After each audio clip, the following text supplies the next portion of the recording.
The Adventures of Sherlock Holmes, by Arthur Conan Doyle. 1. A Scandal in Bohemia. To Sherlock Holmes she is always the woman. I have seldom heard him mention her under any other name. In his eyes she eclipses and predominates the whole of her sex. It was not that he felt any emotion akin to love for Irene Adler. All emotions, and that one particularly, were abhorrent to his cold, precise but admirably balanced mind. He was, I take it, the most perfect reasoning and observing machine that the world has seen, but as a lover he would have placed himself in a false position.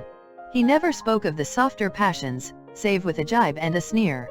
They were admirable things for the observer, excellent for drawing the veil from men's motives and actions. But for the trained reasoner to admit such intrusions into his own delicate and finely adjusted temperament was to introduce a distracting factor which might throw a doubt upon all his mental results. Grit in a sensitive instrument, or a crack in one of his own high-power lenses, would not be more disturbing than a strong emotion in a nature such as his. And yet there was but one woman to him, and that woman was the late Irene Adler, of dubious and questionable memory. I had seen little of Holmes lately. My marriage had drifted us away from each other. My own complete happiness, and the home-centered interests which rise up around the man who first finds himself master of his own establishment, were sufficient to absorb all my attention, while Holmes, who loathed every form of society with his whole Bohemian soul, remained in our lodgings in Baker Street, buried among his old books, and alternating from week to week between cocaine and ambition, the drowsiness of the drug, and the fierce energy of his own keen nature. He was still, as ever, deeply attracted by the study of crime, and occupied his immense faculties and extraordinary powers of observation in following out those clues, and clearing up those mysteries which had been abandoned as hopeless by the official police. From time to time I heard some vague account of his doings, of his summons to Odessa in the case of the Trepoff murder, of his clearing up of the singular tragedy of the Atkinson brothers at Trincomalee, and finally of the mission which he had accomplished so delicately and successfully for the reigning family of Holland. Beyond these signs of his activity, however, which I merely shared with all the readers of the daily press, I knew little of my former friend and companion. One night, it was on the 20th of March, 1888, I was returning from a journey to a patient, for I had now returned to civil practice, when my way led me through Baker Street. As I passed the well-remembered door, which must always be associated in my mind with my wooing, and with the dark incidents of the study in scarlet, I was seized with a keen desire to see Holmes again, and to know how he was employing his extraordinary powers. His rooms were brilliantly lit, and, even as I looked up, I saw his tall, spare figure pass twice in a dark silhouette against the blind. He was pacing the room swiftly, eagerly, with his head sunk upon his chest and his hands clasped behind him. To me, who knew his every mood and habit, his attitude and manner told their own story. He was at work again. He had risen out of his drug-created dreams and was hot upon the scent of some new problem. I rang the bell and was shown up to the chamber which had formerly been in part my own. His manner was not effusive. It seldom was, but he was glad, I think, to see me. With hardly a word spoken, but with a kindly eye, he waved me to an armchair, threw across his case of cigars, and indicated a spirit case and a gasogene in the corner. Then he stood before the fire and looked me over in his singular introspective fashion. "Wedlock suits you," he remarked. "I think, Watson, that you have put on 7.5 pounds since I saw you." "7," I answered. "Indeed, I should have thought a little more." "Just a trifle more, I fancy, Watson." "And in practice again, I observe. You did not tell me that you intended to go into harness." "Then, how do you know?" "I see it, I deduce it." "How do I know that you have been getting yourself very wet lately, and that you have a most clumsy and careless servant girl?" "My dear Holmes," said I, "this is too much. You would certainly have been burned, had you lived a few centuries ago. It is true that I had a country walk on Thursday and came home in a dreadful mess, but as I have changed my clothes I can't imagine how you deduce it. As to Mary Jane, she is incorrigible, and my wife has given her notice, but there, again, I fail to see how you work it out."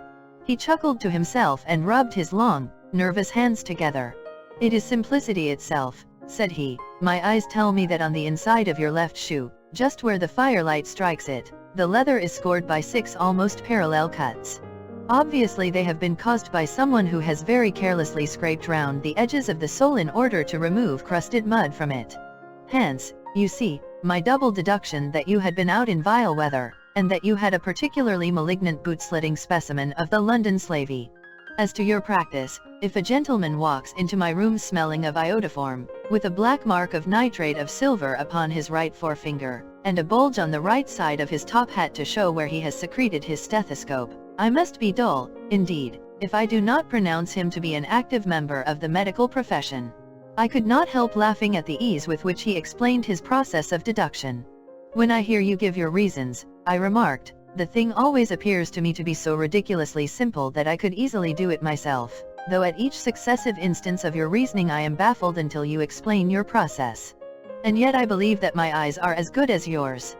Quite so, he answered, lighting a cigarette, and throwing himself down into an armchair. You see, but you do not observe. The distinction is clear. For example, you have frequently seen the steps which lead up from the hall to this room. Frequently. How often? Well, some hundreds of times. Then how many are there? How many? I don't know. Quite so? You have not observed. And yet you have seen. That is just my point. Now, I know that there are 17 steps, because I have both seen and observed. By the way, since you are interested in these little problems, and since you are good enough to chronicle one or two of my trifling experiences, you may be interested in this. He threw over a sheet of thick, pink-tinted notepaper which had been lying open upon the table. It came by the last post, said he. Read it aloud. The note was undated, and without either signature or address. There will call upon you tonight, at 7:45, it said, a gentleman who desires to consult you upon a matter of the very deepest moment. Your recent services to one of the royal houses of Europe have shown that you are one who may safely be trusted with matters which are of an importance which can hardly be exaggerated. This account of you we have from all quarters received. Be in your chamber then at that hour, and do not take it amiss if your visitor wear a mask. This is indeed a mystery, I remarked. What do you imagine that it means? I have no data yet. It is a capital mistake to theorize before one has data. Insensibly one begins to twist facts to suit theories, instead of theories to suit facts. But the note itself. What do you deduce from it? I carefully examined the writing, and the paper upon which it was written.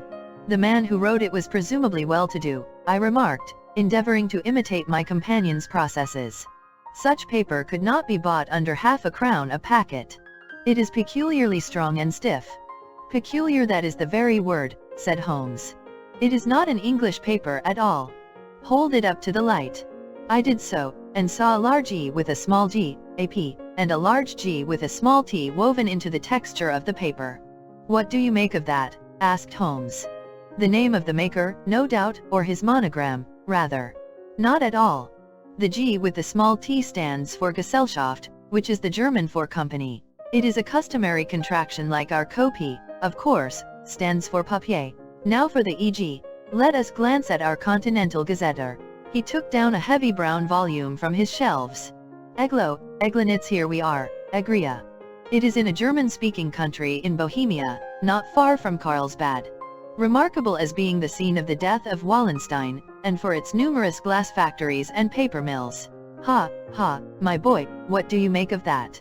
His eyes sparkled, and he sent up a great blue triumphant cloud from his cigarette. The paper was made in Bohemia, I said. Precisely. And the man who wrote the note is a German. Do you note the peculiar construction of the sentence, this account of you we have from all quarters received? A Frenchman or Russian could not have written that. It is the German who is so uncourteous to his verbs. It only remains, therefore, to discover what is wanted by this German who writes upon Bohemian paper and prefers wearing a mask to showing his face. And here he comes, if I am not mistaken, to resolve all our doubts. As he spoke there was the sharp sound of horses' hoofs and grating wheels against the curb, followed by a sharp pull at the bell. Holmes whistled. A pair, by the sound, said he. Yes, he continued, glancing out of the window. A nice little brougham and a pair of beauties. 150 guineas apiece. There's money in this case, Watson, if there is nothing else. I think that I had better go, Holmes. Not a bit, Doctor. Stay where you are. I am lost without my Boswell. And this promises to be interesting. It would be a pity to miss it. But your client. Never mind him. I may want your help, and so may he. Here he comes. Sit down in that armchair, doctor, and give us your best attention." A slow and heavy step, which had been heard upon the stairs and in the passage, paused immediately outside the door. Then there was a loud and authoritative tap. "Come in," said Holmes.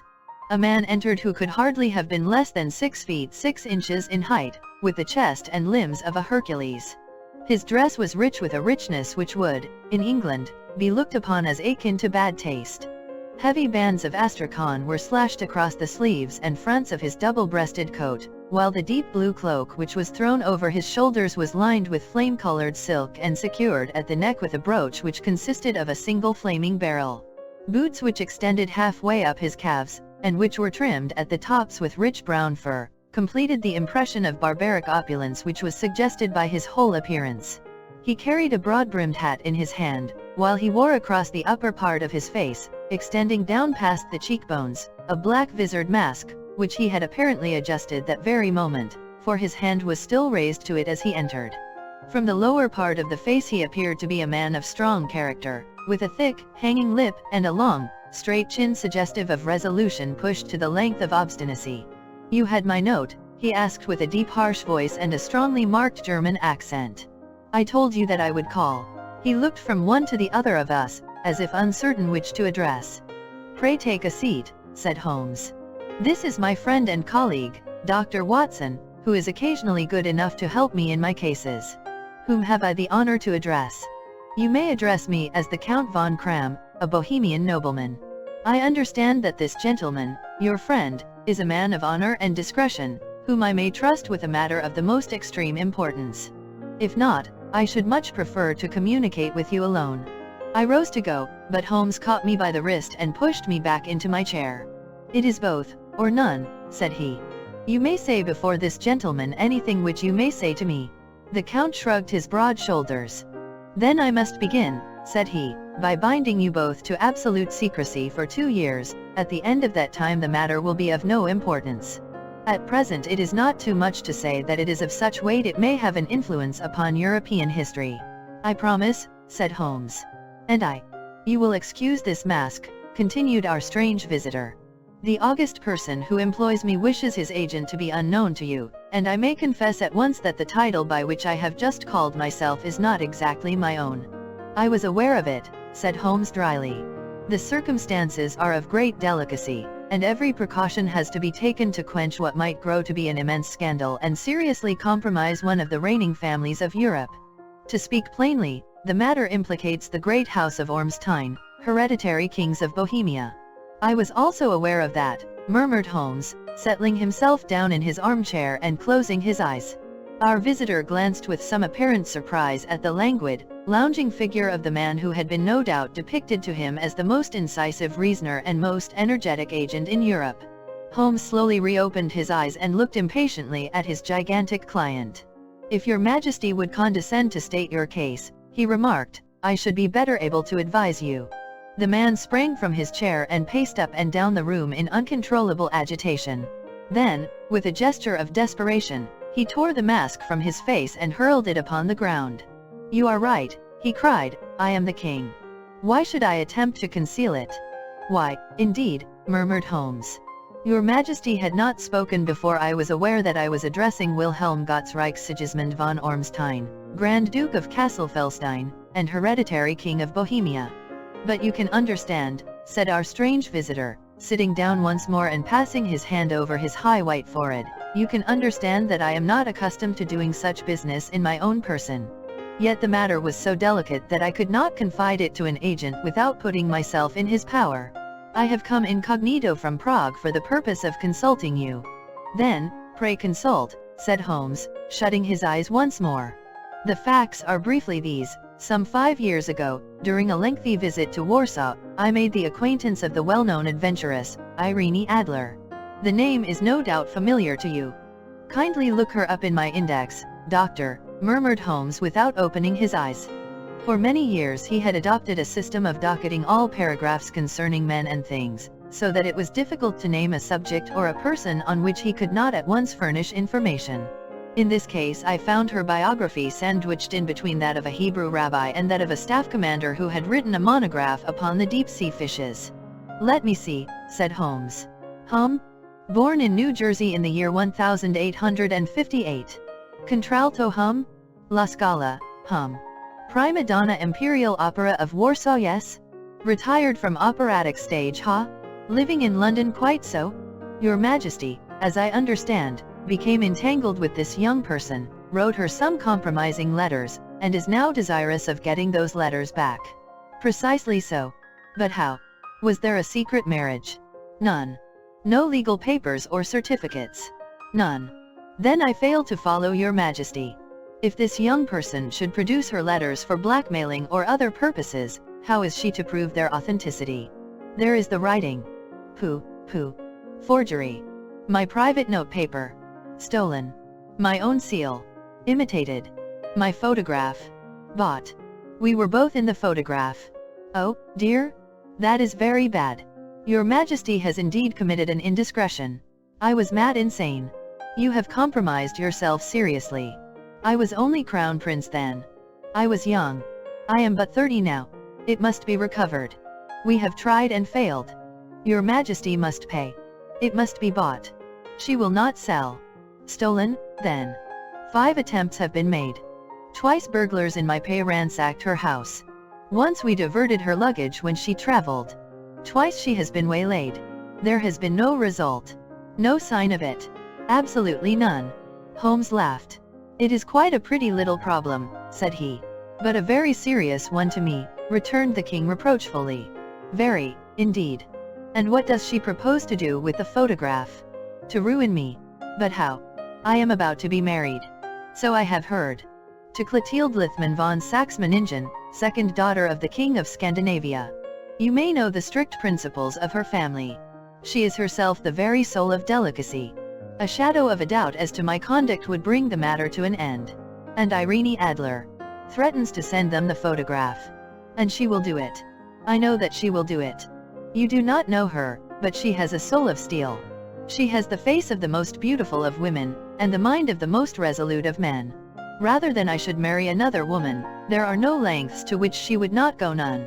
You are sure that she has not sent it yet? I am sure. And why? Because she has said that she would send it on the day when the betrothal was publicly proclaimed. That will be next Monday.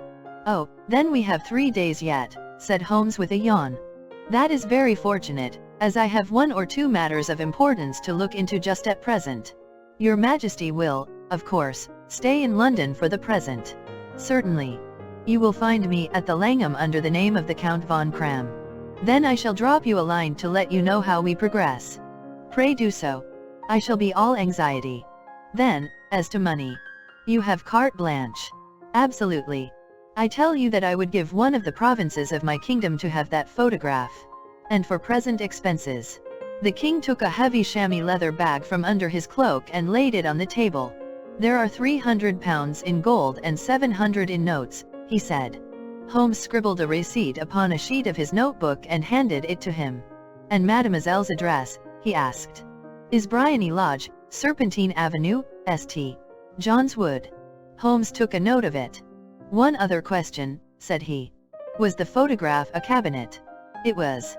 Then, good night, Your Majesty, and I trust that we shall soon have some good news for you. And good night, Watson, he added, as the wheels of the royal brougham rolled down the street. If you will be good enough to call tomorrow afternoon at 3 o'clock, I should like to chat this little matter over with you. 2.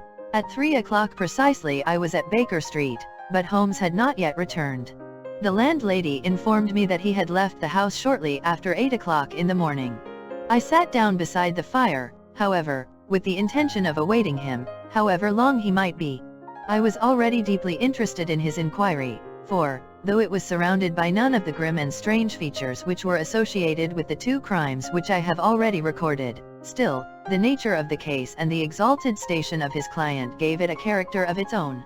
Indeed, apart from the nature of the investigation which my friend had on hand, there was something in his masterly grasp of a situation, and his keen, incisive reasoning, which made it a pleasure to me to study his system of work, and to follow the quick, subtle methods by which he disentangled the most inextricable mysteries.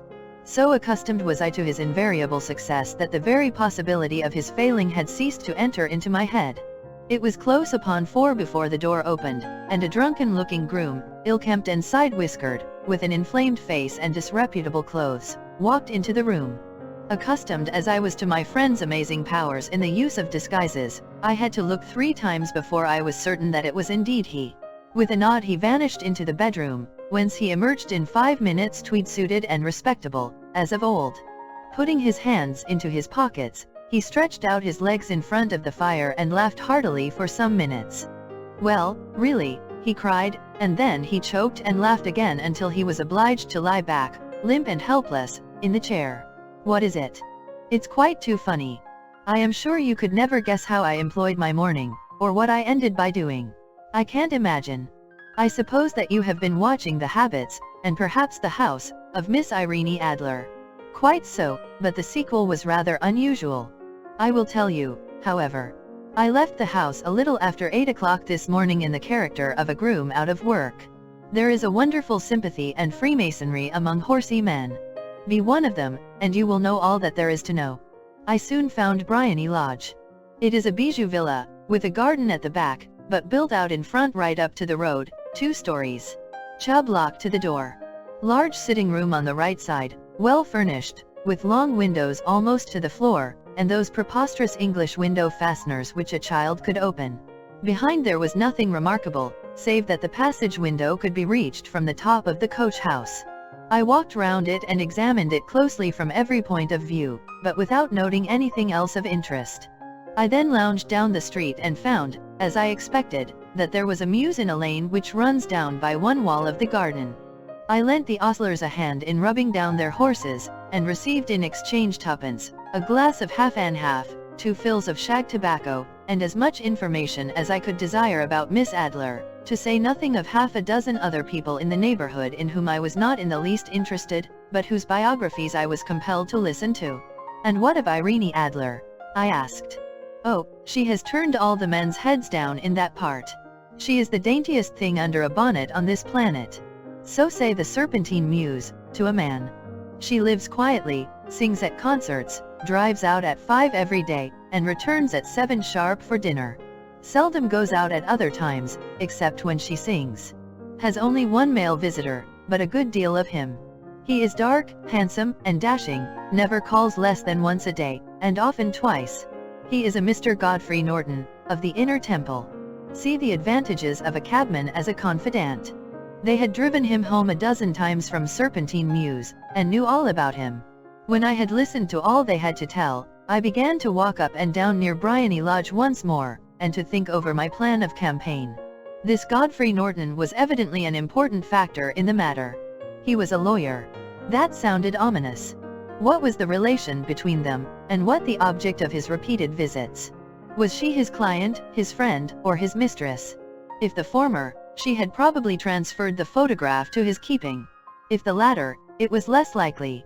On the issue of this question depended whether I should continue my work at Bryony Lodge, or turn my attention to the gentlemen's chambers in the Temple. It was a delicate point, and it widened the field of my inquiry. I fear that I bore you with these details, but I have to let you see my little difficulties, if you are to understand the situation. "I am following you closely," I answered. I was still balancing the matter in my mind when a hansom cab drove up to Bryony Lodge, and a gentleman sprang out. He was a remarkably handsome man, dark, aquiline, and mustached, evidently the man of whom I had heard. He appeared to be in a great hurry, shouted to the cabman to wait, and brushed past the maid who opened the door with the air of a man who was thoroughly at home. He was in the house about half an hour, and I could catch glimpses of him in the windows of the sitting room, pacing up and down, talking excitedly, and waving his arms. Of her I could see nothing. Presently he emerged, looking even more flurried than before. As he stepped up to the cab, he pulled a gold watch from his pocket and looked at it earnestly. "Drive like the devil," he shouted, "first to Gross and Hankey's in Regent Street, and then to the Church of St. Monica in the Edgware Road. Half a guinea if you do it in 20 minutes. Away they went, and I was just wondering whether I should not do well to follow them when up the lane came a neat little landau, the coachman with his coat only half buttoned, and his tie under his ear, while all the tags of his harness were sticking out of the buckles. It hadn't pulled up before she shot out of the hall door and into it. I only caught a glimpse of her at the moment, but she was a lovely woman, with a face that a man might die for. "The Church of St. Monica, John," she cried, "and half a sovereign if you reach it in 20 minutes. This was quite too good to lose, Watson. I was just balancing whether I should run for it, or whether I should perch behind her landau when a cab came through the street. The driver looked twice at such a shabby fare, but I jumped in before he could object. "The Church of St. Monica," said I, "and half a sovereign if you reach it in 20 minutes. It was 25 minutes to 12, and of course it was clear enough what was in the wind. My cabby drove fast. I don't think I ever drove faster, but the others were there before us. The cab and the landau with their steaming horses were in front of the door when I arrived. I paid the man and hurried into the church. There was not a soul there save the two whom I had followed and a surpliced clergyman, who seemed to be expostulating with them.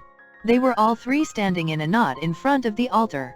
I lounged up the side aisle like any other idler who has dropped into a church. Suddenly, to my surprise, the three at the altar faced round to me, and Godfrey Norton came running as hard as he could towards me. "Thank God," he cried. "You'll do. Come, come." "What then?" I asked.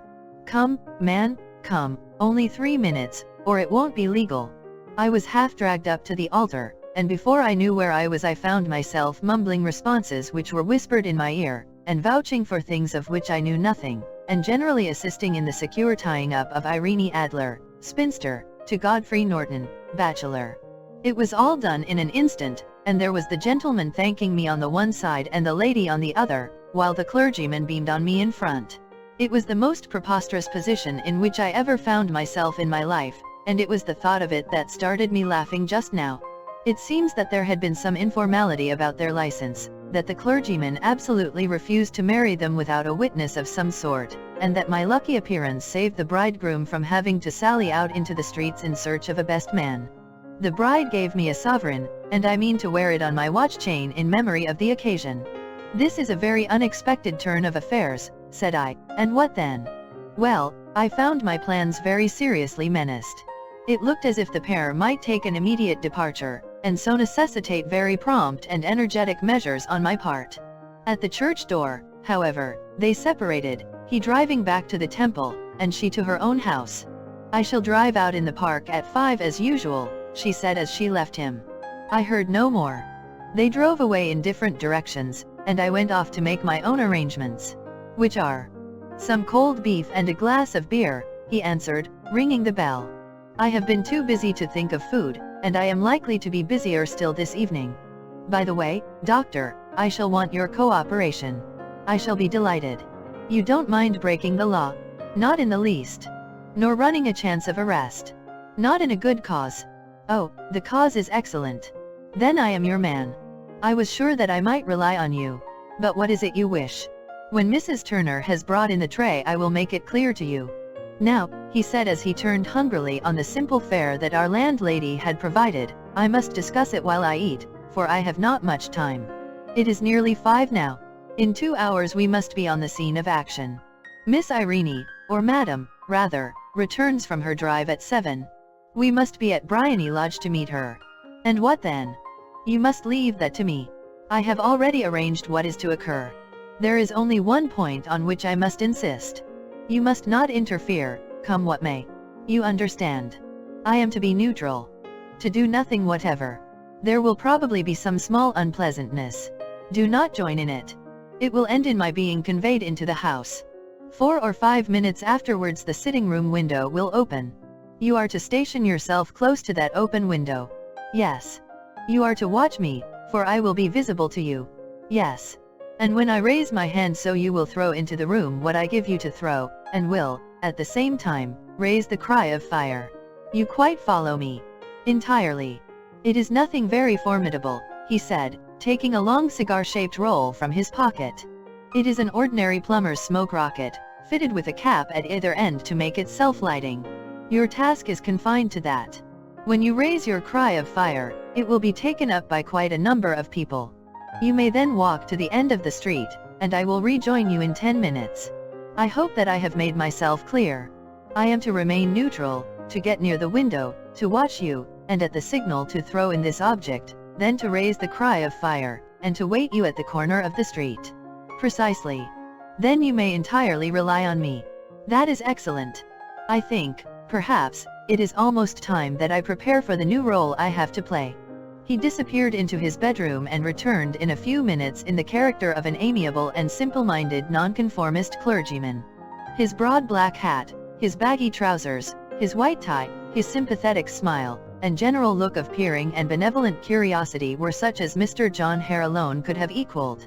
It was not merely that Holmes changed his costume. His expression, his manner, his very soul seemed to vary with every fresh part that he assumed. The stage lost a fine actor, even as science lost an acute reasoner, when he became a specialist in crime. It was 6:15 when we left Baker Street, and it still wanted 10 minutes to the hour when we found ourselves in Serpentine Avenue. It was already dusk, and the lamps were just being lighted as we paced up and down in front of Briony Lodge, waiting for the coming of its occupant. The house was just such as I had pictured it from Sherlock Holmes' succinct description, but the locality appeared to be less private than I expected. On the contrary, for a small street in a quiet neighborhood, it was remarkably animated. There was a group of shabbily dressed men smoking and laughing in a corner, a scissors grinder with his wheel, 2 guardsmen who were flirting with a nurse girl, and several well-dressed young men who were lounging up and down with cigars in their mouths. "You see," remarked Holmes, as we paced to and fro in front of the house, "this marriage rather simplifies matters. The photograph becomes a double-edged weapon now. The chances are that she would be as averse to its being seen by Mr. Godfrey Norton, as our client is to its coming to the eyes of his princess. Now the question is, where are we to find the photograph? Where, indeed? It is most unlikely that she carries it about with her. It is cabinet size. Too large for easy concealment about a woman's dress. She knows that the king is capable of having her waylaid and searched. 2 attempts of the sort have already been made. We may take it, then, that she does not carry it about with her. Where, then? Her banker or her lawyer? There is that double possibility. But I am inclined to think neither. Women are naturally secretive, and they like to do their own secreting. Why should she hand it over to anyone else?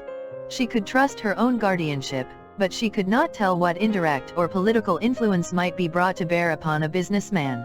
Besides, remember that she had resolved to use it within a few days. It must be where she can lay her hands upon it. It must be in her own house. But it has twice been burgled. Pshaw! They did not know how to look. But how will you look? I will not look. What then? I will get her to show me. But she will refuse. She will not be able to. But I hear the rumble of wheels. It is her carriage. Now carry out my orders to the letter. As he spoke, the gleam of the sidelights of a carriage came round the curve of the avenue. It was a smart little landau which rattled up to the door of Briony Lodge. As it pulled up, one of the loafing men at the corner dashed forward to open the door in the hope of earning a copper, but was elbowed away by another loafer, who had rushed up with the same intention. A fierce quarrel broke out, which was increased by the 2 guardsmen, who took sides with one of the loungers, and by the scissors grinder, who was equally hot upon the other side. A blow was struck, and in an instant the lady, who had stepped from her carriage, was the center of a little knot of flushed and struggling men, who struck savagely at each other with their fists and sticks. Holmes dashed into the crowd to protect the lady, but, just as he reached her, he gave a cry and dropped to the ground, with the blood running freely down his face. At his fall the guardsmen took to their heels in one direction and the loungers in the other, while a number of better-dressed people, who had watched the scuffle without taking part in it, crowded in to help the lady and to attend to the injured man. Irene Adler, as I will still call her, had hurried up the steps, but she stood at the top with her superb figure outlined against the lights of the hall, looking back into the street. "Is the poor gentleman much hurt?" she asked. "He is dead," cried several voices. "No, no, there's life in him," shouted another. "But he'll be gone before you can get him to hospital." "He's a brave fellow," said a woman.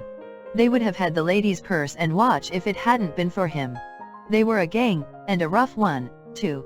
Ah, he's breathing now. He can't lie in the street. May we bring him in, marm?" "Surely.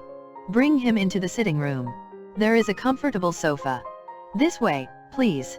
Slowly and solemnly he was borne into Briony Lodge and laid out in the principal room, while I still observed the proceedings from my post by the window. The lamps had been lit, but the blinds had not been drawn, so that I could see Holmes as he lay upon the couch. I do not know whether he was seized with compunction at that moment for the part he was playing, but I know that I never felt more heartily ashamed of myself in my life than when I saw the beautiful creature against whom I was conspiring, or the grace and kindliness with which she waited upon the injured man. And yet it would be the blackest treachery to Holmes to draw back now from the part which he had intrusted to me. I hardened my heart, and took the smoke rocket from under my ulster. After all, I thought, we are not injuring her. We are but preventing her from injuring another. Holmes had sat up upon the couch, and I saw him motion like a man who is in need of air. A maid rushed across and threw open the window. At the same instant I saw him raise his hand, and at the signal I tossed my rocket into the room with a cry of fire. The word was no sooner out of my mouth than the whole crowd of spectators, well-dressed and ill gentlemen, ostlers, and servant maids joined in a general shriek of fire. Thick clouds of smoke curled through the room and out at the open window. I caught a glimpse of rushing figures, and a moment later the voice of Holmes from within assuring them that it was a false alarm. Slipping through the shouting crowd I made my way to the corner of the street, and in 10 minutes was rejoiced to find my friend's arm in mine, and to get away from the scene of uproar. He walked swiftly and in silence for some few minutes until we had turned down one of the quiet streets which lead towards the Edgware Road. "You did it very nicely, Doctor," he remarked. "Nothing could have been better. It is all right. You have the photograph. I know where it is. And how did you find out?" "She showed me, as I told you she would. I am still in the dark. I do not wish to make a mystery," said he, laughing. "The matter was perfectly simple. You, of course, saw that everyone in the street was an accomplice. They were all engaged for the evening. I guessed as much. Then, when the row broke out, I had a little moist red paint in the palm of my hand. I rushed forward, fell down, clapped my hand to my face, and became a piteous spectacle. It is an old trick. That also I could fathom. Then they carried me in. She was bound to have me in. What else could she do? And into her sitting room, which was the very room which I suspected. It lay between that and her bedroom, and I was determined to see which.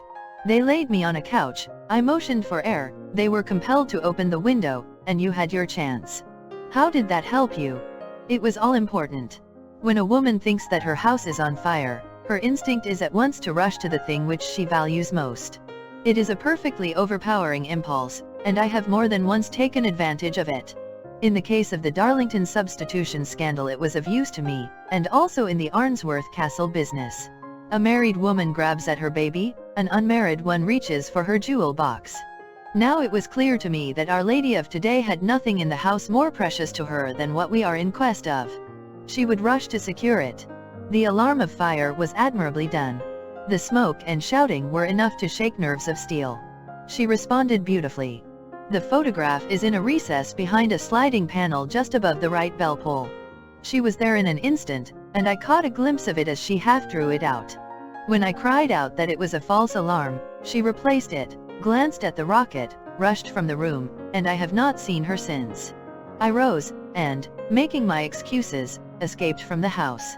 I hesitated whether to attempt to secure the photograph at once, but the coachman had come in, and as he was watching me narrowly, it seemed safer to wait.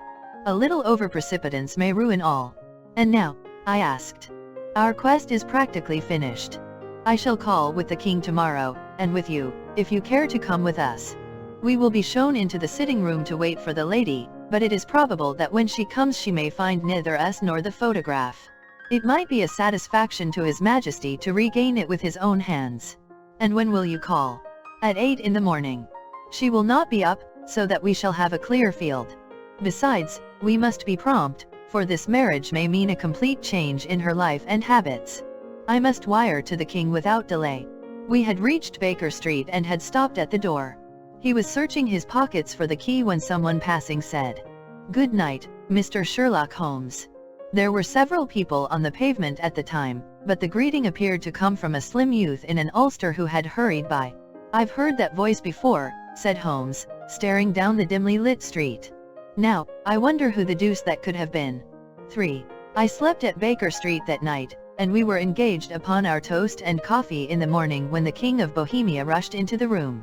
"You have really got it," he cried, grasping Sherlock Holmes by either shoulder and looking eagerly into his face. "Not yet? But you have hopes." "I have hopes." "Then, come. I am all impatience to be gone. We must have a cab." "No, my brougham is waiting." "Then that will simplify matters." We descended and started off once more for Briony Lodge. "Irene Adler is married," remarked Holmes. "Married? When?" "Yesterday." "But to whom?" "To an English lawyer named Norton." "But she could not love him." "I am in hopes that she does." "And why in hopes?"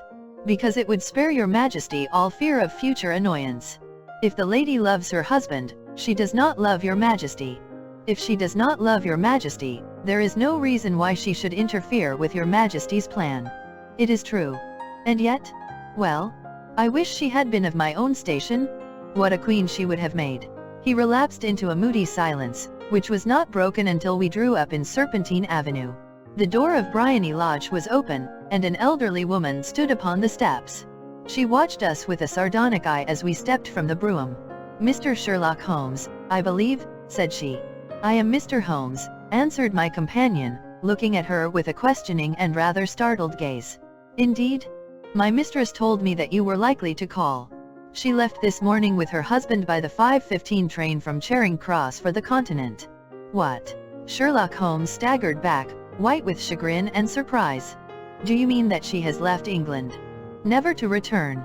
"And the papers?" asked the king hoarsely. "All is lost." "We shall see." He pushed past the servant and rushed into the drawing room, followed by the king and myself. The furniture was scattered about in every direction, with dismantled shelves and open drawers, as if the lady had hurriedly ransacked them before her flight. Holmes rushed at the bell-pull, tore back a small sliding shutter, and, plunging in his hand, pulled out a photograph and a letter. The photograph was of Irene Adler herself in evening dress. The letter was superscribed to Sherlock Holmes, Esq. To be left till called for. My friend tore it open, and we all three read it together. It was dated at midnight of the preceding night and ran in this way. "My dear Mr. Sherlock Holmes, you really did it very well. You took me in completely. Until after the alarm of fire, I had not a suspicion. But then, when I found how I had betrayed myself, I began to think. I had been warned against you months ago. I had been told that, if the king employed an agent, it would certainly be you. And your address had been given me. Yet, with all this, you made me reveal what you wanted to know. Even after I became suspicious, I found it hard to think evil of such a dear, kind old clergyman. But, you know, I have been trained as an actress myself. Male costume is nothing new to me. I often take advantage of the freedom which it gives. I sent John, the coachman, to watch you, ran upstairs, got into my walking clothes, as I call them, and came down just as you departed. Well, I followed you to your door, and so made sure that I was really an object of interest to the celebrated Mr. Sherlock Holmes. Then I, rather imprudently, wished you good night, and started for the temple to see my husband. We both thought the best resource was flight, when pursued by so formidable an antagonist, so you will find the nest empty when you call tomorrow. As to the photograph, your client may rest in peace. I love and am loved by a better man than he. The king may do what he will without hindrance from one whom he has cruelly wronged. I keep it only to safeguard myself, and to preserve a weapon which will always secure me from any steps which he might take in the future. I leave a photograph which he might care to possess, and I remain, dear Mr. Sherlock Holmes, very truly yours, Irene Norton, née Adler. What a woman, oh, what a woman, cried the King of Bohemia, when we had all three read this epistle. Did I not tell you how quick and resolute she was? Would she not have made an admirable queen? Is it not a pity that she was not on my level? From what I have seen of the lady, she seems, indeed, to be on a very different level to your Majesty, said Holmes coldly. I am sorry that I have not been able to bring your Majesty's business to a more successful conclusion. On the contrary, my dear sir, cried the king, nothing could be more successful. I know that her word is inviolate. The photograph is now as safe as if it were in the fire. I am glad to hear your Majesty say so. I am immensely indebted to you. Pray tell me in what way I can reward you. This ring, he slipped an emerald snake ring from his finger and held it out upon the palm of his hand. "Your Majesty has something which I should value even more highly," said Holmes. "You have but to name it." "This photograph." The king stared at him in amazement. "Irene's photograph," he cried. "Certainly, if you wish it." "I thank your Majesty." "Then there is no more to be done in the matter. I have the honor to wish you a very good morning." He bowed, and, turning away without observing the hand which the king had stretched out to him, he set off in my company for his chambers. And that was how a great scandal threatened to affect the kingdom of Bohemia, and how the best plans of Mr. Sherlock Holmes were beaten by a woman's wit. He used to make merry over the cleverness of women, but I have not heard him do it of late. And when he speaks of Irene Adler, or when he refers to her photograph, it is always under the honorable title of the woman. To the Red-Headed League. I had called upon my friend, Mr. Sherlock Holmes, one day in the autumn of last year and found him in deep conversation with a very stout, florid-faced, elderly gentleman with fiery red hair. With an apology for my intrusion, I was about to withdraw when Holmes pulled me abruptly into the room and closed the door behind me. "You could not possibly have come at a better time, my dear Watson," he said cordially. "I was afraid that you were engaged." "So I am." "Very much so." "Then I can wait in the next room." "Not at all. This gentleman, Mr. Wilson, has been my partner and helper in many of my most successful cases, and I have no doubt that he will be of the utmost use to me in yours also." The stout gentleman half rose from his chair and gave a bob of greeting, with a quick little questioning glance from his small fat encircled eyes. "Try the settee," said Holmes, relapsing into his armchair and putting his fingertips together, as was his custom when in judicial moods. "I know, my dear Watson, that you share my love of all that is bizarre and outside the conventions and humdrum routine of everyday life. You have shown your relish for it by the enthusiasm which has prompted you to chronicle, and, if you will excuse my saying so, somewhat to embellish so many of my own little adventures. Your cases have indeed been of the greatest interest to me," I observed. "You will remember that I remarked the other day, just before we went into the very simple problem presented by Miss Mary Sutherland, that for strange effects and extraordinary combinations we must go to life itself, which is always far more daring than any effort of the imagination. A proposition which I took the liberty of doubting." "You did, Doctor, but none the less you must come round to my view, for otherwise I shall keep on piling fact upon fact on you until your reason breaks down under them and acknowledges me to be right. Now, Mr. Jabez Wilson here has been good enough to call upon me this morning, and to begin a narrative which promises to be one of the most singular which I have listened to for some time. You have heard me remark that the strangest and most unique things are very often connected not with the larger but with the smaller crimes, and occasionally, indeed, where there is room for doubt whether any positive crime has been committed. As far as I have heard, it is impossible for me to say whether the present case is an instance of crime or not, but the course of events is certainly among the most singular that I have ever listened to. Perhaps, Mr. Wilson, you would have the great kindness to recommence your narrative.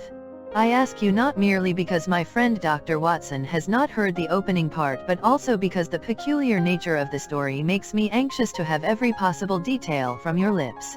As a rule, when I have heard some slight indication of the course of events, I am able to guide myself by the thousands of other similar cases which occur to my memory. In the present instance I am forced to admit that the facts are, to the best of my belief, unique. The portly client puffed out his chest with an appearance of some little pride and pulled a dirty and wrinkled newspaper from the inside pocket of his greatcoat. As he glanced down the advertisement column, with his head thrust forward and the paper flattened out upon his knee, I took a good look at the man and endeavored, after the fashion of my companion, to read the indications which might be presented by his dress or appearance. I did not gain very much, however, by my inspection. Our visitor bore every mark of being an average commonplace British tradesman, obese, pompous, and slow. He wore rather baggy grey shepherd's check trousers, a not over-clean black frock coat, unbuttoned in the front, and a drab waistcoat with a heavy brassy Albert chain, and a square pierced bit of metal dangling down as an ornament. A frayed top hat and a faded brown overcoat with a wrinkled velvet collar lay upon a chair beside him. Altogether, look as I would, there was nothing remarkable about the man save his blazing red head, and the expression of extreme chagrin and discontent upon his features. Sherlock Holmes' quick eye took in my occupation, and he shook his head with a smile as he noticed my questioning glances. Beyond the obvious facts that he has at some time done manual labor, that he takes snuff, that he is a Freemason, that he has been in China, and that he has done a considerable amount of writing lately, I can deduce nothing else. Mr. Jabez Wilson started up in his chair, with his forefinger upon the paper, but his eyes upon my companion. How, in the name of good fortune, did you know all that, Mr. Holmes? He asked. How did you know, for example, that I did manual labor? It's as true as gospel, for I began as a ship's carpenter. Your hands, my dear sir. Your right hand is quite a size larger than your left. You have worked with it, and the muscles are more developed. Well, the snuff, then, and the Freemasonry. I won't insult your intelligence by telling you how I read that, especially as, rather against the strict rules of your order, you use an arcan compass breastpin. Ah, of course, I forgot that. But the writing. What else can be indicated by that right cuff so very shiny for 5 inches, and the left one with the smooth patch near the elbow where you rested upon the desk? Well, but China. The fish that you have tattooed immediately above your right wrist could only have been done in China. I have made a small study of tattoo marks and have even contributed to the literature of the subject. That trick of staining the fish's scales of a delicate pink is quite peculiar to China. When, in addition, I see a Chinese coin hanging from your watch chain, the matter becomes even more simple.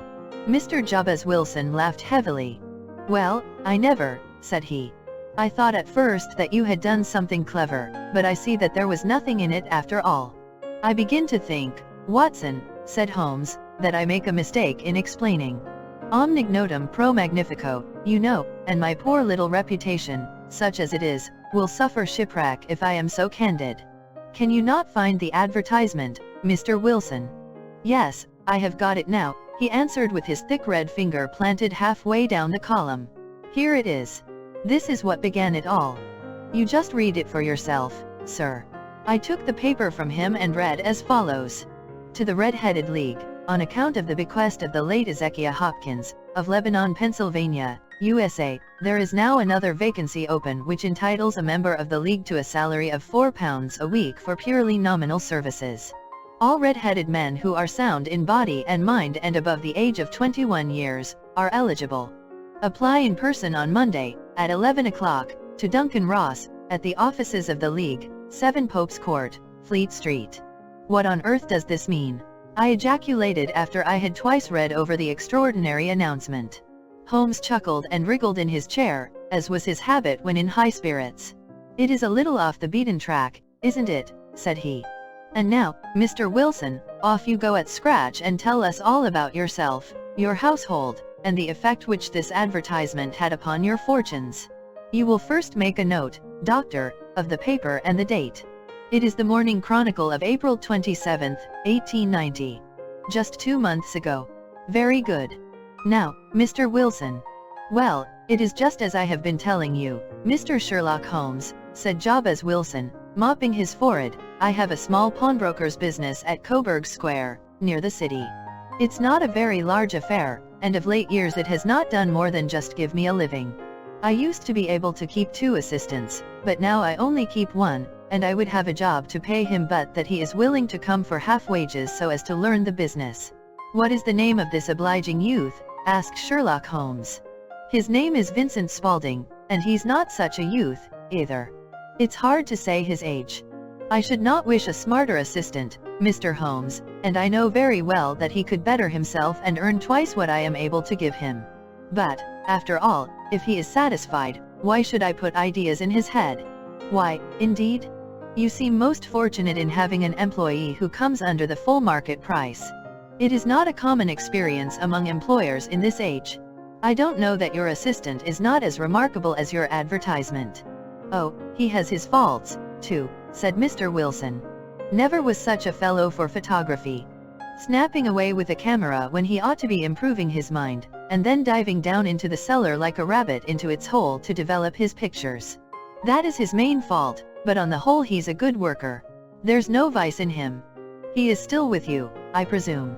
Yes, sir. He and a girl of 14, who does a bit of simple cooking and keeps the place clean. That's all I have in the house, for I am a widower and never had any family. We live very quietly, sir, the 3 of us, and we keep a roof over our heads and pay our debts, if we do nothing more. The first thing that put us out was that advertisement. Spaulding, he came down into the office just this day 8 weeks, with this very paper in his hand, and he says, "I wish to the Lord, Mr. Wilson, that I was a red-headed man." "Why that?" I asks. "Why," says he, "here's another vacancy on the League of the Red-Headed Men. It's worth quite a little fortune to any man who gets it, and I understand that there are more vacancies than there are men, so that the trustees are at their wits' end what to do with the money. If my hair would only change color, here's a nice little crib all ready for me to step into." "Why, what is it, then?" I asked. "You see, Mr. Holmes, I am a very stay-at-home man, and as my business came to me instead of my having to go to it, I was often weeks on end without putting my foot over the doormat. In that way I didn't know much of what was going on outside, and I was always glad of a bit of news." "Have you never heard of the League of the Red-Headed Men?" he asked with his eyes open. "Never." "Why, I wonder at that, for you are eligible yourself for one of the vacancies." "And what are they worth?" I asked.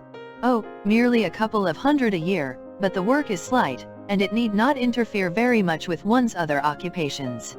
Well, you can easily think that that made me prick up my ears, for the business has not been over good for some years, and an extra couple of hundred would have been very handy. "Tell me all about it," said I. "Well," said he, showing me the advertisement, "you can see for yourself that the League has a vacancy, and there is the address where you should apply for particulars. As far as I can make out, the League was founded by an American millionaire, Ezekiah Hopkins, who was very peculiar in his ways. He was himself red-headed, and he had a great sympathy for all red-headed men, so, when he died, it was found that he had left his enormous fortune in the hands of trustees, with instructions to apply the interest to the providing of easy berths to men whose hair is of that color. From all I hear it is splendid pay and very little to do." "But," said I, "there would be millions of red-headed men who would apply." "Not so many as you might think," he answered. "You see, it is really confined to Londoners, and to grown men. This American had started from London when he was young, and he wanted to do the old town a good turn. Then, again, I have heard it is no use your applying if your hair is light red, or dark red, or anything but real bright, blazing, fiery red. Now, if you cared to apply, Mr. Wilson, you would just walk in, but perhaps it would hardly be worth your while to put yourself out of the way for the sake of a few £100. Now, it is a fact, gentlemen, as you may see for yourselves, that my hair is of a very full and rich tint, so that it seemed to me that if there was to be any competition in the matter I stood as good a chance as any man that I had ever met. Vincent Spaulding seemed to know so much about it that I thought he might prove useful, so I just ordered him to put up the shutters for the day and to come right away with me. He was very willing to have a holiday, so we shut the business up and started off for the address that was given us in the advertisement. I never hope to see such a sight as that again, Mr. Holmes. From north, south, east, and west every man who had a shade of red in his hair had tramped into the city to answer the advertisement. Fleet Street was choked with red-headed folk, and Pope's Court looked like a coster's orange barrow. I should not have thought there were so many in the whole country as were brought together by that single advertisement. Every shade of color they were straw, lemon, orange, brick, Irish setter, liver, clay, but, as Spaulding said, there were not many who had the real vivid flame-colored tint. When I saw how many were waiting, I would have given it up in despair, but Spaulding would not hear of it. How he did it I could not imagine, but he pushed and pulled and butted until he got me through the crowd, and right up to the steps which led to the office. There was a double stream upon the stair, some going up in hope, and some coming back dejected, but we wedged in as well as we could and soon found ourselves in the office. "Your experience has been a most entertaining one," remarked Holmes as his client paused and refreshed his memory with a huge pinch of snuff. "Pray continue your very interesting statement." There was nothing in the office but a couple of wooden chairs and a deal table, behind which sat a small man with a head that was even redder than mine. He said a few words to each candidate as he came up, and then he always managed to find some fault in them which would disqualify them. Getting a vacancy did not seem to be such a very easy matter, after all. However, when our turn came the little man was much more favorable to me than to any of the others, and he closed the door as we entered, so that he might have a private word with us. "This is Mr. Jabez Wilson," said my assistant, and he is willing to fill a vacancy in the league. And he is admirably suited for it, the other answered. He has every requirement. I cannot recall when I have seen anything so fine. He took a step backward, cocked his head on one side, and gazed at my hair until I felt quite bashful. Then suddenly he plunged forward, wrung my hand, and congratulated me warmly on my success. It would be injustice to hesitate, said he. You will, however, I am sure, excuse me for taking an obvious precaution.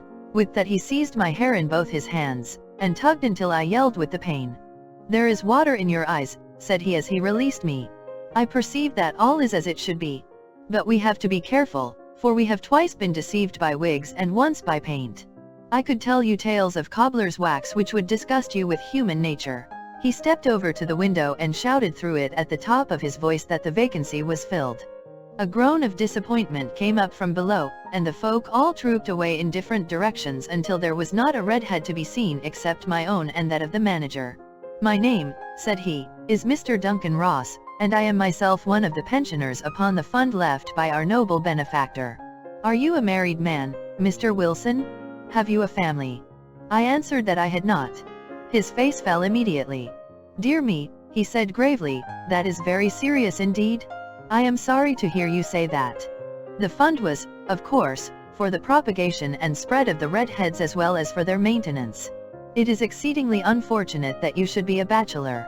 My face lengthened at this, Mr. Holmes, for I thought that I was not to have the vacancy after all, but after thinking it over for a few minutes he said that it would be all right.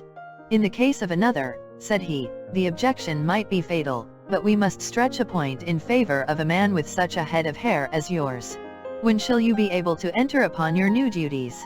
Well, it is a little awkward, for I have a business already, said I. Oh, never mind about that, Mr. Wilson, said Vincent Spaulding. I should be able to look after that for you. What would be the hours? I asked. 10 to 2.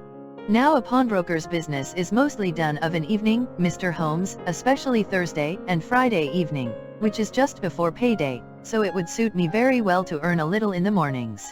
Besides, I knew that my assistant was a good man, and that he would see to anything that turned up. That would suit me very well, said I. And the pay is £4 a week. And the work is purely nominal. What do you call purely nominal? Well, you have to be in the office, or at least in the building, the whole time. If you leave, you forfeit your whole position forever. The will is very clear upon that point. You don't comply with the conditions if you budge from the office during that time. It's only 4 hours a day, and I should not think of leaving, said I. No excuse will avail, said Mr. Duncan Ross, neither sickness nor business nor anything else. There you must stay, or you lose your billet. And the work is to copy out the Encyclopedia Britannica. There is the first volume of it in that press. You must find your own ink, pens, and blotting paper, but we provide this table and chair. Will you be ready tomorrow? Certainly, I answered. Then, goodbye, Mr. Jabez Wilson, and let me congratulate you once more on the important position which you have been fortunate enough to gain. He bowed me out of the room and I went home with my assistant, hardly knowing what to say or do. I was so pleased at my own good fortune. Well, I thought over the matter all day, and by evening I was in low spirits again, for I had quite persuaded myself that the whole affair must be some great hoax or fraud, though what its object might be I could not imagine. It seemed altogether past belief that anyone could make such a will, or that they would pay such a sum for doing anything so simple as copying out the Encyclopedia Britannica. Vincent Spaulding did what he could to cheer me up, but by bedtime I had reasoned myself out of the whole thing. However, in the morning I determined to have a look at it anyhow, so I bought a penny bottle of ink, and with a quill pen, and 7 sheets of foolscap paper, I started off for Pope's Court. Well, to my surprise and delight, everything was as right as possible. The table was set out ready for me, and Mr. Duncan Ross was there to see that I got fairly to work. He started me off upon the letter A, and then he left me, but he would drop in from time to time to see that all was right with me. At 2 o'clock he bade me good day, complimented me upon the amount that I had written, and locked the door of the office after me.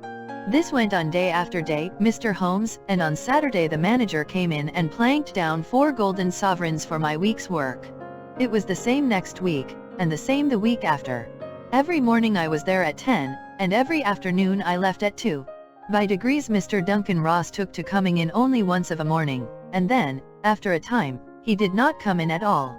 Still, of course, I never dared to leave the room for an instant, for I was not sure when he might come, and the billet was such a good one, and suited me so well, that I would not risk the loss of it. 8 weeks passed away like this, and I had written about abbots and archery and armor and architecture and Attica, and hoped with diligence that I might get on to the bees before very long. It cost me something in foolscap, and I had pretty nearly filled a shelf with my writings. And then suddenly the whole business came to an end. To an end. Yes, sir. And no later than this morning. I went to my work as usual at 10 o'clock, but the door was shut and locked, with a little square of cardboard hammered onto the middle of the panel with a tack. Here it is, and you can read for yourself. He held up a piece of white cardboard about the size of a sheet of notepaper. It read in this fashion: "The Red-Headed League is dissolved. October 9, 1890. Sherlock Holmes and I surveyed this curt announcement and the rueful face behind it, until the comical side of the affair so completely overtopped every other consideration that we both burst out into a roar of laughter. I cannot see that there is anything very funny," cried our client, flushing up to the roots of his flaming head.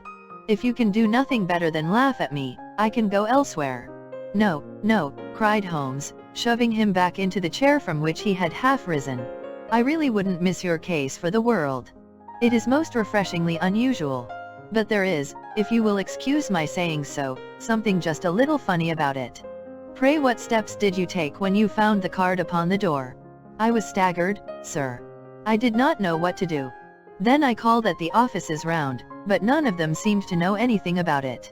Finally, I went to the landlord, who is an accountant living on the ground floor, and I asked him if he could tell me what had become of the Red-Headed League. He said that he had never heard of any such body. Then I asked him who Mr. Duncan Ross was. He answered that the name was new to him. "Well," said I, "the gentleman at No. 4. "What, the red-headed man?" "Yes." "Oh," said he, "his name was William Morris. He was a solicitor and was using my room as a temporary convenience until his new premises were ready. He moved out yesterday." "Where could I find him?" "Oh, at his new offices. He did tell me the address." "Yes, 17 King Edward Street near St. Paul's."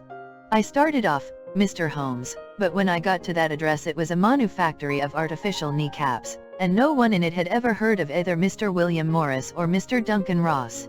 "And what did you do then?" asked Holmes.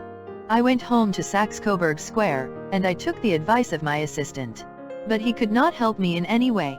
He could only say that if I waited I should hear by post. But that was not quite good enough, Mr. Holmes.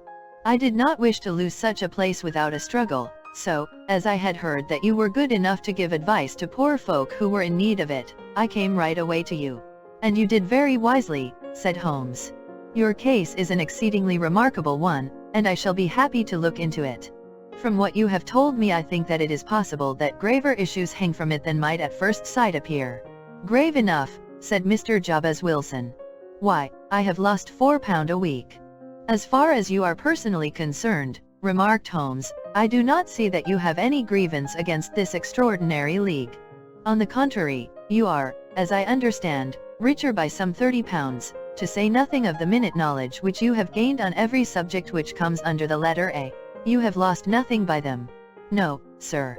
But I want to find out about them, and who they are, and what their object was in playing this prank if it was a prank upon me. It was a pretty expensive joke for them, for it cost them £32. We shall endeavor to clear up these points for you. And, first, 1 or 2 questions, Mr. Wilson. This assistant of yours who first called your attention to the advertisement, how long had he been with you?" "About a month then." "How did he come?" "In answer to an advertisement." "Was he the only applicant?" "No, I had a dozen." "Why did you pick him?" "Because he was handy and would come cheap." "At half wages, in fact?" "Yes." "What is he like, this Vincent Spaulding?" "Small, stout-built, very quick in his ways, no hair on his face, though he's not short of 30. Has a white splash of acid upon his forehead." Holmes sat up in his chair in considerable excitement. "I thought as much," said he. "Have you ever observed that his ears are pierced for earrings?" "Yes, sir." He told me that a gypsy had done it for him when he was a lad. Said Holmes, sinking back in deep thought. He is still with you? Oh, yes, sir, I have only just left him. And has your business been attended to in your absence? Nothing to complain of, sir. There's never very much to do of a morning. That will do, Mr. Wilson. I shall be happy to give you an opinion upon the subject in the course of a day or two. Today is Saturday, and I hope that by Monday we may come to a conclusion. Well, Watson, said Holmes when our visitor had left us, what do you make of it all? I make nothing of it, I answered frankly. It is a most mysterious business. As a rule, said Holmes, the more bizarre a thing is the less mysterious it proves to be. It is your commonplace, featureless crimes which are really puzzling, just as a commonplace face is the most difficult to identify. But I must be prompt over this matter. What are you going to do, then? I asked. To smoke, he answered. It is quite a three-pipe problem, and I beg that you won't speak to me for 50 minutes. He curled himself up in his chair, with his thin knees drawn up to his hawk-like nose, and there he sat with his eyes closed and his black clay pipe thrusting out like the bill of some strange bird. I had come to the conclusion that he had dropped asleep, and indeed was nodding myself, when he suddenly sprang out of his chair with the gesture of a man who has made up his mind and put his pipe down upon the mantelpiece. Sarasate plays at the St. James's Hall this afternoon, he remarked. What do you think, Watson? Could your patients spare you for a few hours? I have nothing to do today. My practice is never very absorbing. Then put on your hat and come. I am going through the city first, and we can have some lunch on the way. I observe that there is a good deal of German music on the program, which is rather more to my taste than Italian or French. It is introspective, and I want to introspect. Come along. We traveled by the underground as far as Aldersgate, and a short walk took us to Saxe-Coburg Square, the scene of the singular story which we had listened to in the morning. It was a poky, little, shabby genteel place, where 4 lines of dingy 2-storied brick houses looked out into a small railed-in enclosure, where a lawn of weedy grass and a few clumps of faded laurel bushes made a hard fight against a smoke-laden and ungenial atmosphere. 3 gilt balls and a brown board with Jabez Wilson in white letters, upon a corner house, announced the place where our red-headed client carried on his business. Sherlock Holmes stopped in front of it with his head on one side and looked it all over, with his eyes shining brightly between puckered lids. Then he walked slowly up the street, and then down again to the corner, still looking keenly at the houses. Finally he returned to the pawnbroker's, and, having thumped vigorously upon the pavement with his stick 2 or 3 times, he went up to the door and knocked. It was instantly opened by a bright-looking, clean-shaven young fellow, who asked him to step in. Thank you, said Holmes, I only wished to ask you how you would go from here to the Strand. 3rd right, 4th left, answered the assistant promptly, closing the door. Smart fellow, that, observed Holmes as we walked away. He is, in my judgment, the 4th smartest man in London, and for daring I am not sure that he has not a claim to be 3rd. I have known something of him before. Evidently, said I, Mr. Wilson's assistant counts for a good deal in this mystery of the Red-Headed League. I am sure that you inquired your way merely in order that you might see him. Not him. What then? The knees of his trousers. And what did you see? What I expected to see. Why did you beat the pavement? My dear doctor, this is a time for observation, not for talk. We are spies in an enemy's country. We know something of Saxe-Coburg Square. Let us now explore the parts which lie behind it. The road in which we found ourselves as we turned round the corner from the retired Saxe-Coburg Square presented as great a contrast to it as the front of a picture does to the back. It was one of the main arteries which conveyed the traffic of the city to the north and west. The roadway was blocked with the immense stream of commerce flowing in a double tide inward and outward, while the footpaths were black with the hurrying swarm of pedestrians. It was difficult to realize as we looked at the line of fine shops and stately business premises that they really abutted on the other side upon the faded and stagnant square which we had just quitted. Let me see, said Holmes, standing at the corner and glancing along the line, I should like just to remember the order of the houses here. It is a hobby of mine to have an exact knowledge of London. There is Mortimer's, the tobacconist, the little newspaper shop, the Coburg branch of the City and Suburban Bank, the vegetarian restaurant, and McFarlane's carriage building depot. That carries us right on to the other block.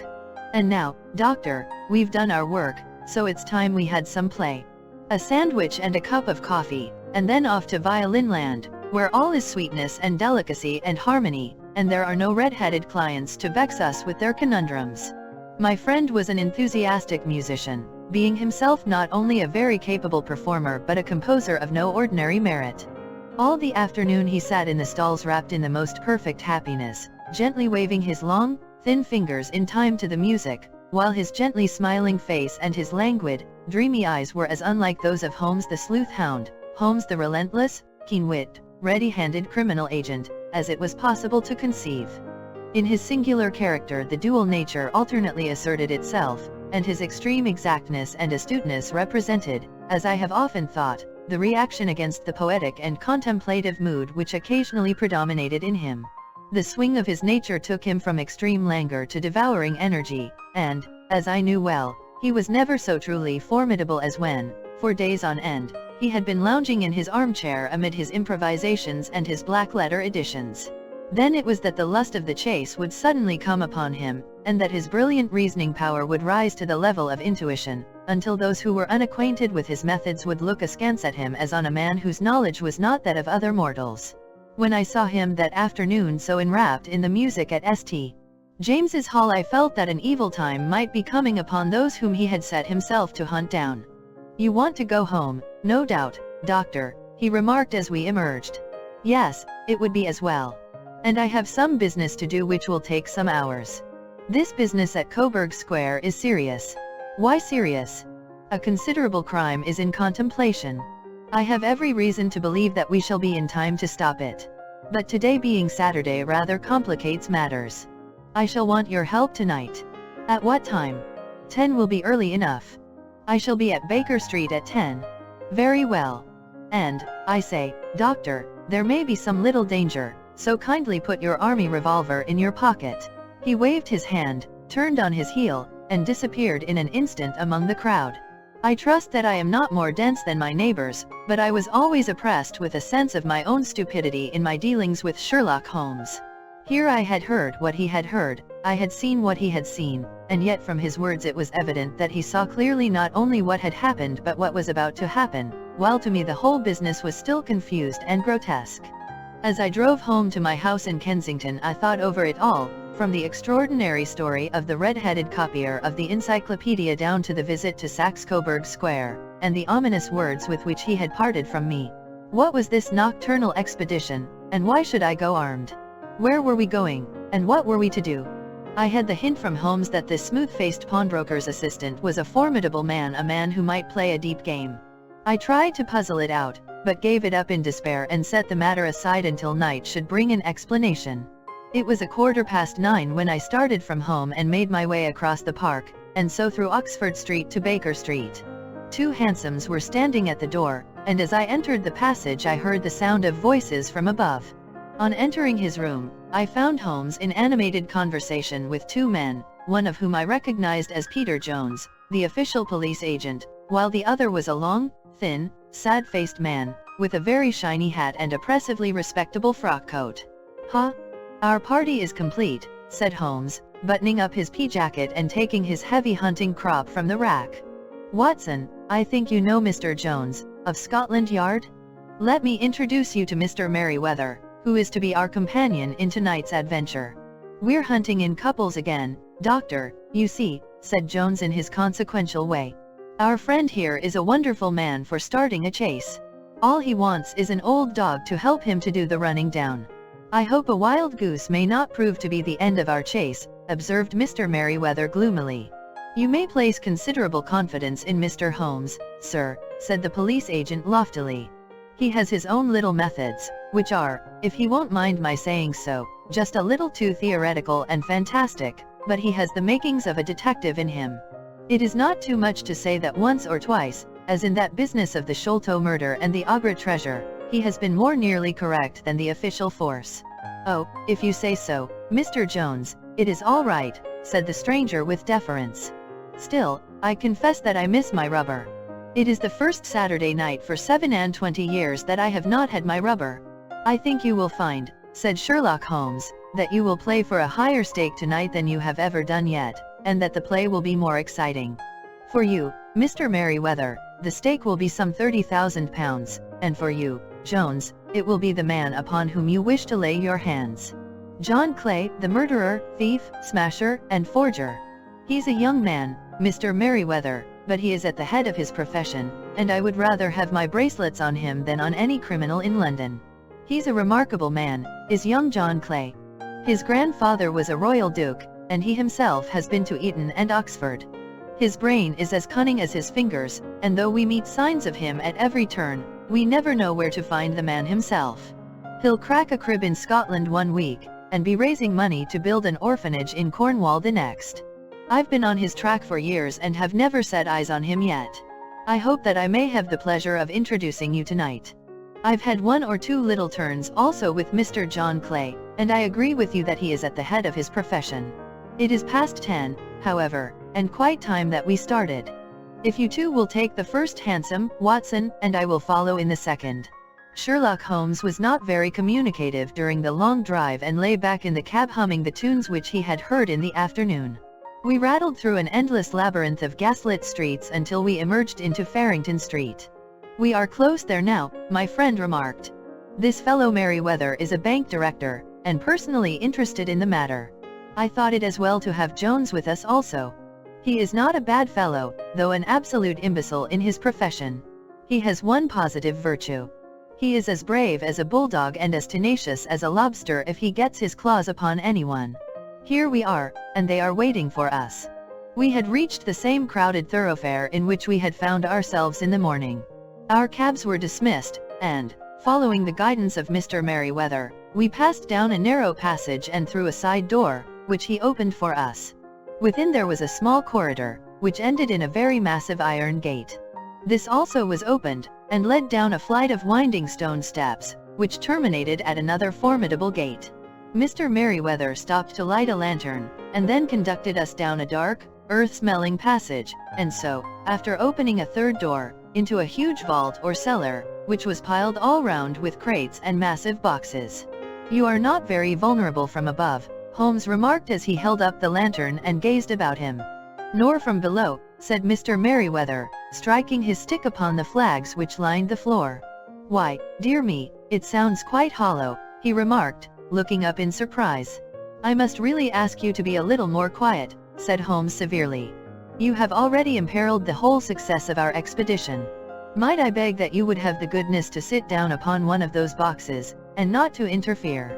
The solemn Mr. Merryweather perched himself upon a crate, with a very injured expression upon his face, while Holmes fell upon his knees upon the floor and, with the lantern and a magnifying lens, began to examine minutely the cracks between the stones. A few seconds sufficed to satisfy him, for he sprang to his feet again and put his glass in his pocket. "We have at least an hour before us," he remarked, "for they can hardly take any steps until the good pawnbroker is safely in bed. Then they will not lose a minute, for the sooner they do their work the longer time they will have for their escape. We are at present, Doctor, as no doubt you have divined, in the cellar of the city branch of one of the principal London banks. Mr. Merryweather is the chairman of directors, and he will explain to you that there are reasons why the more daring criminals of London should take a considerable interest in this cellar at present. It is our French gold," whispered the director. "We have had several warnings that an attempt might be made upon it." "Your French gold?" "Yes. We had occasion some months ago to strengthen our resources and borrowed for that purpose 30,000 Napoleons from the Bank of France. It has become known that we have never had occasion to unpack the money, and that it is still lying in our cellar. The crate upon which I sit contains 2,000 Napoleons packed between layers of lead foil. Our reserve of bullion is much larger at present than is usually kept in a single branch office, and the directors have had misgivings upon the subject." "Which were very well justified," observed Holmes. "And now it is time that we arranged our little plans. I expect that within an hour matters will come to a head. In the meantime, Mr. Merryweather, we must put the screen over that dark lantern." "And sit in the dark?" "I am afraid so. I had brought a pack of cards in my pocket, and I thought that, as we were a party carry, you might have your rubber after all. But I see that the enemy's preparations have gone so far that we cannot risk the presence of a light. And, first of all, We must choose our positions. These are daring men, and though we shall take them at a disadvantage, they may do us some harm unless we are careful. I shall stand behind this crate, and do you conceal yourselves behind those. Then, when I flash a light upon them, close in swiftly. If they fire, Watson, have no compunction about shooting them down. I placed my revolver, cocked, upon the top of the wooden case behind which I crouched. Holmes shot the slide across the front of his lantern and left us in pitch darkness, such an absolute darkness as I have never before experienced. The smell of hot metal remained to assure us that the light was still there, ready to flash out at a moment's notice. To me, with my nerves worked up to a pitch of expectancy, there was something depressing and subduing in the sudden gloom, and in the cold dank air of the vault. "They have but one retreat," whispered Holmes. "That is back through the house into Saxe-Coburg Square. I hope that you have done what I asked you, Jones. I have an inspector and 2 officers waiting at the front door. Then we have stopped all the holes. And now we must be silent and wait." What a time it seemed! From comparing notes afterwards, it was but an hour and a quarter, yet it appeared to me that the night must have almost gone, and the dawn be breaking above us. My limbs were weary and stiff, for I feared to change my position, yet my nerves were worked up to the highest pitch of tension, and my hearing was so acute that I could not only hear the gentle breathing of my companions, but I could distinguish the deeper, heavier in-breath of the bulky Jones from the thin, sighing note of the bank director. From my position I could look over the case in the direction of the floor. Suddenly my eyes caught the glint of a light. At first it was but a lurid spark upon the stone pavement. Then it lengthened out until it became a yellow line, and then, without any warning or sound, a gash seemed to open and a hand appeared, a white, almost womanly hand, which felt about in the center of the little area of light. For a minute or more the hand, with its writhing fingers, protruded out of the floor. Then it was withdrawn as suddenly as it appeared, and all was dark again save the single lurid spark which marked a chink between the stones. Its disappearance, however, was but momentary. With a rending, tearing sound, one of the broad, white stones turned over upon its side and left a square, gaping hole, through which streamed the light of a lantern. Over the edge there peeped a clean-cut, boyish face, which looked keenly about it, and then, with a hand on either side of the aperture, drew itself shoulder-high and waist-high, until one knee rested upon the edge. In another instant he stood at the side of the hole and was hauling after him a companion, lithe and small like himself, with a pale face and a shock of very red hair. "It's all clear," he whispered. "Have you the chisel and the bags? Great Scott! Jump, Archie, jump, and I'll swing for it." Sherlock Holmes had sprung out and seized the intruder by the collar. The other dived down the hole, and I heard the sound of rending cloth as Jones clutched at his skirts. The light flashed upon the barrel of a revolver, but Holmes' hunting crop came down on the man's wrist, and the pistol clinked upon the stone floor. "It's no use, John Clay," said Holmes blandly. "You have no chance at all." "So I see," the other answered with the utmost coolness. "I fancy that my pal is all right, though I see you have got his coat tails." "There are 3 men waiting for him at the door," said Holmes. "Oh, indeed. You seem to have done the thing very completely. I must compliment you." "And I you," Holmes answered. "Your red-headed idea was very new and effective." "You'll see your pal again presently," said Jones. "He's quicker at climbing down holes than I am. Just hold out while I fix the derbies." "I beg that you will not touch me with your filthy hands," remarked our prisoner as the handcuffs clattered upon his wrists. "You may not be aware that I have royal blood in my veins. Have the goodness, also, when you address me always to say sir and please." "All right," said Jones with a stare and a snigger. "Well, would you please, sir, march upstairs, where we can get a cab to carry your highness to the police station." "That is better," said John Clay serenely. He made a sweeping bow to the 3 of us and walked quietly off in the custody of the detective. "Really, Mr. Holmes," said Mr. Merryweather as we followed them from the cellar, "I do not know how the bank can thank you or repay you. There is no doubt that you have detected and defeated in the most complete manner one of the most determined attempts at bank robbery that have ever come within my experience."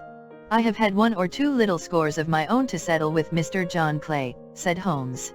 "I have been at some small expense over this matter, which I shall expect the bank to refund, but beyond that I am amply repaid by having had an experience which is in many ways unique, and by hearing the very remarkable narrative of the Red-Headed League.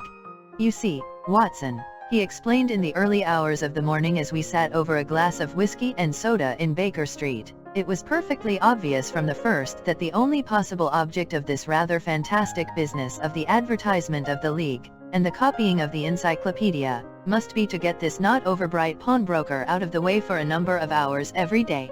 It was a curious way of managing it, but, really, it would be difficult to suggest a better. The method was no doubt suggested to Clay's ingenious mind by the color of his accomplice's hair. The £4 a week was a lure which must draw him, and what was it to them, who were playing for thousands? They put in the advertisement, one rogue has the temporary office, the other rogue incites the man to apply for it, and together they managed to secure his absence every morning in the week. From the time that I heard of the assistant having come for half wages, it was obvious to me that he had some strong motive for securing the situation. But how could you guess what the motive was? Had there been women in the house, I should have suspected a mere vulgar intrigue. That, however, was out of the question. The man's business was a small one, and there was nothing in his house which could account for such elaborate preparations, and such an expenditure as they were at. It must, then, be something out of the house. What could it be? I thought of the assistant's fondness for photography, and his trick of vanishing into the cellar. The cellar? There was the end of this tangled clue. Then I made inquiries as to this mysterious assistant and found that I had to deal with one of the coolest and most daring criminals in London. He was doing something in the cellar, something which took many hours a day for months on end. What could it be, once more? I could think of nothing save that he was running a tunnel to some other building. So far I had got when we went to visit the scene of action. I surprised you by beating upon the pavement with my stick. I was ascertaining whether the cellar stretched out in front or behind. It was not in front.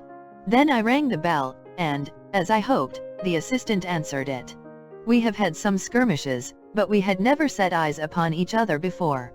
I hardly looked at his face. His knees were what I wished to see. You must yourself have remarked how worn, wrinkled, and stained they were. They spoke of those hours of burrowing. The only remaining point was what they were burrowing for. I walked round the corner, saw the City and Suburban Bank abutted on our friend's premises, and felt that I had solved my problem. When you drove home after the concert, I called upon Scotland Yard and upon the chairman of the bank directors, with the result that you have seen. And how could you tell that they would make their attempt tonight? I asked. Well, when they closed their League offices, that was a sign that they cared no longer about Mr. Jabez Wilson's presence, in other words, that they had completed their tunnel. But it was essential that they should use it soon, as it might be discovered, or the bullion might be removed. Saturday would suit them better than any other day, as it would give them 2 days for their escape. For all these reasons I expected them to come tonight. You reasoned it out beautifully, I exclaimed in unfeigned admiration. It is so long a chain, and yet every link rings true. It saved me from ennui, he answered, yawning. Alas! I already feel it closing in upon me. My life is spent in one long effort to escape from the commonplaces of existence.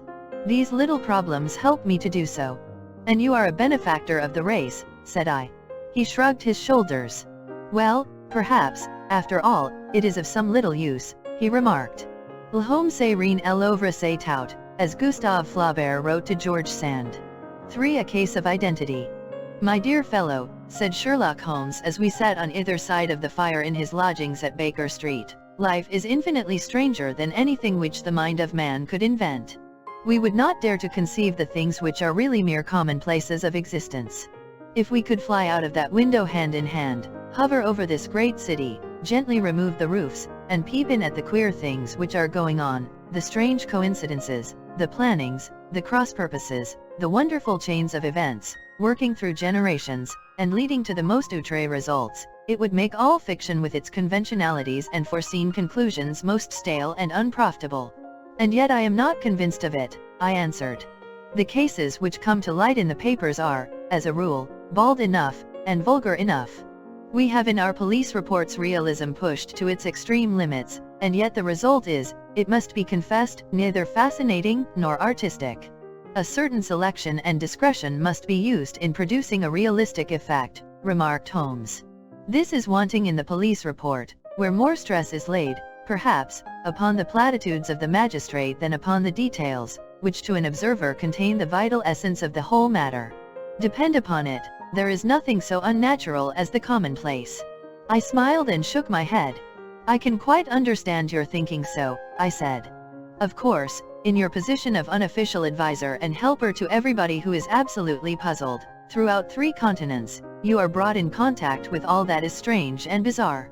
But here I picked up the morning paper from the ground. Let us put it to a practical test. Here is the first heading upon which I come.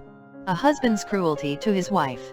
There is half a column of print, but I know without reading it that it is all perfectly familiar to me. There is, of course, the other woman, the drink, the push, the blow, the bruise, the sympathetic sister or landlady. The crudest of writers could invent nothing more crude. Indeed, your example is an unfortunate one for your argument, said Holmes, taking the paper and glancing his eye down it. This is the Dundas separation case, and, as it happens, I was engaged in clearing up some small points in connection with it.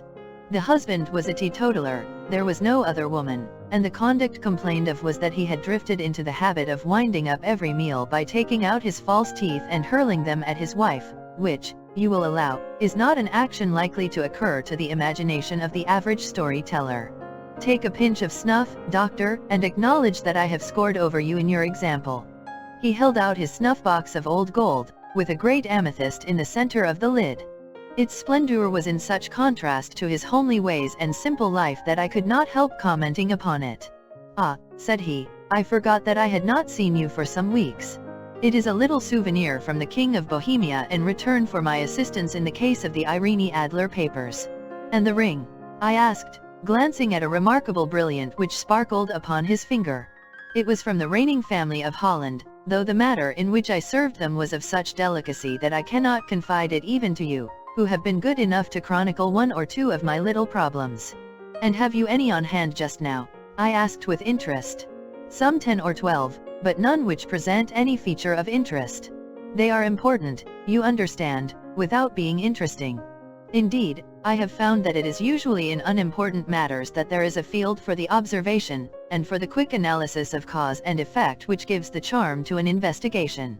The larger crimes are apt to be the simpler, for the bigger the crime the more obvious, as a rule, is the motive. In these cases, save for one rather intricate matter which has been referred to me from Marseilles, there is nothing which presents any features of interest. It is possible, however, that I may have something better before very many minutes are over, for this is one of my clients, or I am much mistaken. He had risen from his chair and was standing between the parted blinds gazing down into the dull neutral-tinted London street.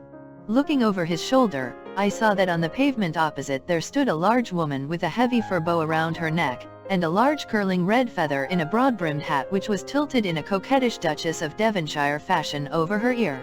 From under this great panoply she peeped up in a nervous, hesitating fashion at our windows, while her body oscillated backward and forward, and her fingers fidgeted with her glove buttons. Suddenly, with a plunge, as of the swimmer who leaves the bank, she hurried across the road, and we heard the sharp clang of the bell. I have seen those symptoms before, said Holmes, throwing his cigarette into the fire. Oscillation upon the pavement always means an affair d'occur. She would like advice, but is not sure that the matter is not too delicate for communication. And yet even here we may discriminate. When a woman has been seriously wronged by a man she no longer oscillates, and the usual symptom is a broken bell wire. Here we may take it that there is a love matter, but that the maiden is not so much angry as perplexed, or grieved. But here she comes in person to resolve our doubts.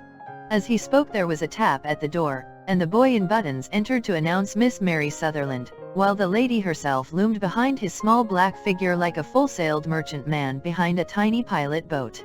Sherlock Holmes welcomed her with the easy courtesy for which he was remarkable, and, having closed the door and bowed her into an armchair, he looked her over in the minute and yet abstracted fashion which was peculiar to him.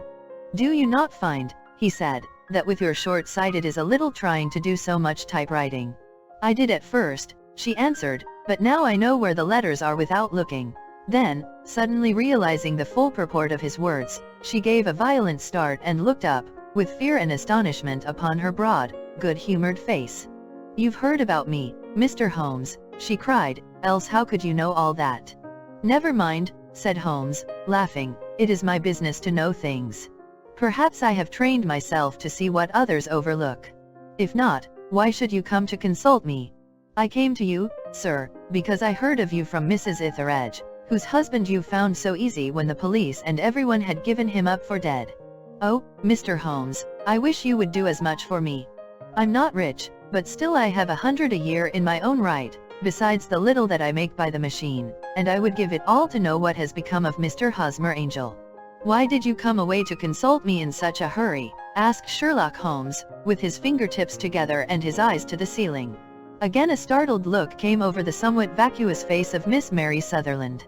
Yes, I did bang out of the house, she said, for it made me angry to see the easy way in which Mr. Windybank, that is, my father, took it all.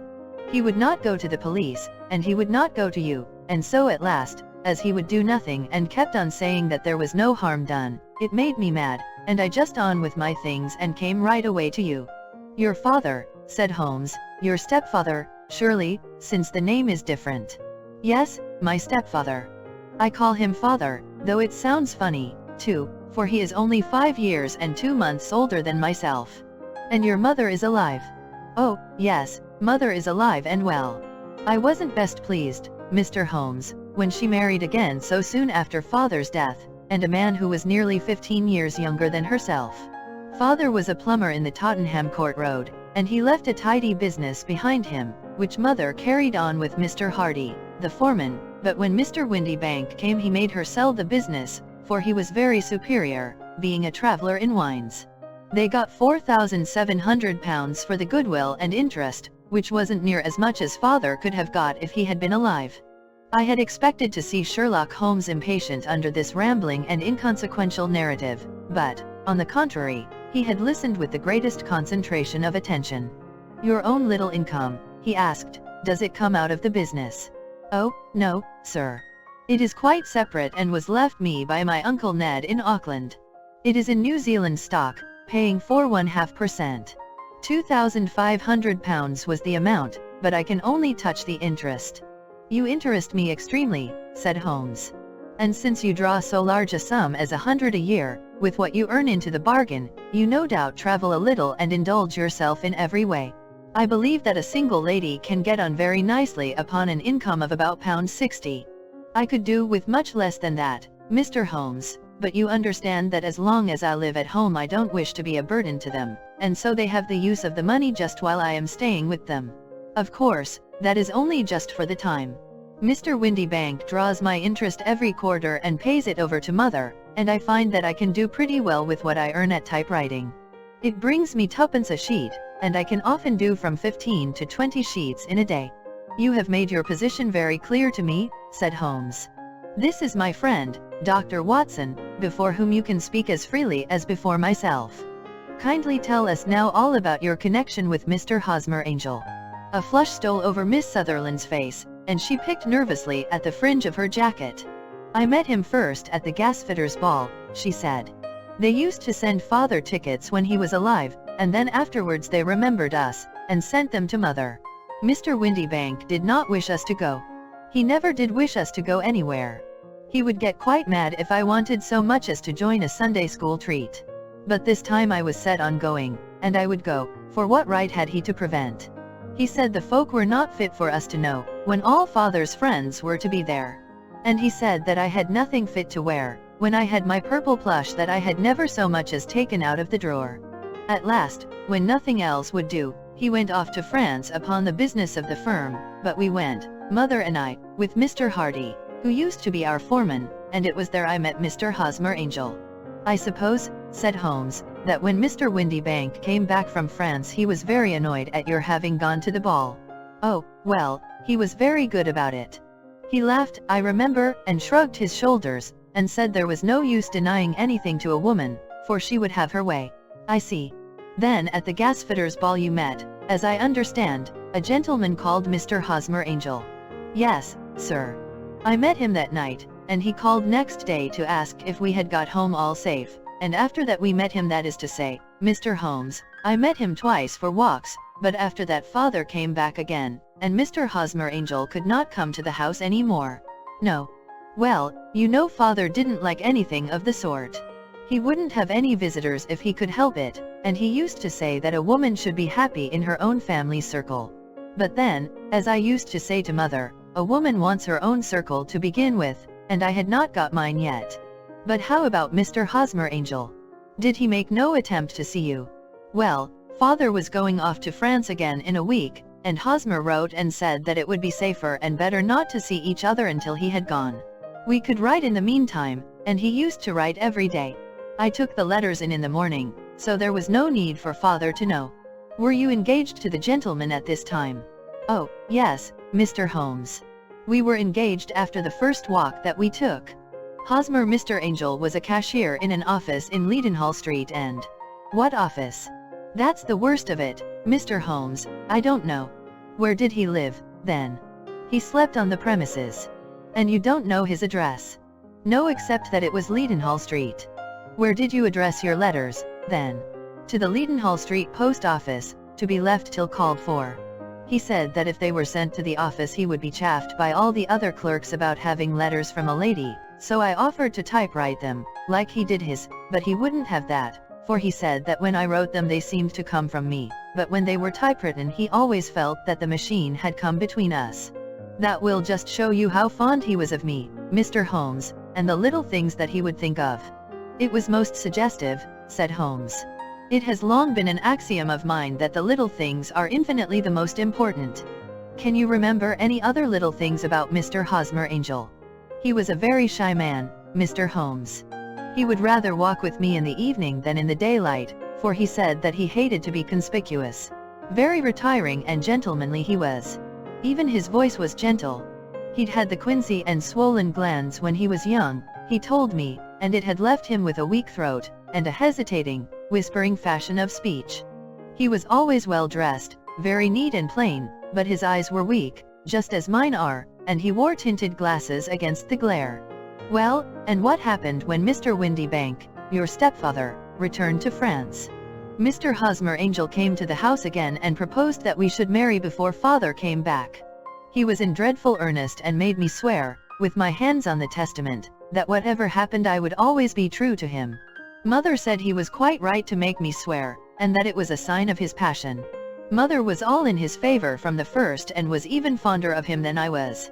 Then, when they talked of marrying within the week, I began to ask about father, but they both said never to mind about father, but just to tell him afterwards, and mother said she would make it all right with him.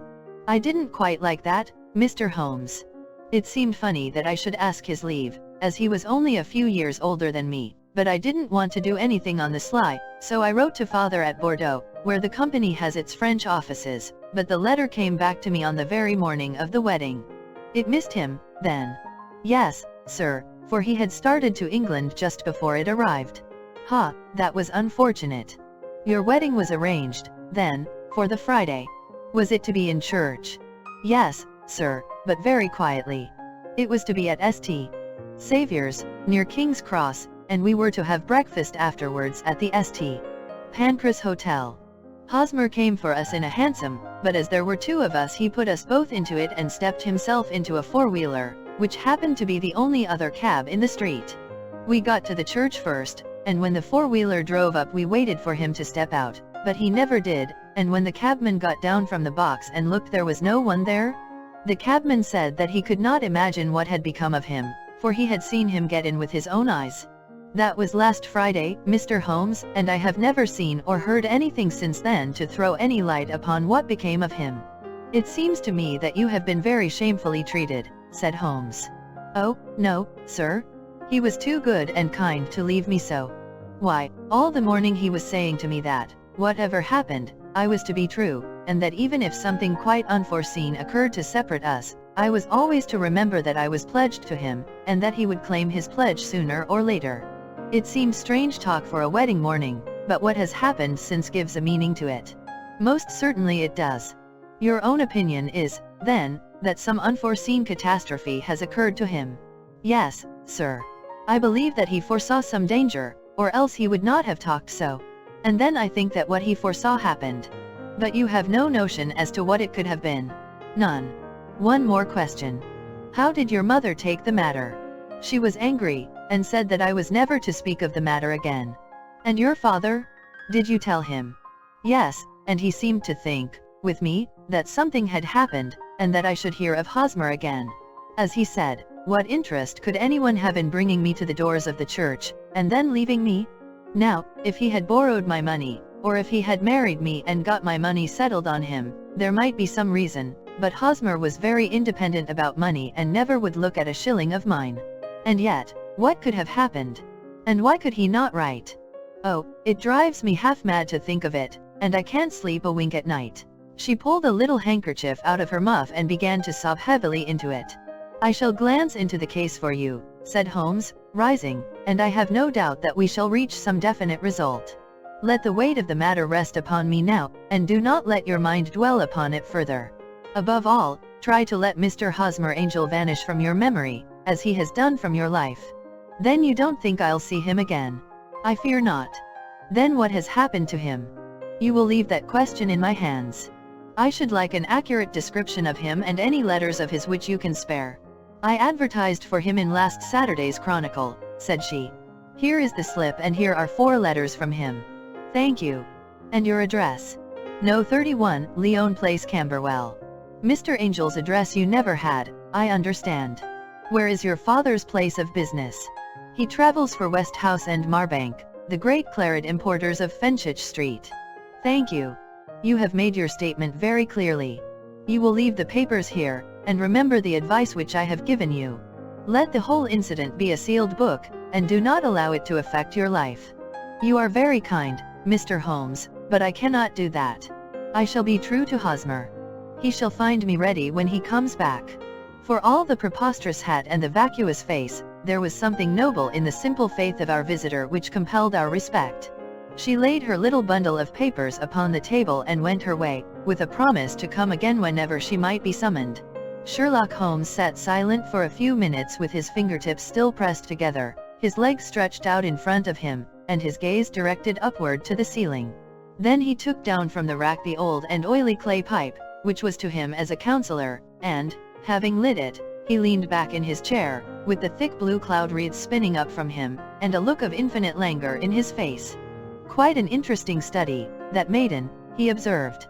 I found her more interesting than her little problem, which, by the way, is rather a trite one. You will find parallel cases, if you consult my index, in Andover in '77, and there was something of the sort at The Hague last year. Old as is the idea, however, there were 1 or 2 details which were new to me. But the maiden herself was most instructive. You appeared to read a good deal upon her which was quite invisible to me, I remarked. Not invisible but unnoticed, Watson. You did not know where to look, and so you missed all that was important. I can never bring you to realize the importance of sleeves, the suggestiveness of thumbnails, or the great issues that may hang from a bootlace. Now, what did you gather from that woman's appearance? Describe it. Well, she had a slate-colored, broad-brimmed straw hat, with a feather of a brickish red. Her jacket was black, with black beads sewn upon it, and a fringe of little black jet ornaments.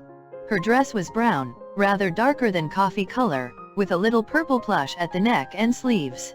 Her gloves were grayish and were worn through at the right forefinger. Her boots I didn't observe. She had small round, hanging gold earrings, and a general air of being fairly well-to-do in a vulgar, comfortable, easy-going way. Sherlock Holmes clapped his hands softly together and chuckled. "Pon my word, Watson, you are coming along wonderfully. You have really done very well indeed. It is true that you have missed everything of importance, but you have hit upon the method, and you have a quick eye for color. Never trust to general impressions, my boy, but concentrate yourself upon details. My first glance is always at a woman's sleeve. In a man it is perhaps better first to take the knee of the trouser. As you observe, this woman had plush upon her sleeves, which is a most useful material for showing traces. The double line a little above the wrist, where the typewritist presses against the table, was beautifully defined.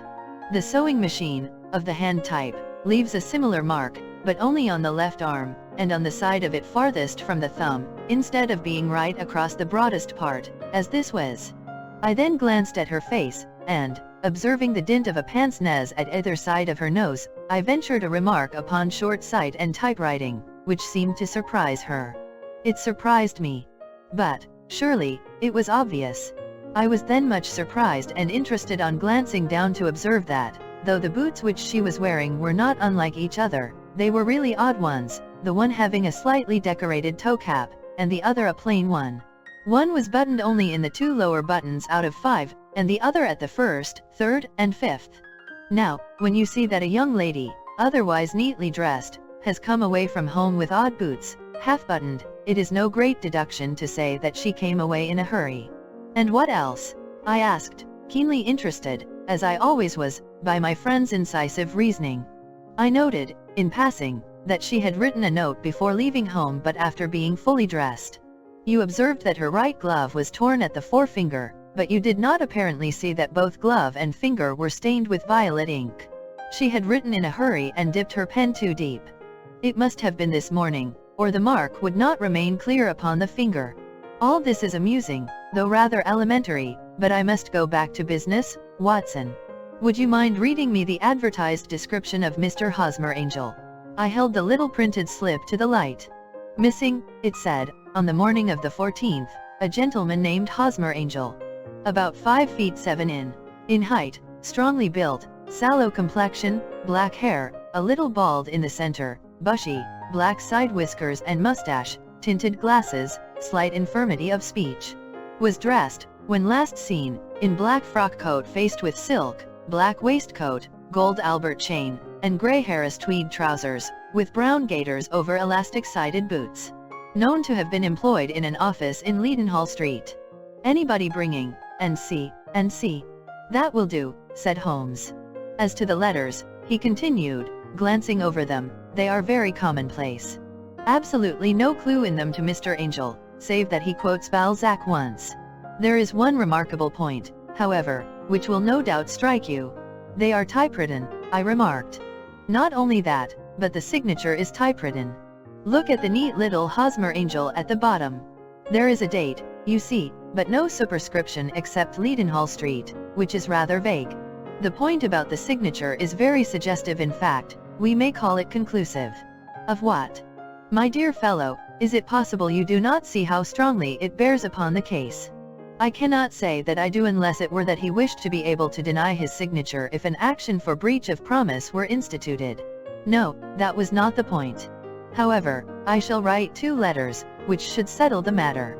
One is to a firm in the city, the other is to the young lady's stepfather, Mr. Windybank, asking him whether he could meet us here at 6 o'clock tomorrow evening. It is just as well that we should do business with the male relatives. And now, Doctor, we can do nothing until the answers to those letters come, so we may put our little problem upon the shelf for the interim. I had had so many reasons to believe in my friend's subtle powers of reasoning and extraordinary energy in action that I felt that he must have some solid grounds for the assured and easy demeanor with which he treated the singular mystery which he had been called upon to fathom. Once only had I known him to fail, in the case of the King of Bohemia and of the Irene Adler photograph, but when I looked back to the weird business of the Sign of 4, and the extraordinary circumstances connected with the study in scarlet, I felt that it would be a strange tangle indeed which he could not unravel. I left him then, still puffing at his black clay pipe, with the conviction that when I came again on the next evening I would find that he held in his hands all the clues which would lead up to the identity of the disappearing bridegroom of Miss Mary Sutherland. A professional case of great gravity was engaging my own attention at the time, and the whole of next day I was busy at the bedside of the sufferer. It was not until close upon 6 o'clock that I found myself free and was able to spring into a hansom and drive to Baker Street, half afraid that I might be too late to assist at the denouement of the little mystery. I found Sherlock Holmes alone, however, half asleep, with his long, thin form curled up in the recesses of his armchair. A formidable array of bottles and test tubes, with the pungent cleanly smell of hydrochloric acid, told me that he had spent his day in the chemical work which was so dear to him. "Well, have you solved it?" I asked as I entered. "Yes. It was the bisulfate of baryta." No, the mystery," I cried. "Oh, that? I thought of the salt that I have been working upon. There was never any mystery in the matter, though, as I said yesterday, some of the details are of interest. The only drawback is that there is no law, I fear, that can touch the scoundrel. Who was he, then, and what was his object in deserting Miss Sutherland?" The question was hardly out of my mouth, and Holmes had not yet opened his lips to reply, when we heard a heavy footfall in the passage and a tap at the door. "This is the girl's stepfather, Mr. James Windybank," said Holmes. "He has written to me to say that he would be here at 6. Come in." The man who entered was a sturdy, middle-sized fellow, some 30 years of age, clean-shaven, and sallow-skinned, with a bland, insinuating manner, and a pair of wonderfully sharp and penetrating gray eyes. He shot a questioning glance at each of us, placed his shiny top hat upon the sideboard, and with a slight bow sidled down into the nearest chair. "Good evening, Mr. James Windybank," said Holmes. "I think that this typewritten letter is from you, in which you made an appointment with me for 6 o'clock. "Yes, sir. I am afraid that I am a little late, but I am not quite my own master, you know. I am sorry that Miss Sutherland has troubled you about this little matter, for I think it is far better not to wash linen of the sort in public. It was quite against my wishes that she came, but she is a very excitable, impulsive girl, as you may have noticed, and she is not easily controlled when she has made up her mind on a point. Of course, I did not mind you so much, as you are not connected with the official police, but it is not pleasant to have a family misfortune like this noised abroad. Besides, it is a useless expense, for how could you possibly find this Hosmer angel?" "On the contrary," said Holmes quietly, "I have every reason to believe that I will succeed in discovering Mr. Hosmer angel." Mr. Windybank gave a violent start and dropped his gloves. "I am delighted to hear it," he said. "It is a curious thing," remarked Holmes, "that a typewriter has really quite as much individuality as a man's handwriting. Unless they are quite new, no two of them write exactly alike. Some letters get more worn than others, and some wear only on one side. Now, you remark in this note of yours, Mr. Windybank, that in every case there is some little slurring over of the E, and a slight defect in the tail of the R. There are 14 other characteristics, but those are the more obvious.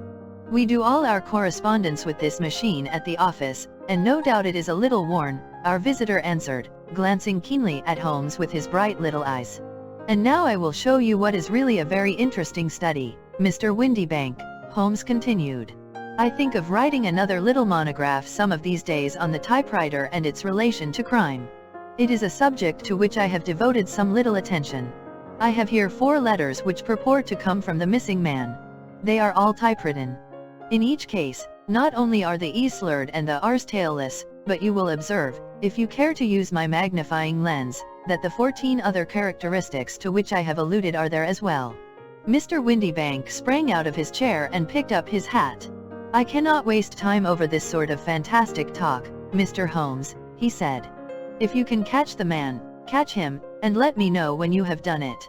"Certainly," said Holmes, stepping over and turning the key in the door. "I'll let you know, then, that I have caught him." "What? Where?" shouted Mr. Windybank, turning white to his lips and glancing about him like a rat in a trap. "Oh, it won't do, really it won't," said Holmes suavely. "There is no possible getting out of it, Mr. Windybank. It is quite too transparent, and it was a very bad compliment when you said that it was impossible for me to solve so simple a question. That's right. Sit down and let us talk it over." Our visitor collapsed into a chair, with a ghastly face and a glitter of moisture on his brow. It's not actionable," he stammered. "I am very much afraid that it is not. But between ourselves, Windybank, it was as cruel and selfish and heartless a trick in a petty way as ever came before me. Now, let me just run over the course of events, and you will contradict me if I go wrong." The man sat huddled up in his chair, with his head sunk upon his breast, like one who is utterly crushed. Holmes stuck his feet up on the corner of the mantelpiece and, leaning back with his hands in his pockets, began talking, rather to himself, as it seemed, than to us. "The man married a woman very much older than himself for her money," said he, "and he enjoyed the use of the money of the daughter as long as she lived with them. It was a considerable sum, for people in their position, and the loss of it would have made a serious difference. It was worth an effort to preserve it. The daughter was of a good, amiable disposition, but affectionate and warm-hearted in her ways, so that it was evident that with her fair personal advantages, and her little income, she would not be allowed to remain single long.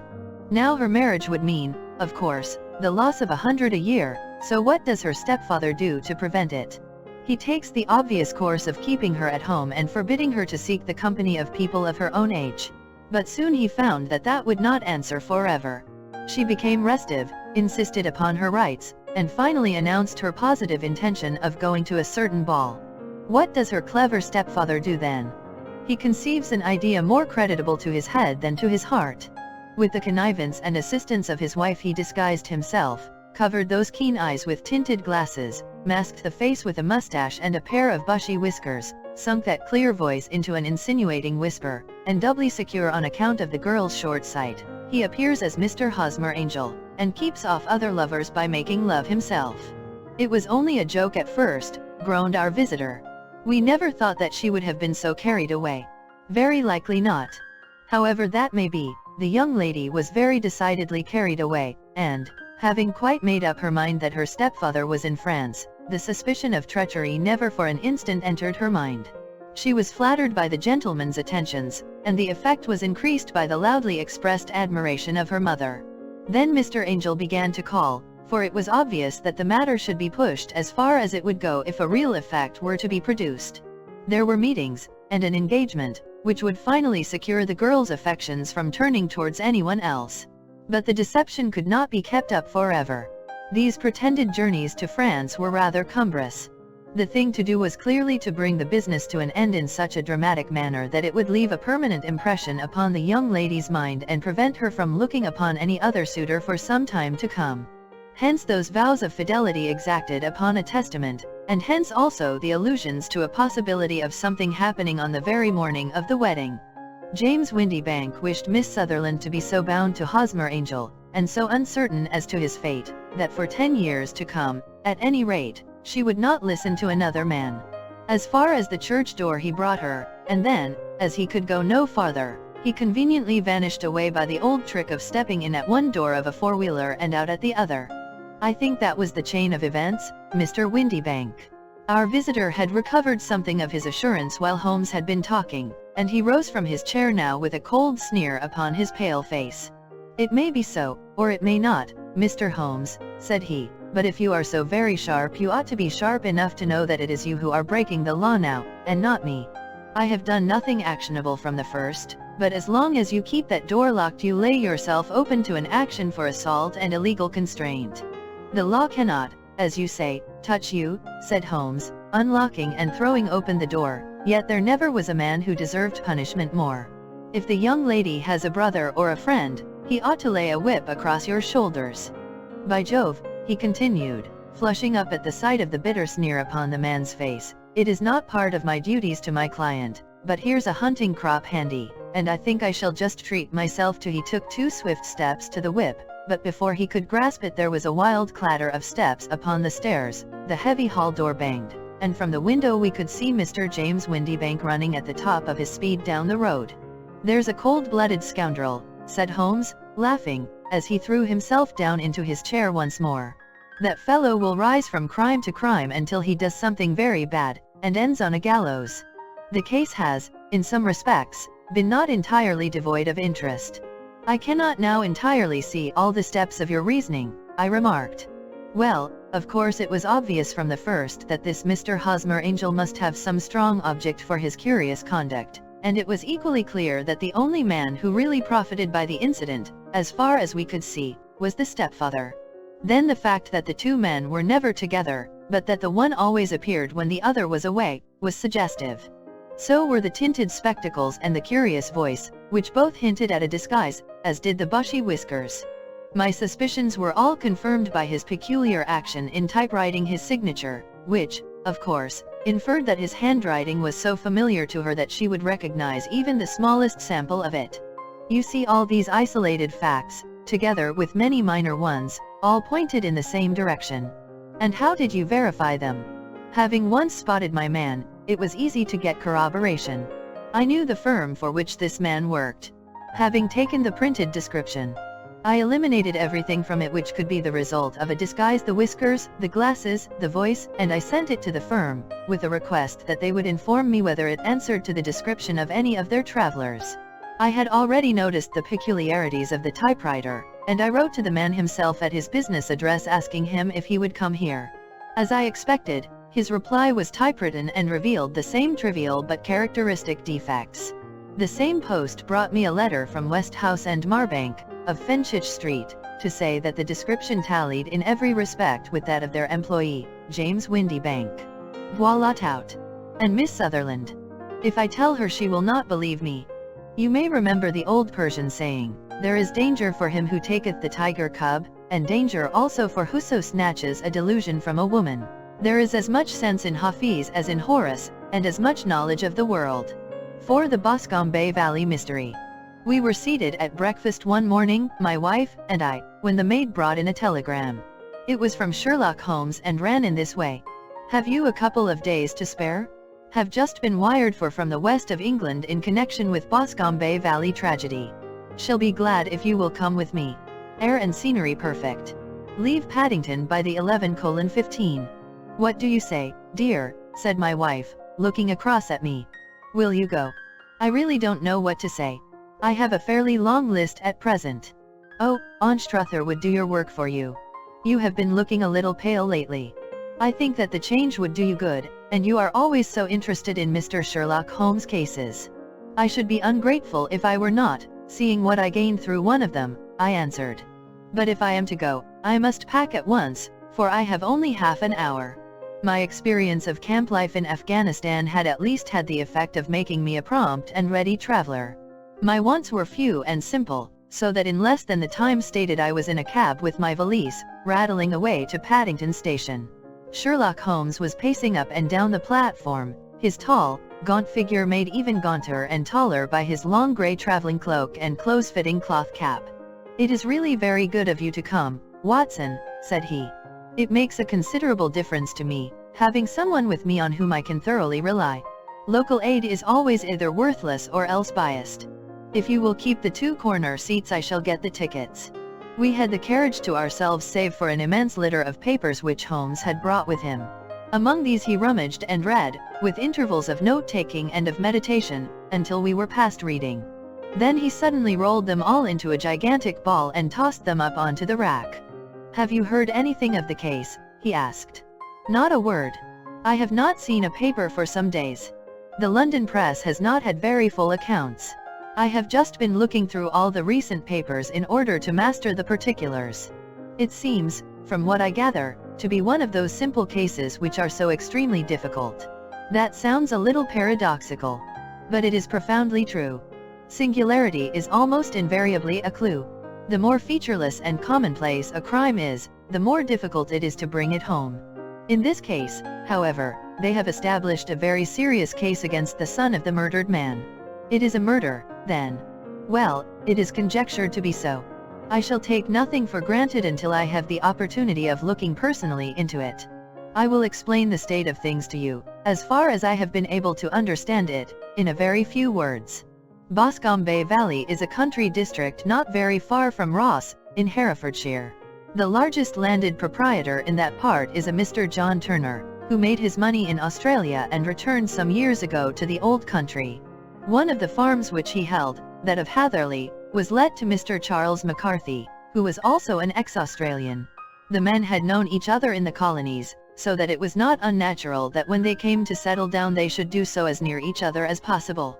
Turner was apparently the richer man, so McCarthy became his tenant but still remained, it seems, upon terms of perfect equality, as they were frequently together.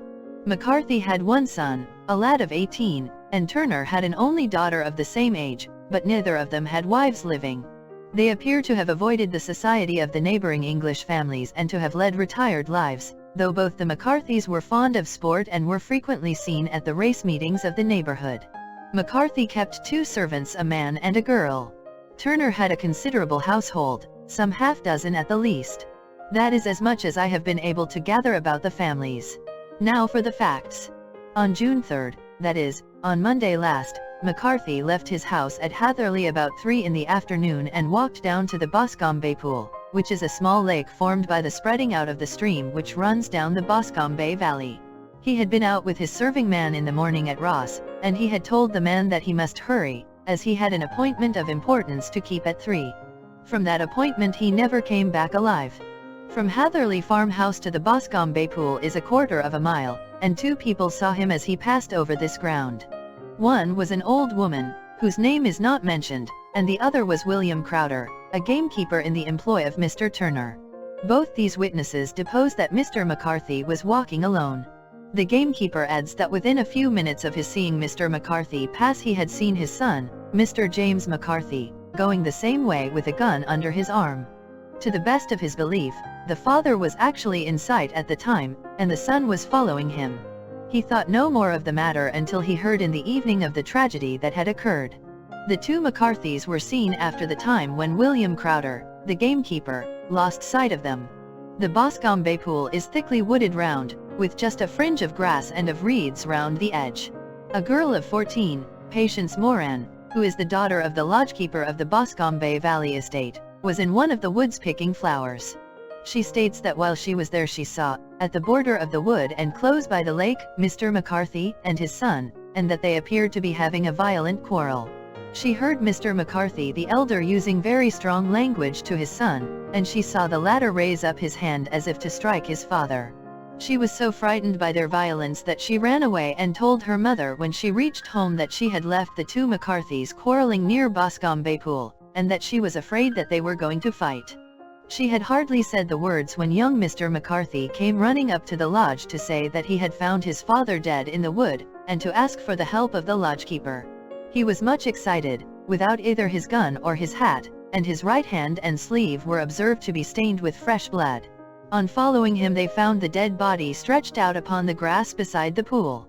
The head had been beaten in by repeated blows of some heavy and blunt weapon. The injuries were such as might very well have been inflicted by the butt end of his son's gun, which was found lying on the grass within a few paces of the body. Under these circumstances the young man was instantly arrested, and a verdict of willful murder having been returned at the inquest on Tuesday, he was on Wednesday brought before the magistrates at Ross, who have referred the case to the next assizes. Those are the main facts of the case as they came out before the coroner and the police court. I could hardly imagine a more damning case, I remarked. If ever circumstantial evidence pointed to a criminal it does so here. Circumstantial evidence is a very tricky thing, answered Holmes thoughtfully.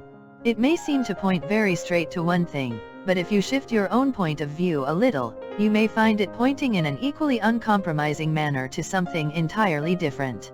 It must be confessed, however, that the case looks exceedingly grave against the young man, and it is very possible that he is indeed the culprit. There are several people in the neighborhood, however, and among them Miss Turner, the daughter of the neighboring landowner, who believe in his innocence, and who have retained Lestrade, whom you may recollect in connection with the study in Scarlet, to work out the case in his interest.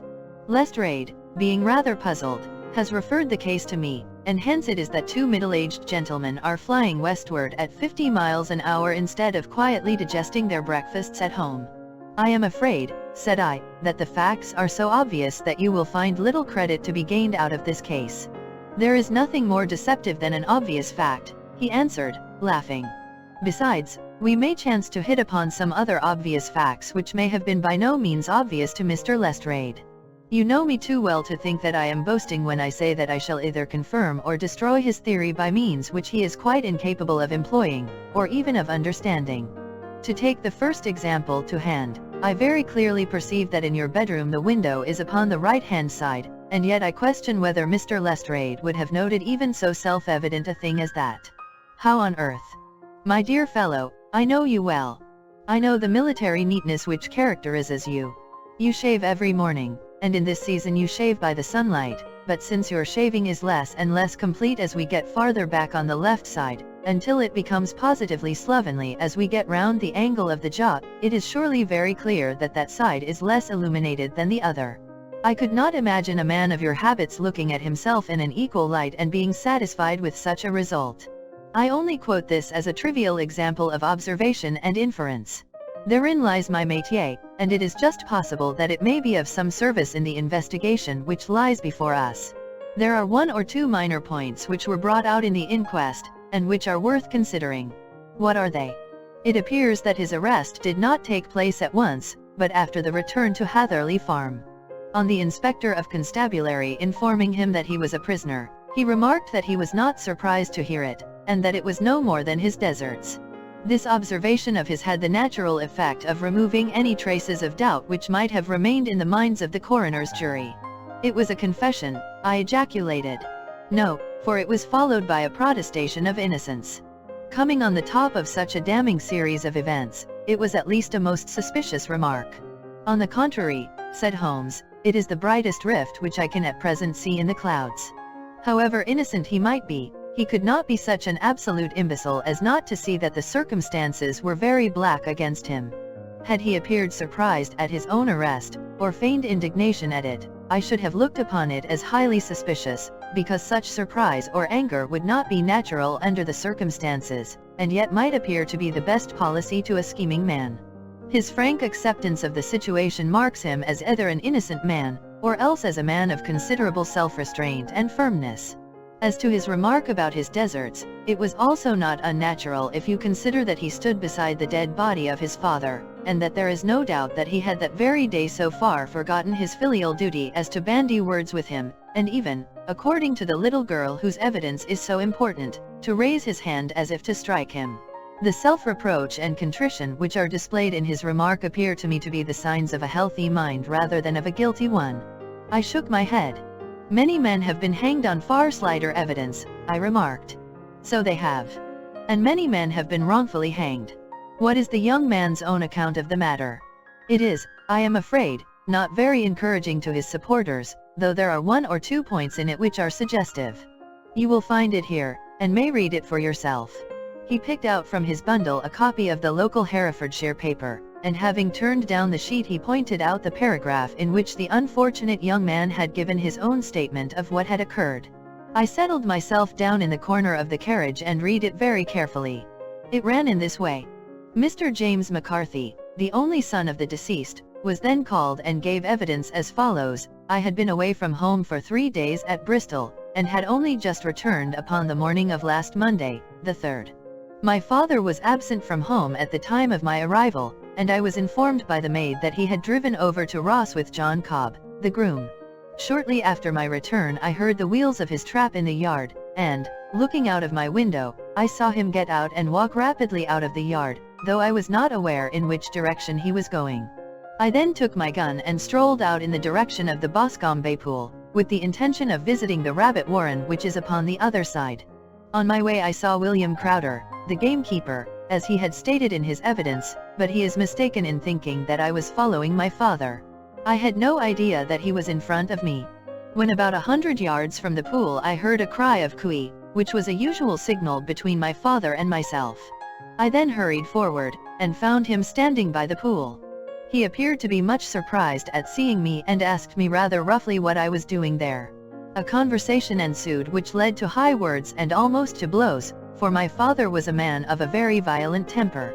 Seeing that his passion was becoming ungovernable, I left him and returned towards Hatherley Farm.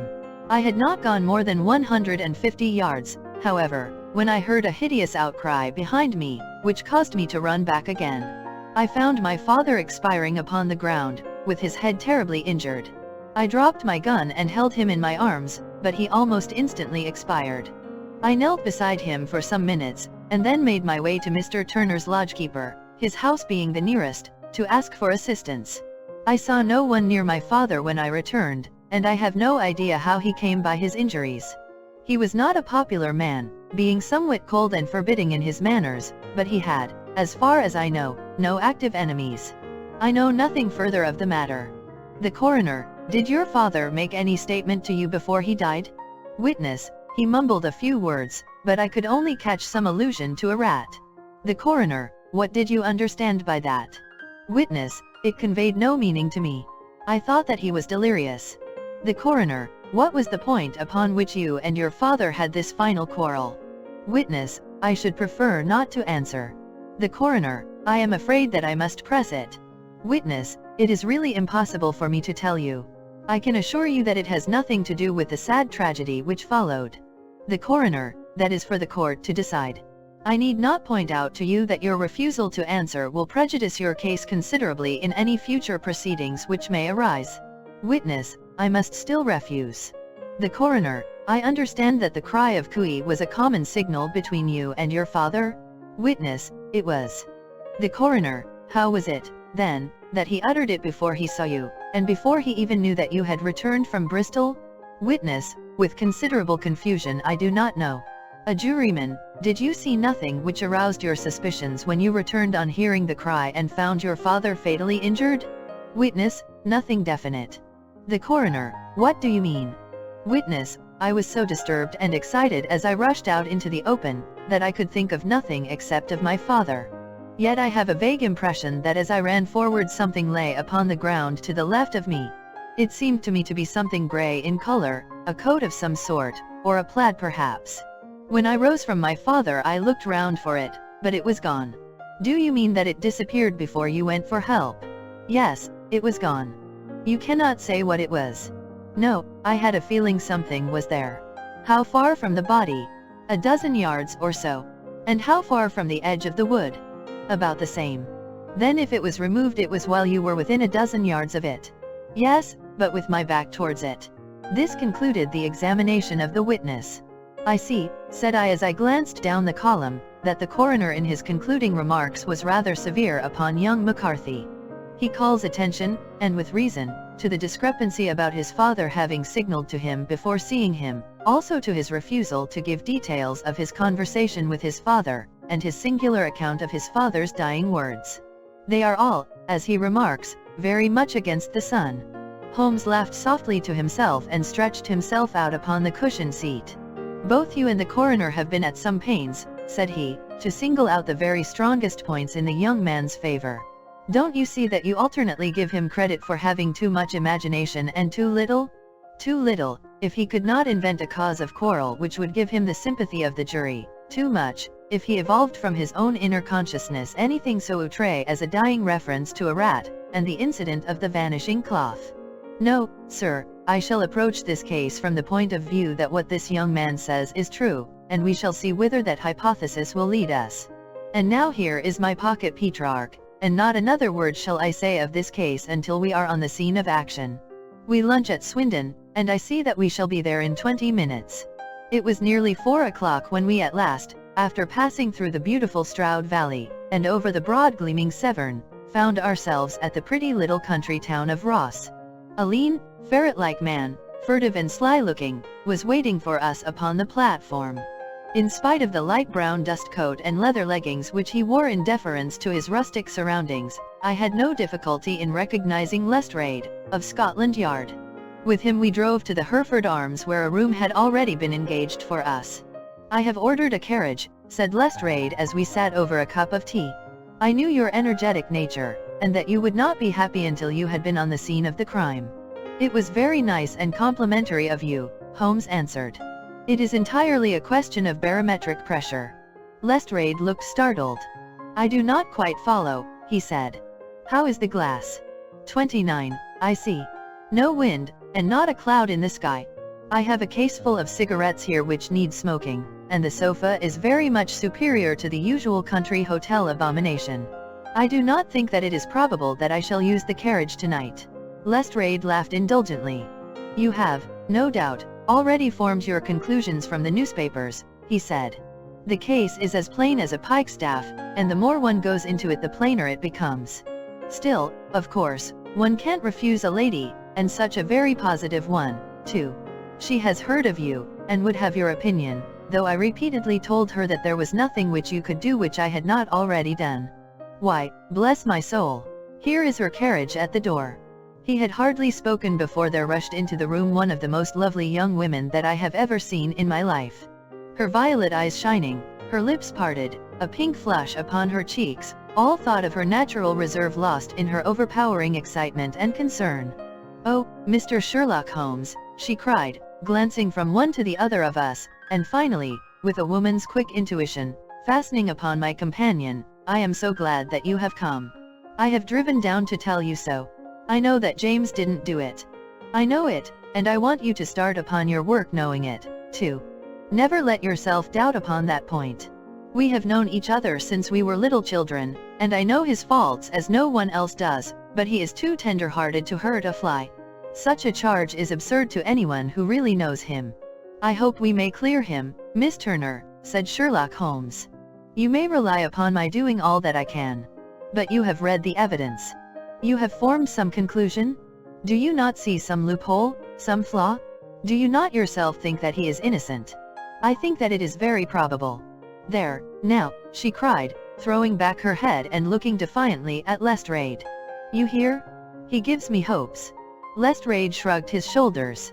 I am afraid that my colleague has been a little quick in forming his conclusions, he said. But he is right. Oh? I know that he is right. James never did it. And about his quarrel with his father, I am sure that the reason why he would not speak about it to the coroner was because I was concerned in it. In what way? Asked Holmes. It is no time for me to hide anything.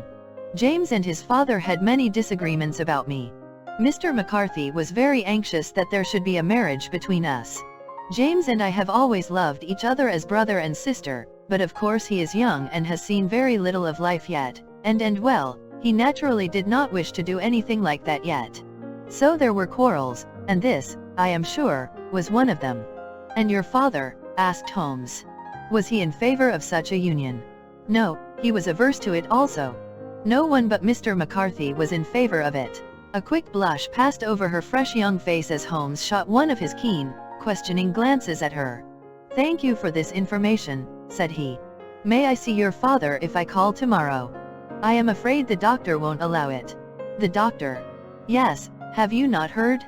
Poor father has never been strong for years back, but this has broken him down completely. He has taken to his bed, and Dr. Willows says that he is a wreck and that his nervous system is shattered. Mr. McCarthy was the only man alive who had known Dad in the old days in Victoria. Huh? In Victoria? That is important. Yes, at the mines.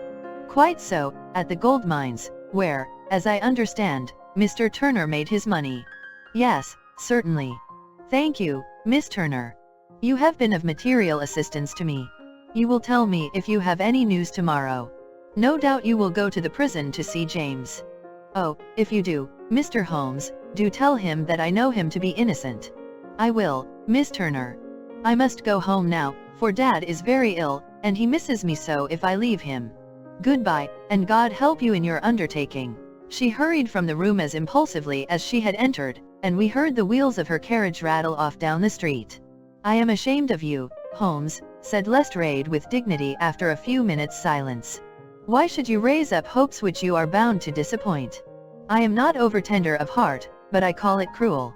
I think that I see my way to clearing James McCarthy, said Holmes. Have you an order to see him in prison? Yes, but only for you and me. Then I shall reconsider my resolution about going out. We have still time to take a train to Hereford and see him tonight. Ample. Then let us do so. Watson, I fear that you will find it very slow, but I shall only be away a couple of hours. I walked down to the station with them, and then wandered through the streets of the little town, finally returning to the hotel, where I lay upon the sofa and tried to interest myself in a yellow-backed novel. The puny plot of the story was so thin, however, when compared to the deep mystery through which we were groping, and I found my attention wander so continually from the action to the fact, that I at last flung it across the room and gave myself up entirely to a consideration of the events of the day. Supposing that this unhappy young man's story were absolutely true, then what hellish thing, what absolutely unforeseen and extraordinary calamity could have occurred between the time when he parted from his father, and the moment when, drawn back by his screams, he rushed into the glade? It was something terrible and deadly. What could it be? Might not the nature of the injuries reveal something to my medical instincts? I rang the bell and called for the weekly county paper, which contained a verbatim account of the inquest. In the surgeon's deposition it was stated that the posterior third of the left parietal bone and the left half of the occipital bone had been shattered by a heavy blow from a blunt weapon. I marked the spot upon my own head. Clearly such a blow must have been struck from behind. That was to some extent in favor of the accused, as when seen quarreling he was face to face with his father. Still, it did not go for very much, for the older man might have turned his back before the blow fell. Still, it might be worthwhile to call Holmes' attention to it. Then there was the peculiar dying reference to a rat. What could that mean? It could not be delirium. A man dying from a sudden blow does not commonly become delirious. No, it was more likely to be an attempt to explain how he met his fate. But what could it indicate? I cudgelled my brains to find some possible explanation. And then the incident of the grey cloth seen by young McCarthy. If that were true, the murderer must have dropped some part of his dress, presumably his overcoat, in his flight, and must have had the hardihood to return and to carry it away at the instant when the son was kneeling with his back turned not a dozen paces off. What a tissue of mysteries and improbabilities the whole thing was! I did not wonder at Lestrada's opinion, and yet I had so much faith in Sherlock Holmes' insight that I could not lose hope as long as every fresh fact seemed to strengthen his conviction of young McCarthy's innocence. It was late before Sherlock Holmes returned. He came back alone, for Lestrade was staying in lodgings in the town. "The glass still keeps very high," he remarked as he sat down. "It is of importance that it should not rain before we are able to go over the ground. On the other hand, a man should be at his very best and keenest for such nice work as that, and I did not wish to do it when fagged by a long journey. I have seen young McCarthy." "And what did you learn from him?" "Nothing." "Could he throw no light?" "None at all. I was inclined to think at one time that he knew who had done it and was screening him or her, but I am convinced now that he is as puzzled as everyone else. He is not a very quick-witted youth, though comely to look at and, I should think, sound at heart. I cannot admire his taste," I remarked, "if it is indeed a fact that he was averse to a marriage with so charming a young lady as this Miss Turner. Ah, thereby hangs a rather painful tale. This fellow is madly, insanely, in love with her, but some 2 years ago, when he was only a lad, and before he really knew her, for she had been away 5 years at a boarding school, what does the idiot do but get into the clutches of a barmaid in Bristol and marry her at a registry office? No one knows a word of the matter, but you can imagine how maddening it must be to him to be upbraided for not doing what he would give his very eyes to do, but what he knows to be absolutely impossible. It was sheer frenzy of this sort which made him throw his hands up into the air when his father, at their last interview, was goading him on to propose to Miss Turner. On the other hand, he had no means of supporting himself, and his father, who was by all accounts a very hard man, would have thrown him over utterly had he known the truth. It was with his barmaid wife that he had spent the last 3 days in Bristol, and his father did not know where he was. Mark that point. It is of importance. Good has come out of evil, however, for the barmaid, finding from the papers that he is in serious trouble and likely to be hanged, has thrown him over utterly and has written to him to say that she has a husband already in the Bermuda dockyard, so that there is really no tie between them. I think that that bit of news has consoled young McCarthy for all that he has suffered. But if he is innocent, who has done it? Ah, who? I would call your attention very particularly to 2 points. One is that the murdered man had an appointment with someone at the pool, and that the someone could not have been his son, for his son was away, and he did not know when he would return. The second is that the murdered man was heard to cry cooey, before he knew that his son had returned. Those are the crucial points upon which the case depends. And now let us talk about George Meredith, if you please, and we shall leave all minor matters until tomorrow. There was no rain, as Holmes had foretold, and the morning broke bright and cloudless.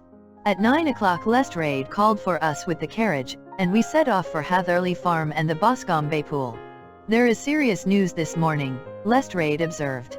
"It is said that Mr. Turner, of the Hall, is so ill that his life is despaired of."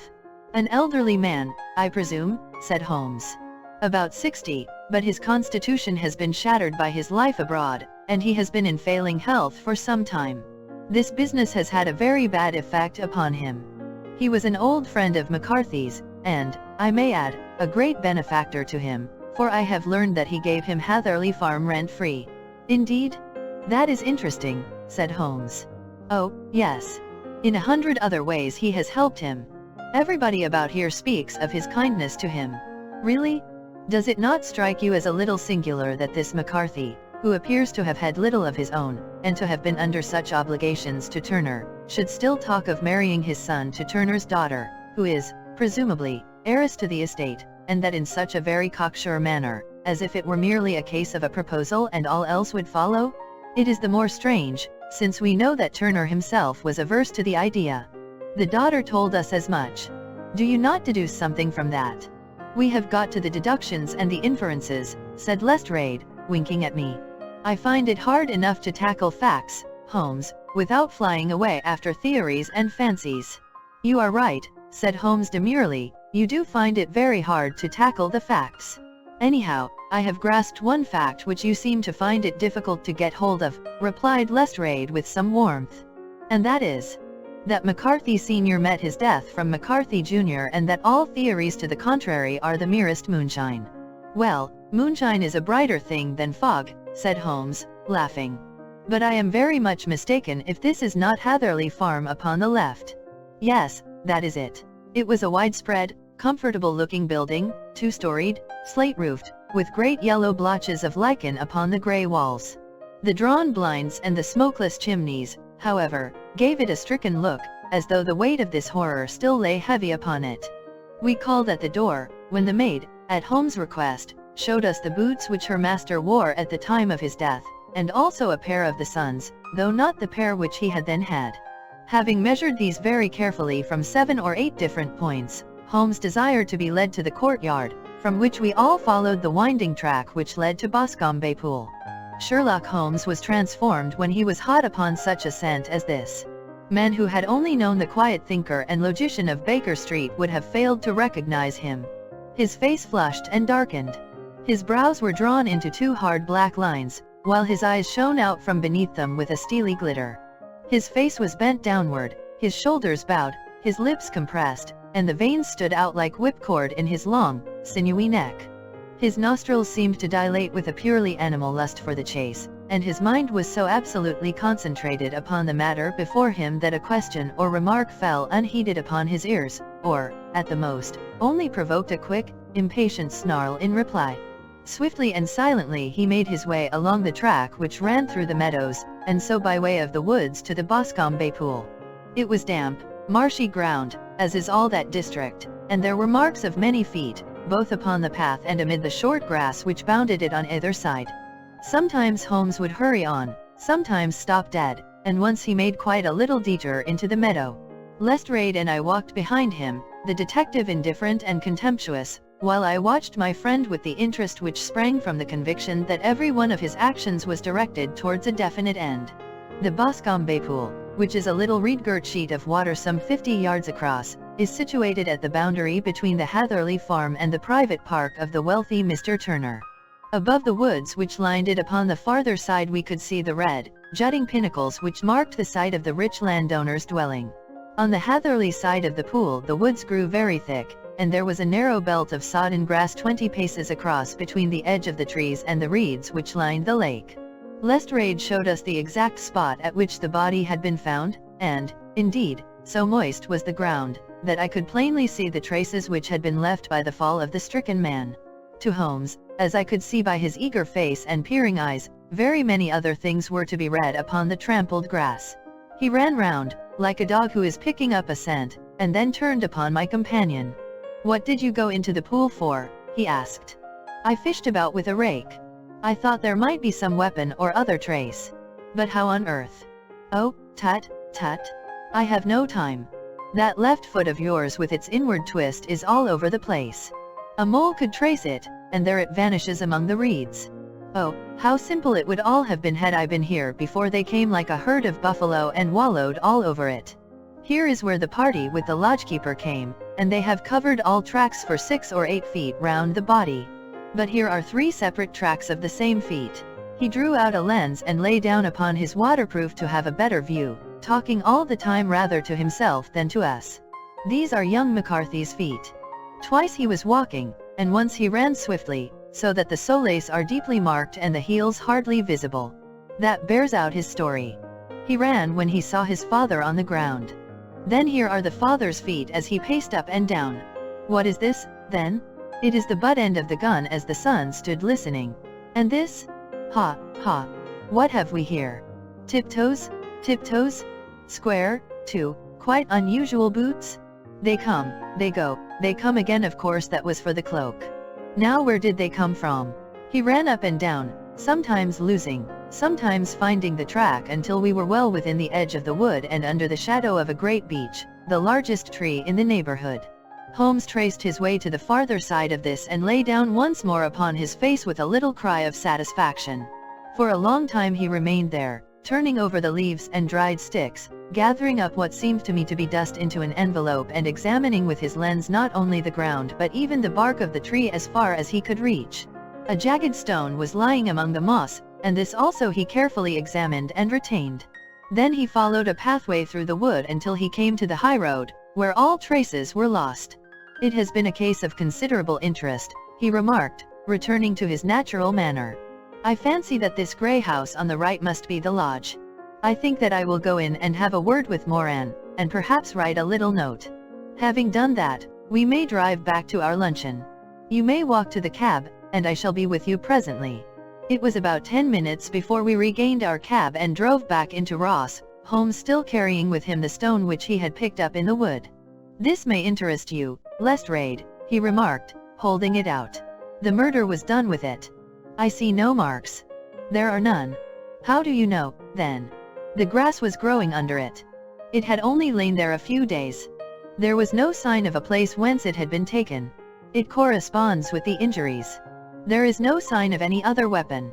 And the murderer is a tall man, left-handed, limps with the right leg, wears thick-soled shooting boots and a grey cloak, smokes Indian cigars, uses a cigar holder, and carries a blunt penknife in his pocket. There are several other indications, but these may be enough to aid us in our search." Lestrade laughed. "I am afraid that I am still a sceptic," he said. "Theories are all very well, but we have to deal with a hard-headed British jury." "Nous ferons," answered Holmes calmly. "You work your own method, and I shall work mine. I shall be busy this afternoon, and shall probably return to London by the evening train." "And leave your case unfinished?" "No, finished. But the mystery. It is solved." "Who was the criminal, then?" "The gentleman I describe." "But who is he?" "Surely it would not be difficult to find out. This is not such a populous neighborhood." Lestrade shrugged his shoulders. "I am a practical man," he said, "and I really cannot undertake to go about the country looking for a left-handed gentleman with a game leg. I should become the laughingstock of Scotland Yard." "All right," said Holmes quietly. "I have given you the chance. Here are your lodgings. Goodbye. I shall drop you a line before I leave." Having left Lestrade at his rooms, we drove to our hotel, where we found lunch upon the table.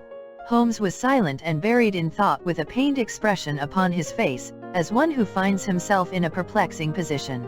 "Look here, Watson," he said when the cloth was cleared, "just sit down in this chair and let me preach to you for a little.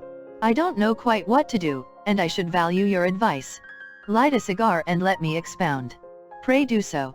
"Well, now, in considering this case, there are 2 points about young McCarthy's narrative which struck us both instantly, although they impressed me in his favor and you against him.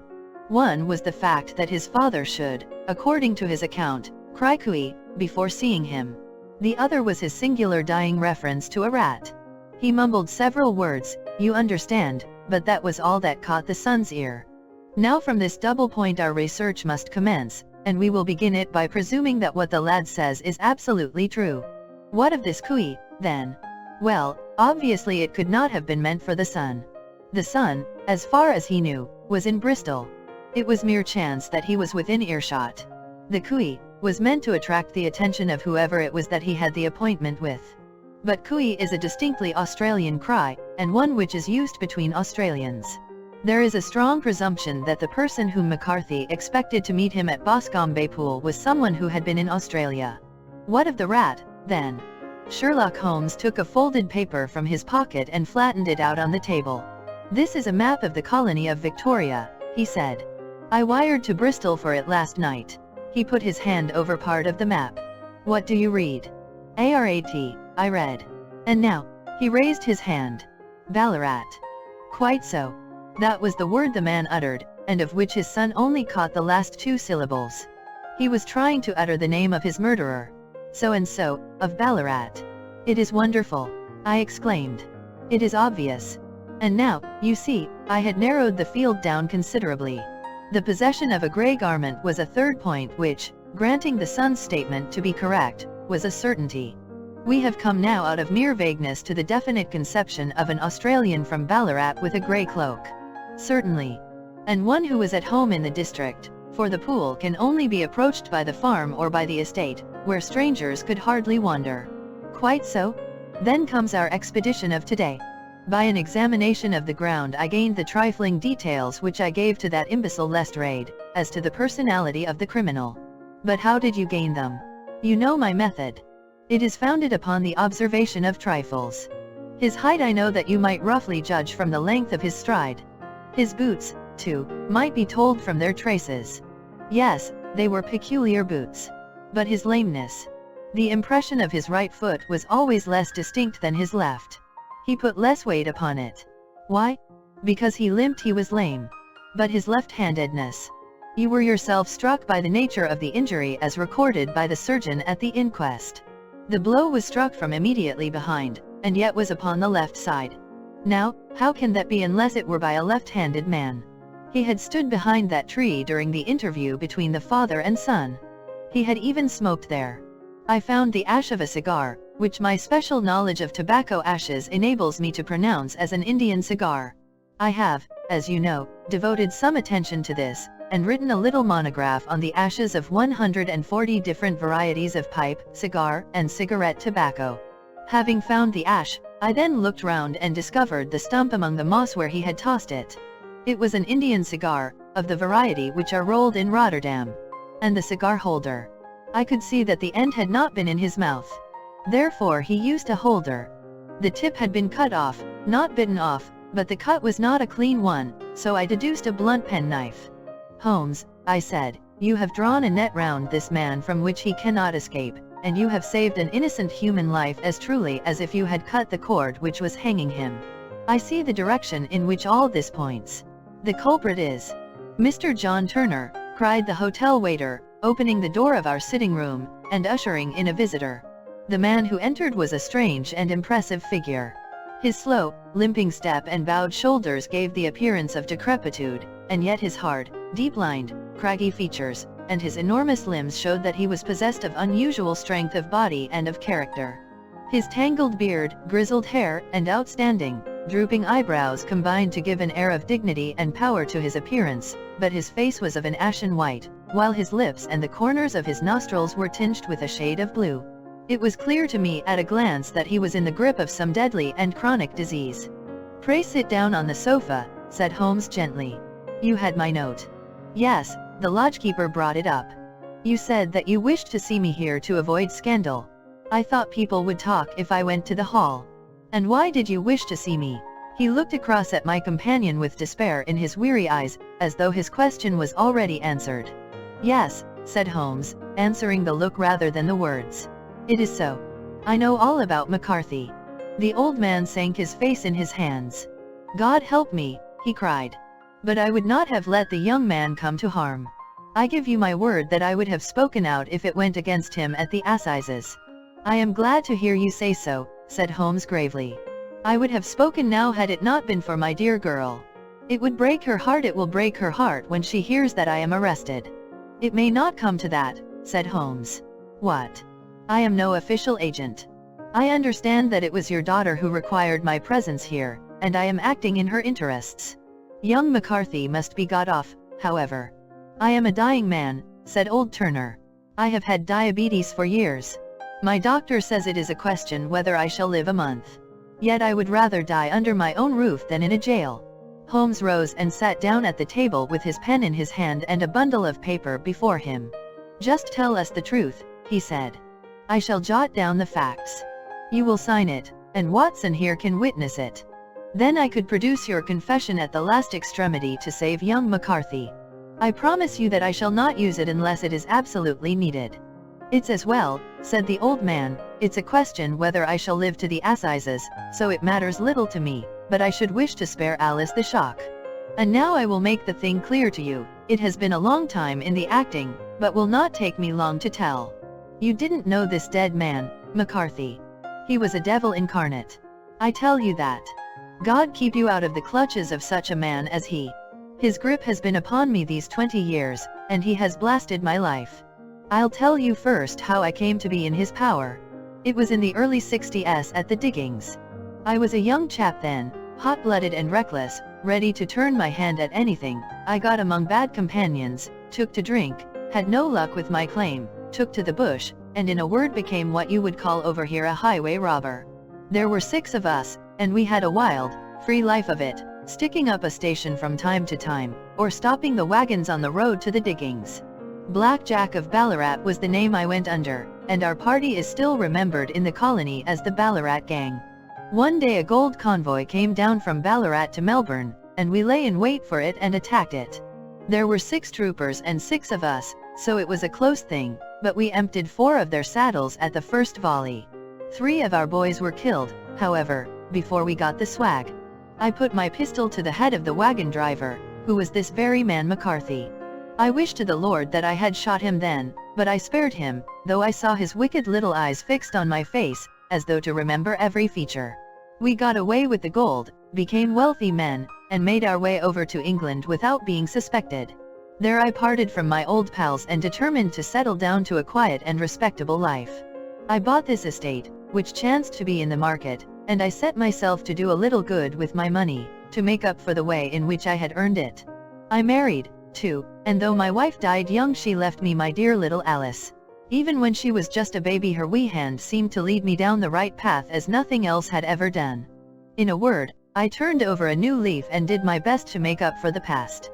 All was going well when McCarthy laid his grip upon me. I had gone up to town about an investment, and I met him in Regent Street with hardly a coat to his back or a boot to his foot. "Here we are, Jack," says he, touching me on the arm, "we'll be as good as a family to you. There's 2 of us, me and my son, and you can have the keeping of us. If you don't it's a fine, law-abiding country is England, and there's always a policeman within hail." Well, down they came to the West Country, there was no shaking them off, and there they have lived rent-free on my best land ever since. There was no rest for me, no peace, no forgetfulness, turn where I would, there was his cunning, grinning face at my elbow. It grew worse as Alice grew up, for he soon saw I was more afraid of her knowing my past than of the police. Whatever he wanted he must have, and whatever it was I gave him without question, land, money, houses, until at last he asked a thing which I could not give. He asked for Alice. His son, you see, had grown up, and so had my girl, and as I was known to be in weak health, it seemed a fine stroke to him that his lad should step into the whole property. But there I was firm. I would not have his cursed stock mixed with mine, not that I had any dislike to the lad, but his blood was in him, and that was enough. I stood firm. McCarthy threatened. I braved him to do his worst. We were to meet at the pool midway between our houses to talk it over. When I went down there I found him talking with his son, so I smoked a cigar and waited behind a tree until he should be alone. But as I listened to his talk all that was black and bitter in me seemed to come uppermost. He was urging his son to marry my daughter with as little regard for what she might think as if she were a slut from off the streets. It drove me mad to think that I and all that I held most dear should be in the power of such a man as this. Could I not snap the bond? I was already a dying and a desperate man. Though clear of mind and fairly strong of limb, I knew that my own fate was sealed. But my memory and my girl? Both could be saved if I could but silence that foul tongue. I did it, Mr. Holmes. I would do it again. Deeply as I have sinned, I have led a life of martyrdom to atone for it. But that my girl should be entangled in the same meshes which held me was more than I could suffer. I struck him down with no more compunction than if he had been some foul and venomous beast. His cry brought back his son, but I had gained the cover of the wood, though I was forced to go back to fetch the cloak which I had dropped in my flight. That is the true story, gentlemen, of all that occurred. Well, it is not for me to judge you, said Holmes as the old man signed the statement which had been drawn out. I pray that we may never be exposed to such a temptation. I pray not, sir. And what do you intend to do? In view of your health, nothing. You are yourself aware that you will soon have to answer for your deed at a higher court than the assizes. I will keep your confession, and if McCarthy is condemned I shall be forced to use it. If not, it shall never be seen by mortal eye, and your secret, whether you be alive or dead, shall be safe with us. Farewell, then, said the old man solemnly. Your own deathbeds, when they come, will be the easier for the thought of the peace which you have given to mine. Tottering and shaking in all his giant frame, he stumbled slowly from the room. God help us, said Holmes after a long silence. Why does fate play such tricks with poor, helpless worms? I never hear of such a case as this that I do not think of Baxter's words, and say, there, but for the grace of God, goes Sherlock Holmes. James McCarthy was acquitted at the assizes on the strength of a number of objections which had been drawn out by Holmes and submitted to the defending counsel. Old Turner lived for 7 months after our interview, But he is now dead, and there is every prospect that the son and daughter may come to live happily together in ignorance of the black cloud which rests upon their past. 5. The 5 Orange Pips. When I glance over my notes and records of the Sherlock Holmes cases between the years 82 and 90, I am faced by so many which present strange and interesting features that it is no easy matter to know which to choose and which to leave. Some, however, have already gained publicity through the papers, and others have not offered a field for those peculiar qualities which my friend possessed in so high a degree, and which it is the object of these papers to illustrate.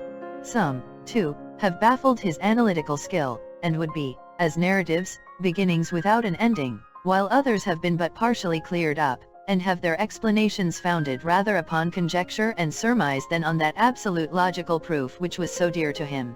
There is, however, one of these last which was so remarkable in its details and so startling in its results that I am tempted to give some account of it in spite of the fact that there are points in connection with it which never have been, and probably never will be, entirely cleared up.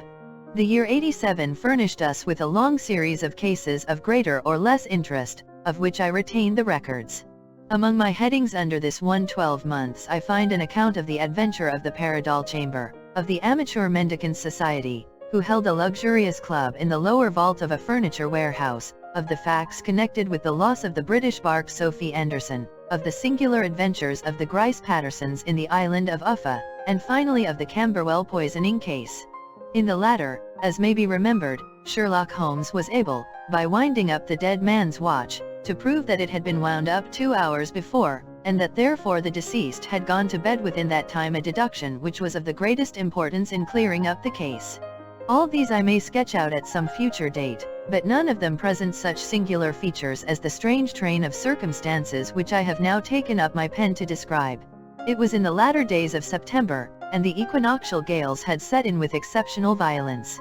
All day the wind had screamed and the rain had beaten against the windows, so that even here in the heart of great, handmade London we were forced to raise our minds for the instant from the routine of life and to recognize the presence of those great elemental forces which shriek at mankind through the bars of his civilization, like untamed beasts in a cage.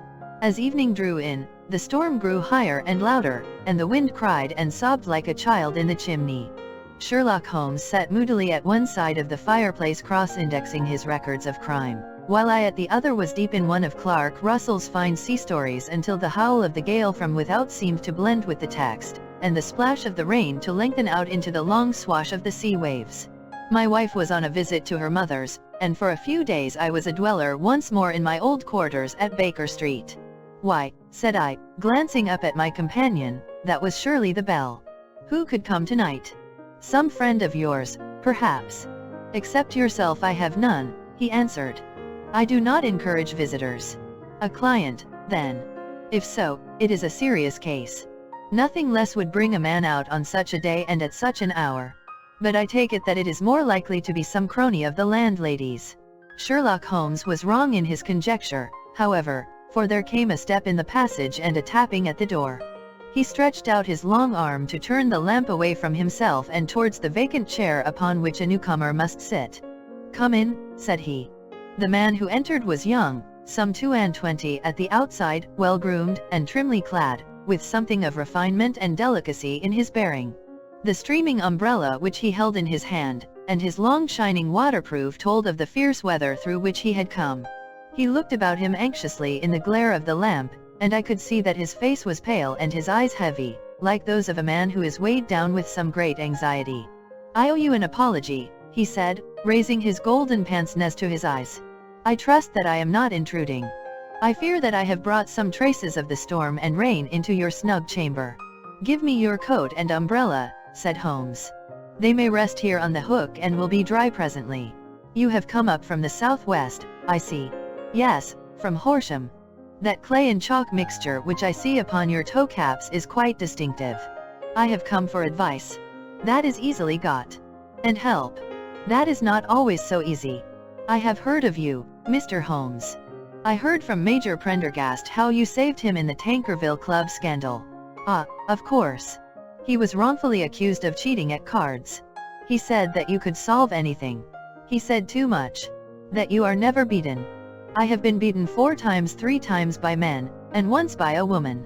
But what is that compared with the number of your successes? It is true that I have been generally successful. Then you may be so with me. I beg that you will draw your chair up to the fire and favor me with some details as to your case. It is no ordinary one. None of those which come to me are. I am the last court of appeal. And yet I question, sir, whether, in all your experience, you have ever listened to a more mysterious and inexplicable chain of events than those which have happened in my own family. You fill me with interest, said Holmes. Pray give us the essential facts from the commencement, and I can afterwards question you as to those details which seem to me to be most important. The young man pulled his chair up and pushed his wet feet out towards the blaze. My name, said he, is John Openshaw, but my own affairs have, as far as I can understand, little to do with this awful business. It is a hereditary matter, so in order to give you an idea of the facts, I must go back to the commencement of the affair. You must know that my grandfather had two sons, my uncle Elias and my father Joseph. My father had a small factory at Coventry, which he enlarged at the time of the invention of bicycling. He was a patentee of the Openshaw unbreakable tire, and his business met with such success that he was able to sell it and to retire upon a handsome competence. My uncle Elias emigrated to America when he was a young man and became a planter in Florida, where he was reported to have done very well. At the time of the war he fought in Jackson's army, and afterwards under Hood, where he rose to be a colonel. When Lee laid down his arms, my uncle returned to his plantation, where he remained for 3 or 4 years. About 1869 or 1870 he came back to Europe and took a small estate in Sussex, near Horsham. He had made a very considerable fortune in the States, and his reason for leaving them was his aversion to the Negroes, and his dislike of the Republican policy in extending the franchise to them. He was a singular man, fierce and quick-tempered, very foul-mouthed when he was angry, and of a most retiring disposition. During all the years that he lived at Horsham, I doubt if ever he set foot in the town. He had a garden and 2 or 3 fields round his house, and there he would take his exercise, though very often for weeks on end he would never leave his room. He drank a great deal of brandy and smoked very heavily, but he would see no society and did not want any friends, not even his own brother. He didn't mind me, in fact, he took a fancy to me, for at the time when he saw me first I was a youngster of 12 or so. This would be in the year 1878, after he had been 8 or 9 years in England. He begged my father to let me live with him, and he was very kind to me in his way. When he was sober he used to be fond of playing backgammon and draughts with me, and he would make me his representative both with the servants and with the tradespeople, so that by the time that I was 16 I was quite master of the house. I kept all the keys and could go where I liked and do what I liked, so long as I did not disturb him in his privacy. There was one singular exception, however, for he had a single room, a lumber room up among the attics, which was invariably locked, and which he would never permit either me or anyone else to enter. With a boy's curiosity I have peeped through the keyhole, but I was never able to see more than such a collection of old trunks and bundles as would be expected in such a room. One day, it was in March, 1883, a letter with a foreign stamp lay upon the table in front of the colonel's plate. It was not a common thing for him to receive letters, for his bills were all paid in ready money, and he had no friends of any sort. "From India," said he as he took it up, "Pondicherry postmark? What can this be?" Opening it hurriedly, out there jumped 5 little dried orange pips, which pattered down upon his plate. I began to laugh at this, but the laugh was struck from my lips at the sight of his face. His lip had fallen, his eyes were protruding, his skin the color of putty, and he glared at the envelope which he still held in his trembling hand. "KKK, he shrieked, and then, my God, my sins have overtaken me. "What is it, uncle?" I cried. "Death," said he, and rising from the table he retired to his room, leaving me palpitating with horror. I took up the envelope and saw scrawled in red ink upon the inner flap, just above the gum, the letter K 3 times repeated. There was nothing else save the 5 dried pips. What could be the reason of his overpowering terror? I left the breakfast table, and as I ascended the stair I met him coming down with an old rusty key, which must have belonged to the attic, in one hand, and a small brass box, like a cash box, in the other. "They may do what they like, but I'll checkmate them still," said he with an oath.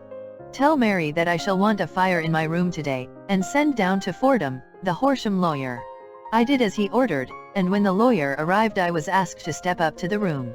The fire was burning brightly, and in the grate there was a mass of black, fluffy ashes, as of burned paper, while the brass box stood open and empty beside it. As I glanced at the box I noticed, with a start, that upon the lid was printed the treble K which I had read in the morning upon the envelope. "I wish you, John," said my uncle, "to witness my will. I leave my estate, with all its advantages and all its disadvantages, to my brother, your father, whence it will, no doubt, descend to you. If you can enjoy it in peace, well and good. If you find you cannot, take my advice, my boy, and leave it to your deadliest enemy. I am sorry to give you such a two-edged thing, but I can't say what turn things are going to take. Kindly sign the paper where Mr. Fordham shows you." I signed the paper as directed, and the lawyer took it away with him. The singular incident made, as you may think, the deepest impression upon me, and I pondered over it and turned it every way in my mind without being able to make anything of it. Yet I could not shake off the vague feeling of dread which it left behind, though the sensation grew less keen as the weeks passed and nothing happened to disturb the usual routine of our lives. I could see a change in my uncle, however. He drank more than ever, and he was less inclined for any sort of society. Most of his time he would spend in his room, with the door locked upon the inside, but sometimes he would emerge in a sort of drunken frenzy and would burst out of the house and tear about the garden with a revolver in his hand, screaming out that he was afraid of no man, and that he was not to be cooped up, like a sheep in a pen, by man or devil. When these hot fits were over, however, he would rush tumultuously in at the door and lock and bar it behind him, like a man who can brazen it out no longer against the terror which lies at the roots of his soul. At such times I have seen his face, even on a cold day, glisten with moisture, as though it were new raised from a basin. Well, to come to an end of the matter, Mr. Holmes, and not to abuse your patience, there came a night when he made one of those drunken sallies from which he never came back. We found him, when we went to search for him, face downward in a little green-scummed pool, which lay at the foot of the garden. There was no sign of any violence, and the water was but 2 feet deep, so that the jury, having regard to his known eccentricity, brought in a verdict of suicide. But I, who knew how he winced from the very thought of death, had much ado to persuade myself that he had gone out of his way to meet it. The matter passed, however, and my father entered into possession of the estate, and of some £14,000, which lay to his credit at the bank.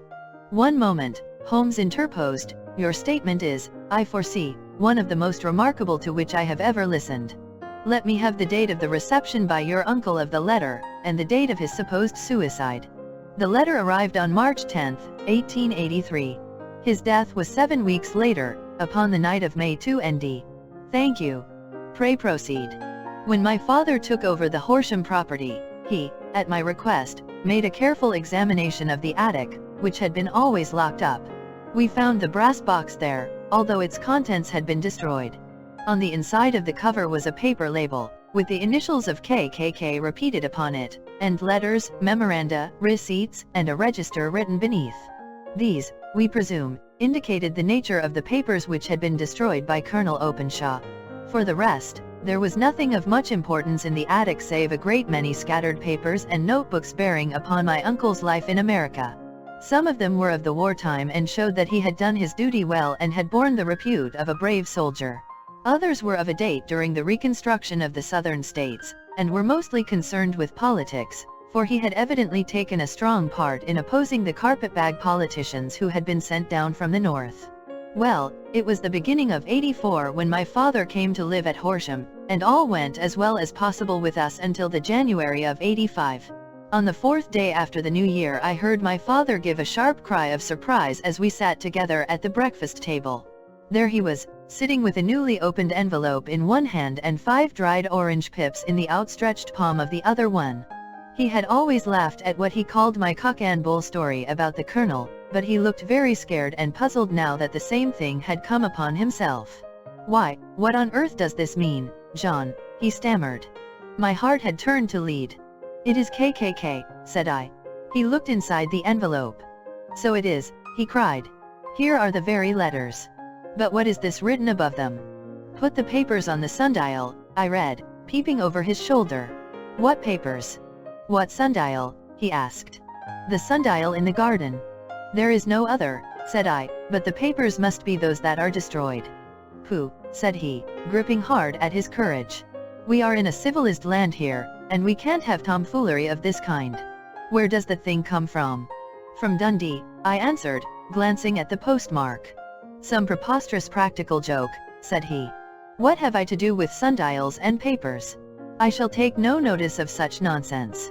I should certainly speak to the police, I said. And be laughed at for my pains. Nothing of the sort. Then let me do so. No, I forbid you. I won't have a fuss made about such nonsense. It was in vain to argue with him, for he was a very obstinate man. I went about, however, with a heart which was full of forebodings. On the third day after the coming of the letter, my father went from home to visit an old friend of his, Major Freebody, who is in command of one of the forts upon Portsdown Hill. I was glad that he should go, for it seemed to me that he was farther from danger when he was away from home. In that, however, I was in error. Upon the second day of his absence I received a telegram from the Major, imploring me to come at once. My father had fallen over one of the deep chalk pits which abound in the neighborhood, and was lying senseless, with a shattered skull. I hurried to him, but he passed away without having ever recovered his consciousness. He had, as it appears, been returning from Fareham in the twilight, and as the country was unknown to him, and the chalk pit unfenced, the jury had no hesitation in bringing in a verdict of death from accidental causes. Carefully as I examined every fact connected with his death, I was unable to find anything which could suggest the idea of murder.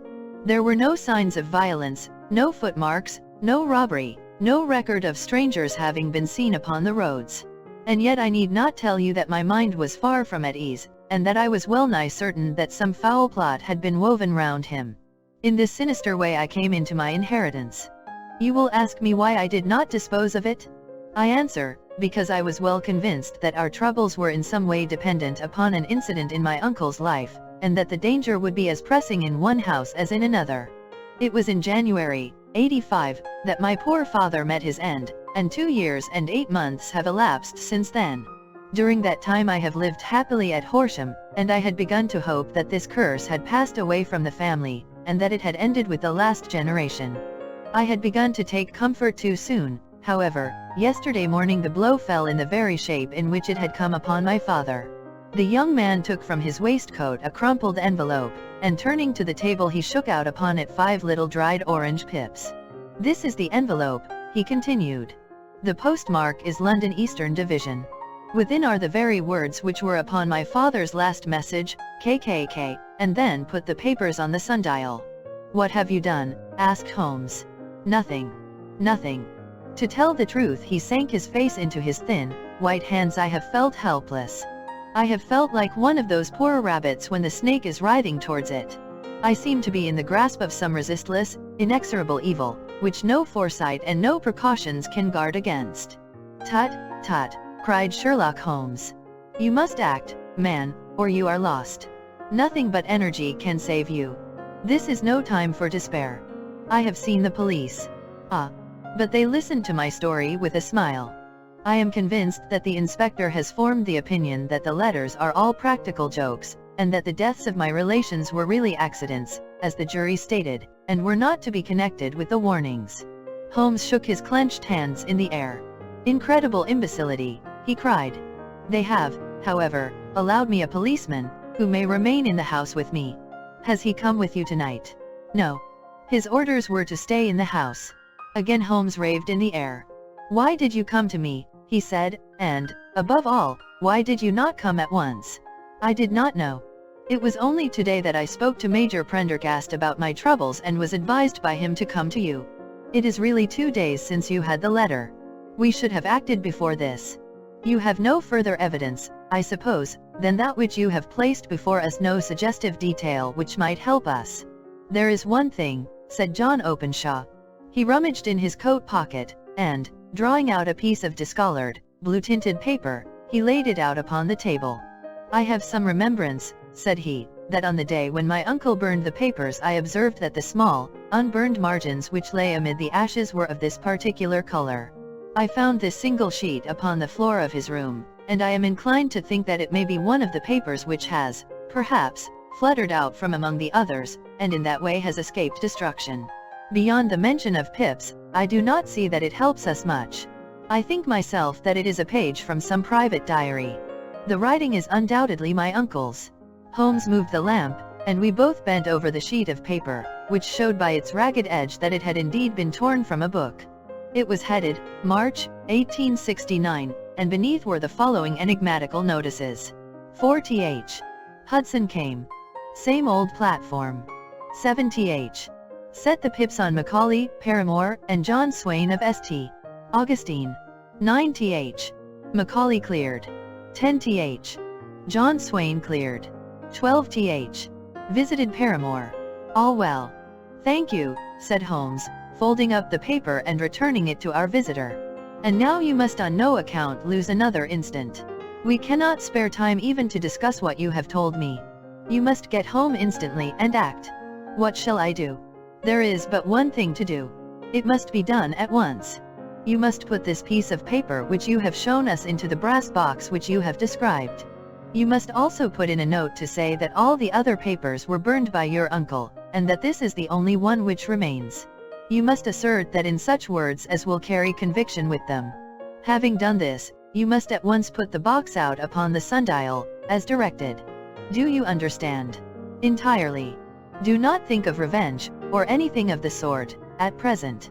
I think that we may gain that by means of the law, but we have our web to weave, while theirs is already woven. The first consideration is to remove the pressing danger which threatens you. The second is to clear up the mystery and to punish the guilty parties. I thank you, said the young man, rising and pulling on his overcoat. You have given me fresh life and hope. I shall certainly do as you advise.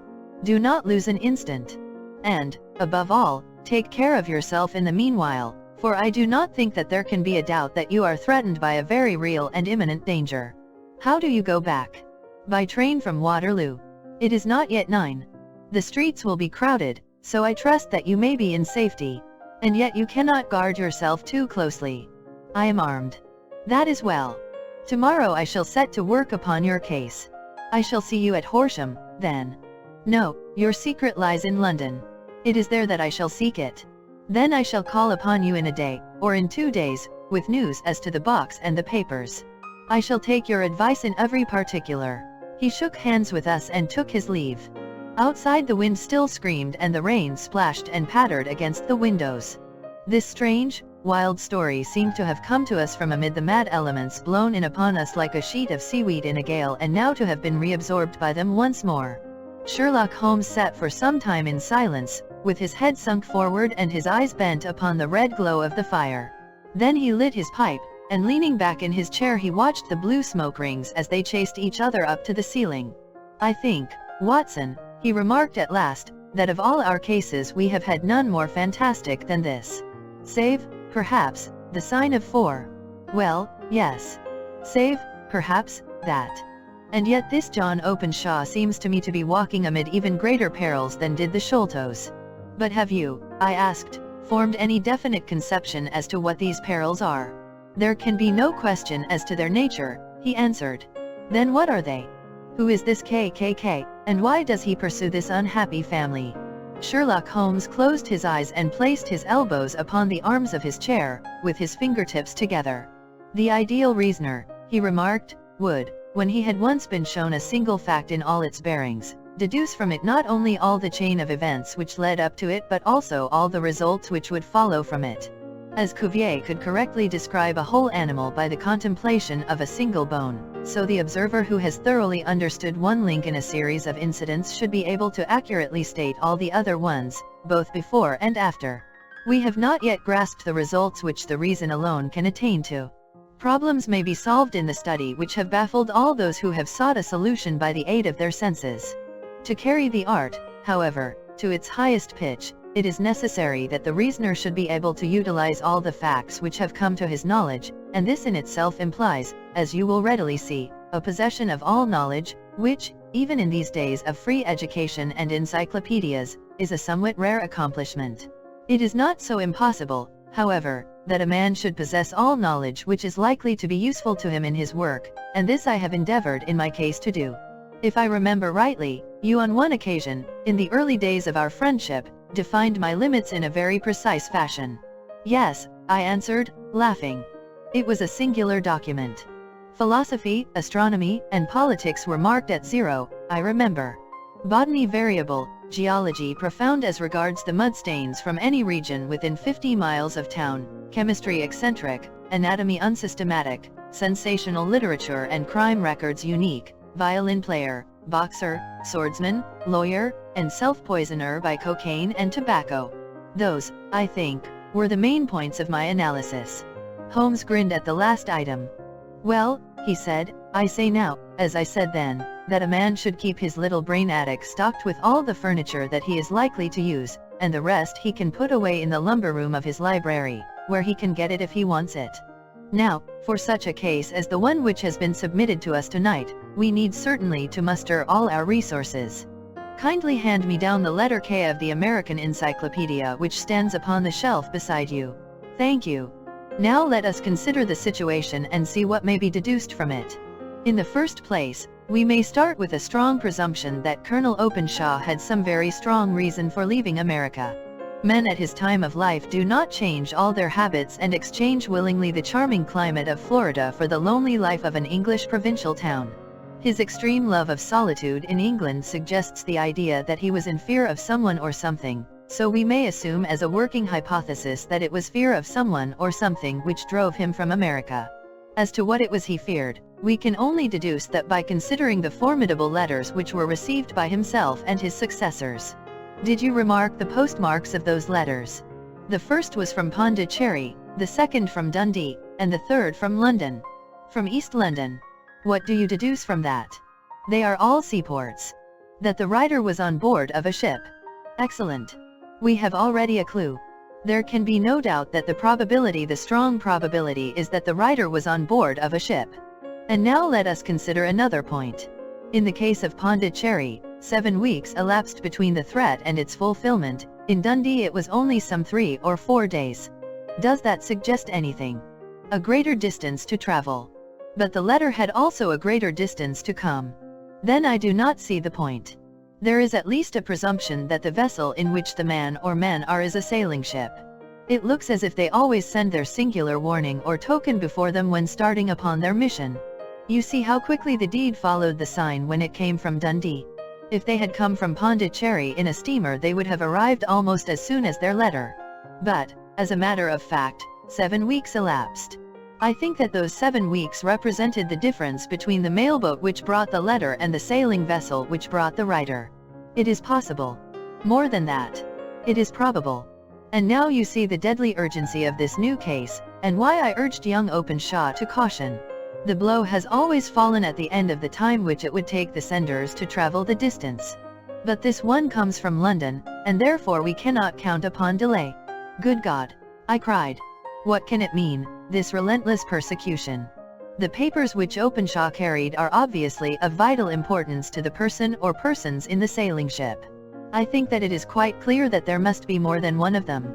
A single man could not have carried out 2 deaths in such a way as to deceive a coroner's jury. There must have been several in it, and they must have been men of resource and determination. Their papers they mean to have, be the holder of them who it may. In this way you see KKK ceases to be the initials of an individual and becomes the badge of a society. But of what society? Have you never, said Sherlock Holmes, bending forward and sinking his voice, have you never heard of the Ku Klux Klan? I never have. Holmes turned over the leaves of the book upon his knee. Here it is, said he presently. Ku Klux Klan. A name derived from the fanciful resemblance to the sound produced by cocking a rifle. This terrible secret society was formed by some ex-Confederate soldiers in the southern states after the Civil War, and it rapidly formed local branches in different parts of the country, notably in Tennessee, Louisiana, the Carolinas, Georgia, and Florida. Its power was used for political purposes, principally for the terrorizing of the Negro voters and the murdering and driving from the country of those who were opposed to its views. Its outrages were usually preceded by a warning sent to the marked man in some fantastic but generally recognized shape, a sprig of oak leaves in some parts, melon seeds, or orange pips in others. On receiving this the victim might either openly abjure his former ways, or might fly from the country. If he braved the matter out, death would unfailingly come upon him, and usually in some strange and unforeseen manner. So perfect was the organization of the society, and so systematic its methods, that there is hardly a case upon record where any man succeeded in braving it with impunity, or in which any of its outrages were traced home to the perpetrators. For some years the organization flourished in spite of the efforts of the United States government and of the better classes of the community in the South. Eventually, in the year 1869, the movement rather suddenly collapsed, although there have been sporadic outbreaks of the same sort since that date. You will observe, said Holmes, laying down the volume, that the sudden breaking up of the society was coincident with the disappearance of Openshaw from America with their papers. It may well have been cause and effect. It is no wonder that he and his family have some of the more implacable spirits upon their track. You can understand that this register and diary may implicate some of the first men in the South, and that there may be many who will not sleep easy at night until it is recovered. Then the page we have seen is such as we might expect. It ran, if I remember right, sent the pips to A, B, and C, that is, sent the society's warning to them. Then there are successive entries that A and B cleared, or left the country, and finally that C was visited, with, I fear, a sinister result for C. Well, I think, Doctor, that we may let some light into this dark place, and I believe that the only chance young Openshaw has in the meantime is to do what I have told him.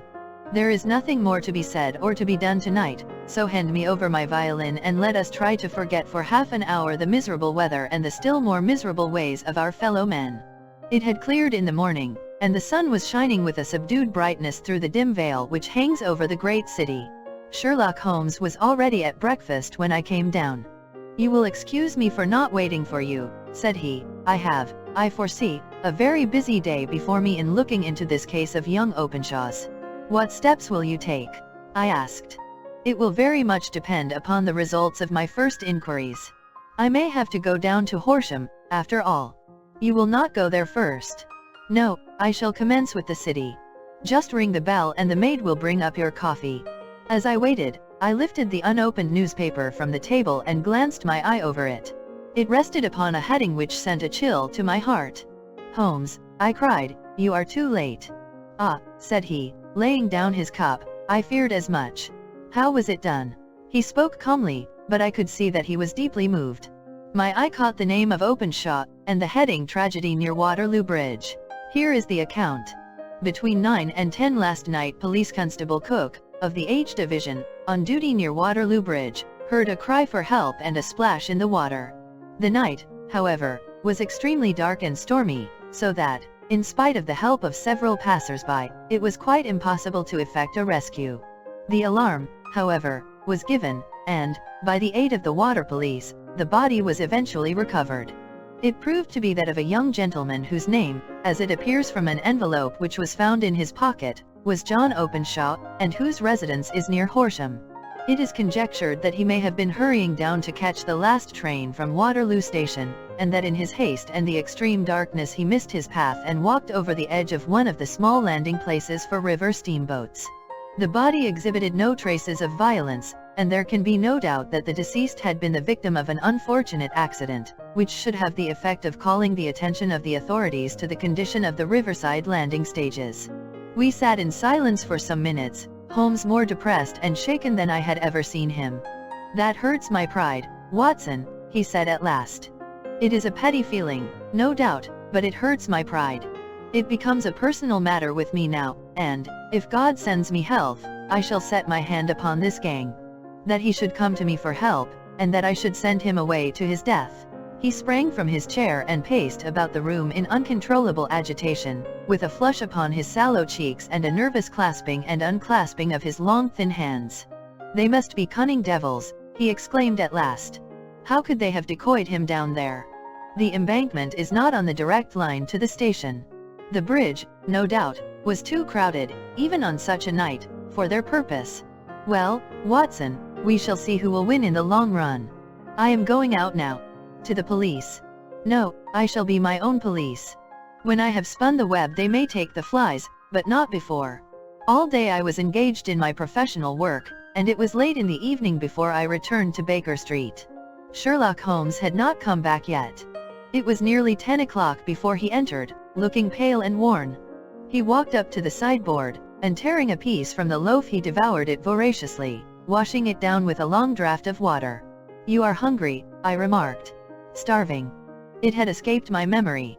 "I have had nothing since breakfast." "Nothing." "Not a bite." I had no time to think of it. "And how have you succeeded?" "Well, you have a clue." "I have them in the hollow of my hand. Young Openshaw shall not long remain unavenged." "Why, Watson, let us put their own devilish trademark upon them. It is well thought of." "What do you mean?" He took an orange from the cupboard, and tearing it to pieces he squeezed out the pips upon the table. Of these he took 5 and thrust them into an envelope. On the inside of the flap he wrote SH for J.O. Then he sealed it and addressed it to a Captain James Calhoun, Bark Lone Star, Savannah, Georgia. "That will await him when he enters port," said he, chuckling.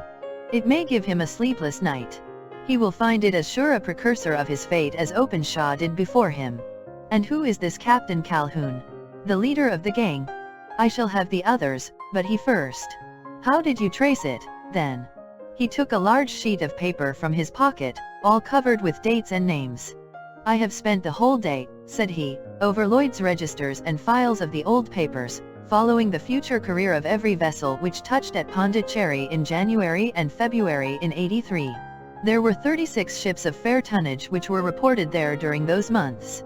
Of these, one, the Lone Star, instantly attracted my attention, since, although it was reported as having cleared from London, the name is that which is given to one of the states of the Union. Texas, I think. I was not and am not sure which, but I knew that the ship must have an American origin. What then? I searched the Dundee records, and when I found that the bark Lone Star was there in January, '85, my suspicion became a certainty. I then inquired as to the vessels which lay at present in the port of London. Yes. The Lone Star had arrived here last week. I went down to the Albert Dock and found that she had been taken down the river by the early tide this morning, homeward bound to Savannah. I wired to Gravesend and learned that she had passed some time ago, and as the wind is easterly I have no doubt that she is now past the Goodwins and not very far from the Isle of Wight. What will you do, then? Oh, I have my hand upon him. He and the 2 mates are, as I learn, the only native-born Americans in the ship. The others are Finns and Germans. I know, also, that they were all 3 away from the ship last night. I had it from the stevedore who has been loading their cargo. By the time that their sailing ship reaches Savannah the mailboat will have carried this letter, and the cable will have informed the police of Savannah that these 3 gentlemen are badly wanted here upon a charge of murder. There is ever a flaw, however, in the best laid of human plans, and the murderers of John Openshaw were never to receive the orange pips which would show them that another, as cunning and as resolute as themselves, was upon their track. Very long and very severe were the equinoctial gales that year. We waited long for news of the Lone Star of Savannah, but none ever reached us. We did at last hear that somewhere far out in the Atlantic a shattered stern post of a boat was seen swinging in the trough of a wave, with the letters LS carved upon it, and that is all which we shall ever know of the fate of the Lone Star. 6. The man with the twisted lip. Asa Whitney, brother of the late Elias Whitney, D.D., principal of the Theological College of St. George's, was much addicted to opium. The habit grew upon him, as I understand, from some foolish freak when he was at college, for having read De Quincey's description of his dreams and sensations, he had drenched his tobacco with laudanum in an attempt to produce the same effects.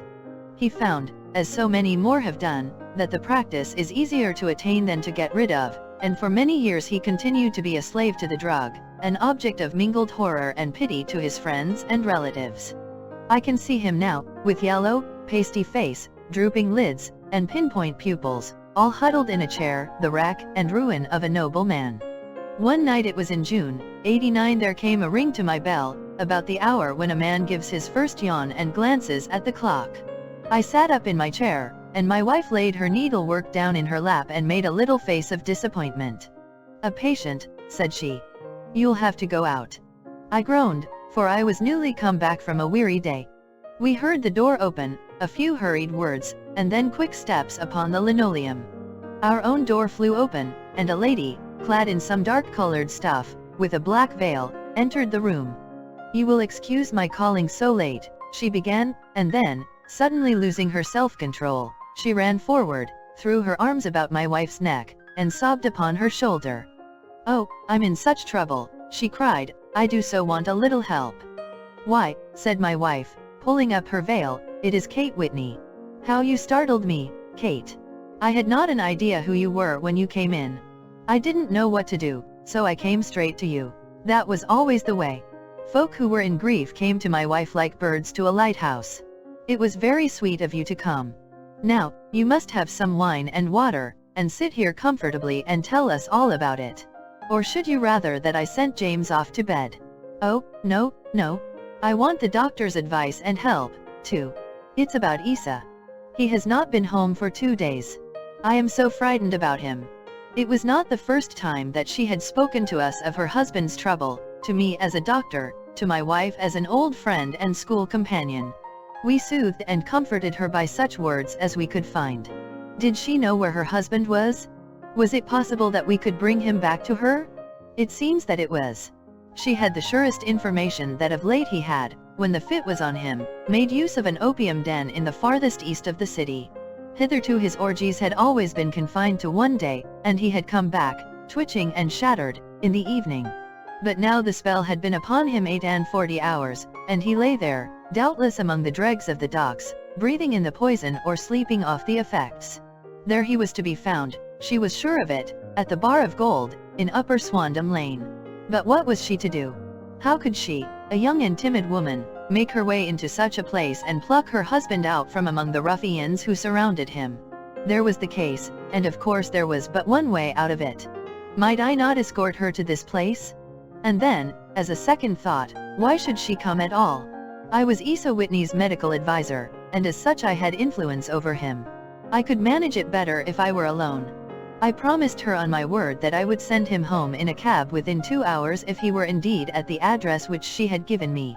And so in 10 minutes I had left my armchair and cheery sitting room behind me, and was speeding eastward in a hansom on a strange errand, as it seemed to me at the time, though the future only could show how strange it was to be. But there was no great difficulty in the first stage of my adventure. Upper Swandam Lane is a vile alley lurking behind the high wharfs which line the north side of the river to the east of London Bridge. Between a slop shop and a gin shop, approached by a steep flight of steps leading down to a black gap like the mouth of a cave, I found the den of which I was in search.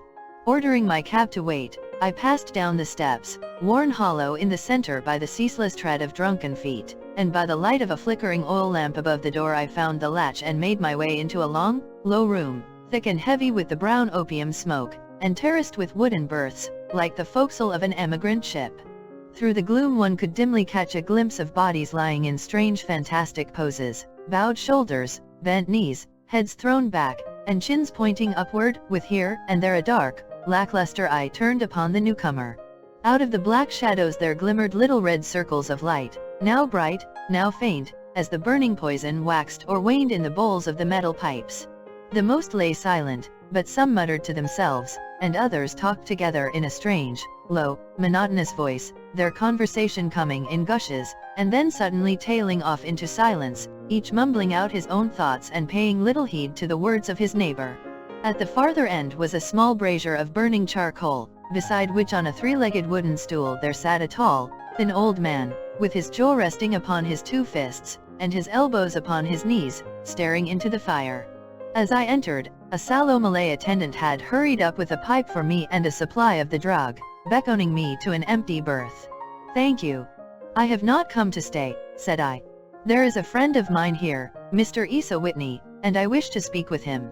There was a movement and an exclamation from my right, and peering through the gloom, I saw Whitney, pale, haggard, and unkempt, staring out at me. "My God! It's Watson," said he. He was in a pitiable state of reaction, with every nerve in a twitter. "I say, Watson, what o'clock is it?" "Nearly 11. "Of what day?" "Of Friday, June 19th. "Good heavens! I thought it was Wednesday." "It is Wednesday. What do you want to frighten a chap for?" He sank his face onto his arms and began to sob in a high treble key. "I tell you that it is Friday, man. Your wife has been waiting this 2 days for you. You should be ashamed of yourself." "So I am. But you've got mixed, Watson, for I have only been here a few hours, 3 pipes, 4 pipes I forget how many. But I'll go home with you. I wouldn't frighten Kate, poor little Kate. Give me your hand. Have you a cab? Yes, I have one waiting. Then I shall go in it. But I must owe something. Find what I owe, Watson. I am all off color. I can do nothing for myself. I walked down the narrow passage between the double row of sleepers, holding my breath to keep out the vile, stupefying fumes of the drug, and looking about for the manager. As I passed the tall man who sat by the brazier, I felt a sudden pluck at my skirt, and a low voice whispered, "Walk past me, and then look back at me." The words fell quite distinctly upon my ear. I glanced down.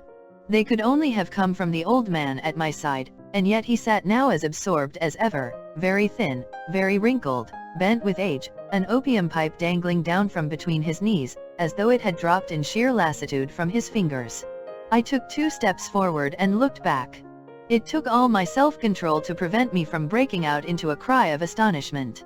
He had turned his back so that none could see him but I. His form had filled out, his wrinkles were gone, the dull eyes had regained their fire, and there, sitting by the fire and grinning at my surprise, was none other than Sherlock Holmes.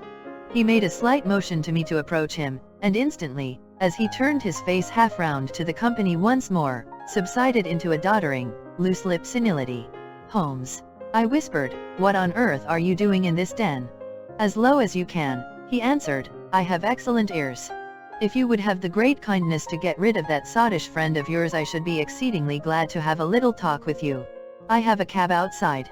"Then pray send him home in it. You may safely trust him, for he appears to be too limp to get into any mischief. I should recommend you also to send a note by the cabman to your wife to say that you have thrown in your lot with me. If you will wait outside, I shall be with you in 5 minutes." It was difficult to refuse any of Sherlock Holmes' requests, for they were always so exceedingly definite, and put forward with such a quiet air of mastery. I felt, however, that when Whitney was once confined in the cab my mission was practically accomplished, and for the rest, I could not wish anything better than to be associated with my friend in one of those singular adventures which were the normal condition of his existence. In a few minutes I had written my note, paid Whitney's bill, led him out to the cab, and seen him driven through the darkness. In a very short time a decrepit figure had emerged from the opium den, and I was walking down the street with Sherlock Holmes. For 2 streets he shuffled along with a bent back and an uncertain foot. Then, glancing quickly round, he straightened himself out and burst into a hearty fit of laughter. "I suppose, Watson," said he, "that you imagine that I have added opium smoking to cocaine injections, and all the other little weaknesses on which you have favored me with your medical views. I was certainly surprised to find you there. But not more so than I to find you. I came to find a friend. And I to find an enemy. An enemy. Yes, one of my natural enemies, or, shall I say, my natural prey. Briefly, Watson, I am in the midst of a very remarkable inquiry, and I have hoped to find a clue in the incoherent ramblings of these sots, as I have done before now. Had I been recognized in that den my life would not have been worth an hour's purchase, for I have used it before now for my own purposes, and the rascally lascar who runs it has sworn to have vengeance upon me. There is a trapdoor at the back of that building, near the corner of Paul's Wharf, which could tell some strange tales of what has passed through it upon the moonless nights." "What? You do not mean bodies?" Bodies, Watson. We should be rich men if we had £1,000 for every poor devil who has been done to death in that den. It is the vilest murder trap on the whole riverside, and I fear that Neville St. Clair has entered it never to leave it more. But our trap should be here." He put his 2 forefingers between his teeth and whistled shrilly, a signal which was answered by a similar whistle from the distance, followed shortly by the rattle of wheels and the clink of horses' hoofs. "Now, Watson," said Holmes, as a tall dog-cart dashed up through the gloom, throwing out 2 golden tunnels of yellow light from its side lanterns. "You'll come with me, won't you? If I can be of use." "Oh, a trusty comrade is always of use, and a chronicler still more so. My room at the Cedars is a double-bedded one." "The Cedars?" "Yes, that is Mr. St. Clair's house. I am staying there while I conduct the inquiry." "Where is it, then?" "Near Lee, in Kent. We have a 7-mile drive before us." "But I am all in the dark." "Of course you are. You'll know all about it presently. Jump up here." "All right, John, we shall not need you. Here's half a crown." Look out for me tomorrow, about 11. Give her her head. So long, then. He flicked the horse with his whip, and we dashed away through the endless succession of somber and deserted streets, which widened gradually, until we were flying across a broad balustraded bridge, with the murky river flowing sluggishly beneath us. Beyond lay another dull wilderness of bricks and mortar, its silence broken only by the heavy, regular footfall of the policeman, or the songs and shouts of some belated party of revelers. A dull rack was drifting slowly across the sky, and a star or two twinkled dimly here and there through the rifts of the clouds. Holmes drove in silence, with his head sunk upon his breast, and the air of a man who is lost in thought, while I sat beside him, curious to learn what this new quest might be which seemed to tax his powers so sorely, and yet afraid to break in upon the current of his thoughts. We had driven several miles, and were beginning to get to the fringe of the belt of suburban villas, when he shook himself, shrugged his shoulders, and lit up his pipe with the air of a man who has satisfied himself that he is acting for the best. "You have a grand gift of silence, Watson," said he. "It makes you quite invaluable as a companion. Pon my word, it is a great thing for me to have someone to talk to, for my own thoughts are not over pleasant. I was wondering what I should say to this dear little woman tonight when she meets me at the door. You forget that I know nothing about it. I shall just have time to tell you the facts of the case before we get to Lee. It seems absurdly simple, and yet, somehow I can get nothing to go upon. There's plenty of thread, no doubt, but I can't get the end of it into my hand. Now, I'll state the case clearly and concisely to you, Watson, and maybe you can see a spark where all is dark to me. Proceed, then. Some years ago, to be definite, in May, 1884, there came to Lee a gentleman, Neville St. Clare by name, who appeared to have plenty of money. He took a large villa, laid out the grounds very nicely, and lived generally in good style. By degrees he made friends in the neighborhood, and in 1887 he married the daughter of a local brewer, by whom he now has 2 children. He had no occupation, but was interested in several companies and went into town as a rule in the morning, returning by the 5:14 from Cannon Street every night. Mr. St. Clare is now 37 years of age, is a man of temperate habits, a good husband, a very affectionate father, and a man who is popular with all who know him. I may add that his whole debts at the present moment, as far as we have been able to ascertain, amount to £88 10s, while he has £220 standing to his credit in the Capital and Counties Bank. There is no reason, therefore, to think that money troubles have been weighing upon his mind. Last Monday Mr. Neville St. Clare went into town rather earlier than usual, remarking before he started that he had 2 important commissions to perform, and that he would bring his little boy home a box of bricks. Now, by the merest chance, his wife received a telegram upon this same Monday, very shortly after his departure, to the effect that a small parcel of considerable value which she had been expecting was waiting for her at the offices of the Aberdeen Shipping Company. Now, if you are well up in your London, you will know that the office of the company is in Fresno Street, which branches out of Upper Swandam Lane, where you found me tonight. Mrs. St. Clare had her lunch, started for the city, did some shopping, proceeded to the company's office, got her packet, and found herself at exactly 4:35 walking through Swandam Lane on her way back to the station. Have you followed me so far? It is very clear. If you remember, Monday was an exceedingly hot day, and Mrs. St. Clare walked slowly, glancing about in the hope of seeing a cab, as she did not like the neighborhood in which she found herself.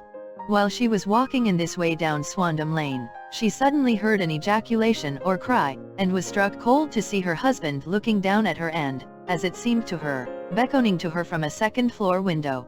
The window was open, and she distinctly saw his face, which she describes as being terribly agitated. He waved his hands frantically to her, and then vanished from the window so suddenly that it seemed to her that he had been plucked back by some irresistible force from behind. One singular point which struck her quick feminine eye was that although he wore some dark coat, such as he had started to town in, he had on neither collar nor necktie. Convinced that something was amiss with him, she rushed down the steps, for the house was none other than the opium den in which you found me tonight, and running through the front room she attempted to ascend the stairs which led to the first floor. At the foot of the stairs, however, she met this Lascar scoundrel of whom I have spoken, who thrust her back and, aided by a Dane, who acts as assistant there, pushed her out into the street. Filled with the most maddening doubts and fears, she rushed down the lane and, by rare good fortune, met in Fresno Street a number of constables with an inspector, all on their way to their beat. The inspector and 2 men accompanied her back, and in spite of the continued resistance of the proprietor, they made their way to the room in which Mr. St. Clair had last been seen. There was no sign of him there. In fact, in the whole of that floor there was no one to be found save a crippled wretch of hideous aspect, who, it seems, made his home there. Both he and the Lascar stoutly swore that no one else had been in the front room during the afternoon. So determined was their denial that the inspector was staggered, and had almost come to believe that Mrs. St. Clair had been deluded when, with a cry, she sprang at a small deal box which lay upon the table and tore the lid from it. Out there fell a cascade of children's bricks. It was the toy which he had promised to bring home. This discovery, and the evident confusion which the cripple showed, made the inspector realize that the matter was serious. The rooms were carefully examined, and results all pointed to an abominable crime. The front room was plainly furnished as a sitting room and led into a small bedroom, which looked out upon the back of one of the wharves. Between the wharf and the bedroom window is a narrow strip, which is dry at low tide but is covered at high tide with at least 4.5 feet of water. The bedroom window was a broad one and opened from below. On examination, traces of blood were to be seen upon the windowsill, and several scattered drops were visible upon the wooden floor of the bedroom. Thrust away behind a curtain in the front room were all the clothes of Mr. Neville St. Clair, with the exception of his coat. His boots, his socks, his hat, and his watch all were there. There were no signs of violence upon any of these garments, and there were no other traces of Mr. Neville St. Clair. Out of the window he must apparently have gone, for no other exit could be discovered, and the ominous bloodstains upon the sill gave little promise that he could save himself by swimming, for the tide was at its very highest at the moment of the tragedy. And now as to the villains who seemed to be immediately implicated in the matter. The Lascar was known to be a man of the vilest antecedents, but as, by Mrs. St. Clair's story, he was known to have been at the foot of the stair within a very few seconds of her husband's appearance at the window, he could hardly have been more than an accessory to the crime. His defense was one of absolute ignorance, and he protested that he had no knowledge as to the doings of Hugh Boone, his lodger, and that he could not account in any way for the presence of the missing gentleman's clothes. So much for the Lascar manager. Now for the sinister cripple who lives upon the 2nd floor of the opium den, and who was certainly the last human being whose eyes rested upon Neville St. Clair. His name is Hugh Boone, and his hideous face is one which is familiar to every man who goes much to the city. He is a professional beggar, though in order to avoid the police regulations he pretends to a small trade in wax vestas. Some little distance down Threadneedle Street, upon the left-hand side, there is, as you may have remarked, a small angle in the wall. Here it is that this creature takes his daily seat, cross-legged with his tiny stock of matches on his lap, and as he is a piteous spectacle a small rain of charity descends into the greasy leather cap which lies upon the pavement beside him. I have watched the fellow more than once before ever I thought of making his professional acquaintance, and I have been surprised at the harvest which he has reaped in a short time. His appearance, you see, is so remarkable that no one can pass him without observing him. A shock of orange hair, a pale face disfigured by a horrible scar, which, by its contraction, has turned up the outer edge of his upper lip, a bulldog chin, and a pair of very penetrating dark eyes, which present a singular contrast to the color of his hair, all mark him out from amid the common crowd of mendicants, and so, too, does his wit, for he is ever ready with a reply to any piece of chaff which may be thrown at him by the passers-by. This is the man whom we now learn to have been the lodger at the opium den, and to have been the last man to see the gentleman of whom we are in quest. But a cripple, said I. What could he have done single-handed against a man in the prime of life? He is a cripple in the sense that he walks with a limp, but in other respects he appears to be a powerful and well-nurtured man. Surely your medical experience would tell you, Watson, that weakness in one limb is often compensated for by exceptional strength in the others. Pray continue your narrative. Mrs. St. Clair had fainted at the sight of the blood upon the window, and she was escorted home in a cab by the police, as her presence could be of no help to them in their investigations. Inspector Barton, who had charge of the case, made a very careful examination of the premises, but without finding anything which threw any light upon the matter. One mistake had been made in not arresting Boone instantly, as he was allowed some few minutes during which he might have communicated with his friend the Lascar, but this fault was soon remedied, and he was seized and searched, without anything being found which could incriminate him. There were, it is true, some bloodstains upon his right shirt sleeve, but he pointed to his ring finger, which had been cut near the nail, and explained that the bleeding came from there, adding that he had been to the window not long before, and that the stains which had been observed there came doubtless from the same source. He denied strenuously having ever seen Mr. Neville St. Clare and swore that the presence of the clothes in his room was as much a mystery to him as to the police. As to Mrs. St. Clare's assertion that she had actually seen her husband at the window, he declared that she must have been either mad or dreaming. He was removed, loudly protesting, to the police station, while the inspector remained upon the premises in the hope that the ebbing tide might afford some fresh clue. And it did, though they hardly found upon the mudbank what they had feared to find. It was Neville St. Clare's coat, and not Neville St. Clare, which lay uncovered as the tide receded. And what do you think they found in the pockets? I cannot imagine. No, I don't think you would guess. Every pocket stuffed with pennies and halfpennies for 21 pennies and 270 halfpennies. It was no wonder that it had not been swept away by the tide. But a human body is a different matter. There is a fierce eddy between the wharf and the house. It seemed likely enough that the weighted coat had remained when the stripped body had been sucked away into the river. But I understand that all the other clothes were found in the room. Would the body be dressed in a coat alone? No, sir, but the facts might be met speciously enough. Suppose that this man Boone had thrust Neville St. Clare through the window, there is no human eye which could have seen the deed. What would he do then? It would of course instantly strike him that he must get rid of the telltale garments. He would seize the coat, then, and be in the act of throwing it out, when it would occur to him that it would swim and not sink. He has little time, for he has heard the scuffle downstairs when the wife tried to force her way up, and perhaps he has already heard from his Lascar confederate that the police are hurrying up the street. There is not an instant to be lost. He rushes to some secret hoard, where he has accumulated the fruits of his beggary, and he stuffs all the coins upon which he can lay his hands into the pockets to make sure of the coat's sinking. He throws it out, and would have done the same with the other garments had not he heard the rush of steps below, and only just had time to close the window when the police appeared. It certainly sounds feasible. Well, we will take it as a working hypothesis for want of a better. Boone, as I have told you, was arrested and taken to the station, but it could not be shown that there had ever before been anything against him.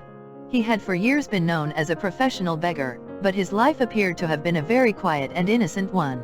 There the matter stands at present, and the questions which have to be solved: what Neville St. Clare was doing in the opium den, what happened to him when there, where is he now, and what Hugh Boone had to do with his disappearance are all as far from a solution as ever. I confess that I cannot recall any case within my experience which looked at the first glance so simple and yet which presented such difficulties. While Sherlock Holmes had been detailing this singular series of events, we had been whirling through the outskirts of the great town until the last straggling houses had been left behind, and we rattled along with a country hedge upon either side of us. Just as he finished, however, we drove through two scattered villages, where a few lights still glimmered in the windows. "We are on the outskirts of Lee," said my companion. "We have touched on 3 English counties in our short drive, starting in Middlesex, passing over an angle of Surrey, and ending in Kent. See that light among the trees? That is the Cedars, and beside that lamp sits a woman whose anxious ears have already, I have little doubt, caught the clink of our horses' feet." "But why are you not conducting the case from Baker Street?" I asked. "Because there are many inquiries which must be made out here. Mrs. St. Clare has most kindly put 2 rooms at my disposal, and you may rest assured that she will have nothing but a welcome for my friend and colleague. I hate to meet her, Watson, when I have no news of her husband. Here we are. Whoa, there, whoa." We had pulled up in front of a large villa which stood within its own grounds. A stableboy had run out to the horse's head, and springing down, I followed Holmes up the small, winding gravel drive which led to the house.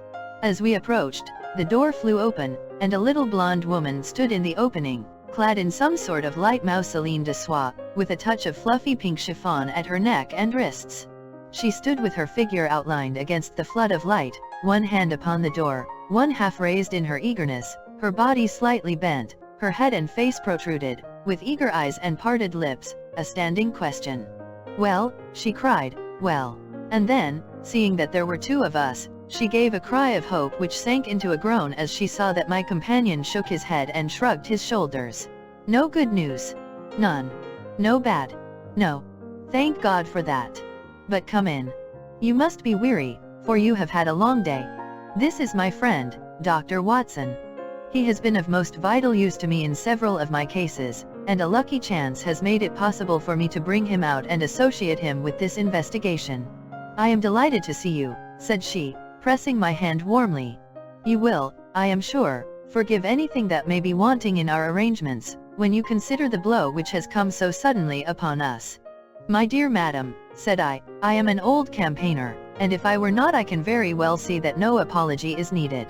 If I can be of any assistance, either to you or to my friend here, I shall be indeed happy.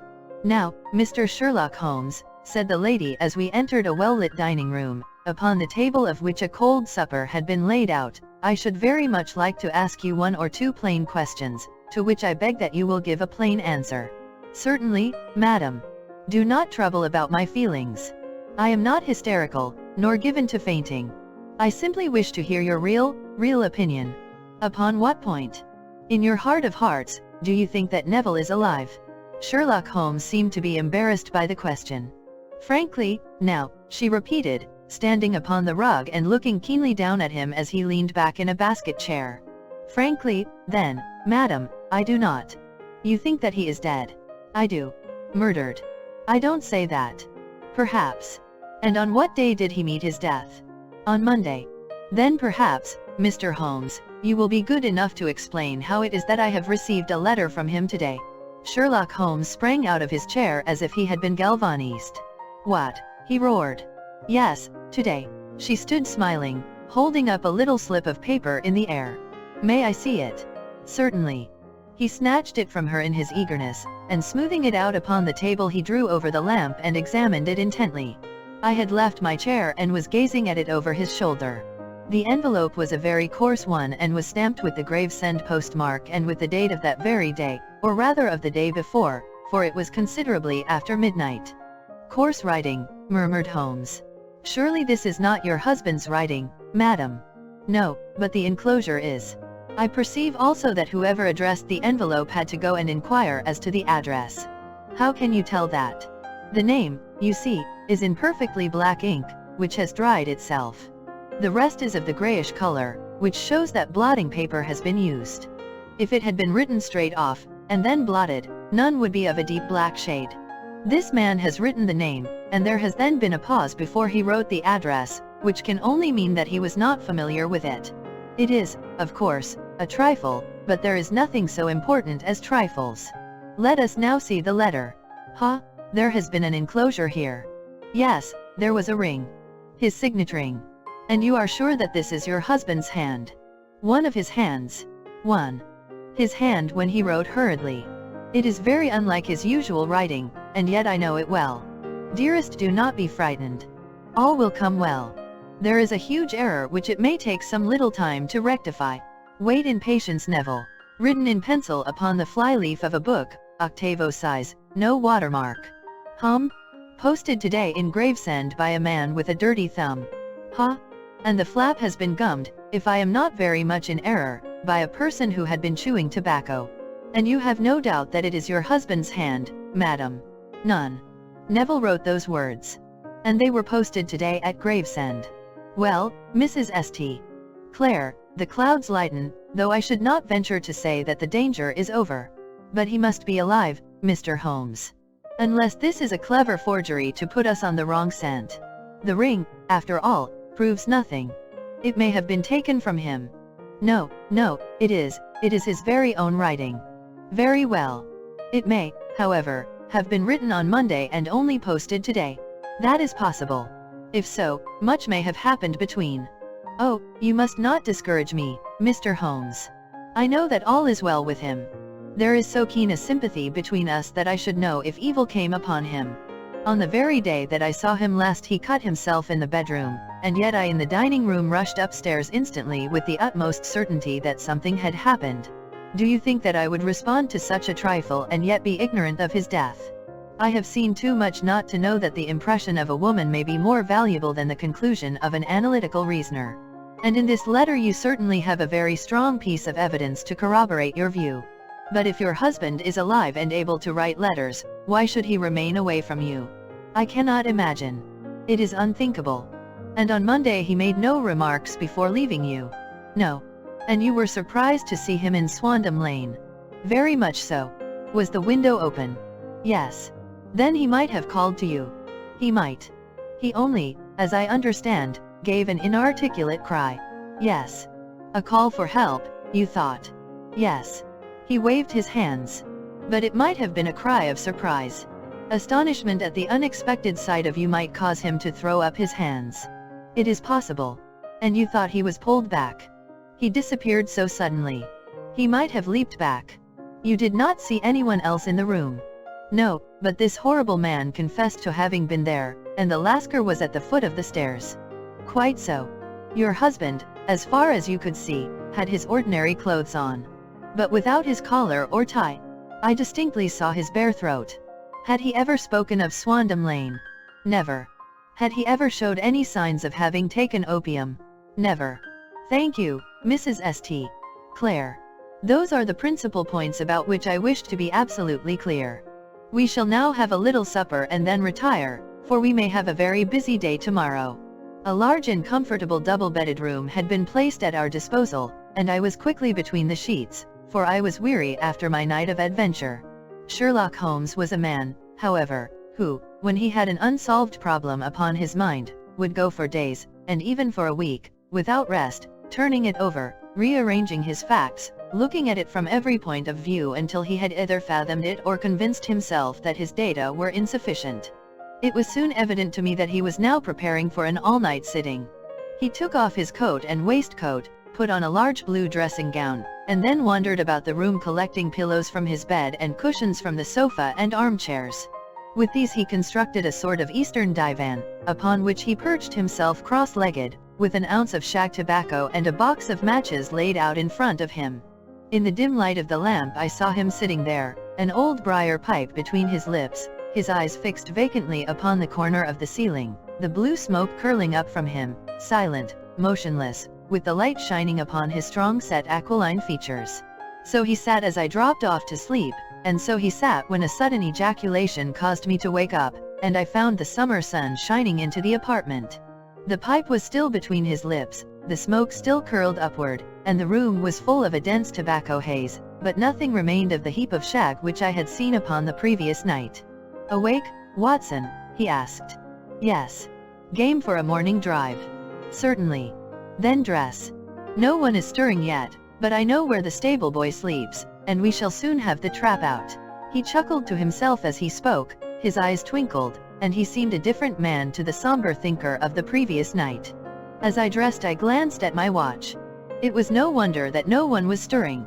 It was 25 minutes past 4. I had hardly finished when Holmes returned with the news that the boy was putting in the horse.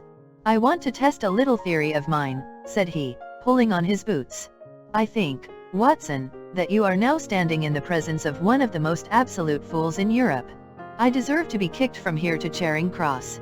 But I think I have the key of the affair now." "And where is it?" I asked, smiling. "In the bathroom," he answered.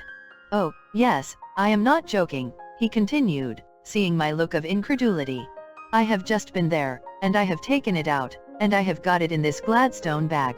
Come on, my boy, and we shall see whether it will not fit the lock." We made our way downstairs as quietly as possible, and out into the bright morning sunshine. In the road stood our horse and trap, with the half-clad stable boy waiting at the head. We both sprang in, and away we dashed down the London road.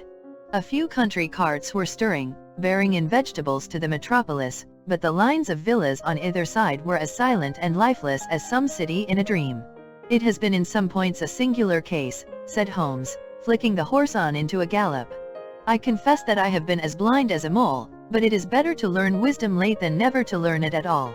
In town the earliest risers were just beginning to look sleepily from their windows as we drove through the streets of the Surrey side. Passing down the Waterloo Bridge Road we crossed over the river, and dashing up Wellington Street wheeled sharply to the right and found ourselves in Bow Street. Sherlock Holmes was well known to the force, and the two constables at the door saluted him. One of them held the horse's head while the other led us in. "Who is on duty?" asked Holmes. "Inspector Bradstreet, sir." "Ah, Bradstreet, how are you?" A tall, stout official had come down the stone-flagged passage, in a peaked cap and frogged jacket. "I wish to have a quiet word with you, Bradstreet." "Certainly, Mr. Holmes. Step into my room here." It was a small, office-like room, with a huge ledger upon the table, and a telephone projecting from the wall. The inspector sat down at his desk. "What can I do for you, Mr. Holmes?" "I called about that beggarman, Boone, the one who was charged with being concerned in the disappearance of Mr. Neville St. Clare, of Lee." "Yes. He was brought up and remanded for further inquiries." "So I heard. You have him here?" "In the cells." "Is he quiet?" "Oh, he gives no trouble. But he is a dirty scoundrel." "Dirty?" "Yes, it is all we can do to make him wash his hands, and his face is as black as a tinker's." "Well, when once his case has been settled, he will have a regular prison bath, and I think, if you saw him, you would agree with me that he needed it." "I should like to see him very much." "Would you? That is easily done. Come this way. You can leave your bag." "No, I think that I'll take it." "Very good. Come this way, if you please." He led us down a passage, opened a barred door, passed down a winding stair, and brought us to a whitewashed corridor with a line of doors on each side. "The third on the right is his," said the inspector. "Here it is." He quietly shot back a panel in the upper part of the door and glanced through. "He is asleep," said he. "You can see him very well." We both put our eyes to the grating. The prisoner lay with his face towards us, in a very deep sleep, breathing slowly and heavily. He was a middle-sized man, coarsely clad as became his calling, with a colored shirt protruding through the rent in his tattered coat. He was, as the inspector had said, extremely dirty, but the grime which covered his face could not conceal its repulsive ugliness. A broad wheal from an old scar ran right across it from eye to chin, and by its contraction had turned up one side of the upper lip, so that 3 teeth were exposed in a perpetual snarl. A shock of very bright red hair grew low over his eyes and forehead. "He's a beauty, isn't he?" said the inspector. "He certainly needs a wash," remarked Holmes. "I had an idea that he might, and I took the liberty of bringing the tools with me." He opened the Gladstone bag as he spoke, and took out, to my astonishment, a very large bath sponge. He, "You are a funny one," chuckled the inspector. "Now, if you will have the great goodness to open that door very quietly, we will soon make him cut a much more respectable figure." "Well, I don't know why not," said the inspector. "He doesn't look a credit to the Bow Street cells, does he?" He slipped his key into the lock, and we all very quietly entered the cell. The sleeper half turned, and then settled down once more into a deep slumber. Holmes stooped to the water jug, moistened his sponge, and then rubbed it twice vigorously across and down the prisoner's face. "Let me introduce you," he shouted, "to Mr. Neville St. Clare, of Lee, in the county of Kent. Never in my life have I seen such a sight." The man's face peeled off under the sponge like the bark from a tree. Gone was the coarse brown tint. Gone, too, was the horrid scar which had seamed it across, and the twisted lip which had given the repulsive sneer to the face. A twitch brought away the tangled red hair, and there, sitting up in his bed, was a pale, sad-faced, refined-looking man, black-haired and smooth-skinned, rubbing his eyes and staring about him with sleepy bewilderment. Then suddenly realizing the exposure, he broke into a scream and threw himself down with his face to the pillow. "Great heavens!" cried the inspector, "it is, indeed, the missing man. I know him from the photograph." The prisoner turned with the reckless air of a man who abandons himself to his destiny. "Be it so," said he. "And pray what am I charged with?" "With making away with Mr. Neville St. Come, you can't be charged with that unless they make a case of attempted suicide of it," said the inspector with a grin. "Well, I have been 27 years in the force, but this really takes the cake. If I am Mr. Neville St. Clare, then it is obvious that no crime has been committed, and that, therefore, I am illegally detained. No crime, but a very great error has been committed, said Holmes. "You would have done better to have trusted your wife." "It was not the wife, it was the children," groaned the prisoner. "God help me, I would not have them ashamed of their father. My God! What an exposure! What can I do?" Sherlock Holmes sat down beside him on the couch and patted him kindly on the shoulder. "If you leave it to a court of law to clear the matter up," said he, "of course you can hardly avoid publicity. On the other hand, if you convince the police authorities that there is no possible case against you, I do not know that there is any reason that the details should find their way into the papers. Inspector Bradstreet would, I am sure, make notes upon anything which you might tell us and submit it to the proper authorities. The case would then never go into court at all." "God bless you," cried the prisoner passionately. "I would have endured imprisonment, even execution, rather than have left my miserable secret as a family blot to my children. You are the first who have ever heard my story. My father was a schoolmaster in Chesterfield, where I received an excellent education. I traveled in my youth, took to the stage, and finally became a reporter on an evening paper in London. One day my editor wished to have a series of articles upon begging in the metropolis, and I volunteered to supply them. There was the point from which all my adventures started.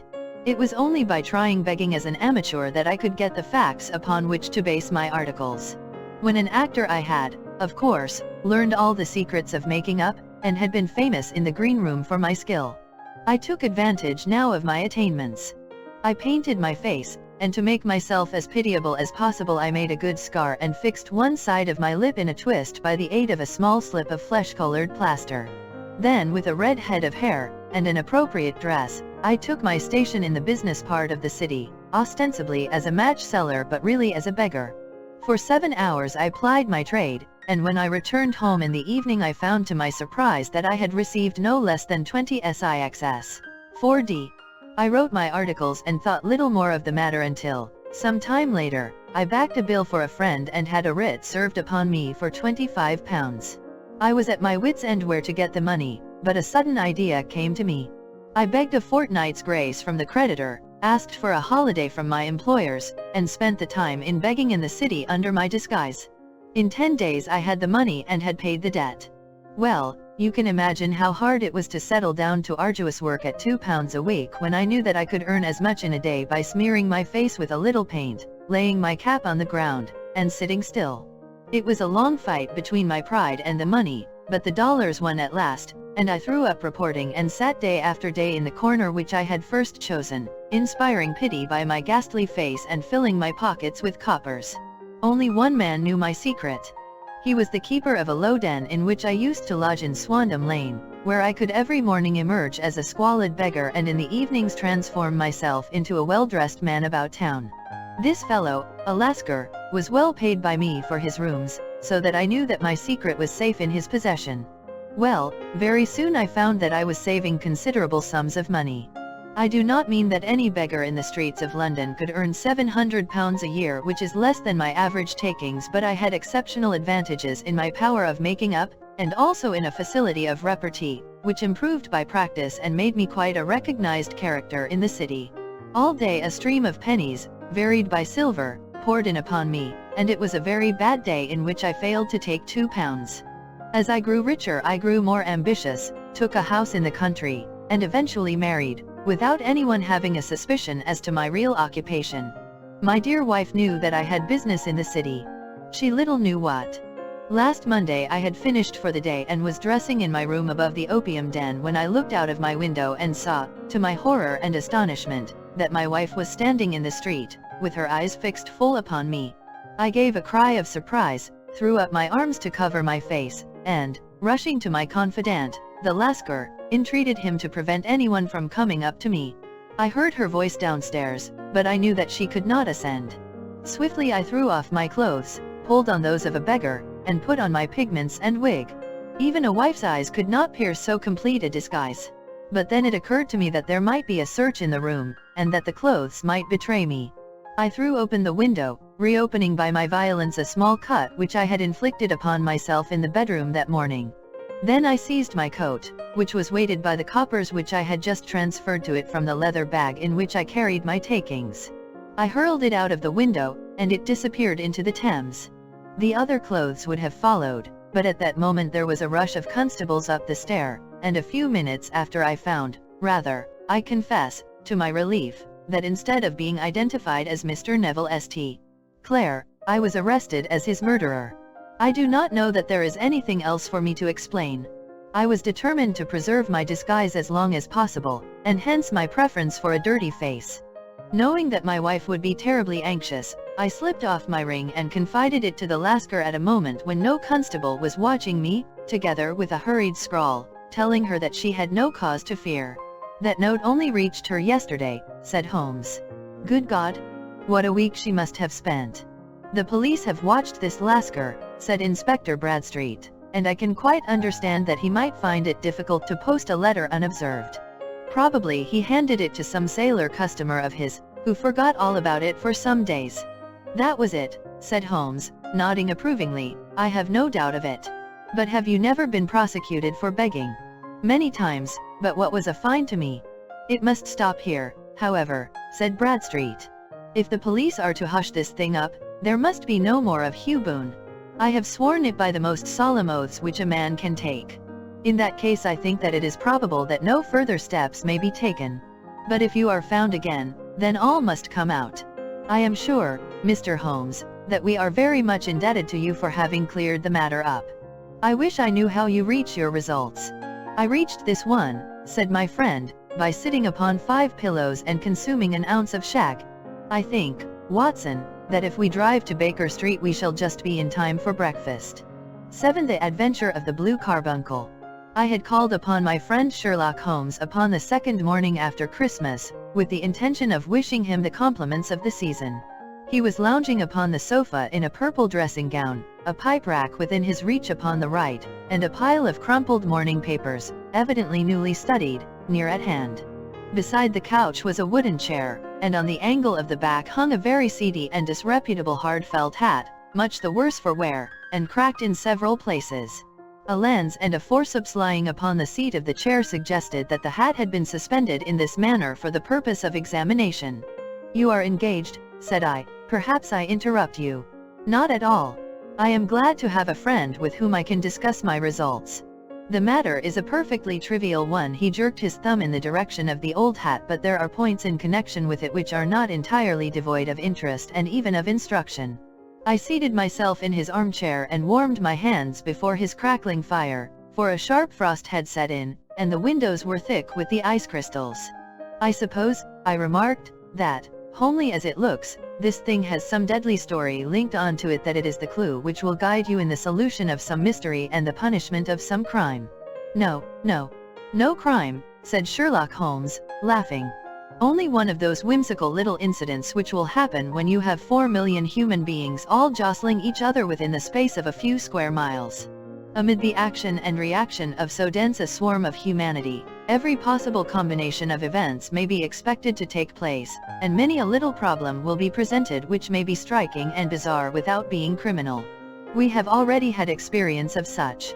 So much so, I remarked, that of the last 6 cases which I have added to my notes, 3 have been entirely free of any legal crime. Precisely. You allude to my attempt to recover the Irene Adler papers, to the singular case of Miss Mary Sutherland, and to the adventure of the man with the twisted lip. Well, I have no doubt that this small matter will fall into the same innocent category. You know Peterson, the commissionaire? Yes. It is to him that this trophy belongs. It is his hat. No, he found it. Its owner is unknown. I beg that you will look upon it not as a battered billycock but as an intellectual problem. And, first, as to how it came here. It arrived upon Christmas morning, in company with a good fat goose, which is, I have no doubt, roasting at this moment in front of Peterson's fire. The facts are these: about 4 o'clock on Christmas morning, Peterson, who, as you know, is a very honest fellow, was returning from some small jollification and was making his way homeward down Tottenham Court Road. In front of him he saw, in the gaslight, a tallish man, walking with a slight stagger, and carrying a white goose slung over his shoulder. As he reached the corner of Goodge Street, a row broke out between this stranger and a little knot of roughs. One of the latter knocked off the man's hat, on which he raised his stick to defend himself and, swinging it over his head, smashed the shop window behind him. Peterson had rushed forward to protect the stranger from his assailants, but the man, shocked at having broken the window, and seeing an official-looking person in uniform rushing towards him, dropped his goose, took to his heels, and vanished amid the labyrinth of small streets which lie at the back of Tottenham Court Road. The roughs had also fled at the appearance of Peterson, so that he was left in possession of the field of battle, and also of the spoils of victory in the shape of this battered hat and a most unimpeachable Christmas goose, which surely he restored to their owner. My dear fellow, there lies the problem. It is true that for Mrs. Henry Baker was printed upon a small card which was tied to the bird's left leg, and it is also true that the initials HB are legible upon the lining of this hat, but as there are some thousands of Bakers, and some hundreds of Henry Bakers in this city of ours, it is not easy to restore lost property to any one of them. What, then, did Peterson do? He brought round both hat and goose to me on Christmas morning, knowing that even the smallest problems are of interest to me. The goose we retained until this morning, when there were signs that, in spite of the slight frost, it would be well that it should be eaten without unnecessary delay. Its finder has carried it off, therefore, to fulfill the ultimate destiny of a goose, while I continue to retain the hat of the unknown gentleman who lost his Christmas dinner. Did he not advertise? No. Then, what clue could you have as to his identity? Only as much as we can deduce. From his hat. Precisely. But you are joking. What can you gather from this old battered felt? Here is my lens. You know my methods. What can you gather yourself as to the individuality of the man who has worn this article? I took the tattered object in my hands and turned it over rather ruefully. It was a very ordinary black hat of the usual round shape, hard and much the worse for wear. The lining had been of red silk, but was a good deal discolored. There was no maker's name, but, as Holmes had remarked, the initials HB were scrawled upon one side. It was pierced in the brim for a hat securer, but the elastic was missing. For the rest, it was cracked, exceedingly dusty, and spotted in several places, although there seemed to have been some attempt to hide the discolored patches by smearing them with ink. I can see nothing, said I, handing it back to my friend. On the contrary, Watson, you can see everything. You fail, however, to reason from what you see. You are too timid in drawing your inferences. Then, pray tell me what it is that you can infer from this hat. He picked it up and gazed at it in the peculiar introspective fashion which was characteristic of him. It is perhaps less suggestive than it might have been, he remarked, and yet there are a few inferences which are very distinct, and a few others which represent at least a strong balance of probability. That the man was highly intellectual is of course obvious upon the face of it, and also that he was fairly well-to-do within the last 3 years, although he has now fallen upon evil days. He had foresight, but has less now than formerly, pointing to a moral retrogression, which, when taken with the decline of his fortunes, seems to indicate some evil influence, probably drink, at work upon him. This may account also for the obvious fact that his wife has ceased to love him. My dear Holmes. He has, however, retained some degree of self-respect, he continued, disregarding my remonstrance. He is a man who leads a sedentary life, goes out little, is out of training entirely, is middle-aged, has grizzled hair which he has had cut within the last few days, and which he anoints with lime cream. These are the more patent facts which are to be deduced from his hat. Also, by the way, that it is extremely improbable that he has gas laid on in his house. You are certainly joking, Holmes. Not in the least. Is it possible that even now, when I give you these results, you are unable to see how they are attained? I have no doubt that I am very stupid, but I must confess that I am unable to follow you. For example, how did you deduce that this man was intellectual? For answer Holmes clapped the hat upon his head. It came right over the forehead and settled upon the bridge of his nose. It is a question of cubic capacity, said he. A man with so large a brain must have something in it. The decline of his fortunes, then. This hat is 3 years old. These flat brims curled at the edge came in then. It is a hat of the very best quality. Look at the band of ribbed silk and the excellent lining. If this man could afford to buy so expensive a hat 3 years ago, and has had no hat since, then he has assuredly gone down in the world. Well, that is clear enough, certainly. But how about the foresight and the moral retrogression? Sherlock Holmes laughed. Here is the foresight, said he, putting his finger upon the little disc and loop of the hat securer. They are never sold upon hats. If this man ordered one, it is a sign of a certain amount of foresight, since he went out of his way to take this precaution against the wind. But since we see that he has broken the elastic and has not troubled to replace it, it is obvious that he has less foresight now than formerly, which is a distinct proof of a weakening nature. On the other hand, he has endeavored to conceal some of these stains upon the felt by daubing them with ink, which is a sign that he has not entirely lost his self-respect. Your reasoning is certainly plausible. The further points, that he is middle-aged, that his hair is grizzled, that it has been recently cut, and that he uses lime cream, are all to be gathered from a close examination of the lower part of the lining. The lens discloses a large number of hair ends, clean cut by the scissors of the barber. They all appear to be adhesive, and there is a distinct odor of lime cream. This dust, you will observe, is not the gritty, gray dust of the street but the fluffy brown dust of the house, showing that it has been hung up indoors most of the time, while the marks of moisture upon the inside are proof positive that the wearer perspired very freely, and could therefore hardly be in the best of training. But his wife, you said that she had ceased to love him. This hat has not been brushed for weeks. When I see you, my dear Watson, with a week's accumulation of dust upon your hat, and when your wife allows you to go out in such a state, I shall fear that you also have been unfortunate enough to lose your wife's affection. But he might be a bachelor. Nay, he was bringing home the goose as a peace offering to his wife. Remember the card upon the bird's leg. You have an answer to everything. But how on earth do you deduce that the gas is not laid on in his house? One tallow stain, or even two, might come by chance, but when I see no less than 5, I think that there can be little doubt that the individual must be brought into frequent contact with burning tallow, walks upstairs at night probably with his hat in one hand and a guttering candle in the other. Anyhow, he never got tallow stains from a gas jet. Are you satisfied?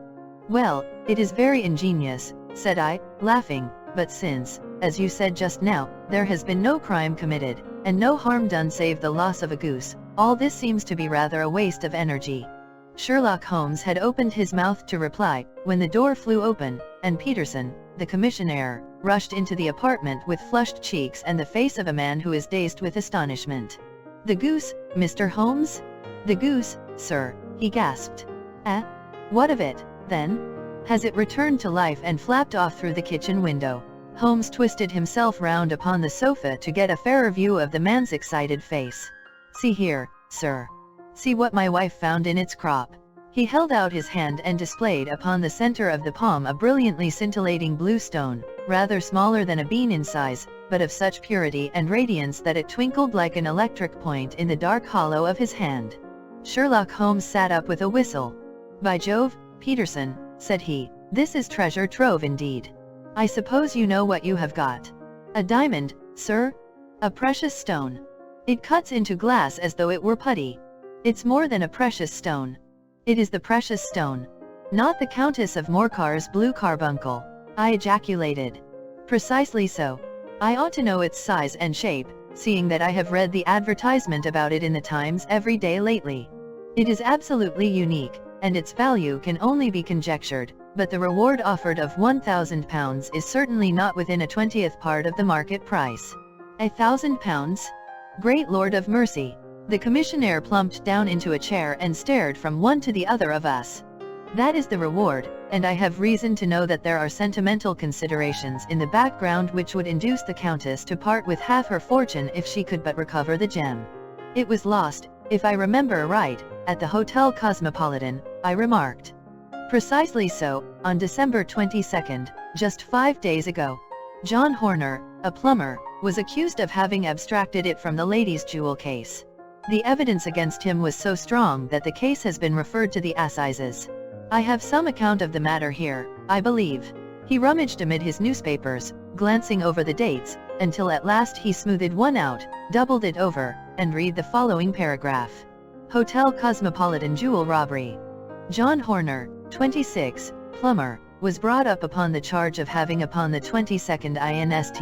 Abstracted from the jewel case of the Countess of Morcar the valuable gem known as the blue carbuncle.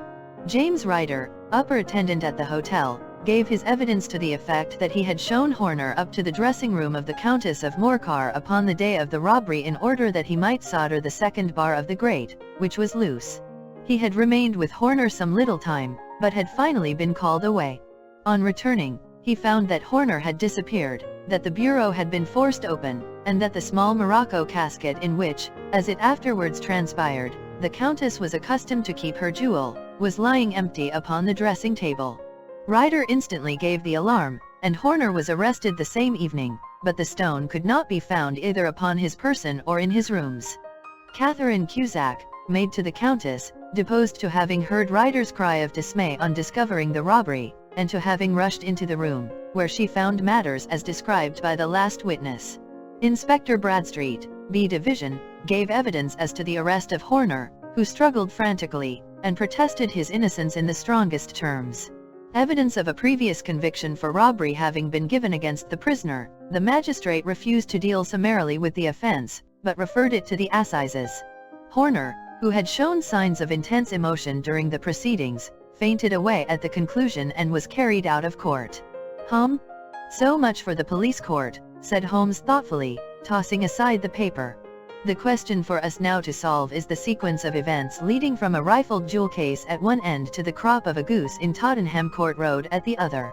You see, Watson, our little deductions have suddenly assumed a much more important and less innocent aspect. Here is the stone came from the goose, and the goose came from Mr. Henry Baker, the gentleman with the bad hat and all the other characteristics with which I have bored you. So now we must set ourselves very seriously to finding this gentleman and ascertaining what part he has played in this little mystery. To do this, we must try the simplest means first, and these lie undoubtedly in an advertisement in all the evening papers. If this fail, I shall have recourse to other methods. What will you say? Give me a pencil and that slip of paper. Now, then, found at the corner of Goodge Street, a goose and a black felt hat.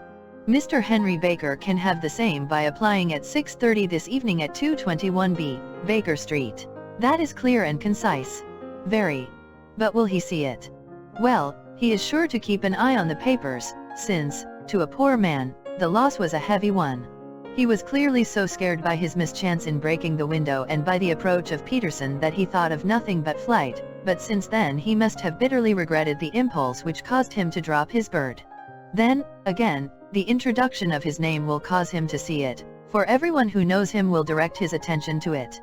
Here you are, Peterson, run down to the advertising agency and have this put in the evening papers. In which, sir? Oh, in the Globe, Star, Pall Mall, St. James's Gazette, Evening News, Standard, Echo, and any others that occur to you. Very well, sir. And this stone? Ah, yes, I shall keep the stone. Thank you. And, I say, Peterson, just buy a goose on your way back and leave it here with me, for we must have one to give to this gentleman in place of the one which your family is now devouring. When the commissionaire had gone, Holmes took up the stone and held it against the light. It's a bonny thing, said he. Just see how it glints and sparkles. Of course it is a nucleus and focus of crime. Every good stone is. They are the devil's pet baits. In the larger and older jewels every facet may stand for a bloody deed. This stone is not yet 20 years old. It was found in the banks of the Amoy River in southern China and is remarkable in having every characteristic of the carbuncle, save that it is blue in shade instead of ruby red. In spite of its youth, it has already a sinister history. There have been 2 murders, a vitriol throwing, a suicide, and several robberies brought about for the sake of this 40-grain weight of crystal leased charcoal. Who would think that so pretty a toy would be a purveyor to the gallows and the prison? I'll lock it up in my strong box now and drop a line to the Countess to say that we have it. Do you think that this man Horner is innocent? I cannot tell. Well, then, do you imagine that this other one, Henry Baker, had anything to do with the matter? It is, I think, much more likely that Henry Baker is an absolutely innocent man, who had no idea that the bird which he was carrying was of considerably more value than if it were made of solid gold. That, however, I shall determine by a very simple test if we have an answer to our advertisement. And you can do nothing until then. Nothing. In that case I shall continue my professional round. But I shall come back in the evening at the hour you have mentioned, for I should like to see the solution of so tangled a business. Very glad to see you. I dine at 7. There is a woodcock, I believe. By the way, in view of recent occurrences, perhaps I ought to ask Mrs. Hudson to examine its crop. I had been delayed at a case, and it was a little after 6:30 when I found myself in Baker Street once more. As I approached the house I saw a tall man in a Scotch bonnet with a coat which was buttoned up to his chin waiting outside in the bright semicircle which was thrown from the fanlight. Just as I arrived the door was opened, and we were shown up together to Holmes' room. "Mr. Henry Baker, I believe," said he, rising from his armchair and greeting his visitor with the easy air of geniality which he could so readily assume. "Pray take this chair by the fire, Mr. Baker. It is a cold night, and I observe that your circulation is more adapted for summer than for winter. Ah, Watson, you have just come at the right time. Is that your hat, Mr. Baker?" "Yes, sir, that is undoubtedly my hat." He was a large man with rounded shoulders, a massive head, and a broad, intelligent face, sloping down to a pointed beard of grizzled brown. A touch of red in nose and cheeks, with a slight tremor of his extended hand, recalled Holmes' surmise as to his habits. His rusty black frock coat was buttoned right up in front, with the collar turned up, and his lank wrists protruded from his sleeves without a sign of cuff or shirt. He spoke in a slow staccato fashion, choosing his words with care, and gave the impression generally of a man of learning and letters who had had ill usage at the hands of fortune. "We have retained these things for some days," said Holmes, "because we expected to see an advertisement from you giving your address. I am at a loss to know now why you did not advertise." Our visitor gave a rather shamefaced laugh. "Shillings have not been so plentiful with me as they once were," he remarked. "I had no doubt that the gang of roughs who assaulted me had carried off both my hat and the bird. I did not care to spend more money in a hopeless attempt at recovering them. Very naturally. By the way, about the bird, we were compelled to eat it." "To eat it?" Our visitor half rose from his chair in his excitement. "Yes, it would have been of no use to anyone had we not done so. But I presume that this other goose upon the sideboard, which is about the same weight and perfectly fresh, will answer your purpose equally well." "Oh, certainly, certainly," answered Mr. Baker with a sigh of relief.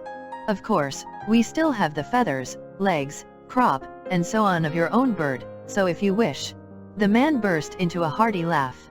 "They might be useful to me as relics of my adventure," said he, "but beyond that I can hardly see what use the disjecta membra of my late acquaintance are going to be to me. No, sir, I think that, with your permission, I will confine my attentions to the excellent bird which I perceive upon the sideboard." Sherlock Holmes glanced sharply across at me with a slight shrug of his shoulders.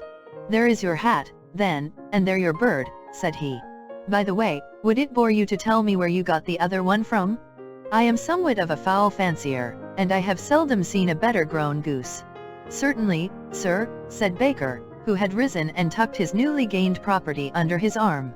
"There are a few of us who frequent the Alpha Inn, near the museum. We are to be found in the museum itself during the day, you understand.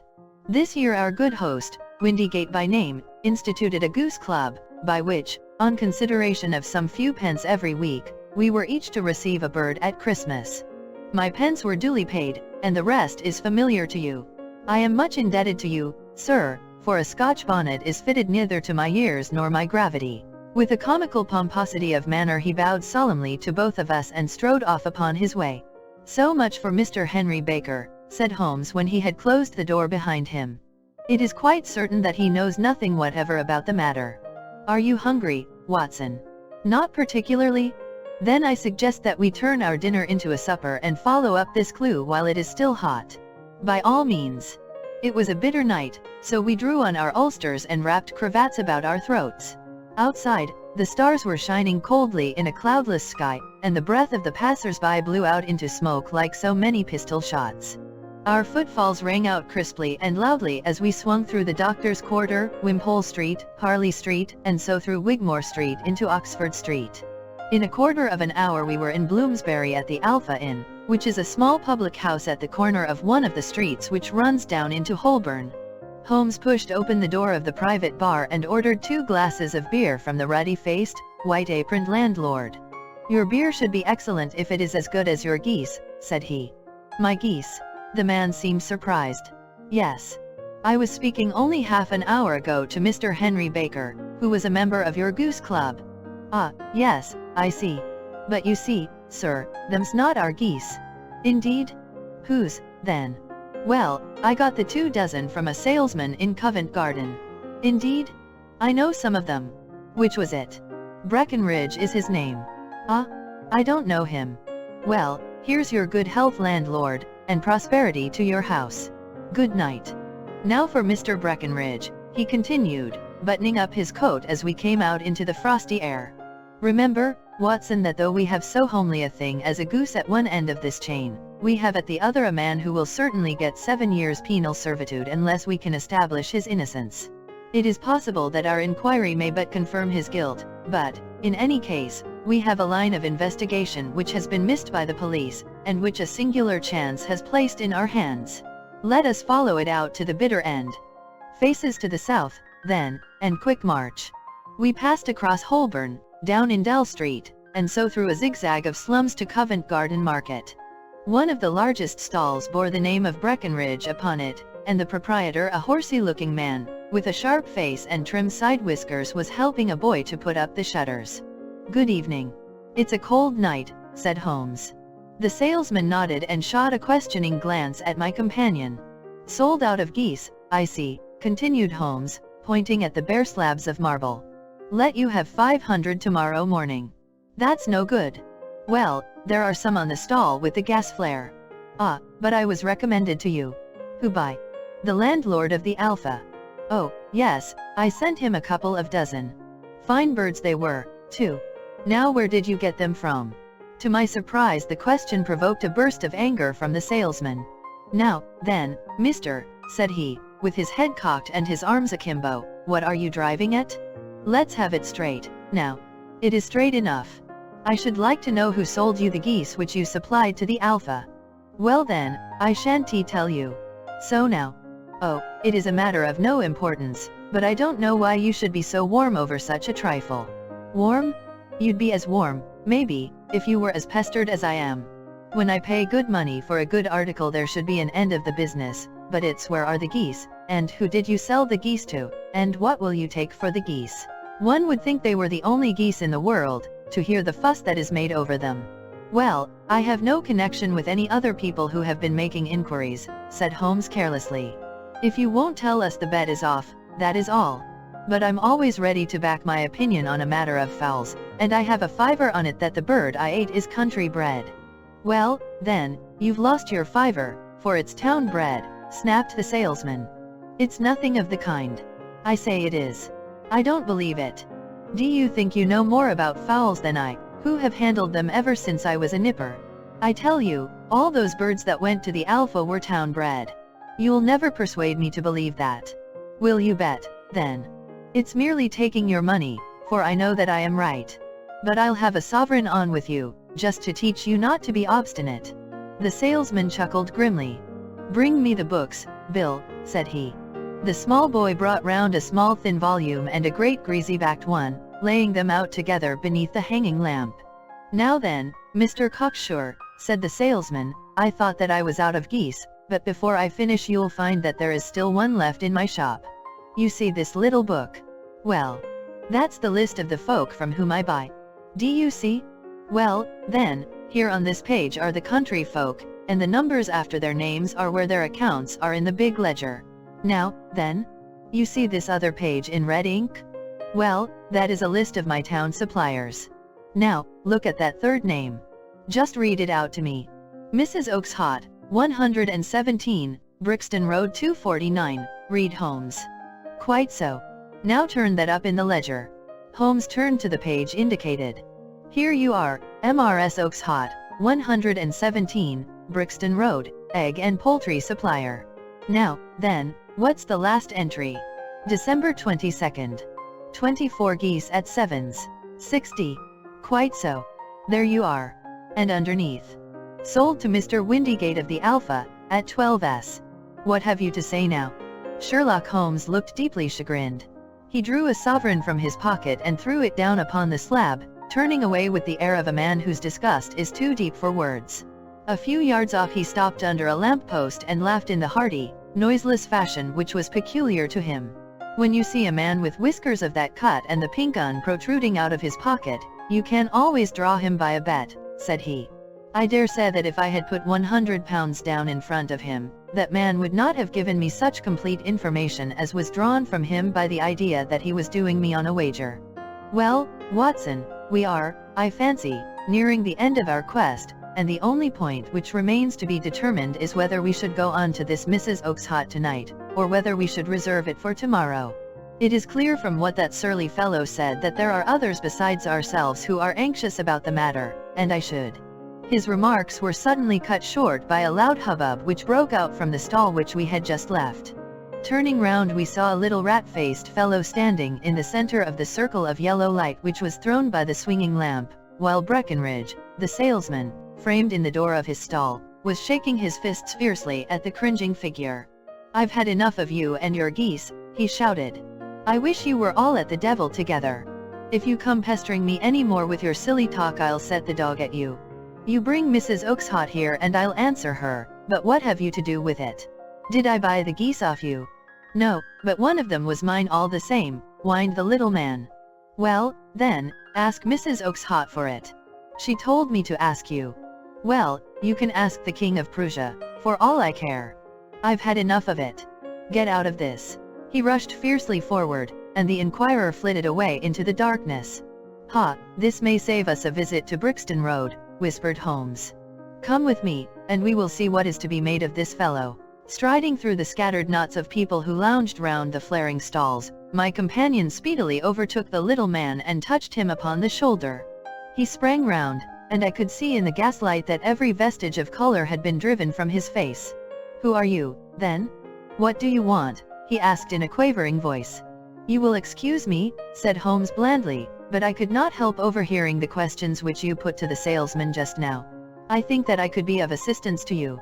"You? Who are you? How could you know anything of the matter?" "My name is Sherlock Holmes. It is my business to know what other people don't know. But you can know nothing of this." "Excuse me, I know everything of it. You are endeavoring to trace some geese which were sold by Mrs. Oakshott, of Brixton Road, to a salesman named Breckenridge, by him in turn to Mr. Windigate, of the Alpha, and by him to his club, of which Mr. Henry Baker is a member." "Oh, sir, you are the very man whom I have longed to meet," cried the little fellow with outstretched hands and quivering fingers. "I can hardly explain to you how interested I am in this matter." Sherlock Holmes hailed a four-wheeler which was passing. "In that case we had better discuss it in a cozy room rather than in this wind-swept marketplace," said he. "But pray tell me, before we go farther, who it is that I have the pleasure of assisting." The man hesitated for an instant. "My name is John Robinson," he answered with a sidelong glance. "No, no, the real name," said Holmes sweetly. "It is always awkward doing business with an alias." A flush sprang to the white cheeks of the stranger. "Well then," said he, "my real name is James Ryder." "Precisely so. Head attendant at the Hotel Cosmopolitan. Pray step into the cab, and I shall soon be able to tell you everything which you would wish to know." The little man stood glancing from one to the other of us with half-frightened, half-hopeful eyes, as one who is not sure whether he is on the verge of a windfall or of a catastrophe. Then he stepped into the cab, and in half an hour we were back in the sitting room at Baker Street. Nothing had been said during our drive, but the high, thin breathing of our new companion, and the claspings and unclaspings of his hands, spoke of the nervous tension within him. "Here we are," said Holmes cheerily as we filed into the room.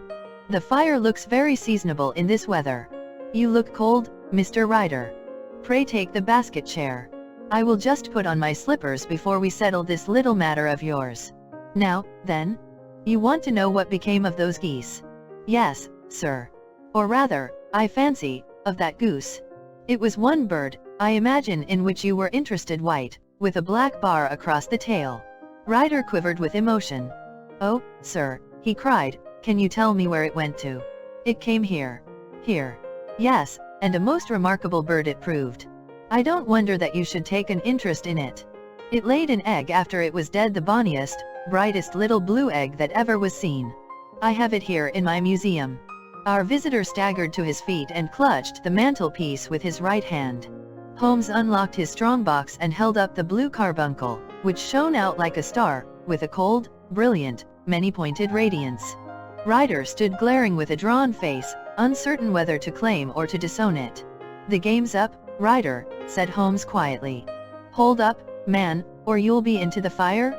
Give him an arm back into his chair, Watson. He's not got blood enough to go in for felony with impunity. Give him a dash of brandy. So? Now he looks a little more human. What a shrimp it is, to be sure. For a moment he had staggered and nearly fallen, but the brandy brought a tinge of color into his cheeks, and he sat staring with frightened eyes at his accuser. I have almost every link in my hands, and all the proofs which I could possibly need, so there is little which you need tell me. Still, that little may as well be cleared up to make the case complete. You had heard, Ryder, of this blue stone of the Countess of Morcar's. It was Catherine Cusack who told me of it, said he in a crackling voice. I see her ladyship's waiting maid. Well, the temptation of sudden wealth so easily acquired was too much for you, as it has been for better men before you, but you were not very scrupulous in the means you used. It seems to me, Ryder, that there is the making of a very pretty villain in you.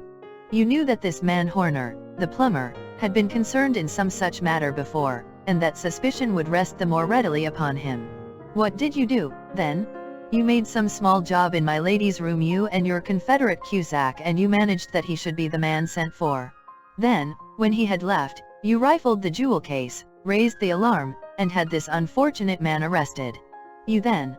Ryder threw himself down suddenly upon the rug and clutched at my companion's knees. For God's sake, have mercy, he shrieked. Think of my father. Of my mother? It would break their hearts. I never went wrong before. I never will again. I swear it. I'll swear it on a Bible. Oh, don't bring it into court. For Christ's sake, don't. Get back into your chair, said Holmes sternly. It is very well to cringe and crawl now, but you thought little enough of this poor Horner in the dock for a crime of which he knew nothing. I will fly, Mr. Holmes. I will leave the country, sir. Then the charge against him will break down. We will talk about that. And now let us hear a true account of the next act. How came the stone into the goose, and how came the goose into the open market? Tell us the truth, for there lies your only hope of safety. Ryder passed his tongue over his parched lips. I will tell you it just as it happened, sir, said he. When Horner had been arrested, it seemed to me that it would be best for me to get away with the stone at once, for I did not know at what moment the police might not take it into their heads to search me and my room. There was no place about the hotel where it would be safe. I went out, as if on some commission, and I made for my sister's house. She had married a man named Oakeshott, and lived in Brixton Road, where she fattened fowls for the market. All the way there every man I met seemed to me to be a policeman or a detective, and, for all that it was a cold night, the sweat was pouring down my face before I came to the Brixton Road. My sister asked me what was the matter, and why I was so pale, but I told her that I had been upset by the jewel robbery at the hotel. Then I went into the backyard and smoked a pipe and wondered what it would be best to do. I had a friend once called Maudsley, who went to the bad, and has just been serving his time in Pentonville. One day he had met me, and fell into talk about the ways of thieves, and how they could get rid of what they stole. I knew that he would be true to me, for I knew one or two things about him, so I made up my mind to go right on to Kilburn, where he lived, and take him into my confidence. He would show me how to turn the stone into money. But how to get to him in safety? I thought of the agonies I had gone through in coming from the hotel. I might at any moment be seized and searched, and there would be the stone in my waistcoat pocket. I was leaning against the wall at the time and looking at the geese which were waddling about round my feet, and suddenly an idea came into my head which showed me how I could beat the best detective that ever lived. My sister had told me some weeks before that I might have the pick of her geese for a Christmas present, and I knew that she was always as good as her word. I would take my goose now, and in it I would carry my stone to Kilburn. There was a little shed in the yard, and behind this I drove one of the birds, a fine big one, white, with a barred tail. I caught it, and prying its bill open, I thrust the stone down its throat as far as my finger could reach. The bird gave a gulp, and I felt the stone pass along its gullet and down into its crop. But the creature flapped and struggled, and out came my sister to know what was the matter. As I turned to speak to her, the brute broke loose and fluttered off among the others. "Whatever were you doing with that bird, Jem?" says she. "Well," said I, "you said you'd give me one for Christmas, and I was feeling which was the fattest." "Oh," says she, "we've set yours aside for you, Jem's bird, we call it. It's the big white one over yonder. There's 26 of them, which makes 1 for you, and 1 for us, and 2 dozen for the market. Thank you, Maggie, says I, but if it is all the same to you, I'd rather have that one I was handling just now. The other is a good 3 pound heavier, said she, and we fattened it expressly for you. Never mind. I'll have the other, and I'll take it now, said I. Oh, just as you like, said she, a little huffed. Which is it you want, then? That white one with the barred tail, right in the middle of the flock. Oh, very well. Kill it and take it with you. Well, I did what she said, Mr. Holmes, and I carried the bird all the way to Kilburn. I told my pal what I had done, for he was a man that it was easy to tell a thing like that to. He laughed until he choked, and we got a knife and opened the goose. My heart turned to water, for there was no sign of the stone, and I knew that some terrible mistake had occurred. I left the bird, rushed back to my sister's, and hurried into the backyard. There was not a bird to be seen there. Where are they all, Maggie? I cried. Gone to the dealers, Jem. Which dealers? Breckenridge, of Covent Garden. But was there another with a barred tail? I asked, the same as the one I chose. Yes, Jem, there were 2 barred-tailed ones, and I could never tell them apart. Well, then, of course I saw it all, and I ran off as hard as my feet would carry me to this man Breckenridge, but he had sold the lot at once, and not one word would he tell me as to where they had gone. You heard him yourselves tonight.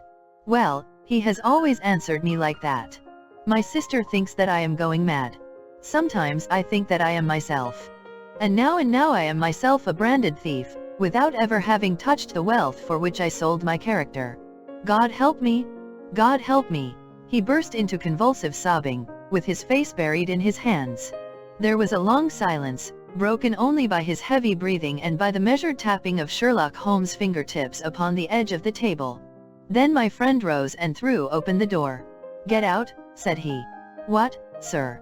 Oh, heaven bless you. No more words. Get out.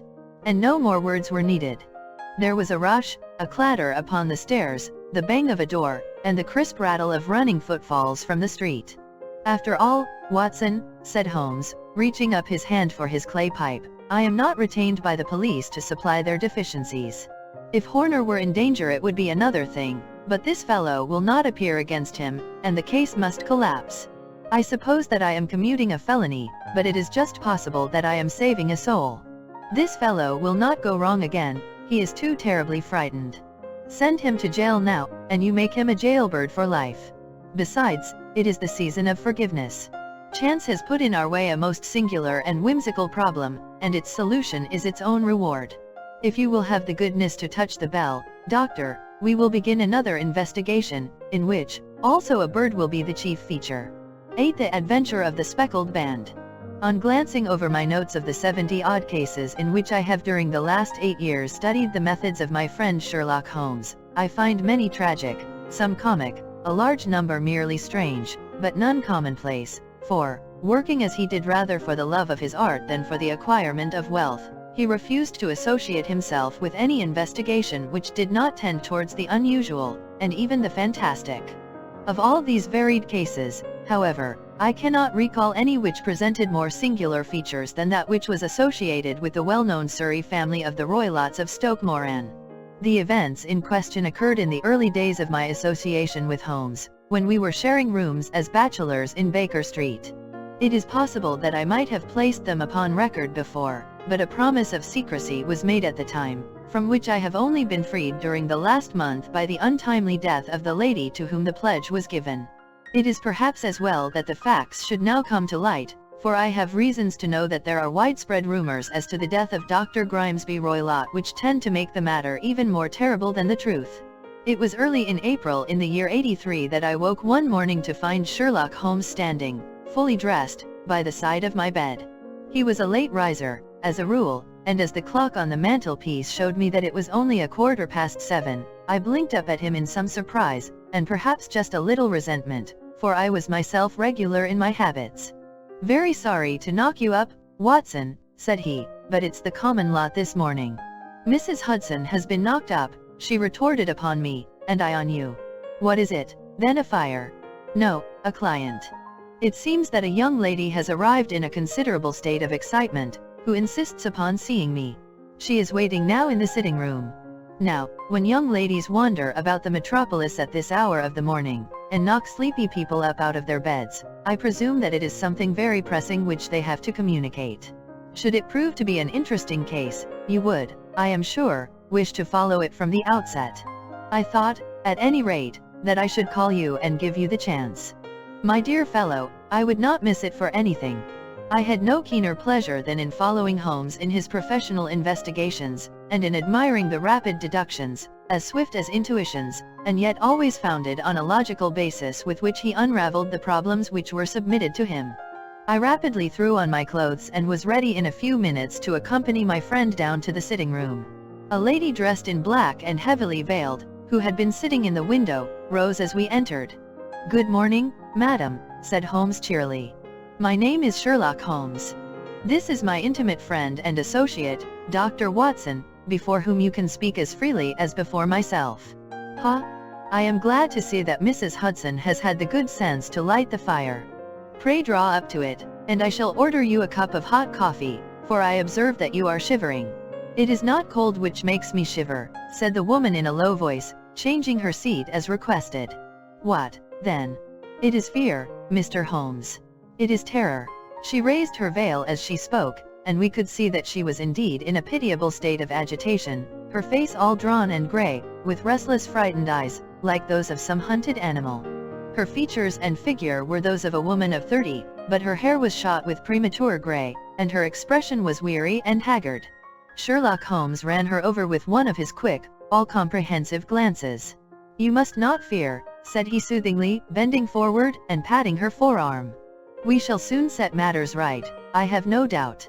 You have come in by train this morning, I see. You know me, then?"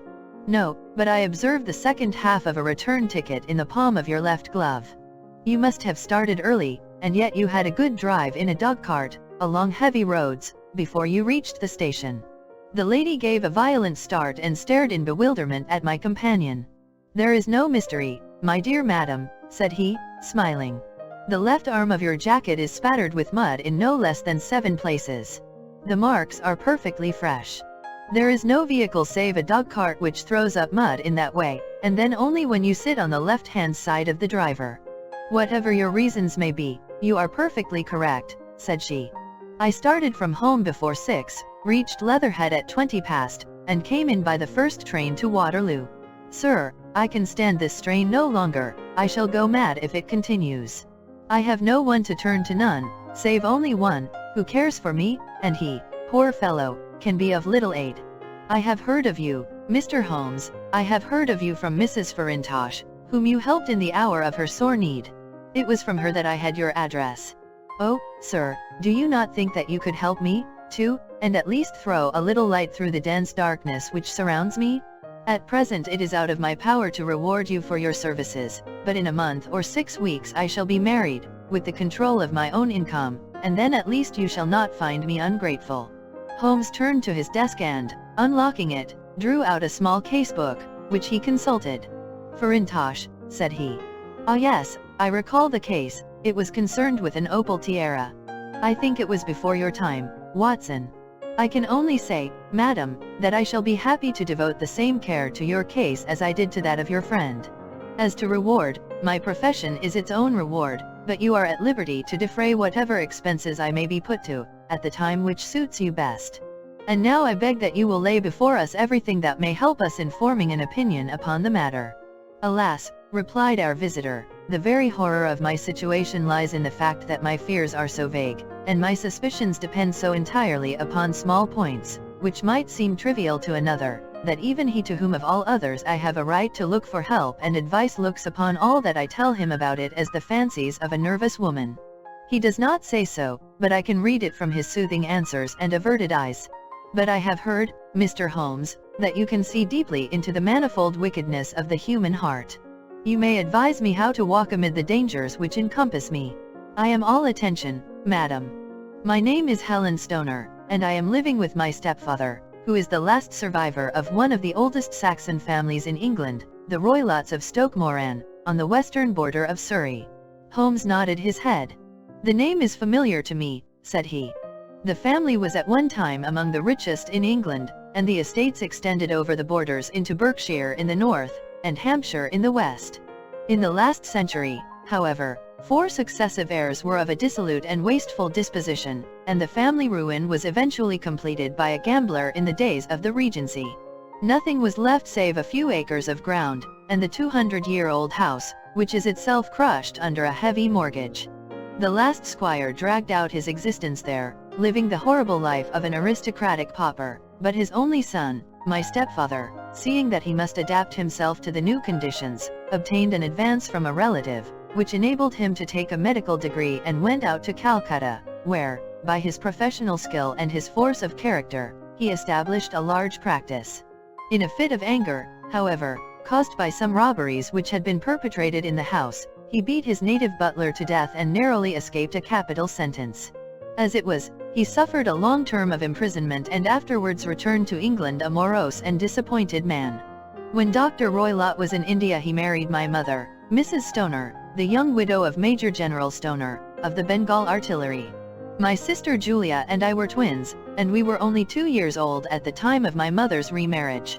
She had a considerable sum of money, not less than £1,000 a year, and this she bequeathed to Dr. Roylott entirely while we resided with him, with a provision that a certain annual sum should be allowed to each of us in the event of our marriage. Shortly after our return to England my mother died. She was killed 8 years ago in a railway accident near Crewe. Dr. Roylott then abandoned his attempts to establish himself in practice in London and took us to live with him in the old ancestral house at Stoke Moran. The money which my mother had left was enough for all our wants, and there seemed to be no obstacle to our happiness. But a terrible change came over our stepfather about this time. Instead of making friends and exchanging visits with our neighbors, who had at first been overjoyed to see a Roylott of Stoke Moran back in the old family seat, he shut himself up in his house and seldom came out save to indulge in ferocious quarrels with whoever might cross his path. Violence of temper approaching to mania has been hereditary in the men of the family, and in my stepfather's case it had, I believe, been intensified by his long residence in the tropics. A series of disgraceful brawls took place, 2 of which ended in the police court, until at last he became the terror of the village, and the folks would fly at his approach, for he is a man of immense strength, and absolutely uncontrollable in his anger. Last week he hurled the local blacksmith over a parapet into a stream, and it was only by paying over all the money which I could gather together that I was able to avert another public exposure. He had no friends at all save the wandering gypsies, and he would give these vagabonds leave to encamp upon the few acres of bramble-covered land which represent the family estate, and would accept in return the hospitality of their tents, wandering away with them sometimes for weeks on end. He has a passion also for Indian animals, which are sent over to him by a correspondent, and he has at this moment a cheetah and a baboon, which wander freely over his grounds and are feared by the villagers almost as much as their master. You can imagine from what I say that my poor sister Julia and I had no great pleasure in our lives. No servant would stay with us, and for a long time we did all the work of the house. She was but 30 at the time of her death, and yet her hair had already begun to whiten, even as mine has. Your sister is dead, then. She died just 2 years ago, and it is of her death that I wish to speak to you. You can understand that, living the life which I have described, we were little likely to see anyone of our own age and position. We had, however, an aunt, my mother's maiden sister, Miss Honoria Westphale, who lives near Harrow, and we were occasionally allowed to pay short visits at this lady's house. Julia went there at Christmas 2 years ago, and met there a half-pay major of Marines, to whom she became engaged. My stepfather learned of the engagement when my sister returned and offered no objection to the marriage, but within a fortnight of the day which had been fixed for the wedding, the terrible event occurred which has deprived me of my only companion. Sherlock Holmes had been leaning back in his chair with his eyes closed and his head sunk in a cushion, but he half opened his lids now and glanced across at his visitor. "Pray be precise as to details," said he. "It is easy for me to be so, for every event of that dreadful time is seared into my memory. The manor house is, as I have already said, very old, and only one wing is now inhabited. The bedrooms in this wing are on the ground floor, the sitting rooms being in the central block of the buildings. Of these bedrooms the first is Dr. Roylott's, the second my sister's, and the third my own. There is no communication between them, but they all open out into the same corridor. Do I make myself plain?" Perfectly so. The windows of the 3 rooms open out upon the lawn. That fatal night Dr. Roylott had gone to his room early, though we knew that he had not retired to rest, for my sister was troubled by the smell of the strong Indian cigars which it was his custom to smoke. She left her room, therefore, and came into mine, where she sat for some time, chatting about her approaching wedding. At 11 o'clock she rose to leave me, but she paused at the door and looked back. "Tell me, Helen," said she, "have you ever heard anyone whistle in the dead of the night?" "Never," said I. "I suppose that you could not possibly whistle, yourself, in your sleep?" "Certainly not." "But why?" "Because during the last few nights I have always, about 3 in the morning, heard a low, clear whistle. I am a light sleeper, and it has awakened me. I cannot tell where it came from, perhaps from the next room, perhaps from the lawn. I thought that I would just ask you whether you had heard it." "No, I have not." "It must be those wretched gypsies in the plantation." "Very likely. And yet if it were on the lawn, I wonder that you did not hear it also." "Ah, but I sleep more heavily than you." "Well, it is of no great consequence, at any rate." She smiled back at me, closed my door, and a few moments later I heard her key turn in the lock. "Indeed," said Holmes. "Was it your custom always to lock yourselves in at night?" "Always." "And why?" "I think that I mentioned to you that the doctor kept a cheetah and a baboon. We had no feeling of security unless our doors were locked." "Quite so. Pray proceed with your statement." "I could not sleep that night. A vague feeling of impending misfortune impressed me. My sister and I, you will recollect, were twins, and you know how subtle are the links which bind 2 souls which are so closely allied. It was a wild night. The wind was howling outside, and the rain was beating and splashing against the windows. Suddenly, amid all the hubbub of the gale, there burst forth the wild scream of a terrified woman. I knew that it was my sister's voice. I sprang from my bed, wrapped a shawl round me, and rushed into the corridor. As I opened my door I seemed to hear a low whistle, such as my sister described, and a few moments later a clanging sound, as if a mass of metal had fallen. As I ran down the passage, my sister's door was unlocked, and revolved slowly upon its hinges. I stared at it horror-stricken, not knowing what was about to issue from it. By the light of the corridor lamp I saw my sister appear at the opening, her face blanched with terror, her hands groping for help, her whole figure swaying to and fro like that of a drunkard. I ran to her and threw my arms round her, but at that moment her knees seemed to give way and she fell to the ground. She writhed as one who is in terrible pain, and her limbs were dreadfully convulsed. At first I thought that she had not recognized me, but as I bent over her she suddenly shrieked out in a voice which I shall never forget, "Oh, my God! Helen?" It was the band. The Speckled band. There was something else which she would fain have said, and she stabbed with her finger into the air in the direction of the doctor's room, but a fresh convulsion seized her and choked her words. I rushed out, calling loudly for my stepfather, and I met him hastening from his room in his dressing gown. When he reached my sister's side she was unconscious, and though he poured brandy down her throat and sent for medical aid from the village, all efforts were in vain, for she slowly sank and died without having recovered her consciousness. Such was the dreadful end of my beloved sister. "One moment," said Holmes, "are you sure about this whistle and metallic sound? Could you swear to it?" That was what the county coroner asked me at the inquiry. It is my strong impression that I heard it, and yet, among the crash of the gale and the creaking of an old house, I may possibly have been deceived. "Was your sister dressed?" "No, she was in her night dress. In her right hand was found the charred stump of a match, and in her left a matchbox, showing that she had struck a light and looked about her when the alarm took place. That is important." "And what conclusions did the coroner come to?" "He investigated the case with great care, for Dr. Roylott's conduct had long been notorious in the county, but he was unable to find any satisfactory cause of death. My evidence showed that the door had been fastened upon the inner side, and the windows were blocked by old-fashioned shutters with broad iron bars, which were secured every night. The walls were carefully sounded, and were shown to be quite solid all round, and the flooring was also thoroughly examined, with the same result. The chimney is wide, but is barred up by 4 large staples. It is certain, therefore, that my sister was quite alone when she met her end. Besides, there were no marks of any violence upon her." "How about poison?" "The doctors examined her for it, but without success." "What do you think that this unfortunate lady died of, then?" It is my belief that she died of pure fear and nervous shock, though what it was that frightened her I cannot imagine. Were there gypsies in the plantation at the time? Yes, there are nearly always some there. Ah, and what did you gather from this allusion to a speckled band?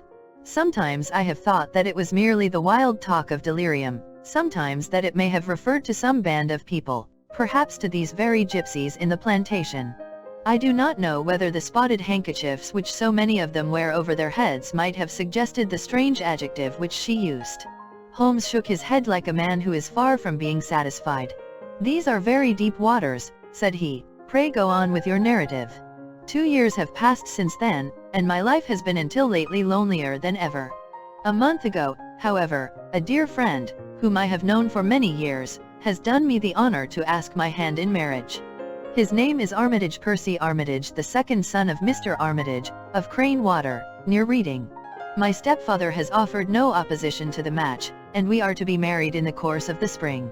2 days ago some repairs were started in the west wing of the building, and my bedroom wall has been pierced, so that I have had to move into the chamber in which my sister died, and to sleep in the very bed in which she slept. Imagine, then, my thrill of terror when last night, as I lay awake, thinking over her terrible fate, I suddenly heard in the silence of the night the low whistle which had been the herald of her own death. I sprang up and lit the lamp, but nothing was to be seen in the room. I was too shaken to go to bed again, however, so I dressed, and as soon as it was daylight I slipped down, got a dog-cart at the Crown Inn, which is opposite, and drove to Leatherhead, from whence I have come on this morning with the one object of seeing you and asking your advice. "You have done wisely," said my friend. "But have you told me all?" "Yes, all." "Miss Roylott, you have not. You are screening your stepfather." "Why, what do you mean?" For answer Holmes pushed back the frill of black lace which fringed the hand that lay upon our visitor's knee. 5 little livid spots, the marks of 4 fingers and a thumb, were printed upon the white wrist. "You have been cruelly used," said Holmes. The lady colored deeply and covered over her injured wrist. "He is a hard man," she said, "and perhaps he hardly knows his own strength." There was a long silence, during which Holmes leaned his chin upon his hands and stared into the crackling fire. "This is a very deep business," he said at last. "There are 1,000 details which I should desire to know before I decide upon our course of action. Yet we have not a moment to lose. If we were to come to Stoke Moran today, would it be possible for us to see over these rooms without the knowledge of your stepfather? As it happens, he spoke of coming into town today upon some most important business. It is probable that he will be away all day, and that there would be nothing to disturb you. We have a housekeeper now, but she is old and foolish, and I could easily get her out of the way." "Excellent. You are not averse to this trip, Watson?" "By no means." "Then we shall both come. What are you going to do yourself?" "I have 1 or 2 things which I would wish to do now that I am in town. But I shall return by the 12 o'clock train, so as to be there in time for your coming. And you may expect us early in the afternoon. I have myself some small business matters to attend to. Will you not wait and breakfast?" "No, I must go. My heart is lightened already since I have confided my trouble to you. I shall look forward to seeing you again this afternoon." She dropped her thick black veil over her face and glided from the room. "And what do you think of it all, Watson?" asked Sherlock Holmes, leaning back in his chair. "It seems to me to be a most dark and sinister business." "Dark enough and sinister enough. Yet if the lady is correct in saying that the flooring and walls are sound, and that the door, window, and chimney are impassable, then her sister must have been undoubtedly alone when she met her mysterious end. What becomes, then, of these nocturnal whistles, and what of the very peculiar words of the dying woman? I cannot think. When you combine the ideas of whistles at night, the presence of a band of gypsies who are on intimate terms with this old doctor, the fact that we have every reason to believe that the doctor has an interest in preventing his stepdaughter's marriage, the dying allusion to a band, and, finally, the fact that Miss Helen Stoner heard a metallic clang, which might have been caused by one of those metal bars that secured the shutters falling back into its place, I think that there is good ground to think that the mystery may be cleared along those lines. But what, then, did the gypsies do? I cannot imagine. I see many objections to any such theory. And so do I. It is precisely for that reason that we are going to Stoke Moran this day. I want to see whether the objections are fatal, or if they may be explained away. But what in the name of the devil? The ejaculation had been drawn from my companion by the fact that our door had been suddenly dashed open, and that a huge man had framed himself in the aperture. His costume was a peculiar mixture of the professional and of the agricultural, having a black top hat, a long frock coat, and a pair of high gaiters, with a hunting crop swinging in his hand. So tall was he that his hat actually brushed the crossbar of the doorway, and his breadth seemed to span it across from side to side. A large face, seared with 1,000 wrinkles, burned yellow with the sun, and marked with every evil passion, was turned from one to the other of us, while his deep-set, bile-shot eyes, and his high, thin, fleshless nose, gave him somewhat the resemblance to a fierce old bird of prey. "Which of you is Holmes?" asked this apparition. "My name, sir, but you have the advantage of me," said my companion quietly. "I am Dr. Grimesby Roylott, of Stoke Moran." "Indeed, doctor," said Holmes blandly. "Pray take a seat." "I will do nothing of the kind. My stepdaughter has been here. I have traced her."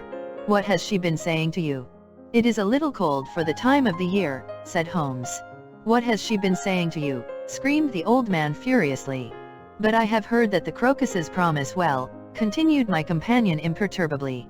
"Huh? You put me off, do you?" said our new visitor, taking a step forward and shaking his hunting crop. "I know you, you scoundrel. I have heard of you before. You are Holmes, the meddler." My friend smiled. "Holmes, the busybody." His smile broadened. "Holmes, the Scotland Yard Jack in office." Holmes chuckled heartily.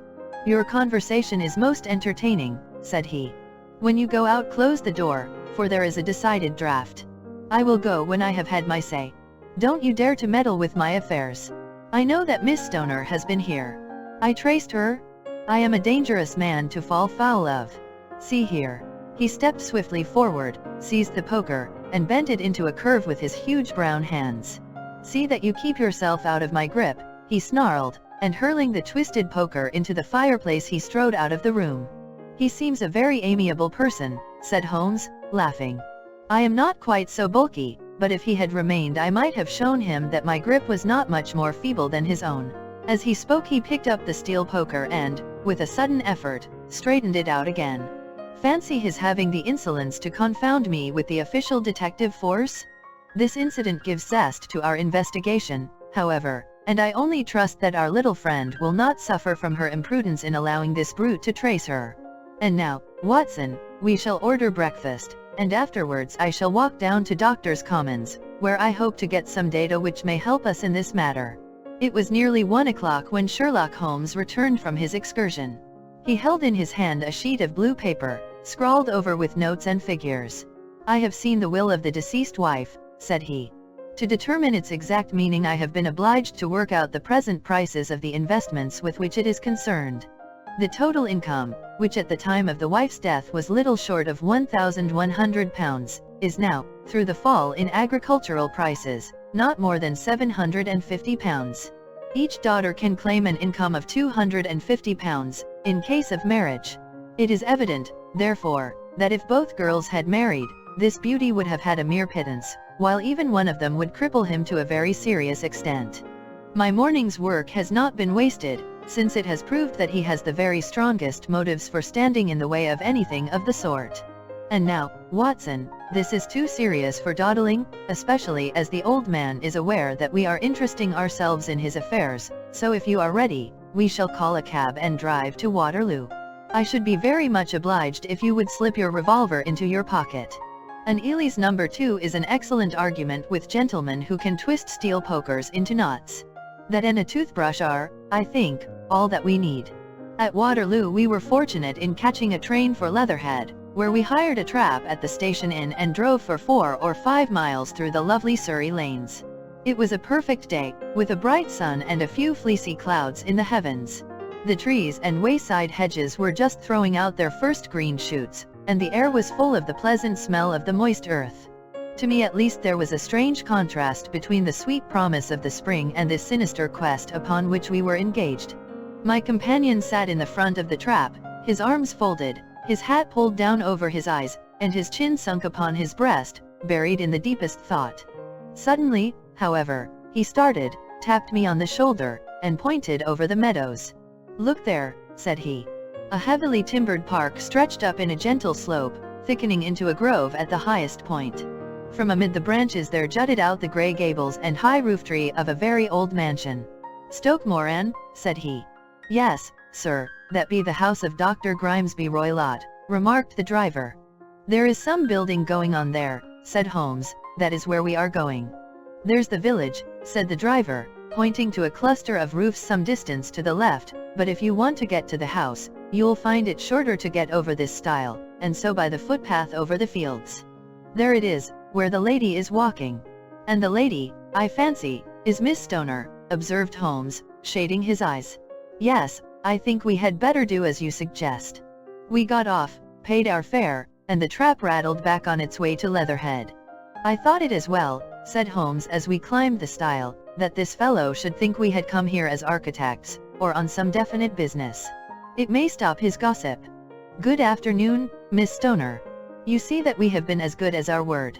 Our client of the morning had hurried forward to meet us with a face which spoke her joy. "I have been waiting so eagerly for you," she cried, shaking hands with us warmly. "All has turned out splendidly. Dr. Roylott has gone to town, and it is unlikely that he will be back before evening.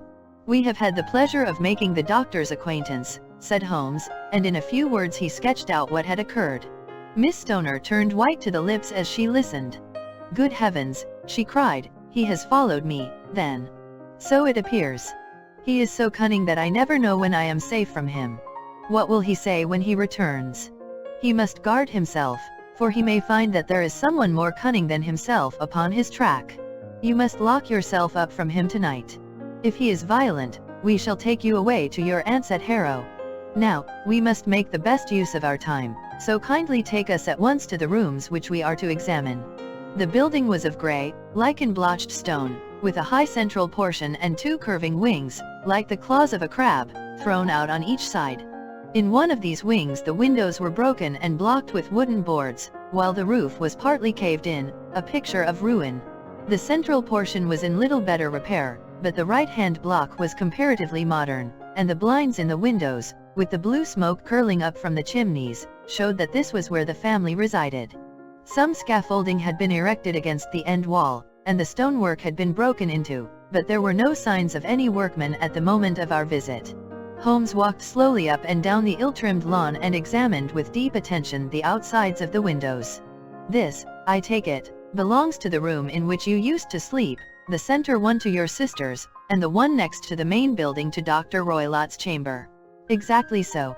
But I am now sleeping in the middle one. Pending the alterations, as I understand. By the way, there does not seem to be any very pressing need for repairs at that end wall." There were none. I believe that it was an excuse to move me from my room.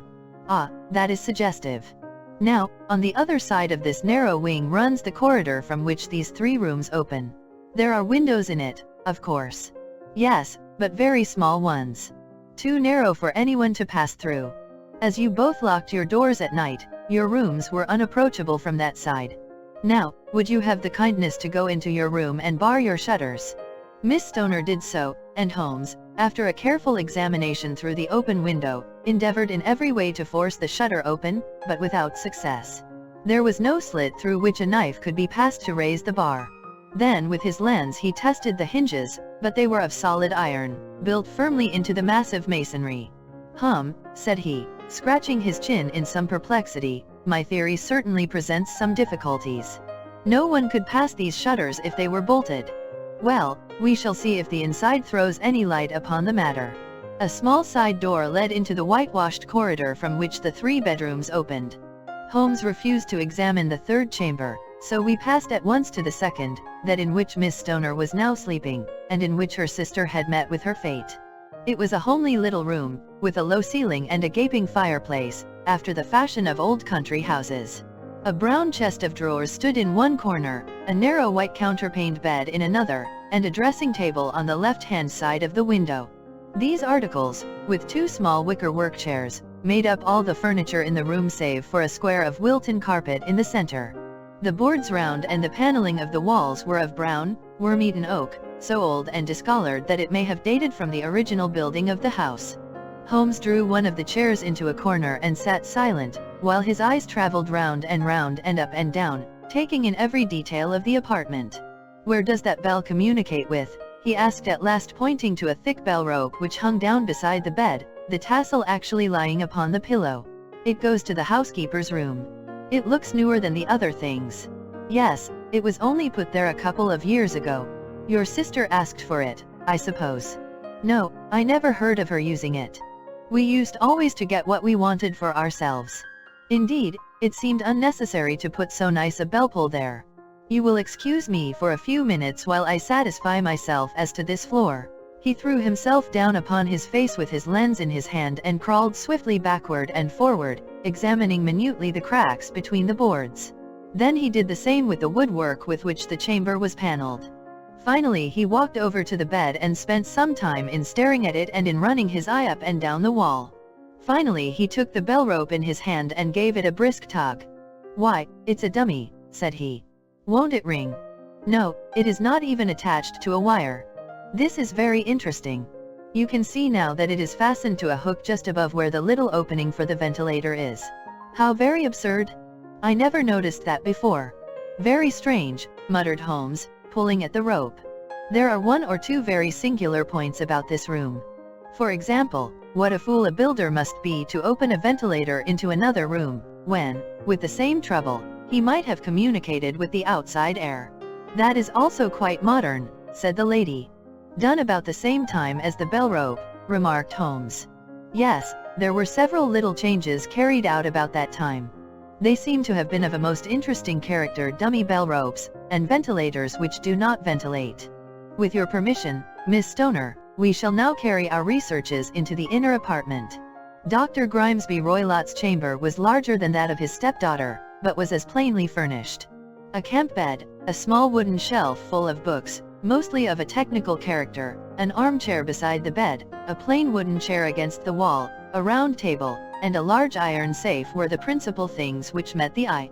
Holmes walked slowly round and examined each and all of them with the keenest interest. "What's in here?" he asked, tapping the safe. "My stepfather's business papers." "Oh, you have seen inside, then?" "Only once, some years ago. I remember that it was full of papers. There isn't a cat in it, for example?" "No." "What a strange idea. Well, look at this." He took up a small saucer of milk which stood on the top of it. "No, we don't keep a cat. But there is a cheetah and a baboon." "Ah, yes, of course. Well, a cheetah is just a big cat, and yet a saucer of milk does not go very far in satisfying its wants, I dare say. There is one point which I should wish to determine." He squatted down in front of the wooden chair and examined the seat of it with the greatest attention. "Thank you. That is quite settled," said he, rising and putting his lens in his pocket. "Hello? Here is something interesting." The object which had caught his eye was a small dog lash hung on one corner of the bed. The lash, however, was curled upon itself and tied so as to make a loop of whipcord. "What do you make of that, Watson?" "It's a common enough lash. But I don't know why it should be tied." "That is not quite so common, is it?" "Ah, me? It's a wicked world, and when a clever man turns his brains to crime it is the worst of all. I think that I have seen enough now, Miss Stoner, and with your permission we shall walk out upon the lawn." I had never seen my friend's face so grim or his brow so dark as it was when we turned from the scene of this investigation. We had walked several times up and down the lawn, neither Miss Stoner nor myself liking to break in upon his thoughts before he roused himself from his reverie. "It is very essential, Miss Stoner," said he, "that you should absolutely follow my advice in every respect." "I shall most certainly do so. The matter is too serious for any hesitation. Your life may depend upon your compliance. I assure you that I am in your hands. In the first place, both my friend and I must spend the night in your room." Both Miss Stoner and I gazed at him in astonishment. "Yes, it must be so. Let me explain. I believe that that is the village inn over there." "Yes, that is the Crown." "Very good. Your windows would be visible from there." "Certainly. You must confine yourself to your room, on pretence of a headache, when your stepfather comes back. Then when you hear him retire for the night, you must open the shutters of your window, undo the hasp, put your lamp there as a signal to us, and then withdraw quietly with everything which you are likely to want into the room which you used to occupy. I have no doubt that, in spite of the repairs, you could manage there for one night. Oh, yes, easily. The rest you will leave in our hands. But what will you do? We shall spend the night in your room, and we shall investigate the cause of this noise which has disturbed you. I believe, Mr. Holmes, that you have already made up your mind, said Miss Stoner, laying her hand upon my companion's sleeve. Perhaps I have. Then, for pity's sake, tell me what was the cause of my sister's death. I should prefer to have clearer proofs before I speak. You can at least tell me whether my own thought is correct, and if she died from some sudden fright. No, I do not think so. I think that there was probably some more tangible cause. And now, Miss Stoner, we must leave you, for if Dr. Roylott returned and saw us, our journey would be in vain. Goodbye, and be brave, for if you will do what I have told you, you may rest assured that we shall soon drive away the dangers that threaten you. Sherlock Holmes and I had no difficulty in engaging a bedroom and sitting room at the Crown Inn. They were on the upper floor, and from our window we could command a view of the avenue gate, and of the inhabited wing of Stoke Moran Manor House. At dusk we saw Dr. Grimesby Roylott drive past, his huge form looming up beside the little figure of the lad who drove him. The boy had some slight difficulty in undoing the heavy iron gates, and we heard the hoarse roar of the doctor's voice and saw the fury with which he shook his clenched fists at him. The trap drove on, and a few minutes later we saw a sudden light spring up among the trees as the lamp was lit in one of the sitting rooms. "Do you know, Watson," said Holmes as we sat together in the gathering darkness, "I have really some scruples as to taking you tonight. There is a distinct element of danger. Can I be of assistance? Your presence might be invaluable. Then I shall certainly come. It is very kind of you. You speak of danger. You have evidently seen more in these rooms than was visible to me." "No, but I fancy that I may have deduced a little more. I imagine that you saw all that I did." "I saw nothing remarkable save the bell rope, and what purpose that could answer I confess is more than I can imagine." "You saw the ventilator, too." "Yes, but I do not think that it is such a very unusual thing to have a small opening between two rooms. It was so small that a rat could hardly pass through. I knew that we should find a ventilator before ever we came to Stoke Moran." "My dear Holmes." "Oh, yes, I did. You remember in her statement she said that her sister could smell Dr. Roylott's cigar. Now, of course that suggested at once that there must be a communication between the two rooms. It could only be a small one, or it would have been remarked upon at the coroner's inquiry. I deduced a ventilator. But what harm can there be in that? Well, there is at least a curious coincidence of dates. A ventilator is made, a cord is hung, and a lady who sleeps in the bed dies. Does not that strike you? I cannot as yet see any connection. Did you observe anything very peculiar about that bed?" "No. It was clamped to the floor." "Did you ever see a bed fastened like that before?" "I cannot say that I have. The lady could not move her bed. It must always be in the same relative position to the ventilator and to the rope, or so we may call it, since it was clearly never meant for a bell pull." "Holmes," I cried, "I seem to see dimly what you are hinting at. We are only just in time to prevent some subtle and horrible crime." "Subtle enough and horrible enough. When a doctor does go wrong he is the first of criminals. He has nerve and he has knowledge. Palmer and Pritchard were among the heads of their profession. This man strikes even deeper, but I think, Watson, that we shall be able to strike deeper still. But we shall have horrors enough before the night is over. For goodness sake let us have a quiet pipe and turn our minds for a few hours to something more cheerful." About 9 o'clock the light among the trees was extinguished, and all was dark in the direction of the manor house. 2 hours passed slowly away, and then, suddenly, just at the stroke of 11, a single bright light shone out right in front of us. "That is our signal," said Holmes, springing to his feet. "It comes from the middle window." As we passed out he exchanged a few words with the landlord, explaining that we were going on a late visit to an acquaintance, and that it was possible that we might spend the night there. A moment later we were out on the dark road, a chill wind blowing in our faces, and one yellow light twinkling in front of us through the gloom to guide us on our somber errand. There was little difficulty in entering the grounds, for unrepaired breaches gaped in the old park wall.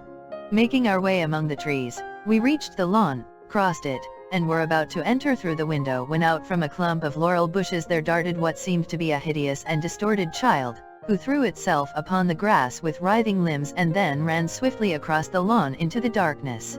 "My God!" I whispered, "did you see it?" Holmes was for the moment as startled as I. His hand closed like a vice upon my wrist in his agitation. Then he broke into a low laugh and put his lips to my ear. "It is a nice household," he murmured. "That is the baboon." I had forgotten the strange pets which the doctor affected. There was a cheetah, too. Perhaps we might find it upon our shoulders at any moment.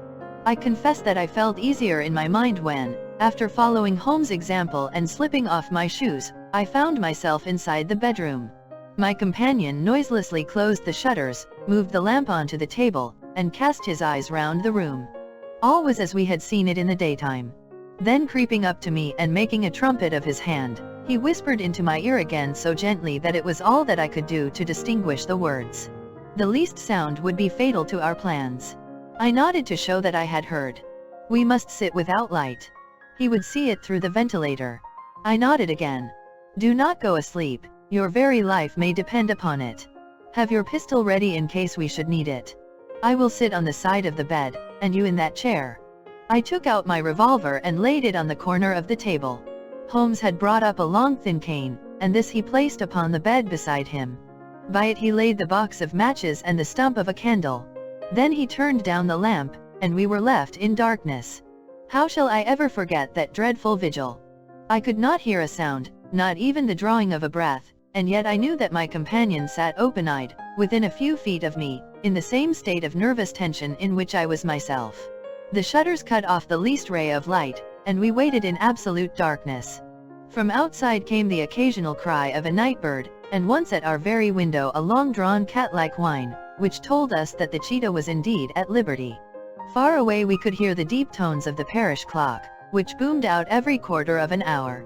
How long they seemed, those quarters! 12 struck, and 1 and 2 and 3, and still we sat waiting silently for whatever might befall. Suddenly there was the momentary gleam of a light up in the direction of the ventilator, which vanished immediately, but was succeeded by a strong smell of burning oil and heated metal. Someone in the next room had lit a dark lantern. I heard a gentle sound of movement, and then all was silent once more, though the smell grew stronger. For half an hour I sat with straining ears. Then suddenly another sound became audible, a very gentle, soothing sound, like that of a small jet of steam escaping continually from a kettle. The instant that we heard it, Holmes sprang from the bed, struck a match, and lashed furiously with his cane at the bell-pull. "You see it, Watson," he yelled. "You see it." But I saw nothing. At the moment when Holmes struck the light I heard a low, clear whistle, but the sudden glare flashing into my weary eyes made it impossible for me to tell what it was at which my friend lashed so savagely. I could, however, see that his face was deadly pale and filled with horror and loathing. He had ceased to strike and was gazing up at the ventilator when suddenly there broke from the silence of the night the most horrible cry to which I have ever listened. It swelled up louder and louder, a hoarse yell of pain and fear and anger all mingled in the one dreadful shriek. They say that away down in the village, and even in the distant parsonage, that cry raised the sleepers from their beds. It struck cold to our hearts, and I stood gazing at Holmes, and he at me, until the last echoes of it had died away into the silence from which it rose. "What can it mean?" I gasped. "It means that it is all over," Holmes answered. "And perhaps, after all, it is for the best. Take your pistol, and we will enter Dr. Roylott's room." With a grave face he lit the lamp and led the way down the corridor. Twice he struck at the chamber door without any reply from within. Then he turned the handle and entered, I at his heels, with the cocked pistol in my hand. It was a singular sight which met our eyes. On the table stood a dark lantern with the shutter half open, throwing a brilliant beam of light upon the iron safe, the door of which was ajar. Beside this table, on the wooden chair, sat Dr. Grimesby Roylott, clad in a long grey dressing gown, his bare ankles protruding beneath, and his feet thrust into red heelless Turkish slippers. Across his lap lay the short stock with the long lash which we had noticed during the day. His chin was cocked upward and his eyes were fixed in a dreadful, rigid stare at the corner of the ceiling. Round his brow he had a peculiar yellow band, with brownish speckles, which seemed to be bound tightly round his head. As we entered he made neither sound nor motion. "The band, the speckled band," whispered Holmes. I took a step forward. In an instant his strange headgear began to move, and there reared itself from among his hair the squat diamond-shaped head and puffed neck of a loathsome serpent. "It is a swamp adder," cried Holmes, "the deadliest snake in India. He has died within 10 seconds of being bitten. Violence does, in truth, recoil upon the violent, and the schemer falls into the pit which he digs for another. Let us thrust this creature back into its den, and we can then remove Miss Stoner to some place of shelter and let the county police know what has happened." As he spoke he drew the dog whip swiftly from the dead man's lap, and throwing the noose round the reptile's neck he drew it from its horrid perch and, carrying it at arm's length, threw it into the iron safe, which he closed upon it. Such are the true facts of the death of Dr. Grimesby Roylott, of Stoke Moran. It is not necessary that I should prolong a narrative which has already run to too great a length by telling how we broke the sad news to the terrified girl, how we conveyed her by the morning train to the care of her good aunt at Harrow, of how the slow process of official inquiry came to the conclusion that the doctor met his fate while indiscreetly playing with a dangerous pet. The little which I had yet to learn of the case was told me by Sherlock Holmes as we traveled back next day.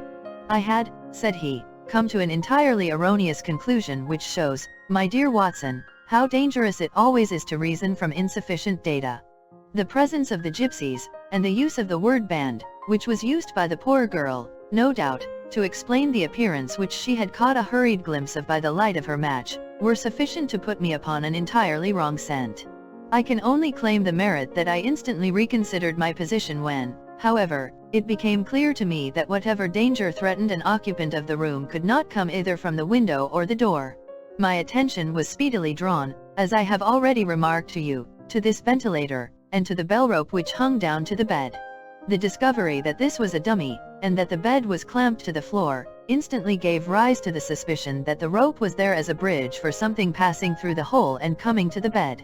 The idea of a snake instantly occurred to me, and when I coupled it with my knowledge that the doctor was furnished with a supply of creatures from India, I felt that I was probably on the right track. The idea of using a form of poison which could not possibly be discovered by any chemical test was just such a one as would occur to a clever and ruthless man who had had an Eastern training. The rapidity with which such a poison would take effect would also, from his point of view, be an advantage.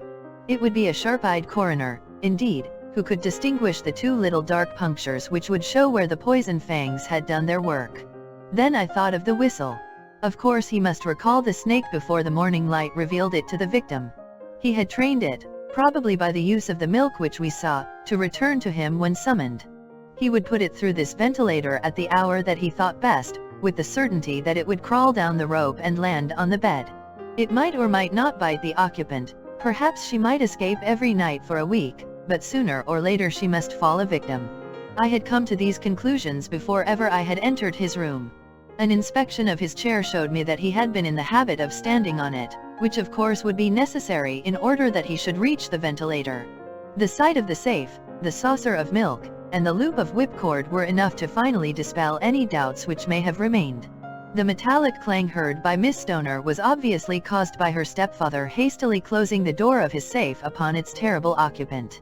Having once made up my mind, you know the steps which I took in order to put the matter to the proof. I heard the creature hiss, as I have no doubt that you did also, and I instantly lit the light and attacked it, with the result of driving it through the ventilator, and also with the result of causing it to turn upon its master at the other side. Some of the blows of my cane came home and roused its snakish temper, so that it flew upon the first person it saw. In this way I am no doubt indirectly responsible for Dr. Grimesby Roylott's death, and I cannot say that it is likely to weigh very heavily upon my conscience. 9. The adventure of the engineer's thumb. Of all the problems which have been submitted to my friend, Mr. Sherlock Holmes, for solution during the years of our intimacy, there were only two which I was the means of introducing to his notice, that of Mr. Hatherley's thumb, and that of Colonel Warburton's madness. Of these the latter may have afforded a finer field for an acute and original observer, but the other was so strange in its inception and so dramatic in its details that it may be the more worthy of being placed upon record, even if it gave my friend fewer openings for those deductive methods of reasoning by which he achieved such remarkable results. The story has, I believe, been told more than once in the newspapers, but, Like all such narratives, its effect is much less striking when set forth en bloc in a single half-column of print than when the facts slowly evolve before your own eyes, and the mystery clears gradually away as each new discovery furnishes a step which leads on to the complete truth. At the time the circumstances made a deep impression upon me, and the lapse of 2 years has hardly served to weaken the effect. It was in the summer of '89, not long after my marriage, that the events occurred which I am now about to summarize. I had returned to civil practice and had finally abandoned Holmes in his Baker Street rooms, although I continually visited him and occasionally even persuaded him to forego his bohemian habits so far as to come and visit us. My practice had steadily increased, and as I happened to live at no very great distance from Paddington Station, I got a few patients from among the officials. One of these, whom I had cured of a painful and lingering disease, was never weary of advertising my virtues and of endeavoring to send me on every sufferer over whom he might have any influence. One morning, at a little before 7 o'clock, I was awakened by the maid tapping at the door to announce that 2 men had come from Paddington and were waiting in the consulting room. I dressed hurriedly, for I knew by experience that railway cases were seldom trivial, and hastened downstairs. As I descended, my old ally, the guard, came out of the room and closed the door tightly behind him. "I've got him here," he whispered, jerking his thumb over his shoulder. "He's all right." "What is it, then?" I asked, for his manner suggested that it was some strange creature which he had caged up in my room. "It's a new patient," he whispered. "I thought I'd bring him round myself, then he couldn't slip away. There he is, all safe and sound. I must go now, doctor, I have my duties, just the same as you," and off he went, this trusty tout, without even giving me time to thank him. I entered my consulting room and found a gentleman seated by the table. He was quietly dressed in a suit of heather tweed with a soft cloth cap which he had laid down upon my books. Round one of his hands he had a handkerchief wrapped, which was mottled all over with bloodstains.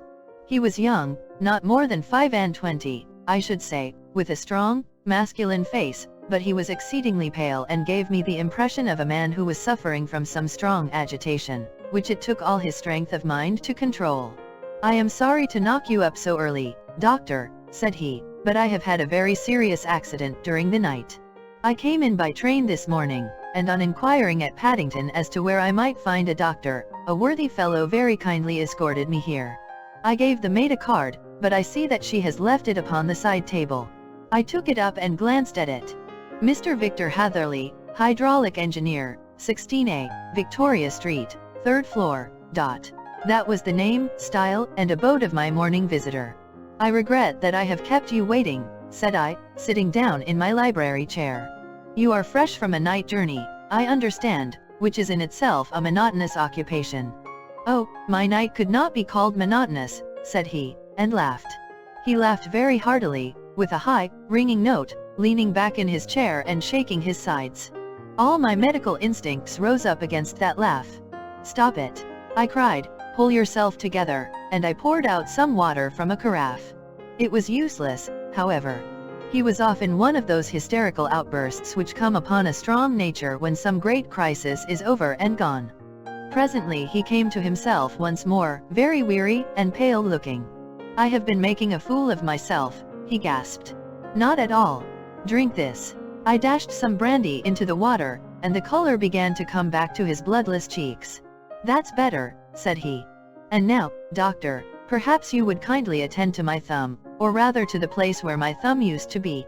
He unwound the handkerchief and held out his hand.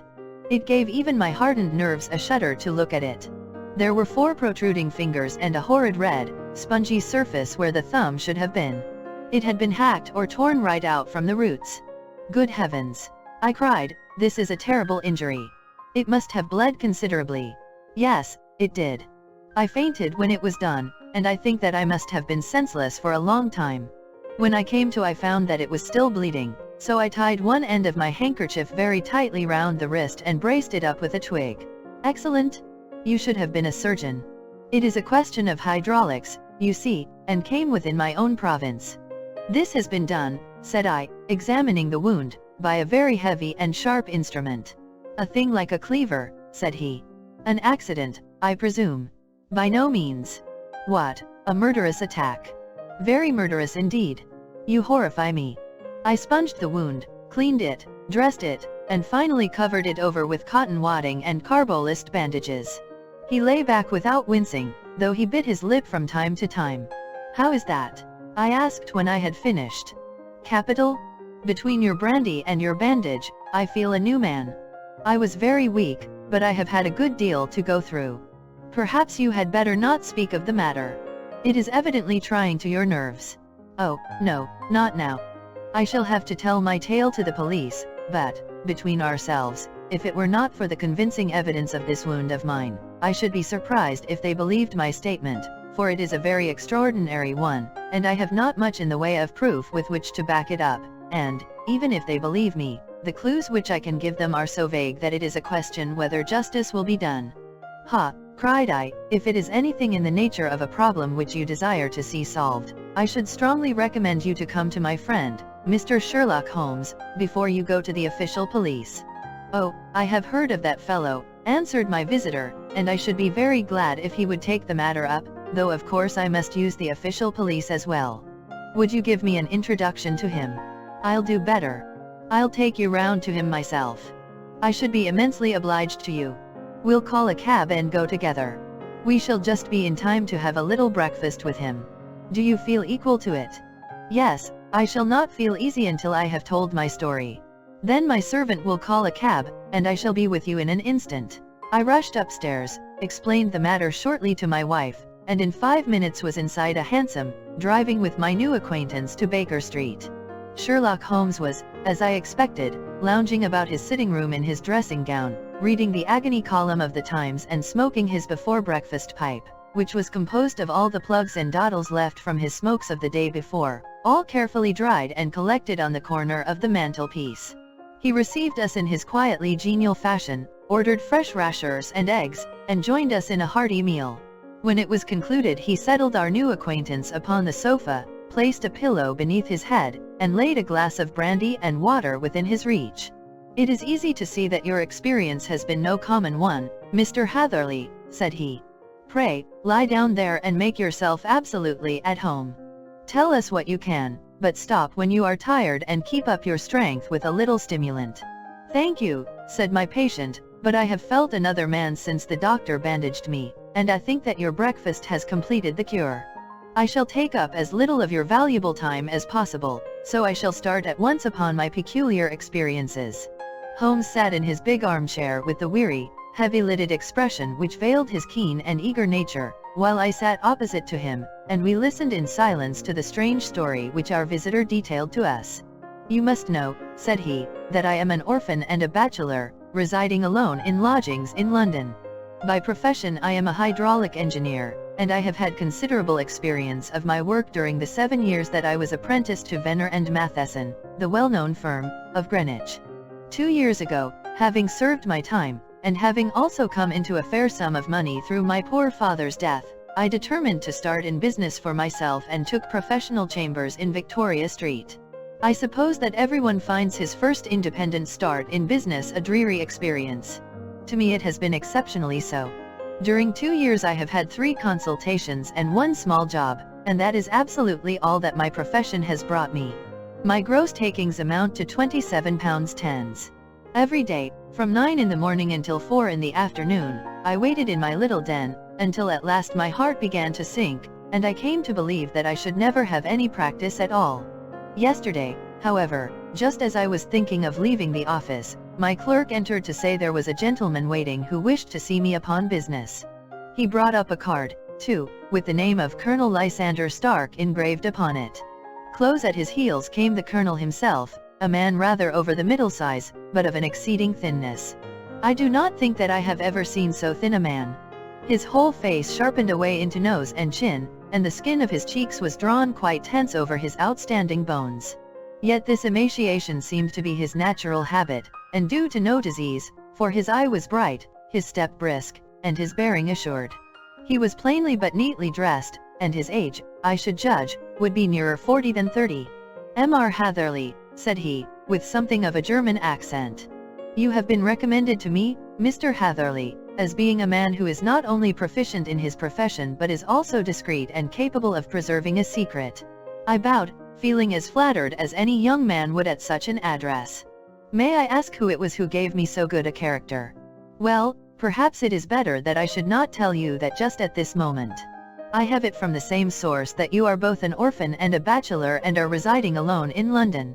"That is quite correct," I answered, "but you will excuse me if I say that I cannot see how all this bears upon my professional qualifications. I understand that it was on a professional matter that you wished to speak to me." "Undoubtedly so. But you will find that all I say is really to the point. I have a professional commission for you, but absolute secrecy is quite essential. Absolute secrecy, you understand, and of course we may expect that more from a man who is alone than from one who lives in the bosom of his family." "If I promise to keep a secret," said I, "you may absolutely depend upon my doing so." He looked very hard at me as I spoke, and it seemed to me that I had never seen so suspicious and questioning an eye.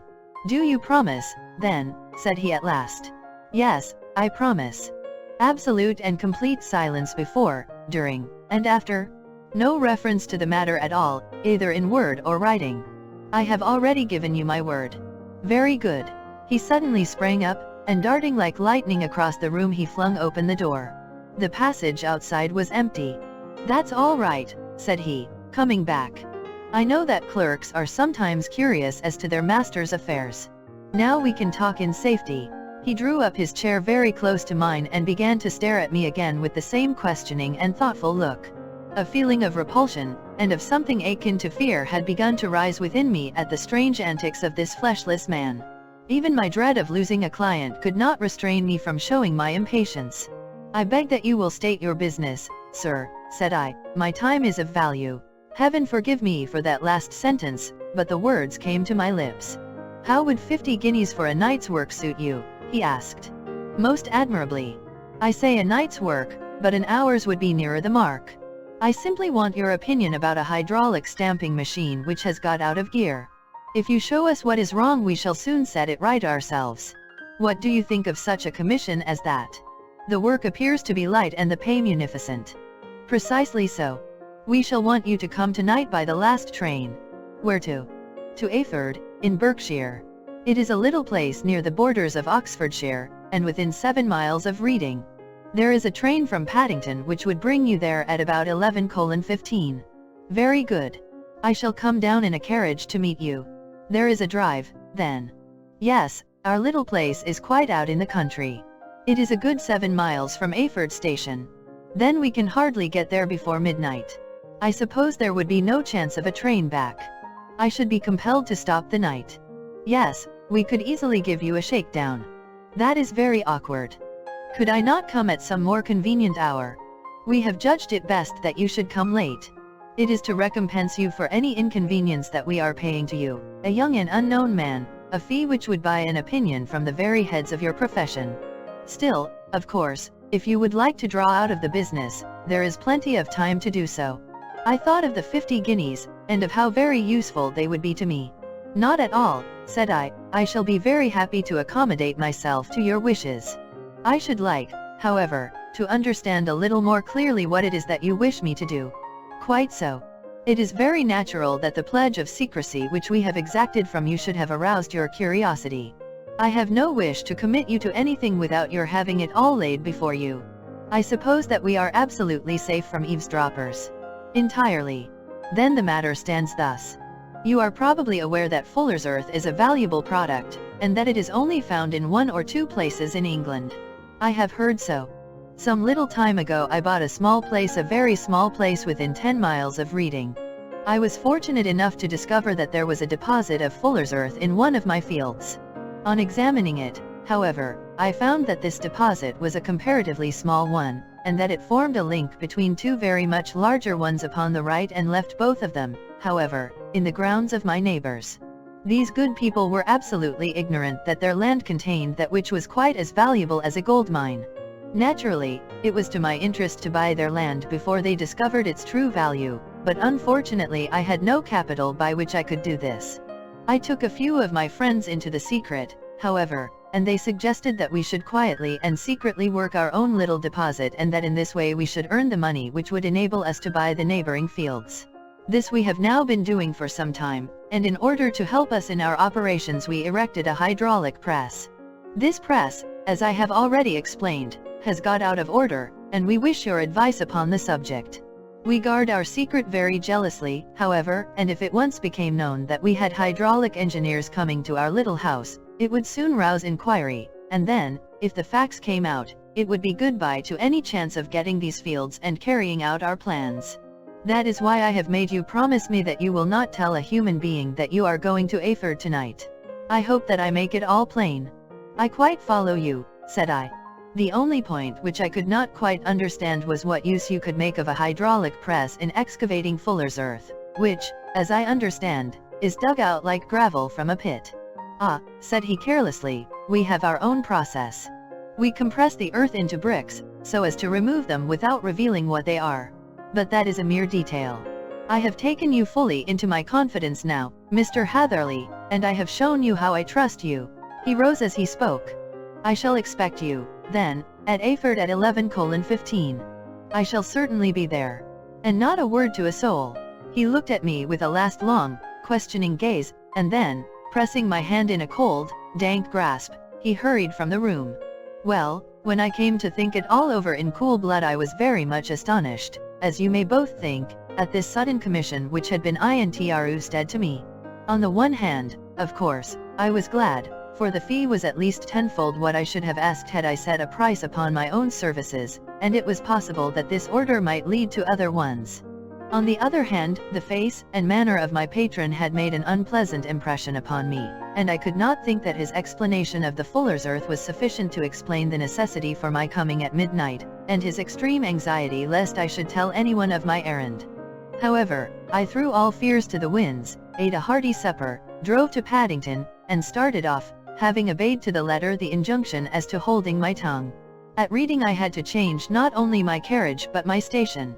However, I was in time for the last train to Eyford, and I reached the little dim-lit station after 11 o'clock. I was the only passenger who got out there, and there was no one upon the platform save a single sleepy porter with a lantern.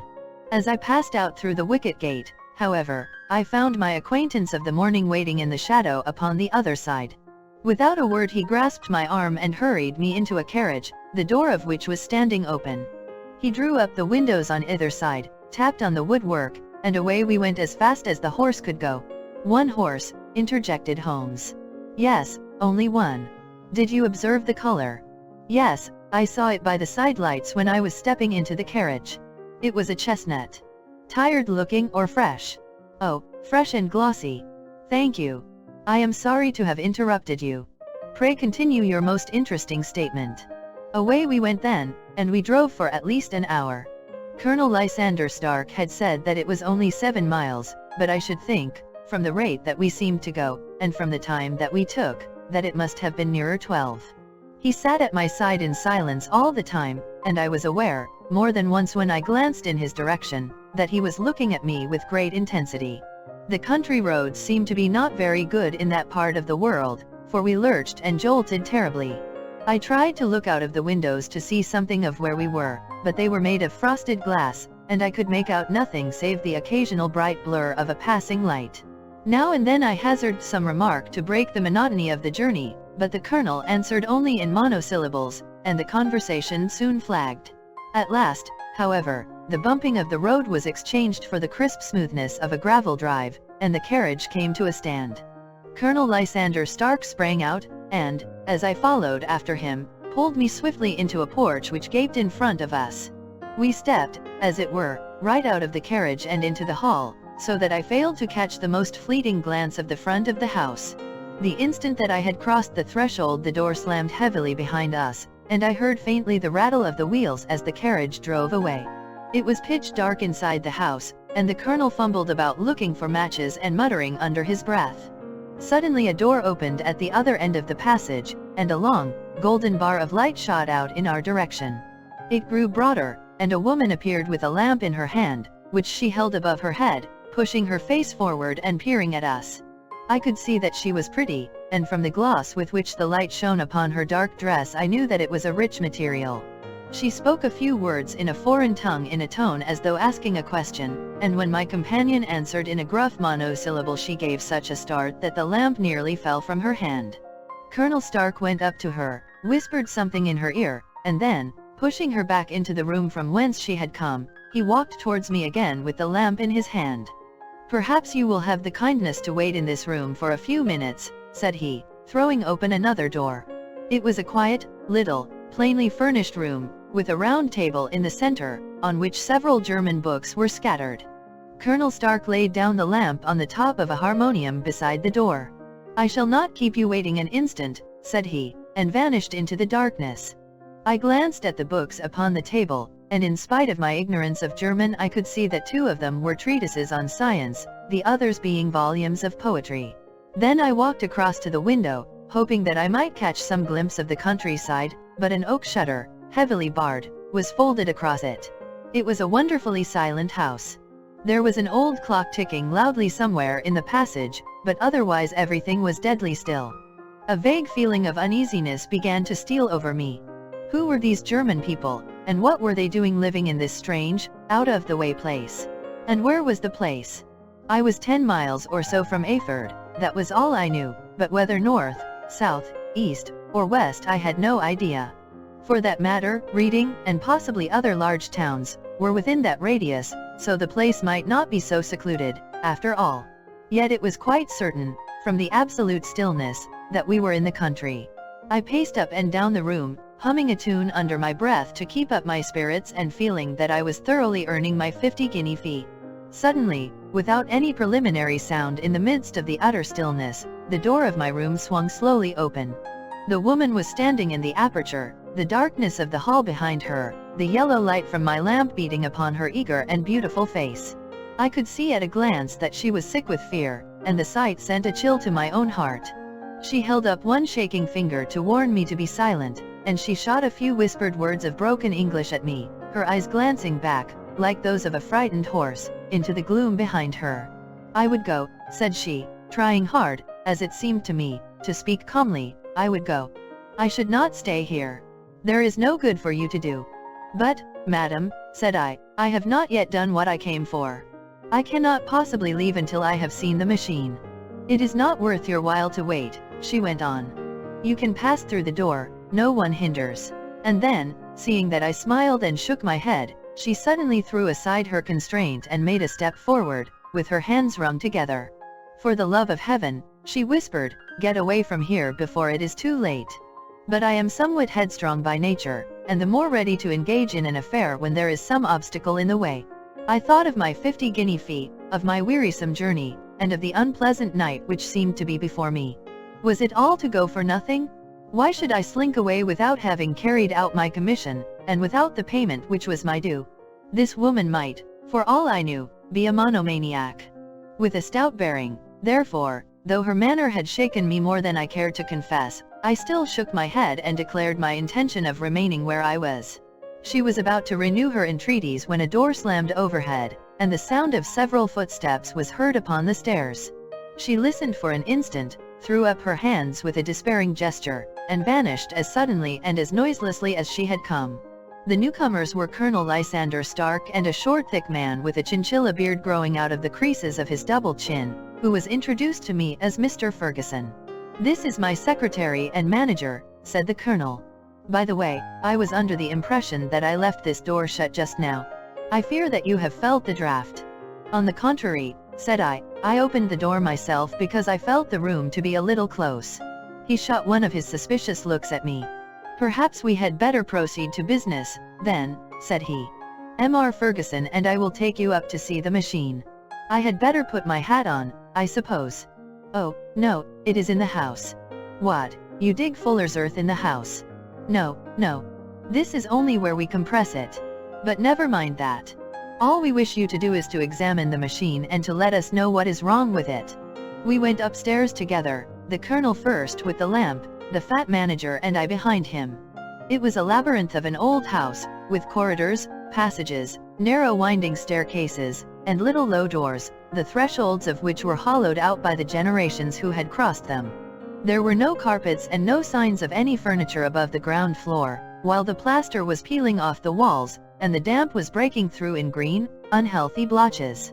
I tried to put on as unconcerned an air as possible, but I had not forgotten the warnings of the lady, even though I disregarded them, and I kept a keen eye upon my two companions.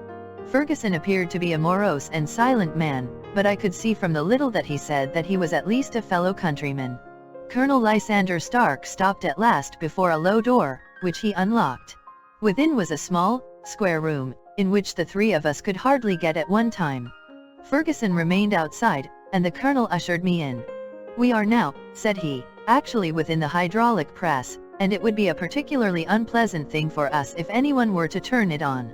The ceiling of this small chamber is really the end of the descending piston, and it comes down with the force of many tons upon this metal floor. There are small lateral columns of water outside which receive the force, and which transmit and multiply it in the manner which is familiar to you. The machine goes readily enough, but there is some stiffness in the working of it, and it has lost a little of its force. Perhaps you will have the goodness to look it over and to show us how we can set it right." I took the lamp from him, and I examined the machine very thoroughly. It was indeed a gigantic one, and capable of exercising enormous pressure.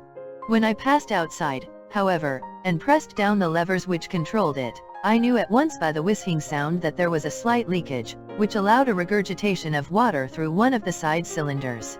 An examination showed that one of the india rubber bands which was round the head of a driving rod had shrunk so as not quite to fill the socket along which it worked. This was clearly the cause of the loss of power, and I pointed it out to my companions, who followed my remarks very carefully and asked several practical questions as to how they should proceed to set it right. When I had made it clear to them, I returned to the main chamber of the machine and took a good look at it to satisfy my own curiosity. It was obvious at a glance that the story of the fuller's earth was the merest fabrication, for it would be absurd to suppose that so powerful an engine could be designed for so inadequate a purpose. The walls were of wood, but the floor consisted of a large iron trough, and when I came to examine it I could see a crust of metallic deposit all over it. I had stooped and was scraping at this to see exactly what it was when I heard a muttered exclamation in German and saw the cadaverous face of the colonel looking down at me. "What are you doing there?" he asked. I felt angry at having been tricked by so elaborate a story as that which he had told me. "I was admiring your fuller's earth," said I. "I think that I should be better able to advise you as to your machine if I knew what the exact purpose was for which it was used." The instant that I uttered the words I regretted the rashness of my speech. His face set hard, and a baleful light sprang up in his grey eyes. "Very well," said he, "you shall know all about the machine." He took a step backward, slammed the little door, and turned the key in the lock. I rushed towards it and pulled at the handle, but it was quite secure, and did not give in the least to my kicks and shoves. "Hello," I yelled. "Hello, Colonel? Let me out." And then suddenly in the silence I heard a sound which sent my heart into my mouth. It was the clank of the levers and the swish of the leaking cylinder. He had set the engine at work. The lamp still stood upon the floor where I had placed it when examining the trough. By its light I saw that the black ceiling was coming down upon me, slowly, jerkily, but, as none knew better than myself, with a force which must within a minute grind me to a shapeless pulp. I threw myself, screaming, against the door, and dragged with my nails at the lock. I implored the colonel to let me out, but the remorseless clanking of the levers drowned my cries. The ceiling was only a foot or two above my head, and with my hand upraised I could feel its hard, rough surface. Then it flashed through my mind that the pain of my death would depend very much upon the position in which I met it. If I lay on my face the weight would come upon my spine, and I shuddered to think of that dreadful snap. Easier the other way, perhaps, and yet, had I the nerve to lie and look up at that deadly black shadow wavering down upon me? Already I was unable to stand erect, when my eye caught something which brought a gush of hope back to my heart. I have said that though the floor and ceiling were of iron, the walls were of wood. As I gave a last hurried glance around, I saw a thin line of yellow light between two of the boards, which broadened and broadened as a small panel was pushed backward. For an instant I could hardly believe that here was indeed a door which led away from death. The next instant I threw myself through, and lay half fainting upon the other side. The panel had closed again behind me, but the crash of the lamp, and a few moments afterwards the clang of the two slabs of metal, told me how narrow had been my escape. I was recalled to myself by a frantic plucking at my wrist, and I found myself lying upon the stone floor of a narrow corridor, while a woman bent over me and tugged at me with her left hand, while she held a candle in her right. It was the same good friend whose warning I had so foolishly rejected. "Come, come," she cried breathlessly. "They will be here in a moment. They will see that you are not there. Oh, do not waste the so precious time, but come." This time, at least, I did not scorn her advice. I staggered to my feet and ran with her along the corridor and down a winding stair. The ladder led to another broad passage, and just as we reached it we heard the sound of running feet and the shouting of two voices, one answering the other from the floor on which we were and from the one beneath. My guide stopped and looked about her like one who is at her wit's end. Then she threw open a door which led into a bedroom, through the window of which the moon was shining brightly. "It is your only chance," said she. "It is high, but it may be that you can jump it." As she spoke a light sprang into view at the further end of the passage, and I saw the lean figure of Colonel Lysander Stark rushing forward with a lantern in one hand and a weapon like a butcher's cleaver in the other. I rushed across the bedroom, flung open the window, and looked out. How quiet and sweet and wholesome the garden looked in the moonlight, and it could not be more than 30 feet down. I clambered out upon the sill, but I hesitated to jump until I should have heard what passed between my savior and the ruffian who pursued me. If she were ill-used, then at any risks I was determined to go back to her assistance. The thought had hardly flashed through my mind before he was at the door, pushing his way past her, but she threw her arms round him and tried to hold him back. "Fritz! Fritz!" she cried in English, "remember your promise after the last time. You said it should not be again. He will be silent. Oh, he will be silent. You are mad, Elise," he shouted, struggling to break away from her. "You will be the ruin of us. He has seen too much. Let me pass, I say." He dashed her to one side, and, rushing to the window, cut at me with his heavy weapon. I had let myself go, and was hanging by the hands to the sill, when his blow fell. I was conscious of a dull pain, my grip loosened, and I fell into the garden below. I was shaken but not hurt by the fall, so I picked myself up and rushed off among the bushes as hard as I could run, for I understood that I was far from being out of danger yet. Suddenly, however, as I ran, a deadly dizziness and sickness came over me. I glanced down at my hand, which was throbbing painfully, and then, for the first time, saw that my thumb had been cut off and that the blood was pouring from my wound. I endeavored to tie my handkerchief round it, but there came a sudden buzzing in my ears, and next moment I fell in a dead faint among the rosebushes. How long I remained unconscious I cannot tell. It must have been a very long time, for the moon had sunk, and a bright morning was breaking when I came to myself. My clothes were all sodden with dew, and my coat sleeve was drenched with blood from my wounded thumb. The smarting of it recalled in an instant all the particulars of my night's adventure, and I sprang to my feet with the feeling that I might hardly yet be safe from my pursuers. But to my astonishment, when I came to look round me, neither house nor garden were to be seen. I had been lying in an angle of the hedge close by the high road, and just a little lower down was a long building, which proved, upon my approaching it, to be the very station at which I had arrived upon the previous night. Were it not for the ugly wound upon my hand, all that had passed during those dreadful hours might have been an evil dream. Half dazed, I went into the station and asked about the morning train. There would be one to Reading in less than an hour. The same porter was on duty, I found, as had been there when I arrived. I inquired of him whether he had ever heard of Colonel Lysander Stark. The name was strange to him. Had he observed a carriage the night before waiting for me? No, he had not. Was there a police station anywhere near? There was one about 3 miles off. It was too far for me to go, weak and ill as I was.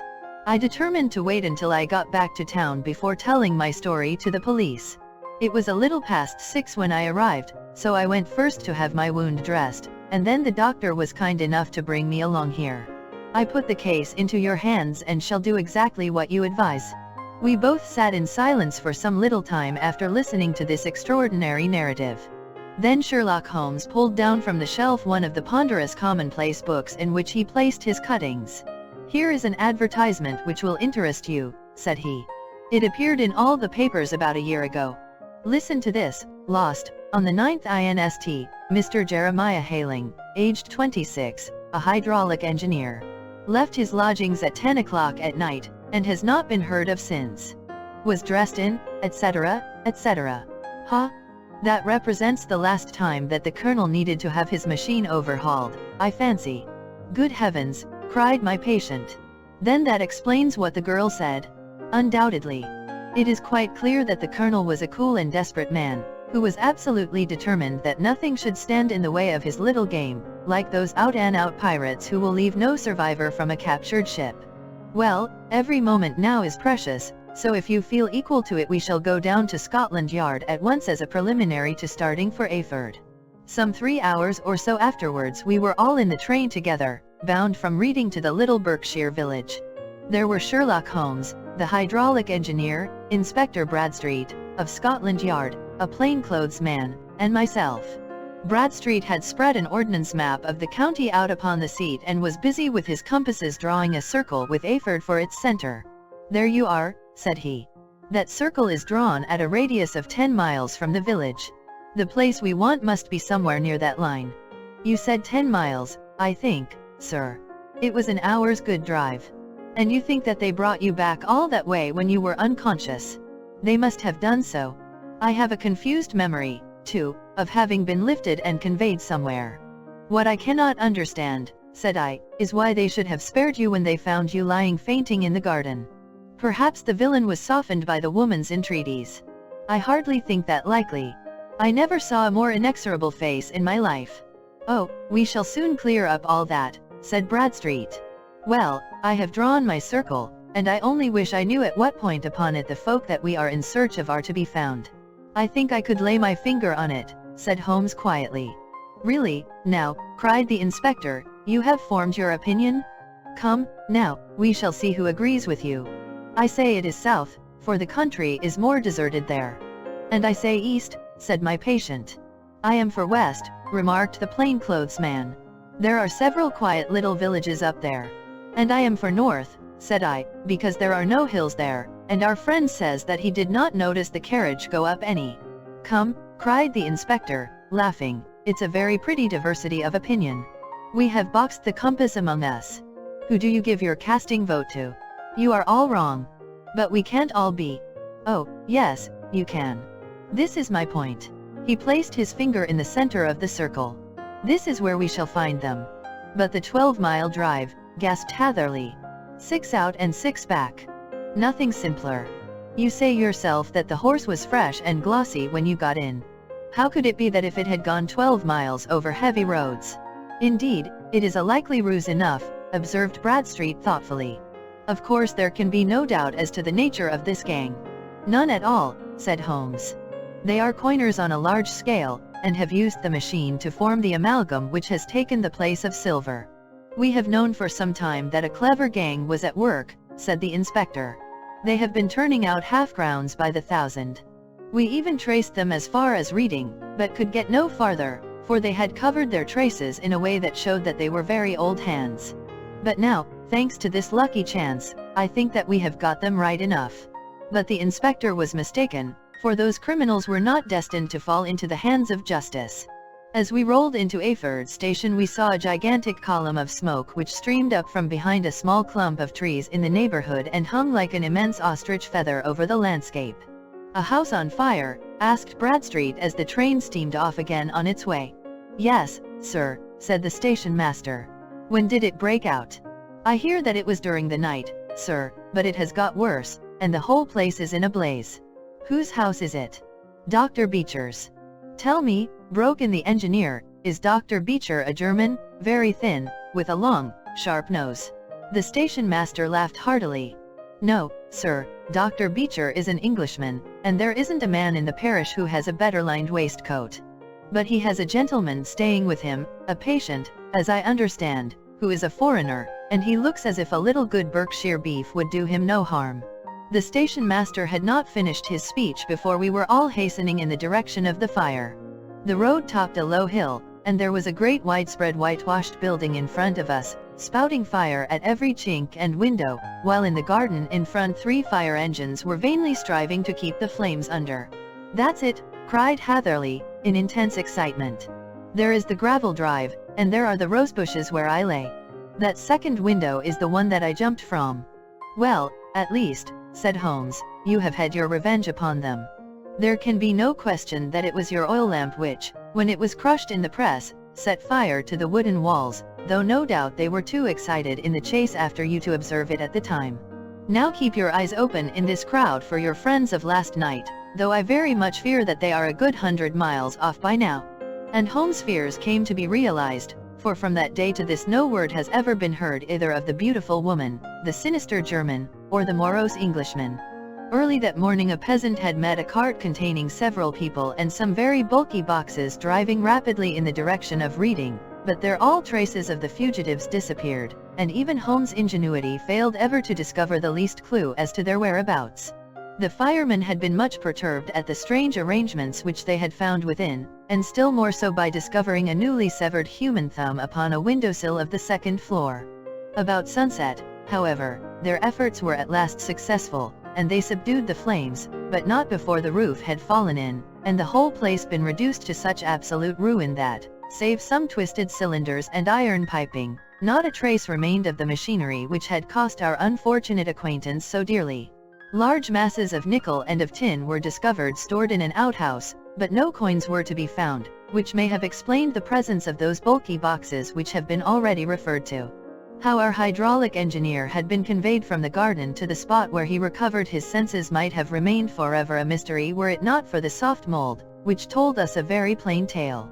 He had evidently been carried down by two persons, one of whom had remarkably small feet and the other unusually large ones.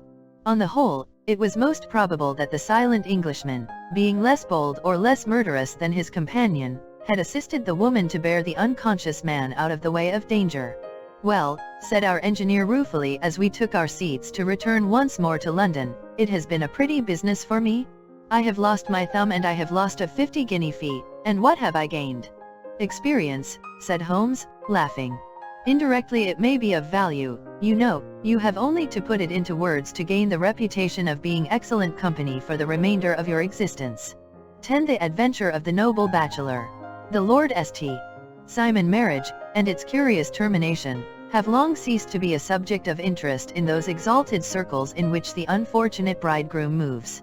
Fresh scandals have eclipsed it, and their more piquant details have drawn the gossips away from this 4-year-old drama.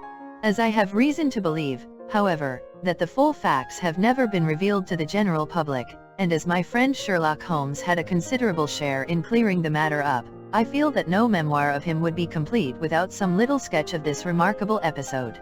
It was a few weeks before my own marriage, during the days when I was still sharing rooms with Holmes in Baker Street, that he came home from an afternoon stroll to find a letter on the table waiting for him. I had remained indoors all day, for the weather had taken a sudden turn to rain, with high autumnal winds, and the Jezile bullet which I had brought back in one of my limbs as a relic of my Afghan campaign throbbed with dull persistence. With my body in one easy chair and my legs upon another, I had surrounded myself with a cloud of newspapers until at last, saturated with the news of the day, I tossed them all aside and lay listless, watching the huge crest and monogram upon the envelope upon the table and wondering lazily who my friend's noble correspondent could be. "Here is a very fashionable epistle," I remarked as he entered. "Your morning letters, if I remember right, were from a fishmonger and a tidewaiter." "Yes, my correspondence has certainly the charm of variety," he answered, smiling, "and the humbler are usually the more interesting. This looks like one of those unwelcome social summonses which call upon a man either to be bored or to lie." He broke the seal and glanced over the contents. "Oh, come, it may prove to be something of interest, after all. Not social, then?" "No, distinctly professional. And from a noble client. One of the highest in England. My dear fellow, I congratulate you.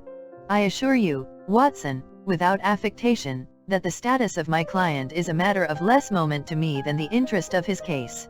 It is just possible, however, that also may not be wanting in this new investigation. You have been reading the papers diligently of late, have you not?" "It looks like it," said I ruefully, pointing to a huge bundle in the corner. "I have had nothing else to do." "It is fortunate, for you will perhaps be able to post me up." I read nothing except the criminal news and the agony column. The latter is always instructive. But if you have followed recent events so closely you must have read about Lord St. Simon and his wedding. "Oh, yes, with the deepest interest." "That is well. The letter which I hold in my hand is from Lord St. Simon. I will read it to you, and in return you must turn over these papers and let me have whatever bears upon the matter. This is what he says. My dear Mr.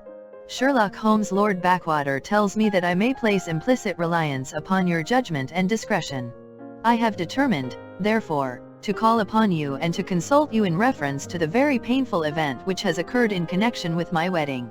Mr. Lestrade, of Scotland Yard, is acting already in the matter, but he assures me that he sees no objection to your cooperation, and that he even thinks that it might be of some assistance.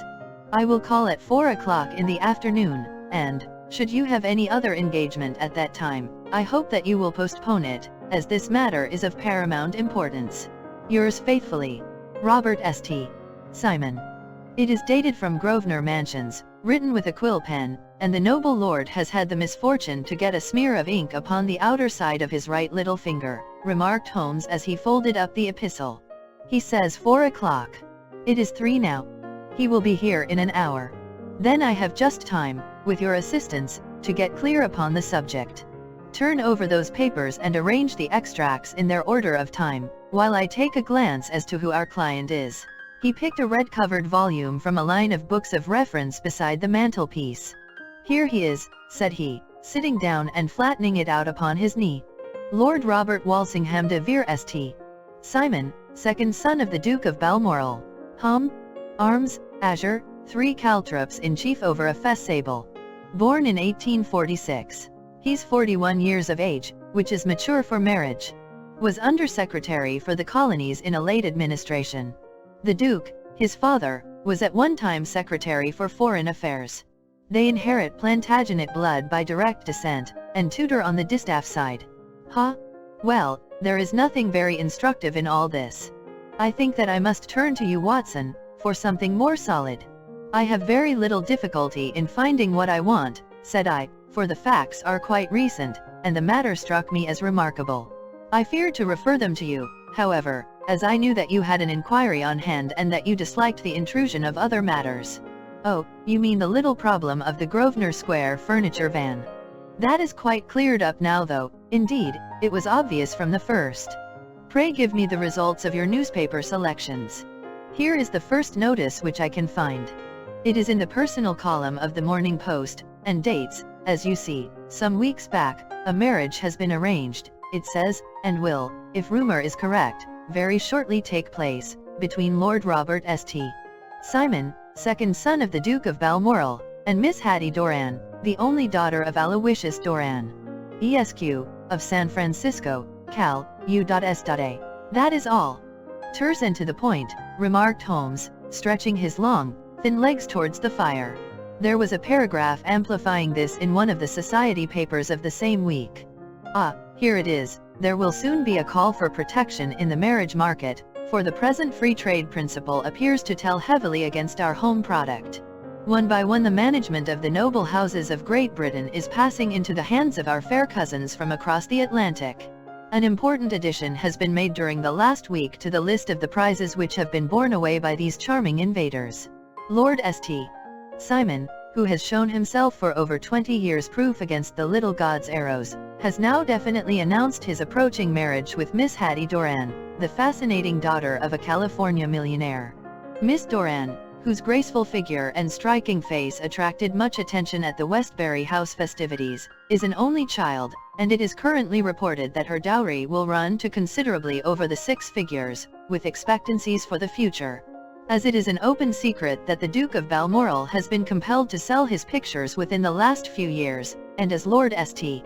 Simon has no property of his own save the small estate of Birchmoor, it is obvious that the Californian heiress is not the only gainer by an alliance which will enable her to make the easy and common transition from a Republican lady to a British peeress. Anything else? Asked Holmes, yawning. Oh, yes, plenty. Then there is another note in the Morning Post to say that the marriage would be an absolutely quiet one, that it would be at St. George's, Hanover Square, that only half a dozen intimate friends would be invited, and that the party would return to the furnished house at Lancaster Gate which has been taken by Mr. Aloysius Doran. 2 days later, that is, on Wednesday last, there is a curt announcement that the wedding had taken place, and that the honeymoon would be passed at Lord Backwater's place, near Petersfield. Those are all the notices which appeared before the disappearance of the bride. Before the what? Asked Holmes with a start. The vanishing of the lady. When did she vanish, then? At the wedding breakfast. Indeed. This is more interesting than it promised to be, quite dramatic, in fact. Yes, it struck me as being a little out of the common. They often vanish before the ceremony, and occasionally during the honeymoon, but I cannot call to mind anything quite so prompt as this. Pray let me have the details. I warn you that they are very incomplete. Perhaps we may make them less so. Such as they are set forth in a single article of a morning paper of yesterday, which I will read to you. It is headed, Singular Occurrence at a Fashionable Wedding. The family of Lord Robert St.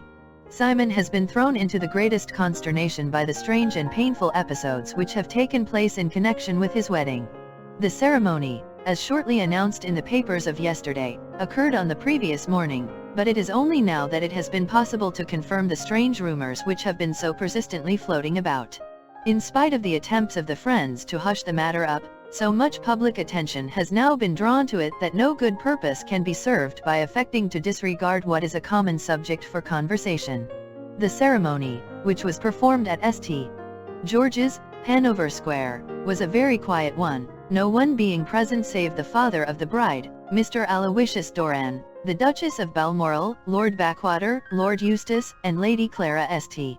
Simon, the younger brother and sister of the bridegroom, and Lady Alicia Whittington. The whole party proceeded afterwards to the house of Mr. Aloysius Doran, at Lancaster Gate, where breakfast had been prepared. It appears that some little trouble was caused by a woman, whose name has not been ascertained, who endeavored to force her way into the house after the bridal party, alleging that she had some claim upon Lord St. Simon.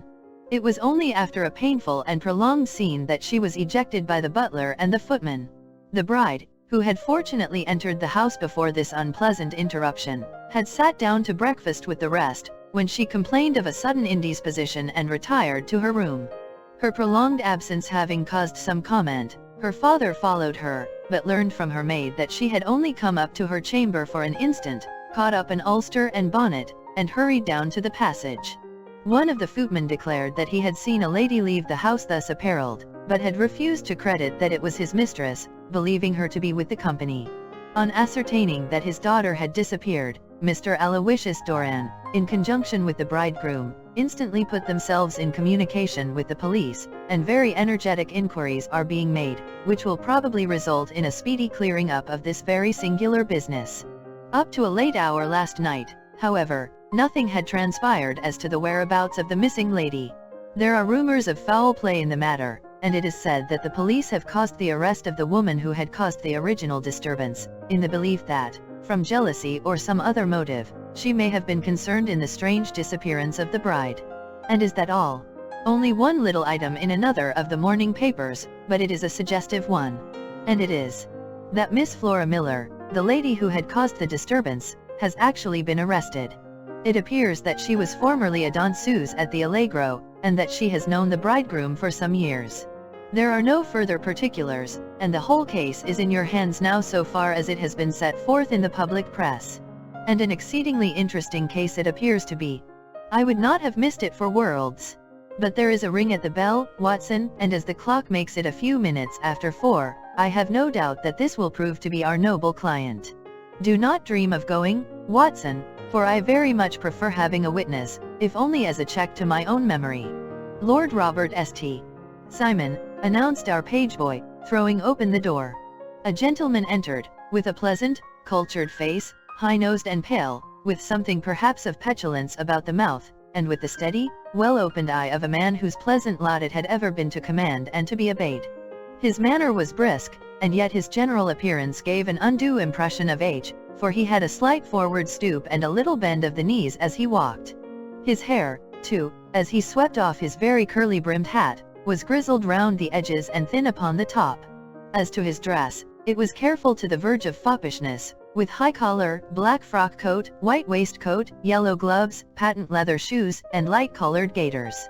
He advanced slowly into the room, turning his head from left to right, and swinging in his right hand the cord which held his golden eyeglasses. "Good day, Lord St. Simon," said Holmes, rising and bowing. Pray take the basket chair. This is my friend and colleague, Dr. Watson. Draw up a little to the fire, and we will talk this matter over. A most painful matter to me, as you can most readily imagine, Mr. Holmes. I have been cut to the quick. I understand that you have already managed several delicate cases of this sort, sir, though I presume that they were hardly from the same class of society. No, I am descending. I beg pardon. My last client of the sort was a king. Oh, really? I had no idea. And which king? The king of Scandinavia. What? Had he lost his wife? You can understand, said Holmes suavely, that I extend to the affairs of my other clients the same secrecy which I promised to you in yours. Of course? Very right. Very right. I'm sure I beg pardon. As to my own case, I am ready to give you any information which may assist you in forming an opinion. Thank you. I have already learned all that is in the public prints, nothing more. I presume that I may take it as correct this article, for example, as to the disappearance of the bride. Lord St. Simon glanced over it. Yes, it is correct, as far as it goes. But it needs a great deal of supplementing before anyone could offer an opinion. I think that I may arrive at my facts most directly by questioning you. Pray do so. When did you first meet Miss Hattie Doran? In San Francisco, a year ago. You were traveling in the States. Yes. Did you become engaged then? No. But you were on a friendly footing. I was amused by her society, and she could see that I was amused. Her father is very rich. He is said to be the richest man on the Pacific slope. And how did he make his money? In mining. He had nothing a few years ago. Then he struck gold, invested it, and came up by leaps and bounds. Now, what is your own impression as to the young lady's your wife's character? The nobleman swung his glasses a little faster and stared down into the fire. You see, Mr. Holmes, said he, my wife was 20 before her father became a rich man. During that time she ran free in a mining camp and wandered through woods or mountains, so that her education has come from nature rather than from the schoolmaster. She is what we call in England a tomboy, with a strong nature, wild and free, unfettered by any sort of traditions. She is impetuous, volcanic, I was about to say. She is swift in making up her mind and fearless in carrying out her resolutions. On the other hand, I would not have given her the name which I have the honor to bear. He gave a little stately cough. Had I not thought her to be at bottom a noble woman. I believe that she is capable of heroic self-sacrifice and that anything dishonorable would be repugnant to her. Have you her photograph? I brought this with me. He opened a locket and showed us the full face of a very lovely woman. It was not a photograph but an ivory miniature, and the artist had brought out the full effect of the lustrous black hair, the large dark eyes, and the exquisite mouth. Holmes gazed long and earnestly at it. Then he closed the locket and handed it back to Lord St. Simon. The young lady came to London, then, and you renewed your acquaintance.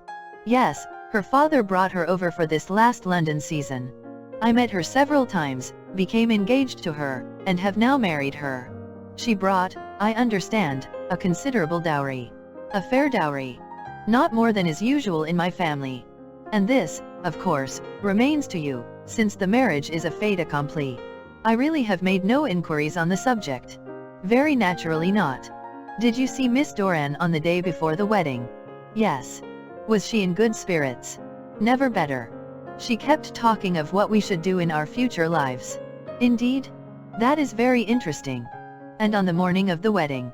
She was as bright as possible, at least until after the ceremony. And did you observe any change in her then? Well, to tell the truth, I saw then the first signs that I had ever seen that her temper was just a little sharp. The incident, however, was too trivial to relate and can have no possible bearing upon the case. Pray let us have it, for all that. Oh, it is childish. She dropped her bouquet as we went towards the vestry.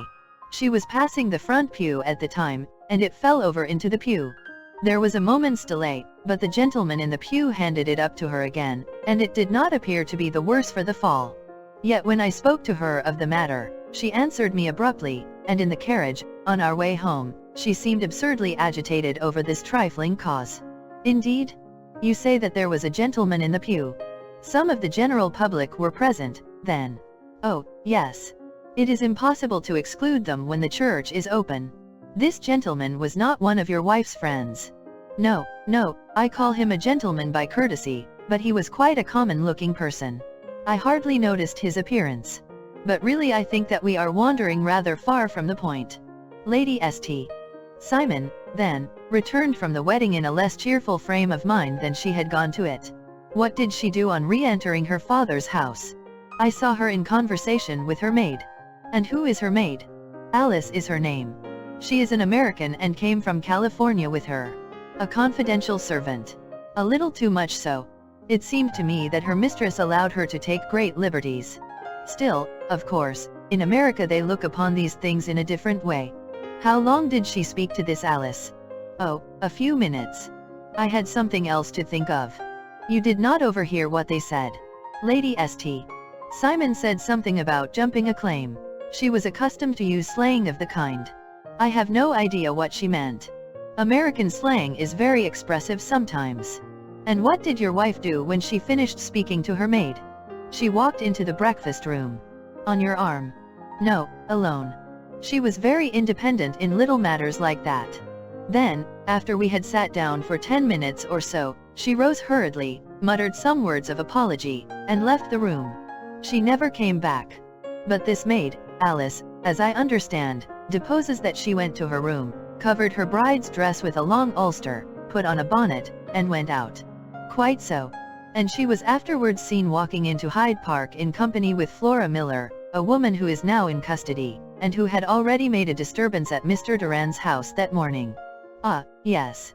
I should like a few particulars as to this young lady, and your relations to her. Lord St. Simon shrugged his shoulders and raised his eyebrows.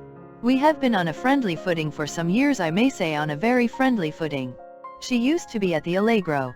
I have not treated her ungenerously, and she had no just cause of complaint against me, but you know what women are, Mr. Holmes. Flora was a dear little thing, but exceedingly hot-headed and devotedly attached to me. She wrote me dreadful letters when she heard that I was about to be married, and, to tell the truth, the reason why I had the marriage celebrated so quietly was that I feared lest there might be a scandal in the church. She came to Mr. Durand's door just after we returned, and she endeavored to push her way in, uttering very abusive expressions towards my wife, and even threatening her, but I had foreseen the possibility of something of the sort, and I had 2 police fellows there in private clothes, who soon pushed her out again. She was quiet when she saw that there was no good in making a row. Did your wife hear all this? No, thank goodness, she did not. And she was seen walking with this very woman afterwards. Yes. That is what Mr. Lestrade, of Scotland Yard, looks upon as so serious. It is thought that Flora decoyed my wife out and laid some terrible trap for her. Well, it is a possible supposition. You think so, too. I did not say a probable one. But you do not yourself look upon this as likely. I do not think Flora would hurt a fly. Still, jealousy is a strange transformer of characters. Pray, what is your own theory as to what took place? Well, really, I came to seek a theory, not to propound one. I have given you all the facts.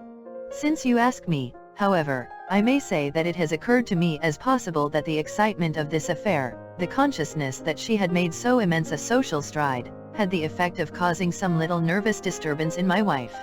In short, that she had become suddenly deranged. Well, really, when I consider that she has turned her back, I will not say upon me, but upon so much that many have aspired to without success, I can hardly explain it in any other fashion. Well, certainly that is also a conceivable hypothesis, said Holmes, smiling. And now, Lord St. Simon, I think that I have nearly all my data. May I ask whether you were seated at the breakfast table so that you could see out of the window? We could see the other side of the road and the park. Quite so. Then I do not think that I need to detain you longer. I shall communicate with you. Should you be fortunate enough to solve this problem, said our client, rising. I have solved it. Eh? What was that? I say that I have solved it. Where, then, is my wife?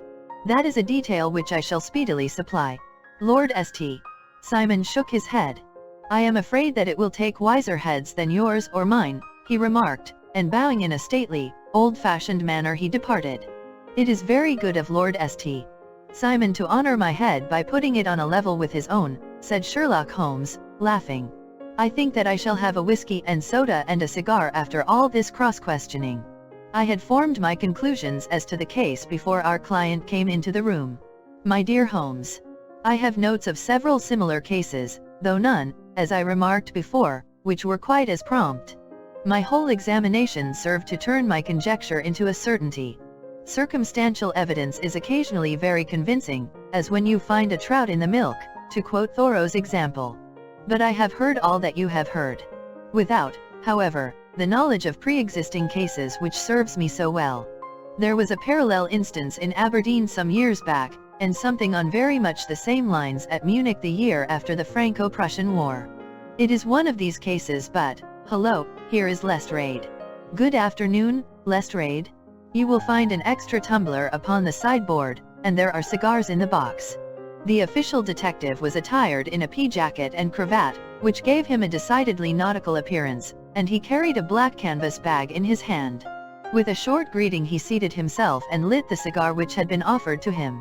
"What's up, then?" asked Holmes with a twinkle in his eye. "You look dissatisfied." "And I feel dissatisfied. It is this infernal St. Simon marriage case. I can make neither head nor tail of the business." "Really? You surprise me. Who ever heard of such a mixed affair? Every clue seems to slip through my fingers. I have been at work upon it all day. And very wet it seems to have made you," said Holmes, laying his hand upon the arm of the pea jacket. "Yes, I have been dragging the serpentine." "In heaven's name, what for?" "In search of the body of Lady St. Simon." Sherlock Holmes leaned back in his chair and laughed heartily. "Have you dragged the basin of Trafalgar Square fountain?" he asked. "Why? What do you mean?" "Because you have just as good a chance of finding this lady in the one as in the other." Lestrade shot an angry glance at my companion. "I suppose you know all about it," he snarled. "Well, I have only just heard the facts, but my mind is made up." "Oh, indeed. Then you think that the serpentine plays no part in the matter?" "I think it very unlikely."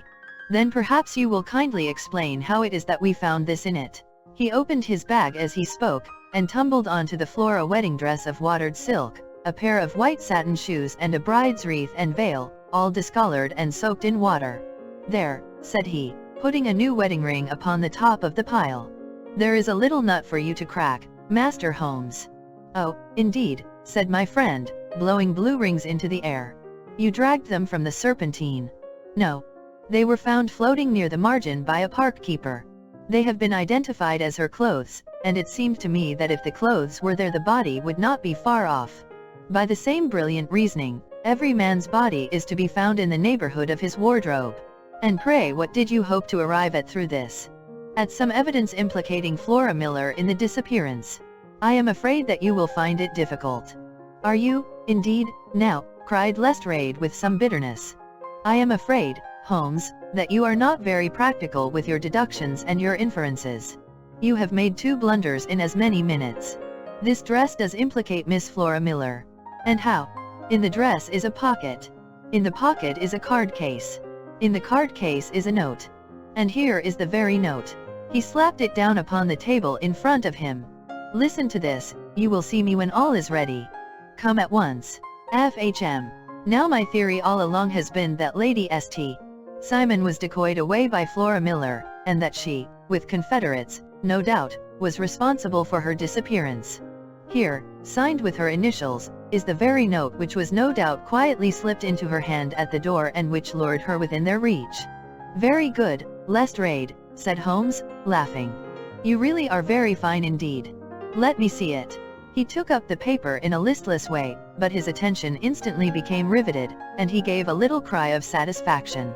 "This is indeed important," said he. "Ha, you find it so?" "Extremely so. I congratulate you warmly." Lestrade rose in his triumph and bent his head to look. "Why," he shrieked, "you're looking at the wrong side. On the contrary, this is the right side." "The right side? You're mad. Here is the note written in pencil over here. And over here is what appears to be the fragment of a hotel bill, which interests me deeply. There's nothing in it." "I looked at it before," said Lestrade. "Oct. 4th, rooms 8S, breakfast 260, cocktail 1S, lunch 260, glass sherry, 8D. I see nothing in that?" "Very likely not. It is most important, all the same. As to the note, it is important also, or at least the initials are, so I congratulate you again. I've wasted time enough, said Lestrade, rising. I believe in hard work and not in sitting by the fire spinning fine theories. Good day, Mr. Holmes, and we shall see which gets to the bottom of the matter first. He gathered up the garments, thrust them into the bag, and made for the door. Just one hint to you, Lestrade, drawled Holmes before his rival vanished. I will tell you the true solution of the matter. Lady St. Simon is a myth. There is not, and there never has been, any such person. Lestrade looked sadly at my companion. Then he turned to me, tapped his forehead 3 times, shook his head solemnly, and hurried away. He had hardly shut the door behind him when Holmes rose to put on his overcoat. There is something in what the fellow says about outdoor work, he remarked, so I think, Watson, that I must leave you to your papers for a little. It was after 5 o'clock when Sherlock Holmes left me, but I had no time to be lonely, for within an hour there arrived a confectioner's man with a very large flat box. This he unpacked with the help of a youth whom he had brought with him, and presently, to my very great astonishment, a quite Epicurean little cold supper began to be laid out upon our humble lodging-house mahogany. There were a couple of brace of cold woodcock, a pheasant, a pâté de foie gras pie with a group of ancient and cobwebby bottles. Having laid out all these luxuries, my 2 visitors vanished away, like the genii of the Arabian Nights, with no explanation save that the things had been paid for and were ordered to this address. Just before 9 o'clock Sherlock Holmes stepped briskly into the room. His features were gravely set, but there was a light in his eye which made me think that he had not been disappointed in his conclusions. They have laid the supper, then, he said, rubbing his hands. You seem to expect company. They have laid for 5. Yes, I fancy we may have some company dropping in, said he. I am surprised that Lord St. Simon has not already arrived. Huh? I fancy that I hear his step now upon the stairs. It was indeed our visitor of the afternoon who came bustling in, dangling his glasses more vigorously than ever, and with a very perturbed expression upon his aristocratic features. My messenger reached you, then? Asked Holmes.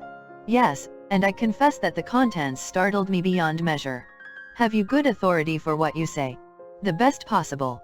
Lord St. Simon sank into a chair and passed his hand over his forehead. What will the Duke say, he murmured, when he hears that one of the family has been subjected to such humiliation? It is the purest accident. I cannot allow that there is any humiliation. Ah, you look on these things from another standpoint. I fail to see that anyone is to blame. I can hardly see how the lady could have acted otherwise, though her abrupt method of doing it was undoubtedly to be regretted. Having no mother, she had no one to advise her at such a crisis. It was a slight, sir, a public slight, said Lord St. Simon, tapping his fingers upon the table. You must make allowance for this poor girl, placed in so unprecedented a position. I will make no allowance. I am very angry indeed, and I have been shamefully used. I think that I heard a ring, said Holmes. Yes, there are steps on the landing. If I cannot persuade you to take a lenient view of the matter, Lord St. Simon, I have brought an advocate here who may be more successful. He opened the door and ushered in a lady and gentleman. Lord St. Simon, said he, allow me to introduce you to Mr. and Mrs. Francis Hamilton. The lady, I think, you have already met. At the sight of these newcomers our client had sprung from his seat and stood very erect, with his eyes cast down and his hand thrust into the breast of his frock coat, a picture of offended dignity. The lady had taken a quick step forward and had held out her hand to him, but he still refused to raise his eyes. It was as well for his resolution, perhaps, for her pleading face was one which it was hard to resist. You're angry, Robert, said she. Well, I guess you have every cause to be. Pray make no apology to me, said Lord St. Simon bitterly. Oh, yes, I know that I have treated you real bad and that I should have spoken to you before I went, but I was kind of rattled, and from the time when I saw Frank here again I just didn't know what I was doing or saying. I only wonder I didn't fall down and do a faint right there before the altar. Perhaps, Mrs. Moulton, you would like my friend and me to leave the room while you explain this matter. If I may give an opinion, remarked the strange gentleman, we've had just a little too much secrecy over this business already. For my part, I should like all Europe and America to hear the rights of it. He was a small, wiry, sunburnt man, clean-shaven, with a sharp face and alert manner. "Then I'll tell our story right away," said the lady. "Frank here and I met in '84, in McQuire's camp, near the Rockies, where Pa was working a claim. We were engaged to each other, Frank and I, but then one day Father struck a rich pocket and made a pile, while poor Frank here had a claim that petered out and came to nothing. The richer Pa grew, the poorer was Frank, so at last Pa wouldn't hear of our engagement lasting any longer, and he took me away to Frisco. Frank wouldn't throw up his hand, though, so he followed me there, and he saw me without Pa knowing anything about it. It would only have made him mad to know, so we just fixed it all up for ourselves. Frank said that he would go and make his pile, too, and never come back to claim me until he had as much as Pa. So then I promised to wait for him to the end of time and pledged myself not to marry anyone else while he lived. 'Why shouldn't we be married right away, then?' said he, 'and then I will feel sure of you, and I won't claim to be your husband until I come back.' Well, we talked it over, and he had fixed it all up so nicely, with a clergyman already in waiting, that we just did it right there, and then Frank went off to seek his fortune, and I went back to Pa. The next I heard of Frank was that he was in Montana, and then he went prospecting in Arizona, and then I heard of him from New Mexico. After that came a long newspaper story about how a miners' camp had been attacked by Apache Indians, and there was my Frank's name among the killed. I fainted dead away, and I was very sick for months after. Pa thought I had a decline and took me to half the doctors in Frisco. Not a word of news came for a year and more, so that I never doubted that Frank was really dead. Then Lord St.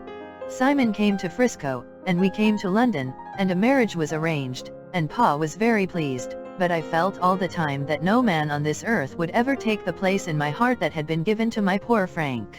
Still, if I had married Lord St. Simon, of course I'd have done my duty by him. We can't command our love, but we can our actions. I went to the altar with him with the intention to make him just as good a wife as it was in me to be. But you may imagine what I felt when, just as I came to the altar rails, I glanced back and saw Frank standing and looking at me out of the first pew. I thought it was his ghost at first, but when I looked again there he was still, with a kind of question in his eyes, as if to ask me whether I were glad or sorry to see him. I wonder I didn't drop. I know that everything was turning round, and the words of the clergyman were just like the buzz of a bee in my ear. I didn't know what to do. Should I stop the service and make a scene in the church? I glanced at him again, and he seemed to know what I was thinking, for he raised his finger to his lips to tell me to be still. Then I saw him scribble on a piece of paper, and I knew that he was writing me a note. As I passed his pew on the way out I dropped my bouquet over to him, and he slipped the note into my hand when he returned me the flowers. It was only a line asking me to join him when he made the sign to me to do so. Of course I never doubted for a moment that my first duty was now to him, and I determined to do just whatever he might direct. When I got back I told my maid, who had known him in California, and had always been his friend. I ordered her to say nothing, but to get a few things packed and my ulster ready. I know I ought to have spoken to Lord St. Simon, but it was dreadful hard before his mother and all those great people. I just made up my mind to run away and explain afterwards. I hadn't been at the table 10 minutes before I saw Frank out of the window at the other side of the road. He beckoned to me and then began walking into the park.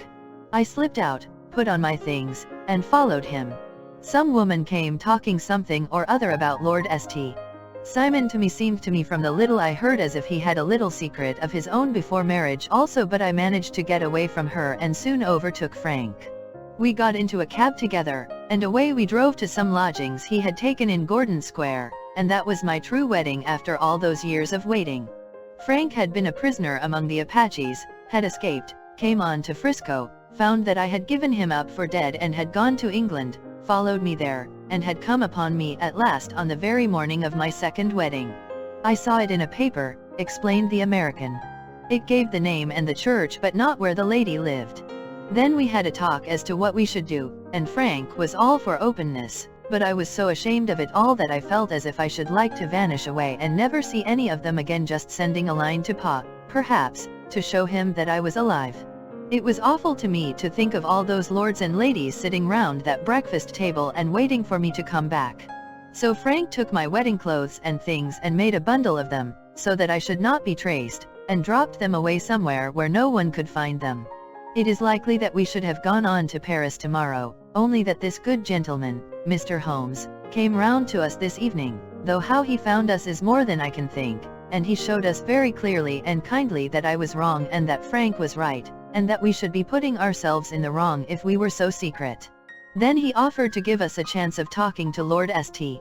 Simon alone, and so we came right away round to his rooms at once. Now, Robert, you have heard it all, and I am very sorry if I have given you pain, and I hope that you do not think very meanly of me. Lord St. Simon had by no means relaxed his rigid attitude, but had listened with a frowning brow and a compressed lip to this long narrative. "Excuse me," he said, "but it is not my custom to discuss my most intimate personal affairs in this public manner." "Then you won't forgive me? You won't shake hands before I go?" "Oh, certainly, if it would give you any pleasure." He put out his hand and coldly grasped that which she extended to him. "I had hoped," suggested Holmes, "that you would have joined us in a friendly supper." "I think that there you ask a little too much," responded his lordship. "I may be forced to acquiesce in these recent developments, but I can hardly be expected to make merry over them. I think that with your permission I will now wish you all a very good night." He included us all in a sweeping bow and stalked out of the room. "Then I trust that you at least will honor me with your company," said Sherlock Holmes. "It is always a joy to meet an American, Mr. Moulton, for I am one of those who believe that the folly of a monarch and the blundering of a minister in far-gone years will not prevent our children from being someday citizens of the same worldwide country under a flag which shall be a quartering of the Union Jack with the stars and stripes." "The case has been an interesting one," remarked Holmes when our visitors had left us, "because it serves to show very clearly how simple the explanation may be of an affair which at first sight seems to be almost inexplicable.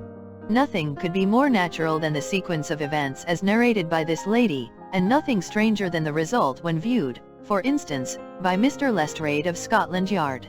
You were not yourself at fault at all, then?"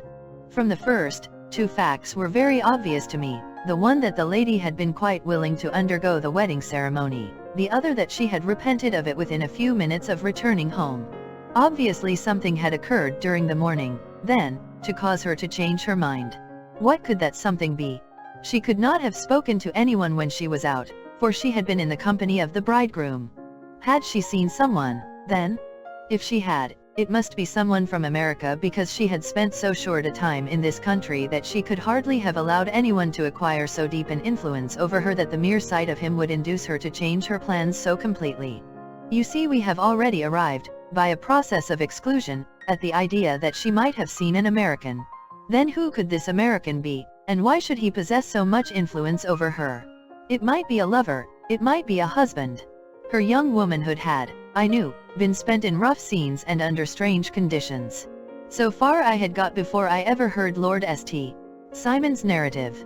When he told us of a man in a pew, of the change in the bride's manner, of so transparent a device for obtaining a note as the dropping of a bouquet, of her resort to her confidential maid, and of her very significant allusion to claim jumping, which in miners' parlance means taking possession of that which another person has a prior claim to, the whole situation became absolutely clear.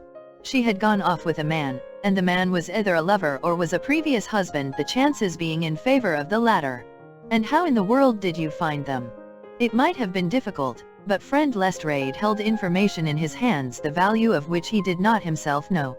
The initials were, of course, of the highest importance, but more valuable still was it to know that within a week he had settled his bill at one of the most select London hotels.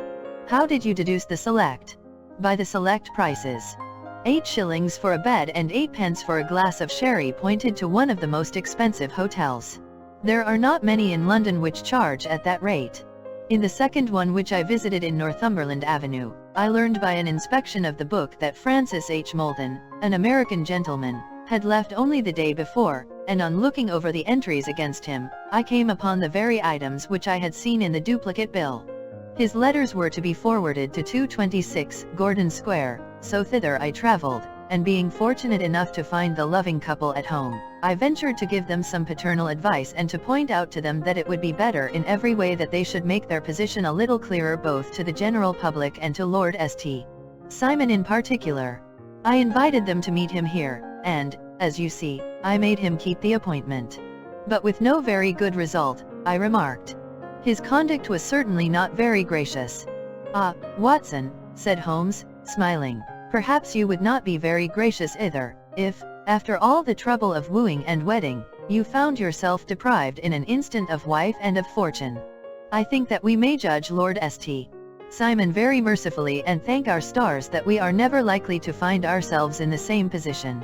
Draw your chair up and hand me my violin, for the only problem we have still to solve is how to while away these bleak autumnal evenings." 11. The Adventure of the Beryl Coronet. "Holmes," said I as I stood one morning in our bow window looking down the street, "here is a madman coming along. It seems rather sad that his relatives should allow him to come out alone." My friend rose lazily from his armchair and stood with his hands in the pockets of his dressing gown, looking over my shoulder. It was a bright, crisp February morning, and the snow of the day before still lay deep upon the ground, shimmering brightly in the wintry sun. Down the center of Baker Street it had been plowed into a brown crumbly band by the traffic, but at either side and on the heaped-up edges of the footpaths it still lay as white as when it fell. The gray pavement had been cleaned and scraped, but was still dangerously slippery, so that there were fewer passengers than usual. Indeed, from the direction of the Metropolitan Station no one was coming save the single gentleman whose eccentric conduct had drawn my attention. He was a man of about 50, tall, portly, and imposing, with a massive, strongly marked face and a commanding figure.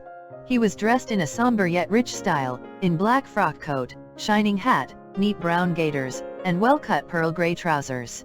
Yet his actions were in absurd contrast to the dignity of his dress and features, for he was running hard, with occasional little springs, such as a weary man gives who is little accustomed to set any tax upon his legs. As he ran he jerked his hands up and down, waggled his head, and writhed his face into the most extraordinary contortions. "What on earth can be the matter with him?" I asked.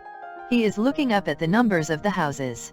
"I believe that he is coming here," said Holmes, rubbing his hands. "Here?" "Yes, I rather think he is coming to consult me professionally. I think that I recognize the symptoms." "Huh? Did I not tell you?"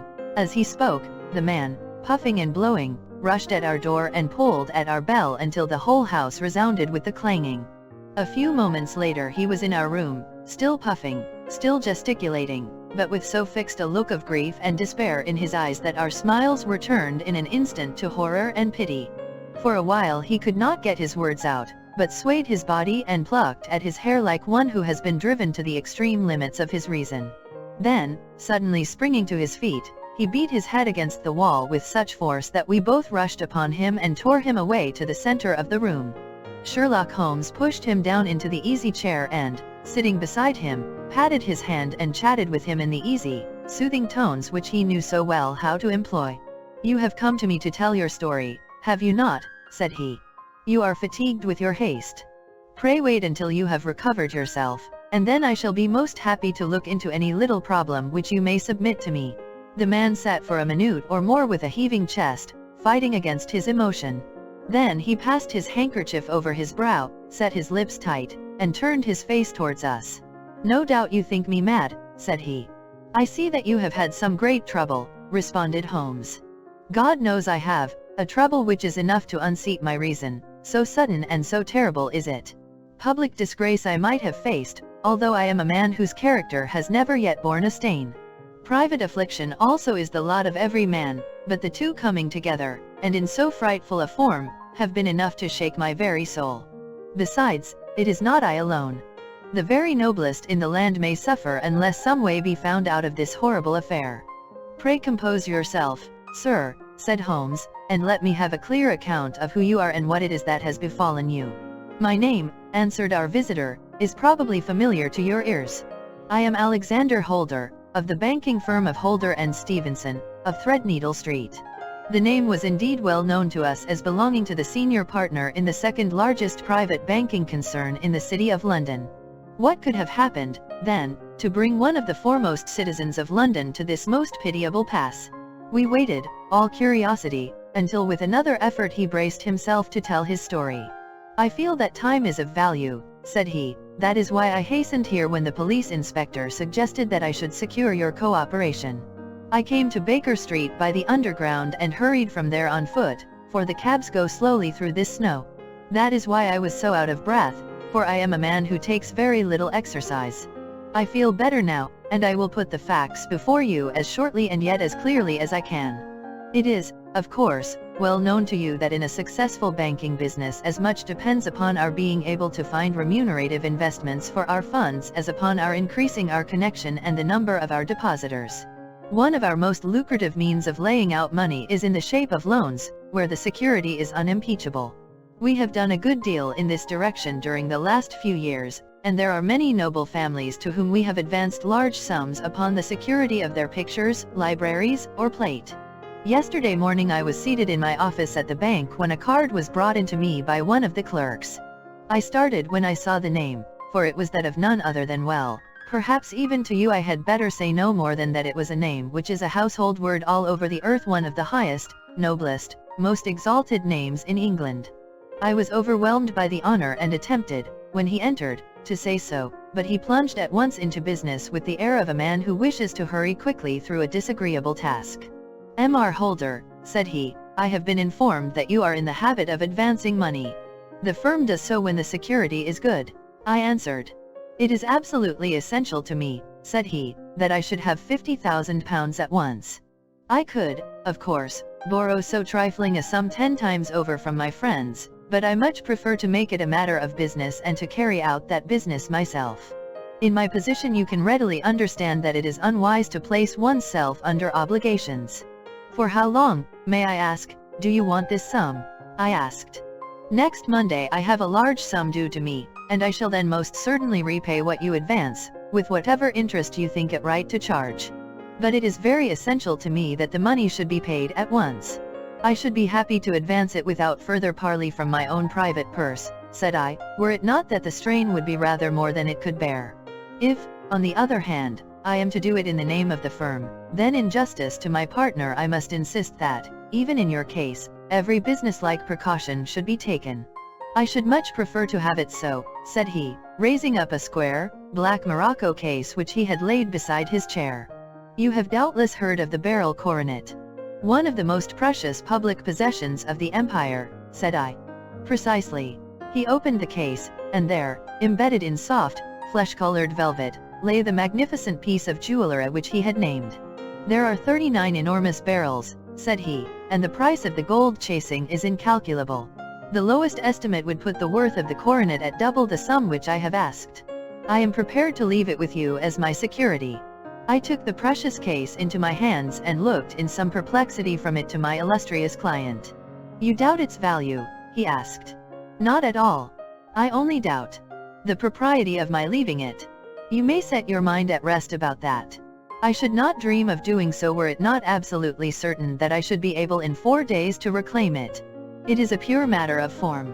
Is the security sufficient? Ample? You understand, Mr. Holder, that I am giving you a strong proof of the confidence which I have in you, founded upon all that I have heard of you. I rely upon you not only to be discreet and to refrain from all gossip upon the matter but, above all, to preserve this coronet with every possible precaution, because I need not say that a great public scandal would be caused if any harm were to befall it. Any injury to it would be almost as serious as its complete loss, for there are no barrels in the world to match these, and it would be impossible to replace them. I leave it with you, however, with every confidence, and I shall call for it in person on Monday morning." Seeing that my client was anxious to leave, I said no more but, calling for my cashier, I ordered him to pay over £51,000 notes. When I was alone once more, however, with the precious case lying upon the table in front of me, I could not but think with some misgivings of the immense responsibility which it entailed upon me. There could be no doubt that, as it was a national possession, a horrible scandal would ensue if any misfortune should occur to it. I already regretted having ever consented to take charge of it. However, it was too late to alter the matter now, so I locked it up in my private safe and turned once more to my work. When evening came I felt that it would be an imprudence to leave so precious a thing in the office behind me. Bankers' safes had been forced before now, and why should not mine be? If so, how terrible would be the position in which I should find myself? I determined, therefore, that for the next few days I would always carry the case backward and forward with me, so that it might never be really out of my reach. With this intention, I called a cab and drove out to my house at Streatham, carrying the jewel with me. I did not breathe freely until I had taken it upstairs and locked it in the bureau of my dressing room. And now a word as to my household, Mr. Holmes, for I wish you to thoroughly understand the situation. My groom and my page sleep out of the house, and may be set aside altogether. I have 3 maidservants who have been with me a number of years and whose absolute reliability is quite above suspicion. Another, Lucy Parr, the second waiting maid, has only been in my service a few months. She came with an excellent character, however, and has always given me satisfaction. She is a very pretty girl and has attracted admirers who have occasionally hung about the place. That is the only drawback which we have found to her, but we believe her to be a thoroughly good girl in every way. So much for the servants. My family itself is so small that it will not take me long to describe it. I am a widower and have an only son, Arthur. He has been a disappointment to me, Mr. Holmes, a grievous disappointment. I have no doubt that I am myself to blame. People tell me that I have spoiled him. Very likely I have. When my dear wife died, I felt that he was all I had to love. I could not bear to see the smile fade even for a moment from his face. I have never denied him a wish. Perhaps it would have been better for both of us had I been sterner, but I meant it for the best. It was naturally my intention that he should succeed me in my business, but he was not of a business turn. He was wild, wayward, and, to speak the truth, I could not trust him in the handling of large sums of money. When he was young he became a member of an aristocratic club, and there, having charming manners, he was soon the intimate of a number of men with long purses and expensive habits. He learned to play heavily at cards and to squander money on the turf, until he had again and again to come to me and implore me to give him an advance upon his allowance, that he might settle his debts of honor. He tried more than once to break away from the dangerous company which he was keeping, but each time the influence of his friend, Sir George Benwell, was enough to draw him back again. And, indeed, I could not wonder that such a man as Sir George Benwell should gain an influence over him, for he has frequently brought him to my house, and I have found myself that I could hardly resist the fascination of his manner. He is older than Arthur, a man of the world to his fingertips, one who had been everywhere, seen everything, a brilliant talker, and a man of great personal beauty. Yet when I think of him in cold blood, far away from the glamour of his presence, I am convinced from his cynical speech and the look which I have caught in his eyes that he is one who should be deeply distrusted. So I think, and so, too, thinks my little Mary, who has a woman's quick insight into character. And now there is only she to be described. She is my niece, but when my brother died 5 years ago and left her alone in the world, I adopted her, and have looked upon her ever since as my daughter. She is a sunbeam in my house, sweet, loving, beautiful, a wonderful manager and housekeeper, yet as tender and quiet and gentle as a woman could be. She is my right hand.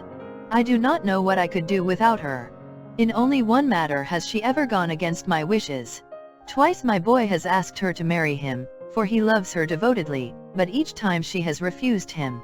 I think that if anyone could have drawn him into the right path it would have been she, and that his marriage might have changed his whole life, but now, alas, it is too late, forever too late. Now, Mr. Holmes, you know the people who live under my roof, and I shall continue with my miserable story. When we were taking coffee in the drawing room that night after dinner, I told Arthur and Mary my experience, and of the precious treasure which we had under our roof, suppressing only the name of my client. Lucy Parr, who had brought in the coffee, had, I am sure, left the room, but I cannot swear that the door was closed. Mary and Arthur were much interested and wished to see the famous coronet, but I thought it better not to disturb it. "Where have you put it?" asked Arthur. "In my own bureau." "Well, I hope to goodness the house won't be burgled during the night," said he. "It is locked up," I answered. "Oh, any old key will fit that bureau. When I was a youngster I have opened it myself with the key of the box-room cupboard." He often had a wild way of talking, so that I thought little of what he said. He followed me to my room, however, that night with a very grave face. "Look here, Dad," said he with his eyes cast down, "can you let me have £200? "No, I cannot," I answered sharply. "I have been far too generous with you in money matters." "You have been very kind," said he, "but I must have this money, or else I can never show my face inside the club again." "And a very good thing, too," I cried. "Yes, but you would not have me leave it a disinured man," said he. "I could not bear the disgrace." I must raise the money in some way, and if you will not let me have it, then I must try other means. I was very angry, for this was the third demand during the month. You shall not have a farthing from me, I cried, on which he bowed and left the room without another word. When he was gone I unlocked my bureau, made sure that my treasure was safe, and locked it again. Then I started to go round the house to see that all was secure, a duty which I usually leave to Mary but which I thought it well to perform myself that night.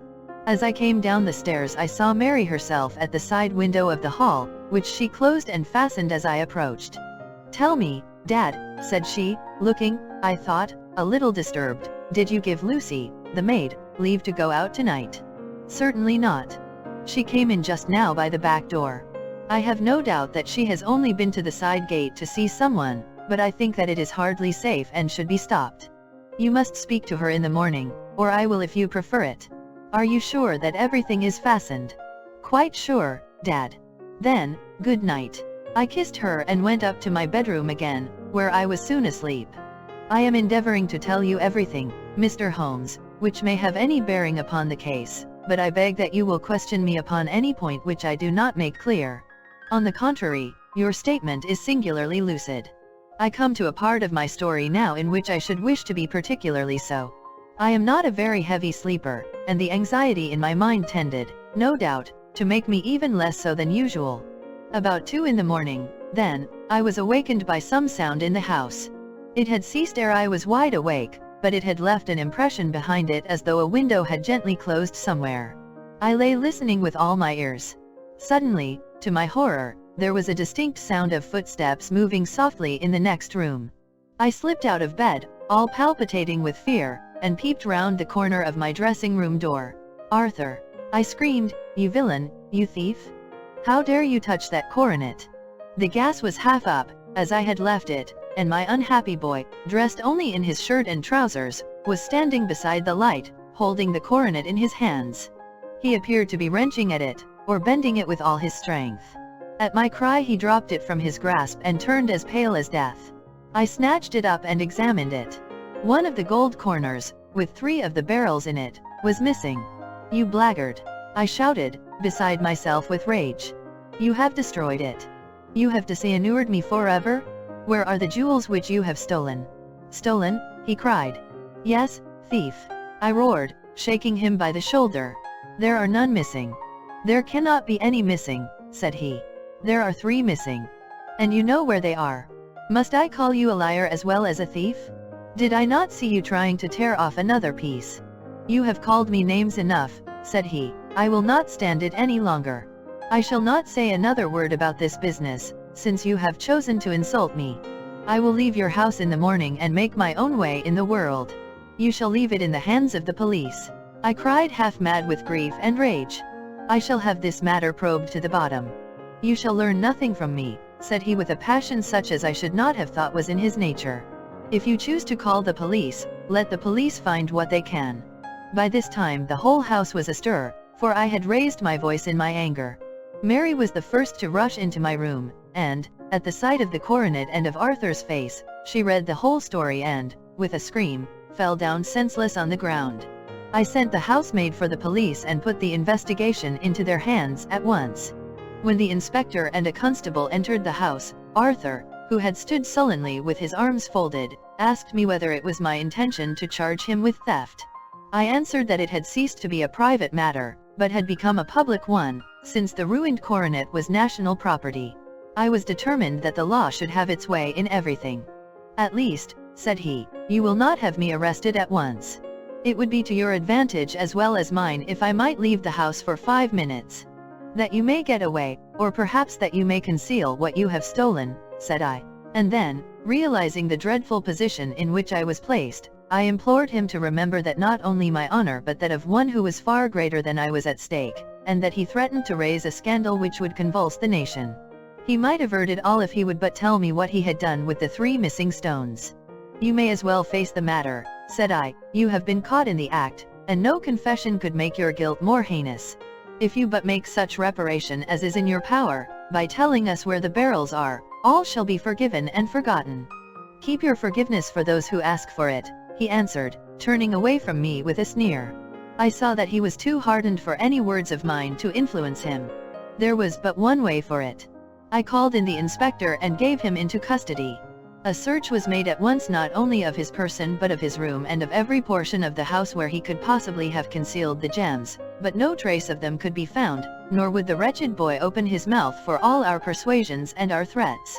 This morning he was removed to a cell, and I, after going through all the police formalities, have hurried round to you to implore you to use your skill in unraveling the matter. The police have openly confessed that they can at present make nothing of it. You may go to any expense which you think necessary. I have already offered a reward of £1,000. My God, what shall I do? I have lost my honor, my gems, and my son in one night.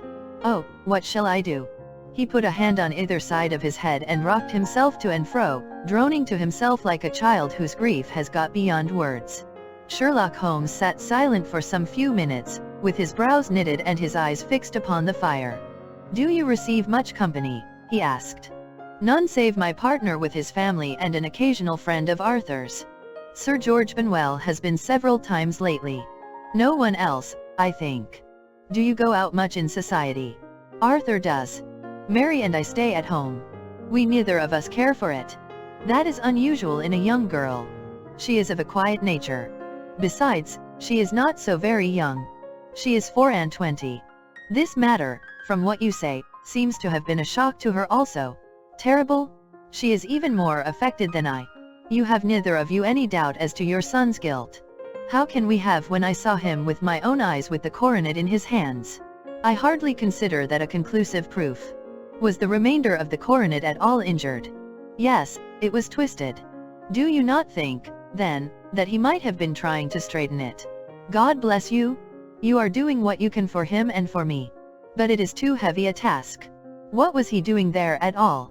If his purpose were innocent, why did he not say so?" "Precisely. And if it were guilty, why did he not invent a lie?" "His silence appears to me to cut both ways. There are several singular points about the case. What did the police think of the noise which awoke you from your sleep?" "They considered that it might be caused by Arthur's closing his bedroom door." "A likely story?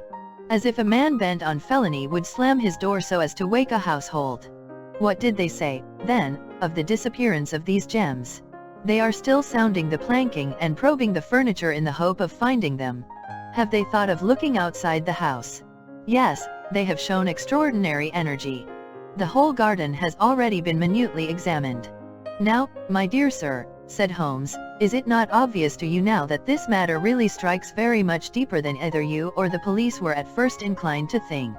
It appeared to you to be a simple case, to me it seems exceedingly complex. Consider what is involved by your theory. You suppose that your son came down from his bed, went, at great risk, to your dressing room, opened your bureau, took out your coronet, broke off by main force a small portion of it, went off to some other place, concealed 3 gems out of the 39, with such skill that nobody can find them, and then returned with the other 36 into the room in which he exposed himself to the greatest danger of being discovered. I ask you now, is such a theory tenable?" "But what other is there?" cried the banker with a gesture of despair. "If his motives were innocent, why does he not explain them?" "It is our task to find that out," replied Holmes, "so now, if you please, Mr. Holder, we will set off for Streatham together, and devote an hour to glancing a little more closely into details." My friend insisted upon my accompanying them in their expedition, which I was eager enough to do, for my curiosity and sympathy were deeply stirred by the story to which we had listened. I confess that the guilt of the banker's son appeared to me to be as obvious as it did to his unhappy father, but still I had such faith in Holmes' judgment that I felt that there must be some grounds for hope as long as he was dissatisfied with the accepted explanation. He hardly spoke a word the whole way out to the southern suburb, but sat with his chin upon his breast and his hat drawn over his eyes, sunk in the deepest thought. Our client appeared to have taken fresh heart at the little glimpse of hope which had been presented to him, and he even broke into a desultory chat with me over his business affairs. A short railway journey and a shorter walk brought us to Fairbank, the modest residence of the great financier. Fairbank was a good-sized square house of white stone, standing back a little from the road. A double carriage sweep, with a snow-clad lawn, stretched down in front to 2 large iron gates which closed the entrance. On the right side was a small wooden thicket, which led into a narrow path between two neat hedges stretching from the road to the kitchen door, and forming the tradesman's entrance. On the left ran a lane which led to the stables, and was not itself within the grounds at all, being a public, though little-used, thoroughfare. Holmes left us standing at the door and walked slowly all round the house, across the front, down the tradesman's path, and so round by the garden behind into the stable lane. So long was he that Mr. Holder and I went into the dining room and waited by the fire until he should return. We were sitting there in silence when the door opened and a young lady came in. She was rather above the middle height, slim, with dark hair and eyes, which seemed the darker against the absolute pallor of her skin. I do not think that I have ever seen such deadly paleness in a woman's face. Her lips, too, were bloodless, but her eyes were flushed with crying. As she swept silently into the room she impressed me with a greater sense of grief than the banker had done in the morning, and it was the more striking in her as she was evidently a woman of strong character, with immense capacity for self-restraint. Disregarding my presence, she went straight to her uncle and passed her hand over his head with a sweet womanly caress. "You have given orders that Arthur should be liberated, have you not, Dad?" she asked. "No, no, my girl, the matter must be probed to the bottom. But I am so sure that he is innocent. You know what woman's instincts are. I know that he has done no harm and that you will be sorry for having acted so harshly. Why is he silent, then, if he is innocent? Who knows? Perhaps because he was so angry that you should suspect him. How could I help suspecting him, when I actually saw him with the coronet in his hand? Oh, but he had only picked it up to look at it. Oh, do take my word for it that he is innocent. Let the matter drop and say no more. It is so dreadful to think of our dear Arthur in prison. I shall never let it drop until the gems are found, never, Mary. Your affection for Arthur blinds you as to the awful consequences to me. Far from hushing the thing up, I have brought a gentleman down from London to inquire more deeply into it." "This gentleman?" she asked, facing round to me. "No, his friend. He wished us to leave him alone. He is round in the stable lane now." "The stable lane?" She raised her dark eyebrows. "What can he hope to find there?" "Ah, this, I suppose, is he. I trust, sir, that you will succeed in proving, what I feel sure is the truth, that my cousin Arthur is innocent of this crime." "I fully share your opinion, and I trust, with you, that we may prove it," returned Holmes, going back to the mat to knock the snow from his shoes. "I believe I have the honor of addressing Miss Mary Holder. Might I ask you a question or two?" "Pray do, sir, if it may help to clear this horrible affair up. You heard nothing yourself last night?"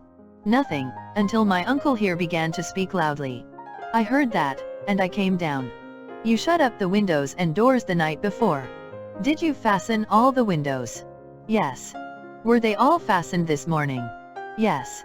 "You have a maid who has a sweetheart? I think that you remarked to your uncle last night that she had been out to see him." "Yes, and she was the girl who waited in the drawing room, and who may have heard uncle's remarks about the coronet." "I see. You infer that she may have gone out to tell her sweetheart, and that the two may have planned the robbery. But what is the good of all these vague theories?" cried the banker impatiently, "when I have told you that I saw Arthur with the coronet in his hands." "Wait a little, Mr. Holder. We must come back to that. About this girl, Miss Holder. You saw her return by the kitchen door, I presume?" "Yes, when I went to see if the door was fastened for the night I met her slipping in.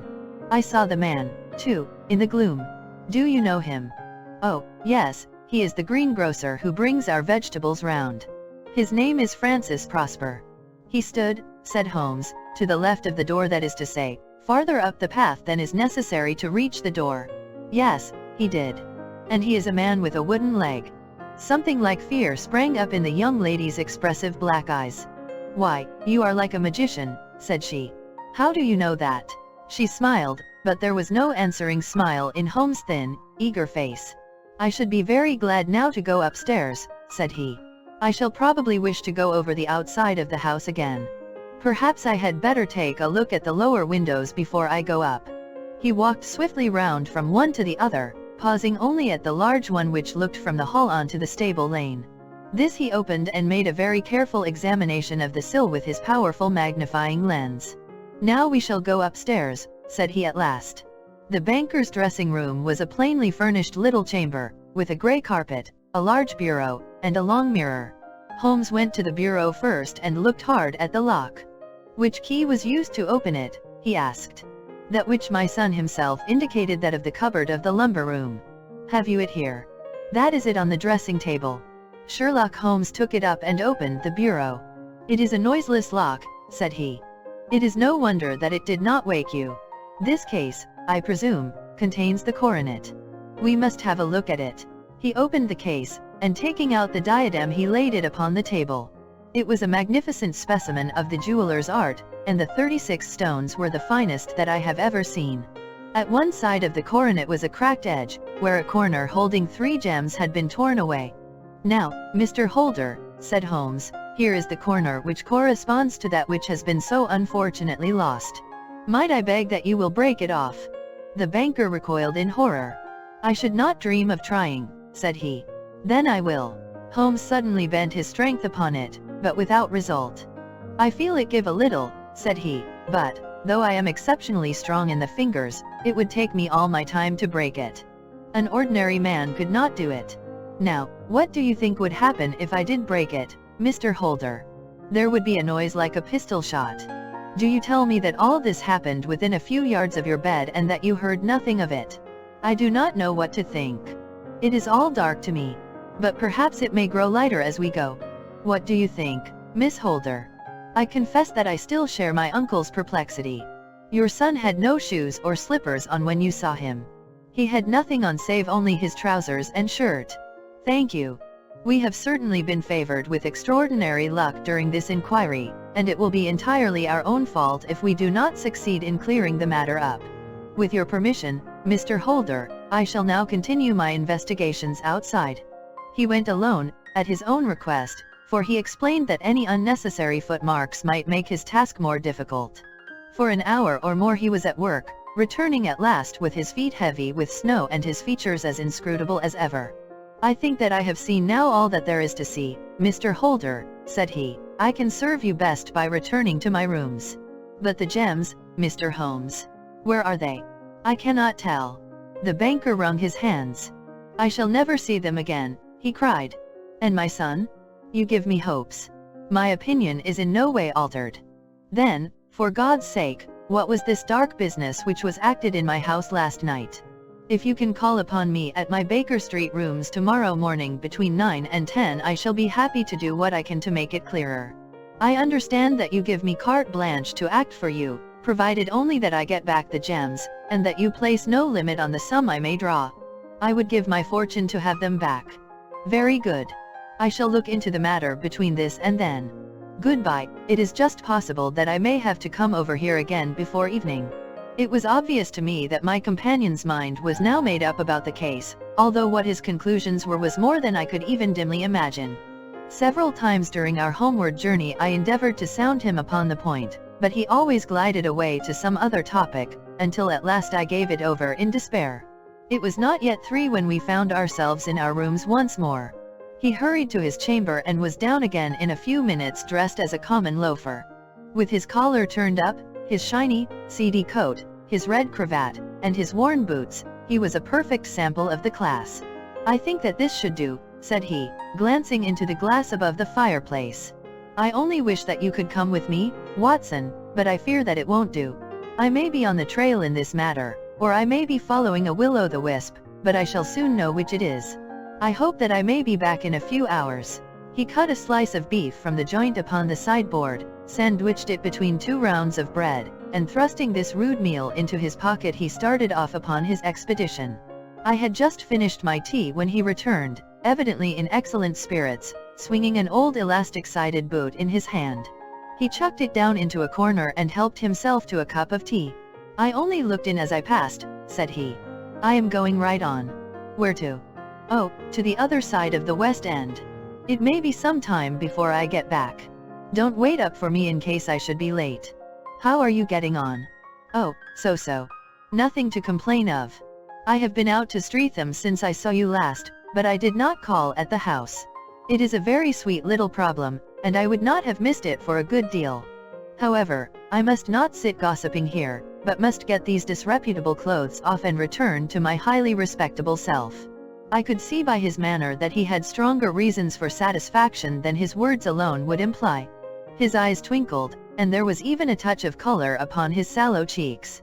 He hastened upstairs, and a few minutes later I heard the slam of the hall door, which told me that he was off once more upon his congenial hunt. I waited until midnight, but there was no sign of his return, so I retired to my room. It was no uncommon thing for him to be away for days and nights on end when he was hot upon a scent, so that his lateness caused me no surprise. I do not know at what hour he came in, but when I came down to breakfast in the morning there he was with a cup of coffee in one hand and the paper in the other, as fresh and trim as possible.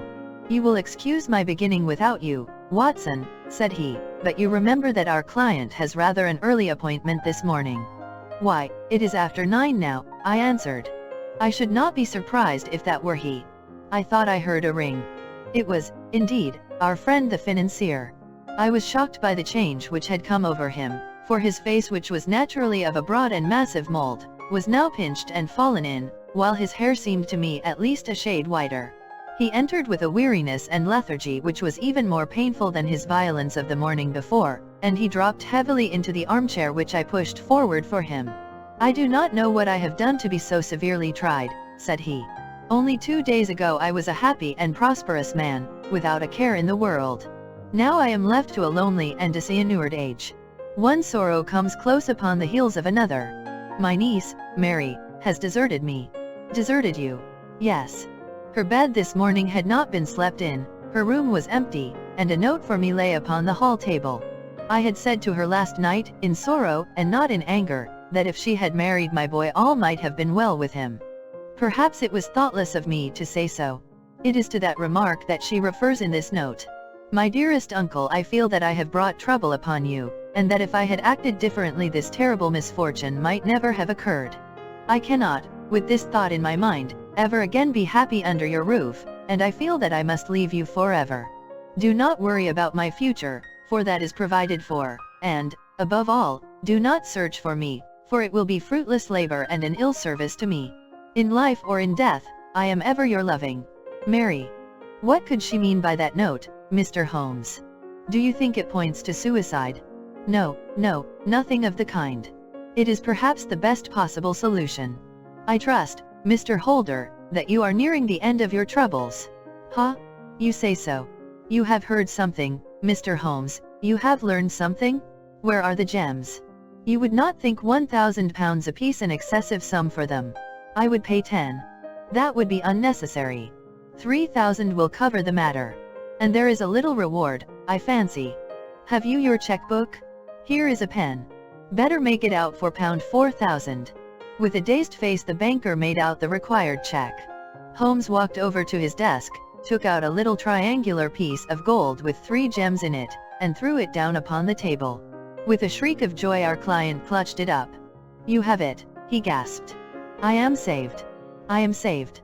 The reaction of joy was as passionate as his grief had been, and he hugged his recovered gems to his bosom. "There is one other thing you owe, Mr. Holder," said Sherlock Holmes rather sternly. "Oh?" He caught up a pen. "Name the sum, and I will pay it." "No, the debt is not to me. You owe a very humble apology to that noble lad, your son, who has carried himself in this matter as I should be proud to see my own son do, should I ever chance to have one. Then it was not Arthur who took them. I told you yesterday, and I repeat today, that it was not. You are sure of it? Then let us hurry to him at once to let him know that the truth is known. He knows it already. When I had cleared it all up I had an interview with him, and finding that he would not tell me the story, I told it to him, on which he had to confess that I was right and to add the very few details which were not yet quite clear to me. Your news of this morning, however, may open his lips. For heaven's sake, tell me, then, what is this extraordinary mystery? I will do so, and I will show you the steps by which I reached it. And let me say to you, first, that which it is hardest for me to say and for you to hear, there has been an understanding between Sir George Benwell and your niece Mary. They have now fled together. My Mary? Impossible. It is unfortunately more than possible, it is certain.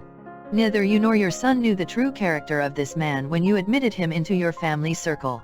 He is one of the most dangerous men in England, a ruined gambler, an absolutely desperate villain, a man without heart or conscience.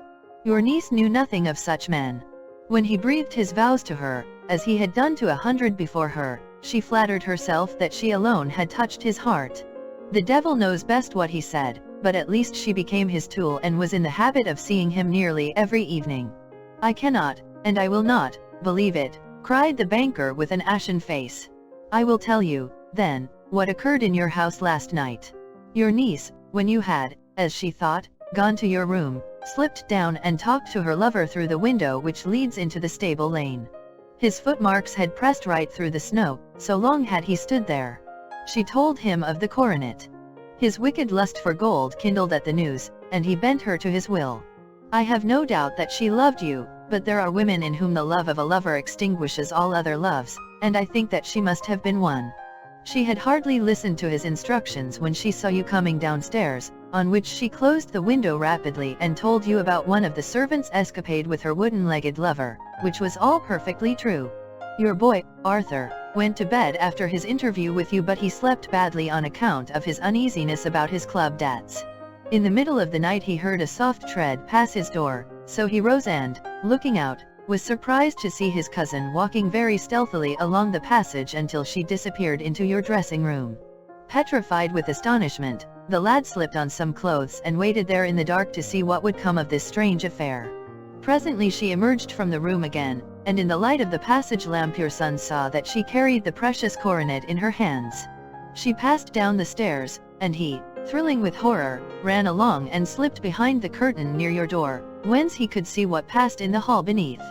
He saw her stealthily open the window, hand out the coronet to someone in the gloom, and then closing it once more hurry back to her room, passing quite close to where he stood hid behind the curtain. As long as she was on the scene he could not take any action without a horrible exposure of the woman whom he loved. But the instant that she was gone he realized how crushing a misfortune this would be for you, and how all-important it was to set it right. He rushed down, just as he was, in his bare feet, opened the window, sprang out into the snow, and ran down the lane, where he could see a dark figure in the moonlight. Sir George Benwell tried to get away, but Arthur caught him, and there was a struggle between them, your lad tugging at one side of the coronet, and his opponent at the other. In the scuffle, your son struck Sir George and cut him over the eye. Then something suddenly snapped, and your son, finding that he had the coronet in his hands, rushed back, closed the window, ascended to your room, and had just observed that the coronet had been twisted in the struggle and was endeavoring to straighten it when you appeared upon the scene. Is it possible? Gasped the banker. You then roused his anger by calling him names at a moment when he felt that he had deserved your warmest thanks. He could not explain the true state of affairs without betraying one who certainly deserved little enough consideration at his hands. He took the more chivalrous view, however, and preserved her secret. And that was why she shrieked and fainted when she saw the coronet, cried Mr. Holder. Oh, my God, what a blind fool I have been! And his asking to be allowed to go out for 5 minutes. The dear fellow wanted to see if the missing piece were at the scene of the struggle. How cruelly I have misjudged him. When I arrived at the house, continued Holmes, I at once went very carefully round it to observe if there were any traces in the snow which might help me. I knew that none had fallen since the evening before, and also that there had been a strong frost to preserve impressions. I passed along the tradesman's path, but found it all trampled down and indistinguishable. Just beyond it, however, at the far side of the kitchen door, a woman had stood and talked with a man, whose round impressions on one side showed that he had a wooden leg. I could even tell that they had been disturbed, for the woman had run back swiftly to the door, as was shown by the deep toe and light heel marks, while wooden leg had waited a little, and then had gone away. I thought at the time that this might be the maid and her sweetheart, of whom you had already spoken to me, and inquiry showed it was so. I passed round the garden without seeing anything more than random tracks, which I took to be the police, but when I got into the stable lane a very long and complex story was written in the snow in front of me. There was a double line of tracks of a booted man, and a second double line which I saw with delight belonged to a man with naked feet. I was at once convinced from what you had told me that the latter was your son. The first had walked both ways, but the other had run swiftly, and as his tread was marked in places over the depression of the boot, it was obvious that he had passed after the other. I followed them up and found they led to the hall window, where Boots had worn all the snow away while waiting. Then I walked to the other end, which was 100 yards or more down the lane. I saw where Boots had faced round, where the snow was cut up as though there had been a struggle, and, finally, where a few drops of blood had fallen, to show me that I was not mistaken. Boots had then run down the lane, and another little smudge of blood showed that it was he who had been hurt. When he came to the high road at the other end, I found that the pavement had been cleared, so there was an end to that clue. On entering the house, however, I examined, as you remember, the sill and framework of the hall window with my lens, and I could at once see that someone had passed out. I could distinguish the outline of an instep where the wet foot had been placed in coming in. I was then beginning to be able to form an opinion as to what had occurred. A man had waited outside the window, someone had brought the gems, the deed had been overseen by your son, he had pursued the thief, had struggled with him, they had each tugged at the coronet, their united strength causing injuries which neither alone could have effected. He had returned with the prize, but had left a fragment in the grasp of his opponent. So far I was clear. The question now was, who was the man and who was it brought him the coronet? It is an old maxim of mine that when you have excluded the impossible, whatever remains, however improbable, must be the truth. Now, I knew that it was not you who had brought it down, so there only remained your niece and the maids. But if it were the maids, why should your son allow himself to be accused in their place? There could be no possible reason. As he loved his cousin, however, there was an excellent explanation why he should retain her secret, the more so as the secret was a disgraceful one. When I remembered that you had seen her at that window, and how she had fainted on seeing the coronet again, my conjecture became a certainty. And who could it be who was her confederate? A lover evidently, for who else could outweigh the love and gratitude which she must feel to you? I knew that you went out little, and that your circle of friends was a very limited one. But among them was Sir George Benwell. I had heard of him before as being a man of evil reputation among women. It must have been he who wore those boots and retained the missing gems. Even though he knew that Arthur had discovered him, he might still flatter himself that he was safe, for the lad could not say a word without compromising his own family. Well, your own good sense will suggest what measures I took next. I went in the shape of a loafer to Sir George's house, managed to pick up an acquaintance with his valet, learned that his master had cut his head the night before, and, finally, at the expense of 6 shillings, made all sure by buying a pair of his cast-off shoes. With these I journeyed down to Streatham and saw that they exactly fitted the tracks. I saw an ill-dressed vagabond in the lane yesterday evening, said Mr. Holder. Precisely. It was I. I found that I had my man, so I came home and changed my clothes. It was a delicate part which I had to play then, for I saw that a prosecution must be avoided to avert scandal, and I knew that so astute a villain would see that our hands were tied in the matter. I went and saw him. At first, of course, he denied everything. But when I gave him every particular that had occurred, he tried to bluster and took down a life-preserver from the wall. I knew my man, however, and I clapped a pistol to his head before he could strike. Then he became a little more reasonable. I told him that we would give him a price for the stones he held, £1,000 apiece. That brought out the first signs of grief that he had shown. "Why, dash it all," said he, "I've let them go at 600 for the 3. I soon managed to get the address of the receiver who had them, on promising him that there would be no prosecution. Off I set to him, and after much chaffering I got our stones at £1,000 apiece. Then I looked in upon your son, told him that all was right, and eventually got to my bed about 2 o'clock, after what I may call a really hard day's work. A day which has saved England from a great public scandal," said the banker, rising. "Sir, I cannot find words to thank you, but you shall not find me ungrateful for what you have done. Your skill has indeed exceeded all that I have heard of it. And now I must fly to my dear boy to apologize to him for the wrong which I have done him. As to what you tell me of poor Mary, it goes to my very heart. Not even your skill can inform me where she is now. I think that we may safely say," returned Holmes, "that she is wherever Sir George Benwell is. It is equally certain, too, that whatever her sins are, they will soon receive a more than sufficient punishment." 12. The Adventure of the Copper Beeches. "To the man who loves art for its own sake," remarked Sherlock Holmes, tossing aside the advertisement sheet of the Daily Telegraph, "it is frequently in its least important and lowliest manifestations that the keenest pleasure is to be derived.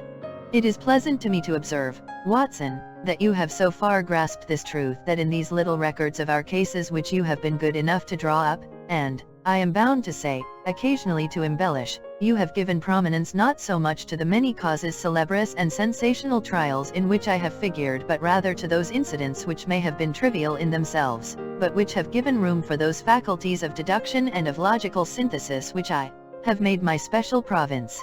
And yet, said I, smiling, I cannot quite hold myself absolved from the charge of sensationalism which has been urged against my records. You have erred, perhaps, he observed, taking up a glowing cinder with the tongs and lighting with it the long cherry wood pipe which was wont to replace his clay when he was in a disputatious rather than a meditative mood. You have erred perhaps in attempting to put color and life into each of your statements instead of confining yourself to the task of placing upon record that severe reasoning from cause to effect which is really the only notable feature about the thing. It seems to me that I have done you full justice in the matter, I remarked with some coldness, for I was repelled by the egotism which I had more than once observed to be a strong factor in my friend's singular character. No, it is not selfishness or conceit, said he, answering, as was his wont, my thoughts rather than my words. If I claim full justice for my art, it is because it is an impersonal thing, a thing beyond myself. Crime is common. Logic is rare. Therefore it is upon the logic rather than upon the crime that you should dwell. You have degraded what should have been a course of lectures into a series of tales. It was a cold morning of the early spring, and we sat after breakfast on either side of a cheery fire in the old room at Baker Street. A thick fog rolled down between the lines of dun-colored houses, and the opposing windows loomed like dark, shapeless blurs through the heavy yellow wreaths. Our gas was lit and shone on the white cloth and glimmer of china and metal, for the table had not been cleared yet. Sherlock Holmes had been silent all the morning, dipping continuously into the advertisement columns of a succession of papers until at last, having apparently given up his search, he had emerged in no very sweet temper to lecture me upon my literary shortcomings. At the same time, he remarked after a pause, during which he had sat puffing at his long pipe and gazing down into the fire, "You can hardly be open to a charge of sensationalism, for out of these cases which you have been so kind as to interest yourself in, a fair proportion do not treat of crime, in its legal sense, at all. The small matter in which I endeavored to help the King of Bohemia, the singular experience of Miss Mary Sutherland, the problem connected with the man with the twisted lip, and the incident of the noble bachelor, were all matters which are outside the pale of the law. But in avoiding the sensational, I fear that you may have bordered on the trivial." "The end may have been so," I answered, "but the methods I hold to have been novel and of interest." "Pshaw, my dear fellow, what do the public, the great unobservant public, who could hardly tell a weaver by his tooth or a compositor by his left thumb, care about the finer shades of analysis and deduction? But, indeed, if you are trivial, I cannot blame you, for the days of the great cases are past. Man, or at least criminal man, has lost all enterprise and originality. As to my own little practice, it seems to be degenerating into an agency for recovering lost lead pencils and giving advice to young ladies from boarding schools. I think that I have touched bottom at last, however. This note I had this morning marks my 0 point, I fancy. Read it." He tossed a crumpled letter across to me. It was dated from Montague Place upon the preceding evening, and ran thus: "Dear Mr. Holmes, I am very anxious to consult you as to whether I should or should not accept a situation which has been offered to me as governess. I shall call at 10:30 tomorrow if I do not inconvenience you. Yours faithfully, Violet Hunter." "Do you know the young lady?" I asked. "Not I. It is 10:30 now." "Yes, and I have no doubt that is her ring. It may turn out to be of more interest than you think. You remember that the affair of the blue carbuncle, which appeared to be a mere whim at first, developed into a serious investigation. It may be so in this case, also. Well, let us hope so. But our doubts will very soon be solved, for here, unless I am much mistaken, is the person in question." As he spoke, the door opened and a young lady entered the room. She was plainly but neatly dressed, with a bright, quick face, freckled like a plover's egg, and with the brisk manner of a woman who has had her own way to make in the world. "You will excuse my troubling you, I am sure," said she, as my companion rose to greet her, "but I have had a very strange experience, and as I have no parents or relations of any sort from whom I could ask advice, I thought that perhaps you would be kind enough to tell me what I should do." "Pray take a seat, Miss Hunter. I shall be happy to do anything that I can to serve you." I could see that Holmes was favorably impressed by the manner and speech of his new client. He looked her over in his searching fashion, and then composed himself, with his lids drooping and his fingertips together, to listen to her story. "I have been a governess for 5 years," said she, "in the family of Colonel Spence Monroe, but 2 months ago the Colonel received an appointment at Halifax, in Nova Scotia, and took his children over to America with him, so that I found myself without a situation. I advertised, and I answered advertisements, but without success. At last the little money which I had saved began to run short, and I was at my wits' end as to what I should do. There is a well-known agency for governesses in the West End called Westways, and there I used to call about once a week in order to see whether anything had turned up which might suit me. Westway was the name of the founder of the business, but it is really managed by Miss Stopper. She sits in her own little office, and the ladies who are seeking employment wait in an anteroom, and are then shown in one by one, when she consults her ledgers and sees whether she has anything which would suit them. Well, when I called last week I was shown into the little office as usual, but I found that Miss Stopper was not alone. A prodigiously stout man with a very smiling face and a great heavy chin which rolled down in fold upon fold over his throat sat at her elbow with a pair of glasses on his nose, looking very earnestly at the ladies who entered. As I came in he gave quite a jump in his chair and turned quickly to Miss Stopper. "That will do," said he. "I could not ask for anything better." "Capital, capital." He seemed quite enthusiastic and rubbed his hands together in the most genial fashion. He was such a comfortable-looking man that it was quite a pleasure to look at him. "You are looking for a situation, miss?" he asked. "Yes, sir." "As governess?" "Yes, sir." "And what salary do you ask?" "I had £4 a month in my last place with Colonel Spence Monroe."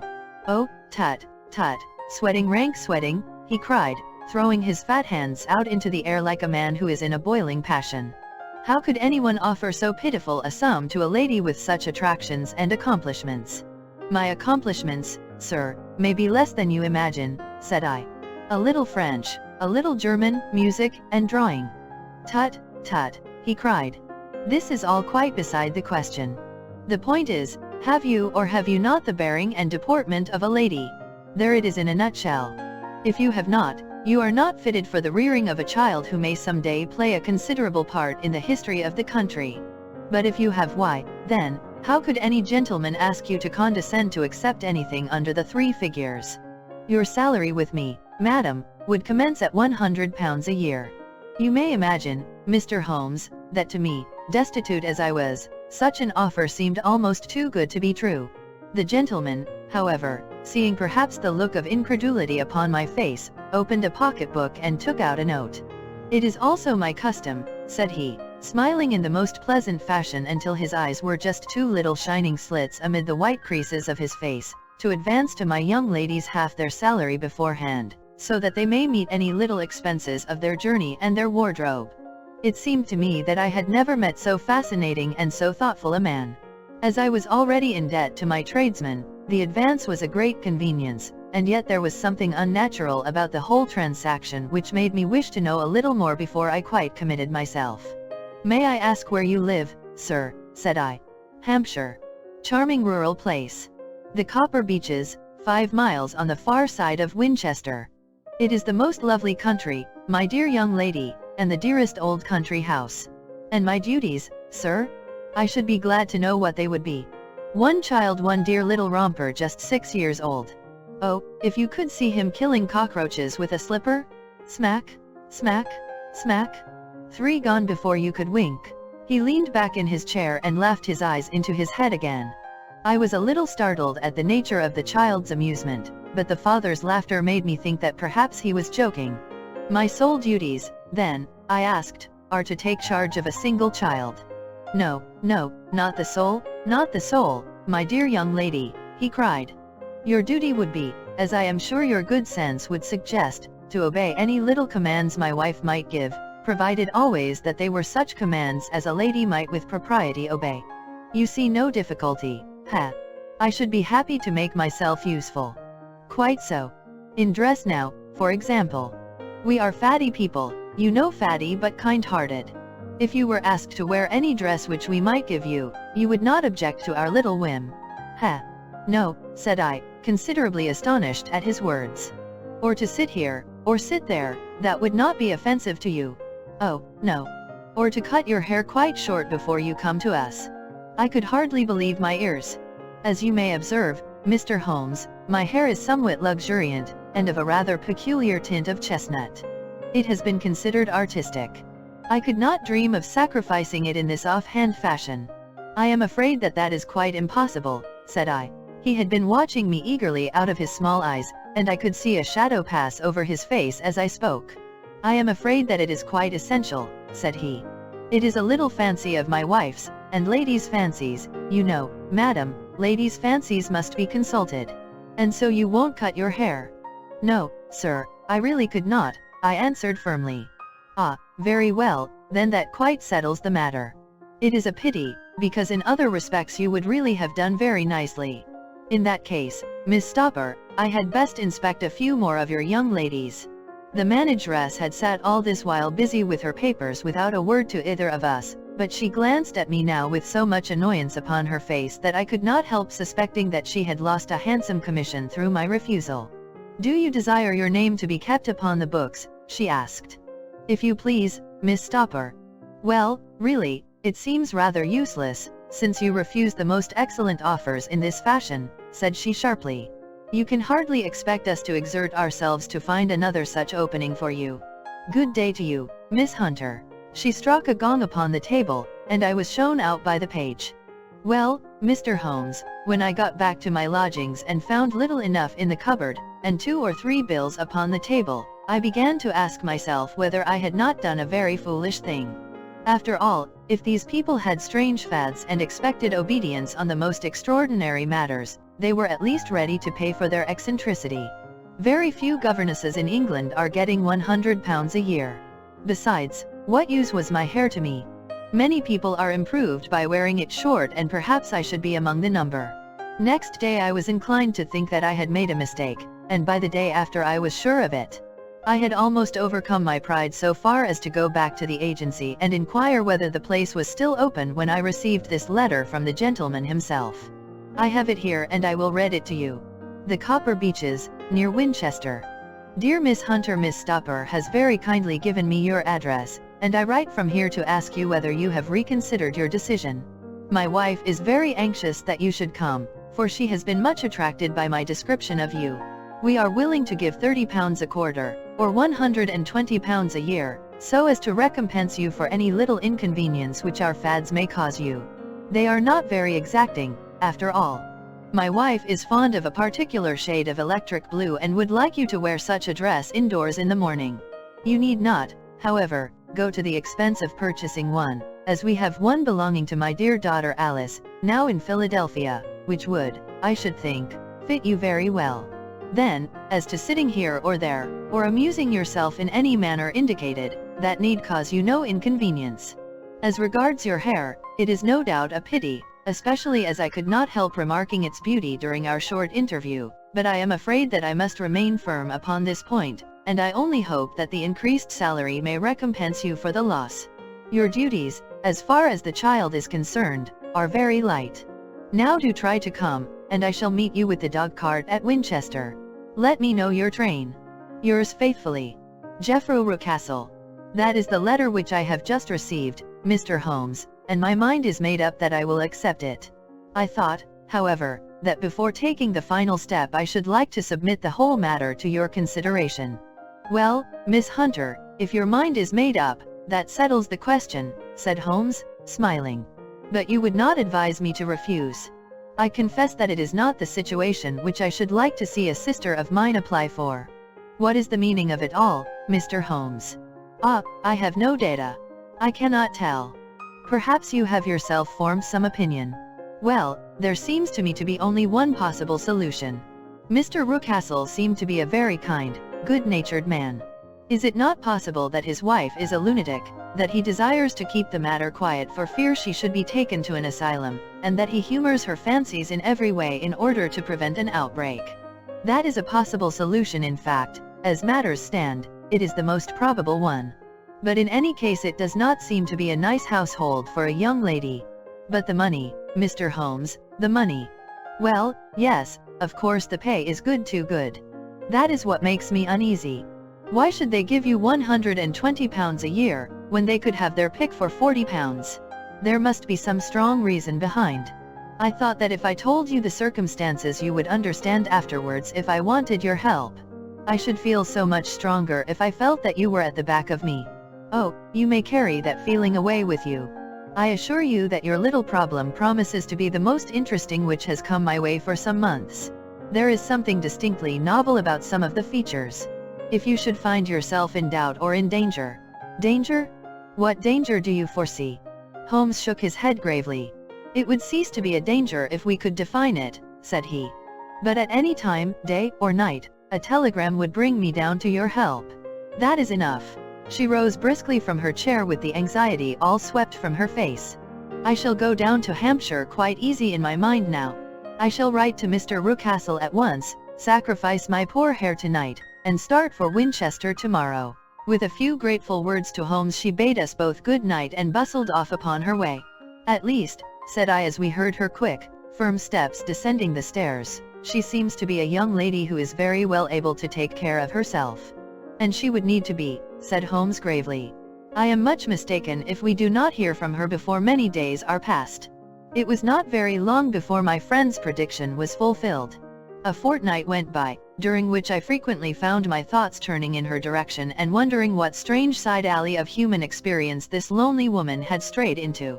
The unusual salary, the curious conditions, the light duties, all pointed to something abnormal, though whether a fad or a plot, or whether the man were a philanthropist or a villain, it was quite beyond my powers to determine.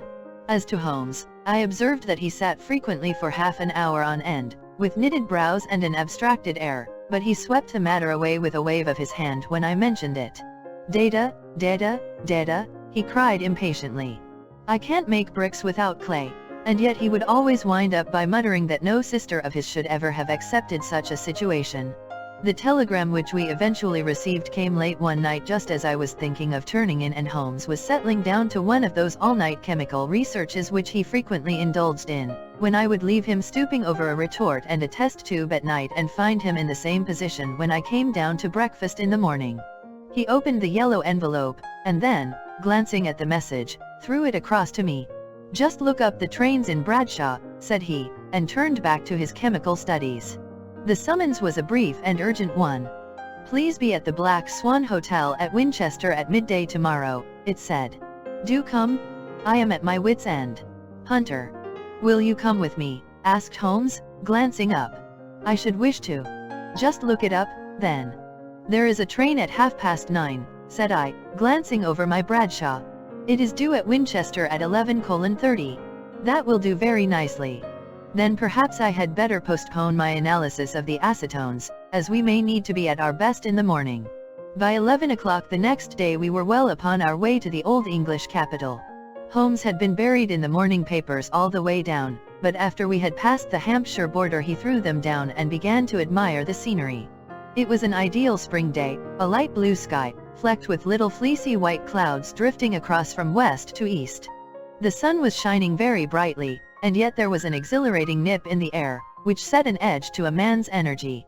All over the countryside, away to the rolling hills around Aldershot, the little red and grey roofs of the farmsteadings peeped out from amid the light green of the new foliage. Are they not fresh and beautiful? I cried with all the enthusiasm of a man fresh from the fogs of Baker Street.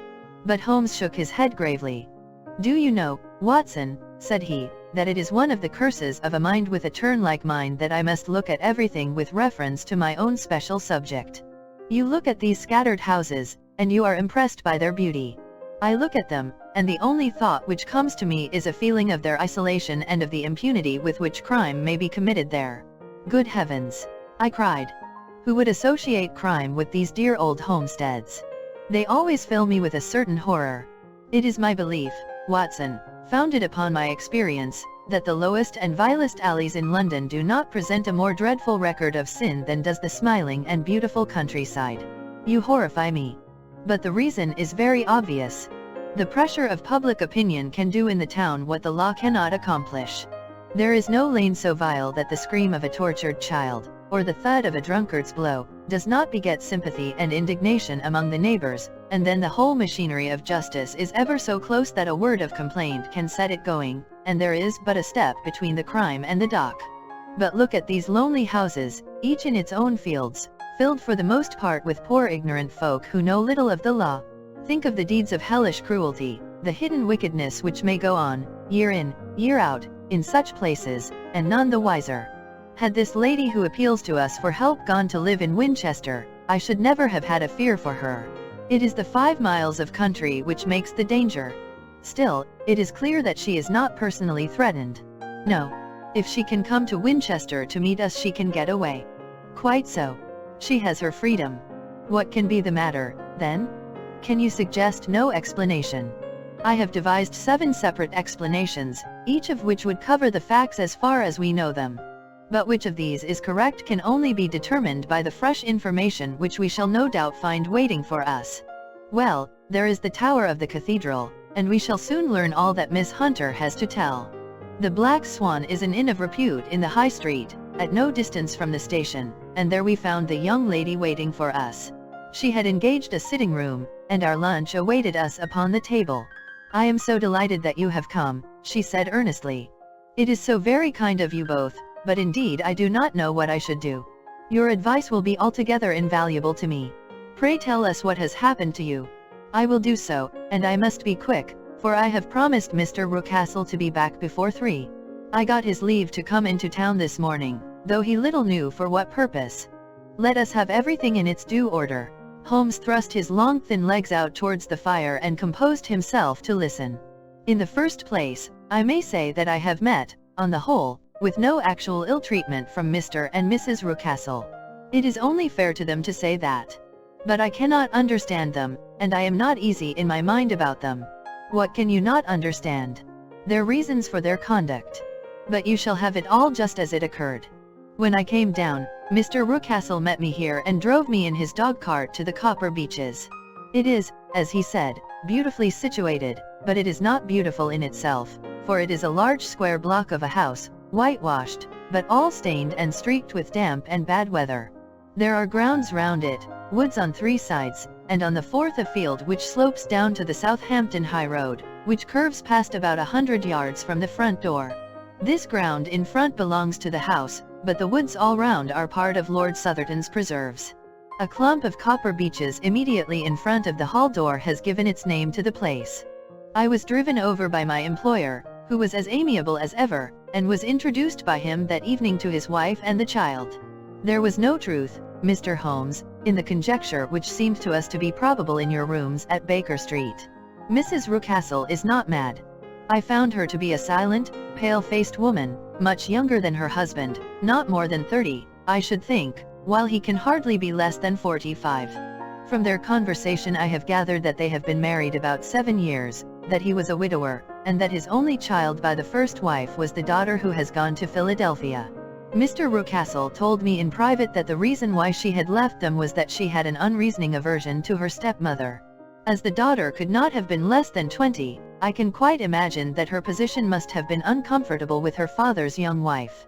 Mrs. Rucastle seemed to me to be colorless in mind as well as in feature. She impressed me neither favorably nor the reverse. She was a nonentity. It was easy to see that she was passionately devoted both to her husband and to her little son. Her light gray eyes wandered continually from one to the other, noting every little want and forestalling it if possible. He was kind to her also in his bluff, boisterous fashion, and on the whole they seemed to be a happy couple. And yet she had some secret sorrow, this woman. She would often be lost in deep thought, with the saddest look upon her face. More than once I have surprised her in tears. I have thought sometimes that it was the disposition of her child which weighed upon her mind, for I have never met so utterly spoiled and so ill-natured a little creature. He is small for his age, with a head which is quite disproportionately large. His whole life appears to be spent in an alternation between savage fits of passion and gloomy intervals of sulking. Giving pain to any creature weaker than himself seems to be his one idea of amusement, and he shows quite remarkable talent in planning the capture of mice, little birds, and insects. But I would rather not talk about the creature, Mr. Holmes, and, indeed, he has little to do with my story. I am glad of all details, remarked my friend, whether they seem to you to be relevant or not. I shall try not to miss anything of importance. The one unpleasant thing about the house, which struck me at once, was the appearance and conduct of the servants. There are only two, a man and his wife. Toller, for that is his name, is a rough, uncouth man, with grizzled hair and whiskers, and a perpetual smell of drink. Twice since I have been with them he has been quite drunk, and yet Mr. Rucastle seemed to take no notice of it. His wife is a very tall and strong woman with a sour face, as silent as Mrs. Rucastle and much less amiable. They are a most unpleasant couple, but fortunately I spend most of my time in the nursery and my own room, which are next to each other in one corner of the building. For 2 days after my arrival at the Copper Beeches my life was very quiet. On the third, Mrs. Rucastle came down just after breakfast and whispered something to her husband. "Oh, yes," said he, turning to me, "we are very much obliged to you, Miss Hunter, for falling in with our whims so far as to cut your hair. I assure you that it has not detracted in the tiniest iota from your appearance. We shall now see how the electric blue dress will become you. You will find it laid out upon the bed in your room, and if you would be so good as to put it on we should both be extremely obliged." The dress which I found waiting for me was of a peculiar shade of blue. It was of excellent material, a sort of beige, but it bore unmistakable signs of having been worn before. It could not have been a better fit if I had been measured for it. Both Mr. and Mrs. Rucastle expressed a delight at the look of it, which seemed quite exaggerated in its vehemence. They were waiting for me in the drawing room, which is a very large room, stretching along the entire front of the house, with 3 long windows reaching down to the floor. A chair had been placed close to the central window, with its back turned towards it. In this I was asked to sit, and then Mr. Rucastle, walking up and down on the other side of the room, began to tell me a series of the funniest stories that I have ever listened to. You cannot imagine how comical he was, and I laughed until I was quite weary. Mrs. Rucastle, however, who has evidently no sense of humor, never so much as smiled, but sat with her hands in her lap, and a sad, anxious look upon her face. After an hour or so, Mr. Rucastle suddenly remarked that it was time to commence the duties of the day, and that I might change my dress and go to little Edward in the nursery. 2 days later this same performance was gone through under exactly similar circumstances. Again I changed my dress, again I sat in the window, and again I laughed very heartily at the funny stories of which my employer had an immense repertoire, and which he told inimitably. Then he handed me a yellow-backed novel, and moving my chair a little sideways, that my own shadow might not fall upon the page, he begged me to read aloud to him. I read for about 10 minutes, beginning in the heart of a chapter, and then suddenly, in the middle of a sentence, he ordered me to cease and to change my dress. You can easily imagine, Mr. Holmes, how curious I became as to what the meaning of this extraordinary performance could possibly be. They were always very careful, I observed, to turn my face away from the window, so that I became consumed with the desire to see what was going on behind my back. At first it seemed to be impossible, but I soon devised a means. My hand mirror had been broken, so a happy thought seized me, and I concealed a piece of the glass in my handkerchief. On the next occasion, in the midst of my laughter, I put my handkerchief up to my eyes, and was able with a little management to see all that there was behind me. I confess that I was disappointed. There was nothing. At least that was my first impression. At the second glance, however, I perceived that there was a man standing in the Southampton Road, a small bearded man in a grey suit, who seemed to be looking in my direction. The road is an important highway, and there are usually people there.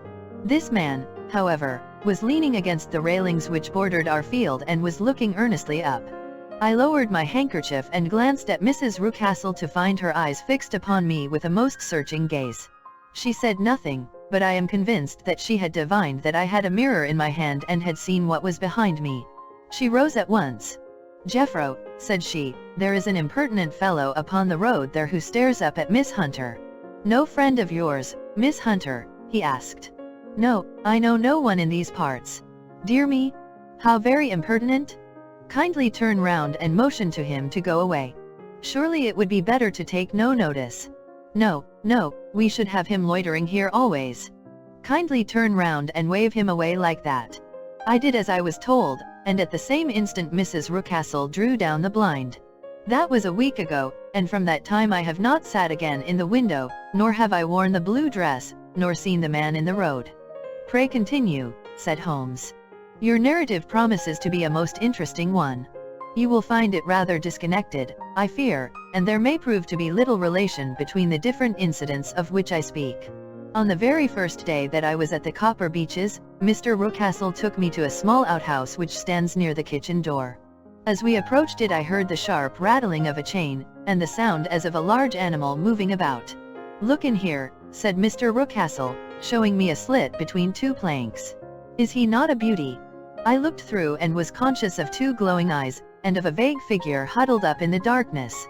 "Don't be frightened," said my employer, laughing at the start which I had given. "It's only Carlo, my mastiff. I call him mine, but really old Toller, my groom, is the only man who can do anything with him. We feed him once a day, and not too much then, so that he is always as keen as mustard. Toller lets him loose every night, and God help the trespasser whom he lays his fangs upon. For goodness sake, don't you ever on any pretext set your foot over the threshold at night, for it's as much as your life is worth." The warning was no idle one, for 2 nights later I happened to look out of my bedroom window about 2 o'clock in the morning. It was a beautiful moonlight night, and the lawn in front of the house was silvered over and almost as bright as day. I was standing, wrapped in the peaceful beauty of the scene, when I was aware that something was moving under the shadow of the Copper Beeches. As it emerged into the moonshine, I saw what it was. It was a giant dog, as large as a calf, tawny tinted, with hanging jowl, black muzzle, and huge projecting bones. It walked slowly across the lawn and vanished into the shadow upon the other side. That dreadful sentinel sent a chill to my heart which I do not think that any burglar could have done. And now I have a very strange experience to tell you. I had, as you know, cut off my hair in London, and I had placed it in a great coil at the bottom of my trunk. One evening, after the child was in bed, I began to amuse myself by examining the furniture of my room and by rearranging my own little things. There was an old chest of drawers in the room, the 2 upper ones empty and open, the lower one locked. I had filled the first 2 with my linen, and as I had still much to pack away, I was naturally annoyed at not having the use of the 3rd drawer. It struck me that it might have been fastened by a mere oversight, so I took out my bunch of keys and tried to open it. The very first key fitted to perfection, and I drew the drawer open. There was only one thing in it, but I am sure that you would never guess what it was. It was my coil of hair. I took it up and examined it. It was of the same peculiar tint, and the same thickness. But then the impossibility of the thing obtruded itself upon me. How could my hair have been locked in the drawer? With trembling hands I undid my trunk, turned out the contents, and drew from the bottom my own hair. I laid the 2 tresses together, and I assure you that they were identical. Was it not extraordinary? Puzzle as I would, I could make nothing at all of what it meant. I returned the strange hair to the drawer, and I said nothing of the matter to the Rucastles, as I felt that I had put myself in the wrong by opening a drawer which they had locked. I am naturally observant, as you may have remarked, Mr. Holmes, and I soon had a pretty good plan of the whole house in my head. There was one wing, however, which appeared not to be inhabited at all. A door which faced that which led into the quarters of the Tollers opened into this suite, but it was invariably locked. One day, however, as I ascended the stair, I met Mr. Rucastle coming out through this door, his keys in his hand, and a look on his face which made him a very different person to the round, jovial man to whom I was accustomed. His cheeks were red, his brow was all crinkled with anger, and the veins stood out at his temples with passion. He locked the door and hurried past me without a word or a look.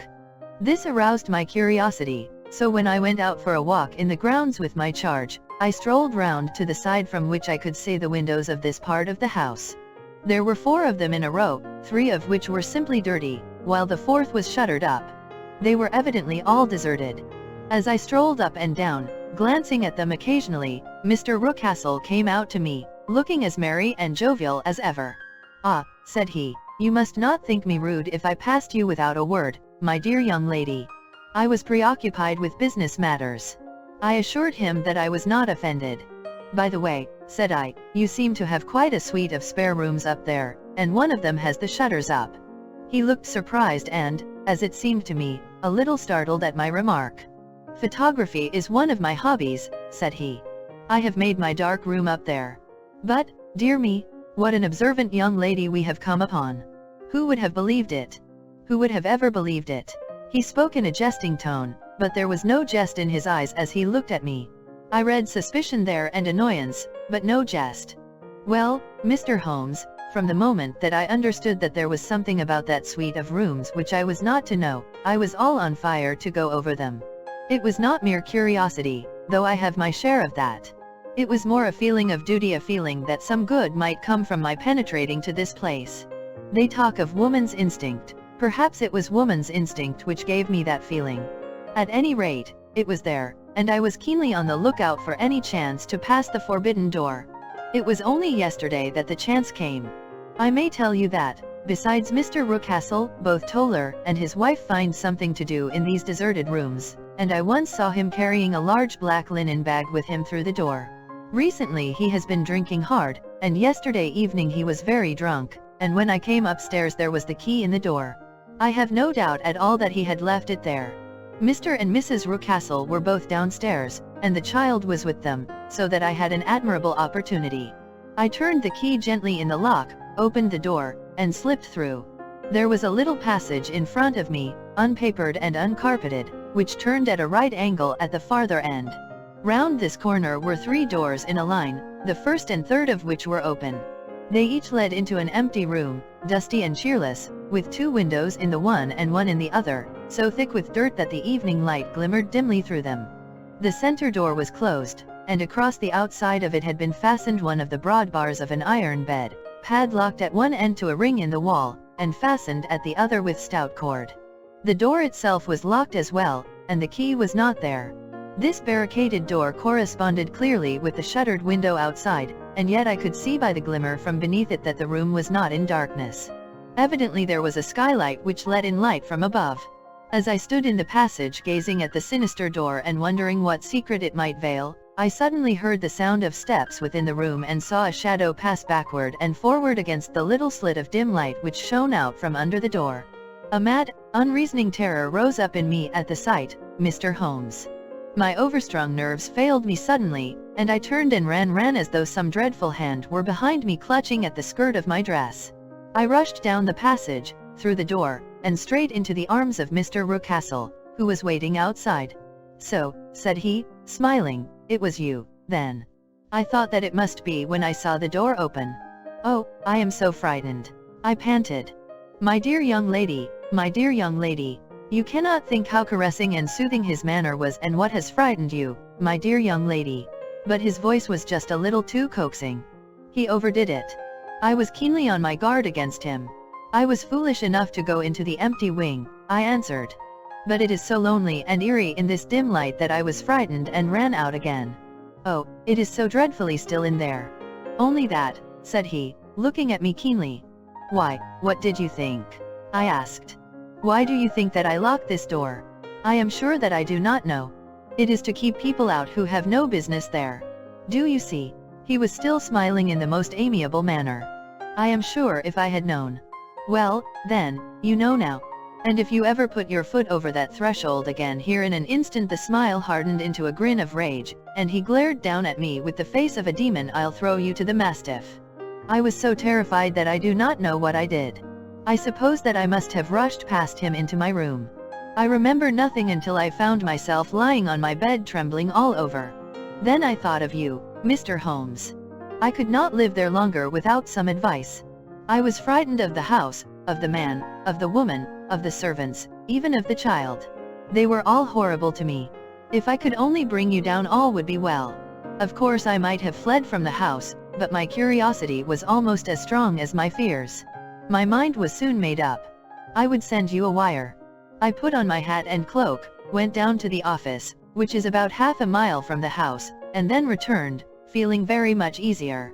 A horrible doubt came into my mind as I approached the door lest the dog might be loose, but I remembered that Toller had drunk himself into a state of insensibility that evening, and I knew that he was the only one in the household who had any influence with the savage creature, or who would venture to set him free.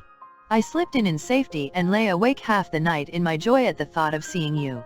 I had no difficulty in getting leave to come into Winchester this morning, but I must be back before 3 o'clock, for Mr. and Mrs. Rucastle are going on a visit, and will be away all the evening, so that I must look after the child. Now I have told you all my adventures, Mr. Holmes, and I should be very glad if you could tell me what it all means, and, above all, what I should do." Holmes and I had listened spellbound to this extraordinary story. My friend rose now and paced up and down the room, his hands in his pockets, and an expression of the most profound gravity upon his face. "Is Toller still drunk?" he asked. "Yes. I heard his wife tell Mrs. Rucastle that she could do nothing with him." "That is well. And the Rucastles go out tonight?" "Yes." "Is there a cellar with a good strong lock?" "Yes, the wine cellar." "You seem to me to have acted all through this matter like a very brave and sensible girl, Miss Hunter. Do you think that you could perform one more feat?" "I should not ask it of you if I did not think you a quite exceptional woman." "I will try." "What is it?" "We shall be at the Copper Beeches by 7 o'clock, my friend and I. The Rucastles will be gone by that time, and Toller will, we hope, be incapable. There only remains Mrs. Toller, who might give the alarm. If you could send her into the cellar on some errand, and then turn the key upon her, you would facilitate matters immensely." "I will do it." "Excellent. We shall then look thoroughly into the affair. Of course there is only one feasible explanation. You have been brought there to personate someone, and the real person is imprisoned in this chamber. That is obvious. As to who this prisoner is, I have no doubt that it is the daughter, Miss Alice Rucastle, if I remember right, who was said to have gone to America. You were chosen, doubtless, as resembling her in height, figure, and the color of your hair. Hers had been cut off, very possibly in some illness through which she has passed, and so, of course, yours had to be sacrificed also. By a curious chance you came upon her tresses. The man in the road was undoubtedly some friend of hers, possibly her fiancé, and no doubt, as you wore the girl's dress and were so like her, he was convinced from your laughter, whenever he saw you, and afterwards from your gesture, that Miss Rucastle was perfectly happy, and that she no longer desired his attentions. The dog is let loose at night to prevent him from endeavoring to communicate with her. So much is fairly clear. The most serious point in the case is the disposition of the child. What on earth has that to do with it? I ejaculated. My dear Watson, you as a medical man are continually gaining light as to the tendencies of a child by the study of the parents. Don't you see that the converse is equally valid? I have frequently gained my first real insight into the character of parents by studying their children. This child's disposition is abnormally cruel, merely for cruelty's sake, and whether he derives this from his smiling father, as I should suspect, or from his mother, it bodes evil for the poor girl who is in their power. I am sure that you are right, Mr. Holmes, cried our client.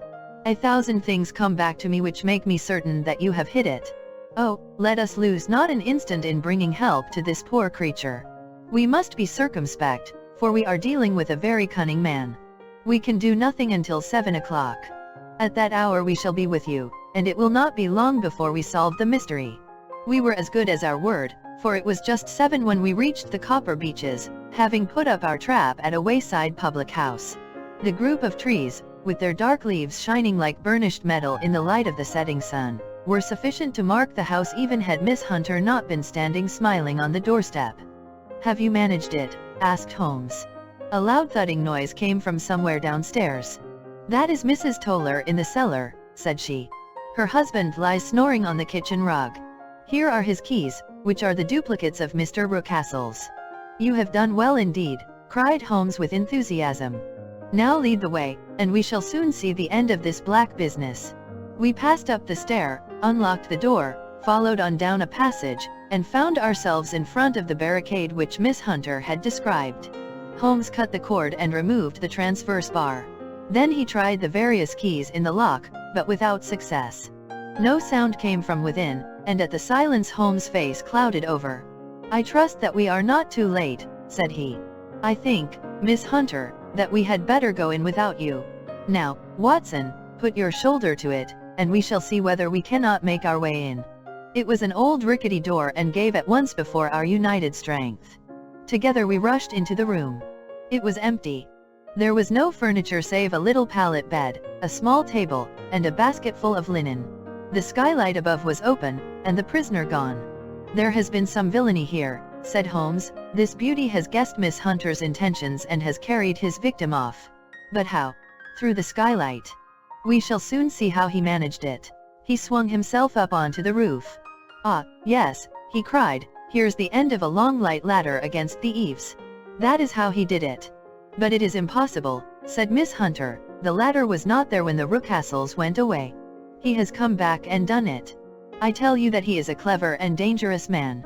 I should not be very much surprised if this were he whose step I hear now upon the stair. I think, Watson, that it would be as well for you to have your pistol ready." The words were hardly out of his mouth before a man appeared at the door of the room, a very fat and burly man, with a heavy stick in his hand.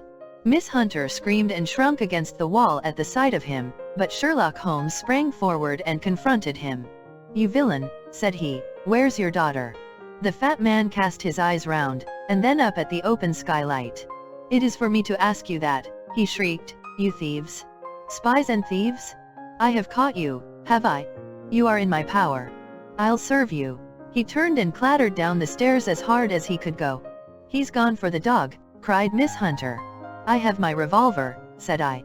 "Better close the front door," cried Holmes, and we all rushed down the stairs together.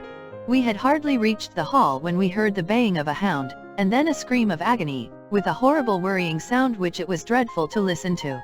An elderly man with a red face and shaking limbs came staggering out at a side door.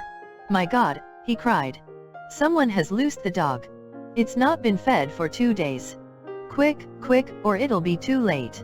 Holmes and I rushed out and round the angle of the house, with Toller hurrying behind us. There was the huge famished brute, its black muzzle buried in Rucastle's throat, while he writhed and screamed upon the ground. Running up, I blew its brains out, and it fell over with its keen white teeth still meeting in the great creases of his neck. With much labor we separated them and carried him, living but horribly mangled, into the house. We laid him upon the drawing-room sofa, and having dispatched the sobered Toller to bear the news to his wife, I did what I could to relieve his pain. We were all assembled round him when the door opened, and a tall, gaunt woman entered the room. "Mrs. Toller," cried Miss Hunter. "Yes, miss. Mr. Rucastle let me out when he came back before he went up to you." "Ah, miss, it is a pity you didn't let me know what you were planning, for I would have told you that your pains were wasted." "Ha," said Holmes, looking keenly at her. "It is clear that Mrs. Toller knows more about this matter than anyone else." "Yes, sir, I do, and I am ready enough to tell what I know." "Then, pray, sit down, and let us hear it, for there are several points on which I must confess that I am still in the dark." "I will soon make it clear to you," said she, "and I'd have done so before now if I could ha' got out from the cellar.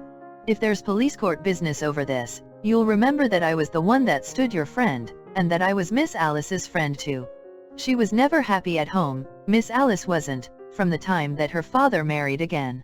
She was slighted like and had no say in anything, but it never really became bad for her until after she met Mr. Fowler at a friend's house. As well as I could learn, Miss Alice had rights of her own by will, but she was so quiet and patient, that she never said a word about them but just left everything in Mr. Rucastle's hands. He knew he was safe with her, but when there was a chance of a husband coming forward, who would ask for all that the law would give him, then her father thought it time to put a stop on it. He wanted her to sign a paper, so that whether she married or not, he could use her money. When she wouldn't do it, he kept on worrying her until she got brain fever, and for 6 weeks was at death's door. Then she got better at last, all worn to a shadow, and with her beautiful hair cut off, but that didn't make no change in her young man, and he stuck to her as true as man could be." "Ah," said Holmes, "I think that what you have been good enough to tell us makes the matter fairly clear, and that I can deduce all that remains. Mr. Rucastle then, I presume, took to this system of imprisonment." "Yes, sir. And brought Miss Hunter down from London in order to get rid of the disagreeable persistence of Mr. Fowler." "That was it, sir. But Mr. Fowler, being a persevering man, as a good seaman should be, blockaded the house, and having met you succeeded by certain arguments, metallic or otherwise, in convincing you that your interests were the same as his. Mr. Fowler was a very kind-spoken, free-handed gentleman," said Mrs. Toller serenely. "And in this way he managed that your good man should have no want of drink, and that a ladder should be ready at the moment when your master had gone out. You have it, sir, just as it happened." "I am sure we owe you an apology, Mrs. Toller," said Holmes, "for you have certainly cleared up everything which puzzled us. And here comes the country surgeon and Mrs. Rucastle, so I think, Watson, that we had best escort Miss Hunter back to Winchester, as it seems to me that our locus standi now is rather a questionable one. And thus was solved the mystery of the sinister house with the copper beeches in front of the door. Mr. Rucastle survived, but was always a broken man, kept alive solely through the care of his devoted wife. They still live with their old servants, who probably know so much of Rucastle's past life that he finds it difficult to part from them. Mr. Fowler and Miss Rucastle were married, by special license, in Southampton the day after their flight, and he is now the holder of a government appointment in the island of Mauritius. As to Miss Violet Hunter, my friend Holmes, rather to my disappointment, manifested no further interest in her when once she had ceased to be the center of one of his problems, and she is now the head of a private school at Walsall, where I believe that she has met with considerable success.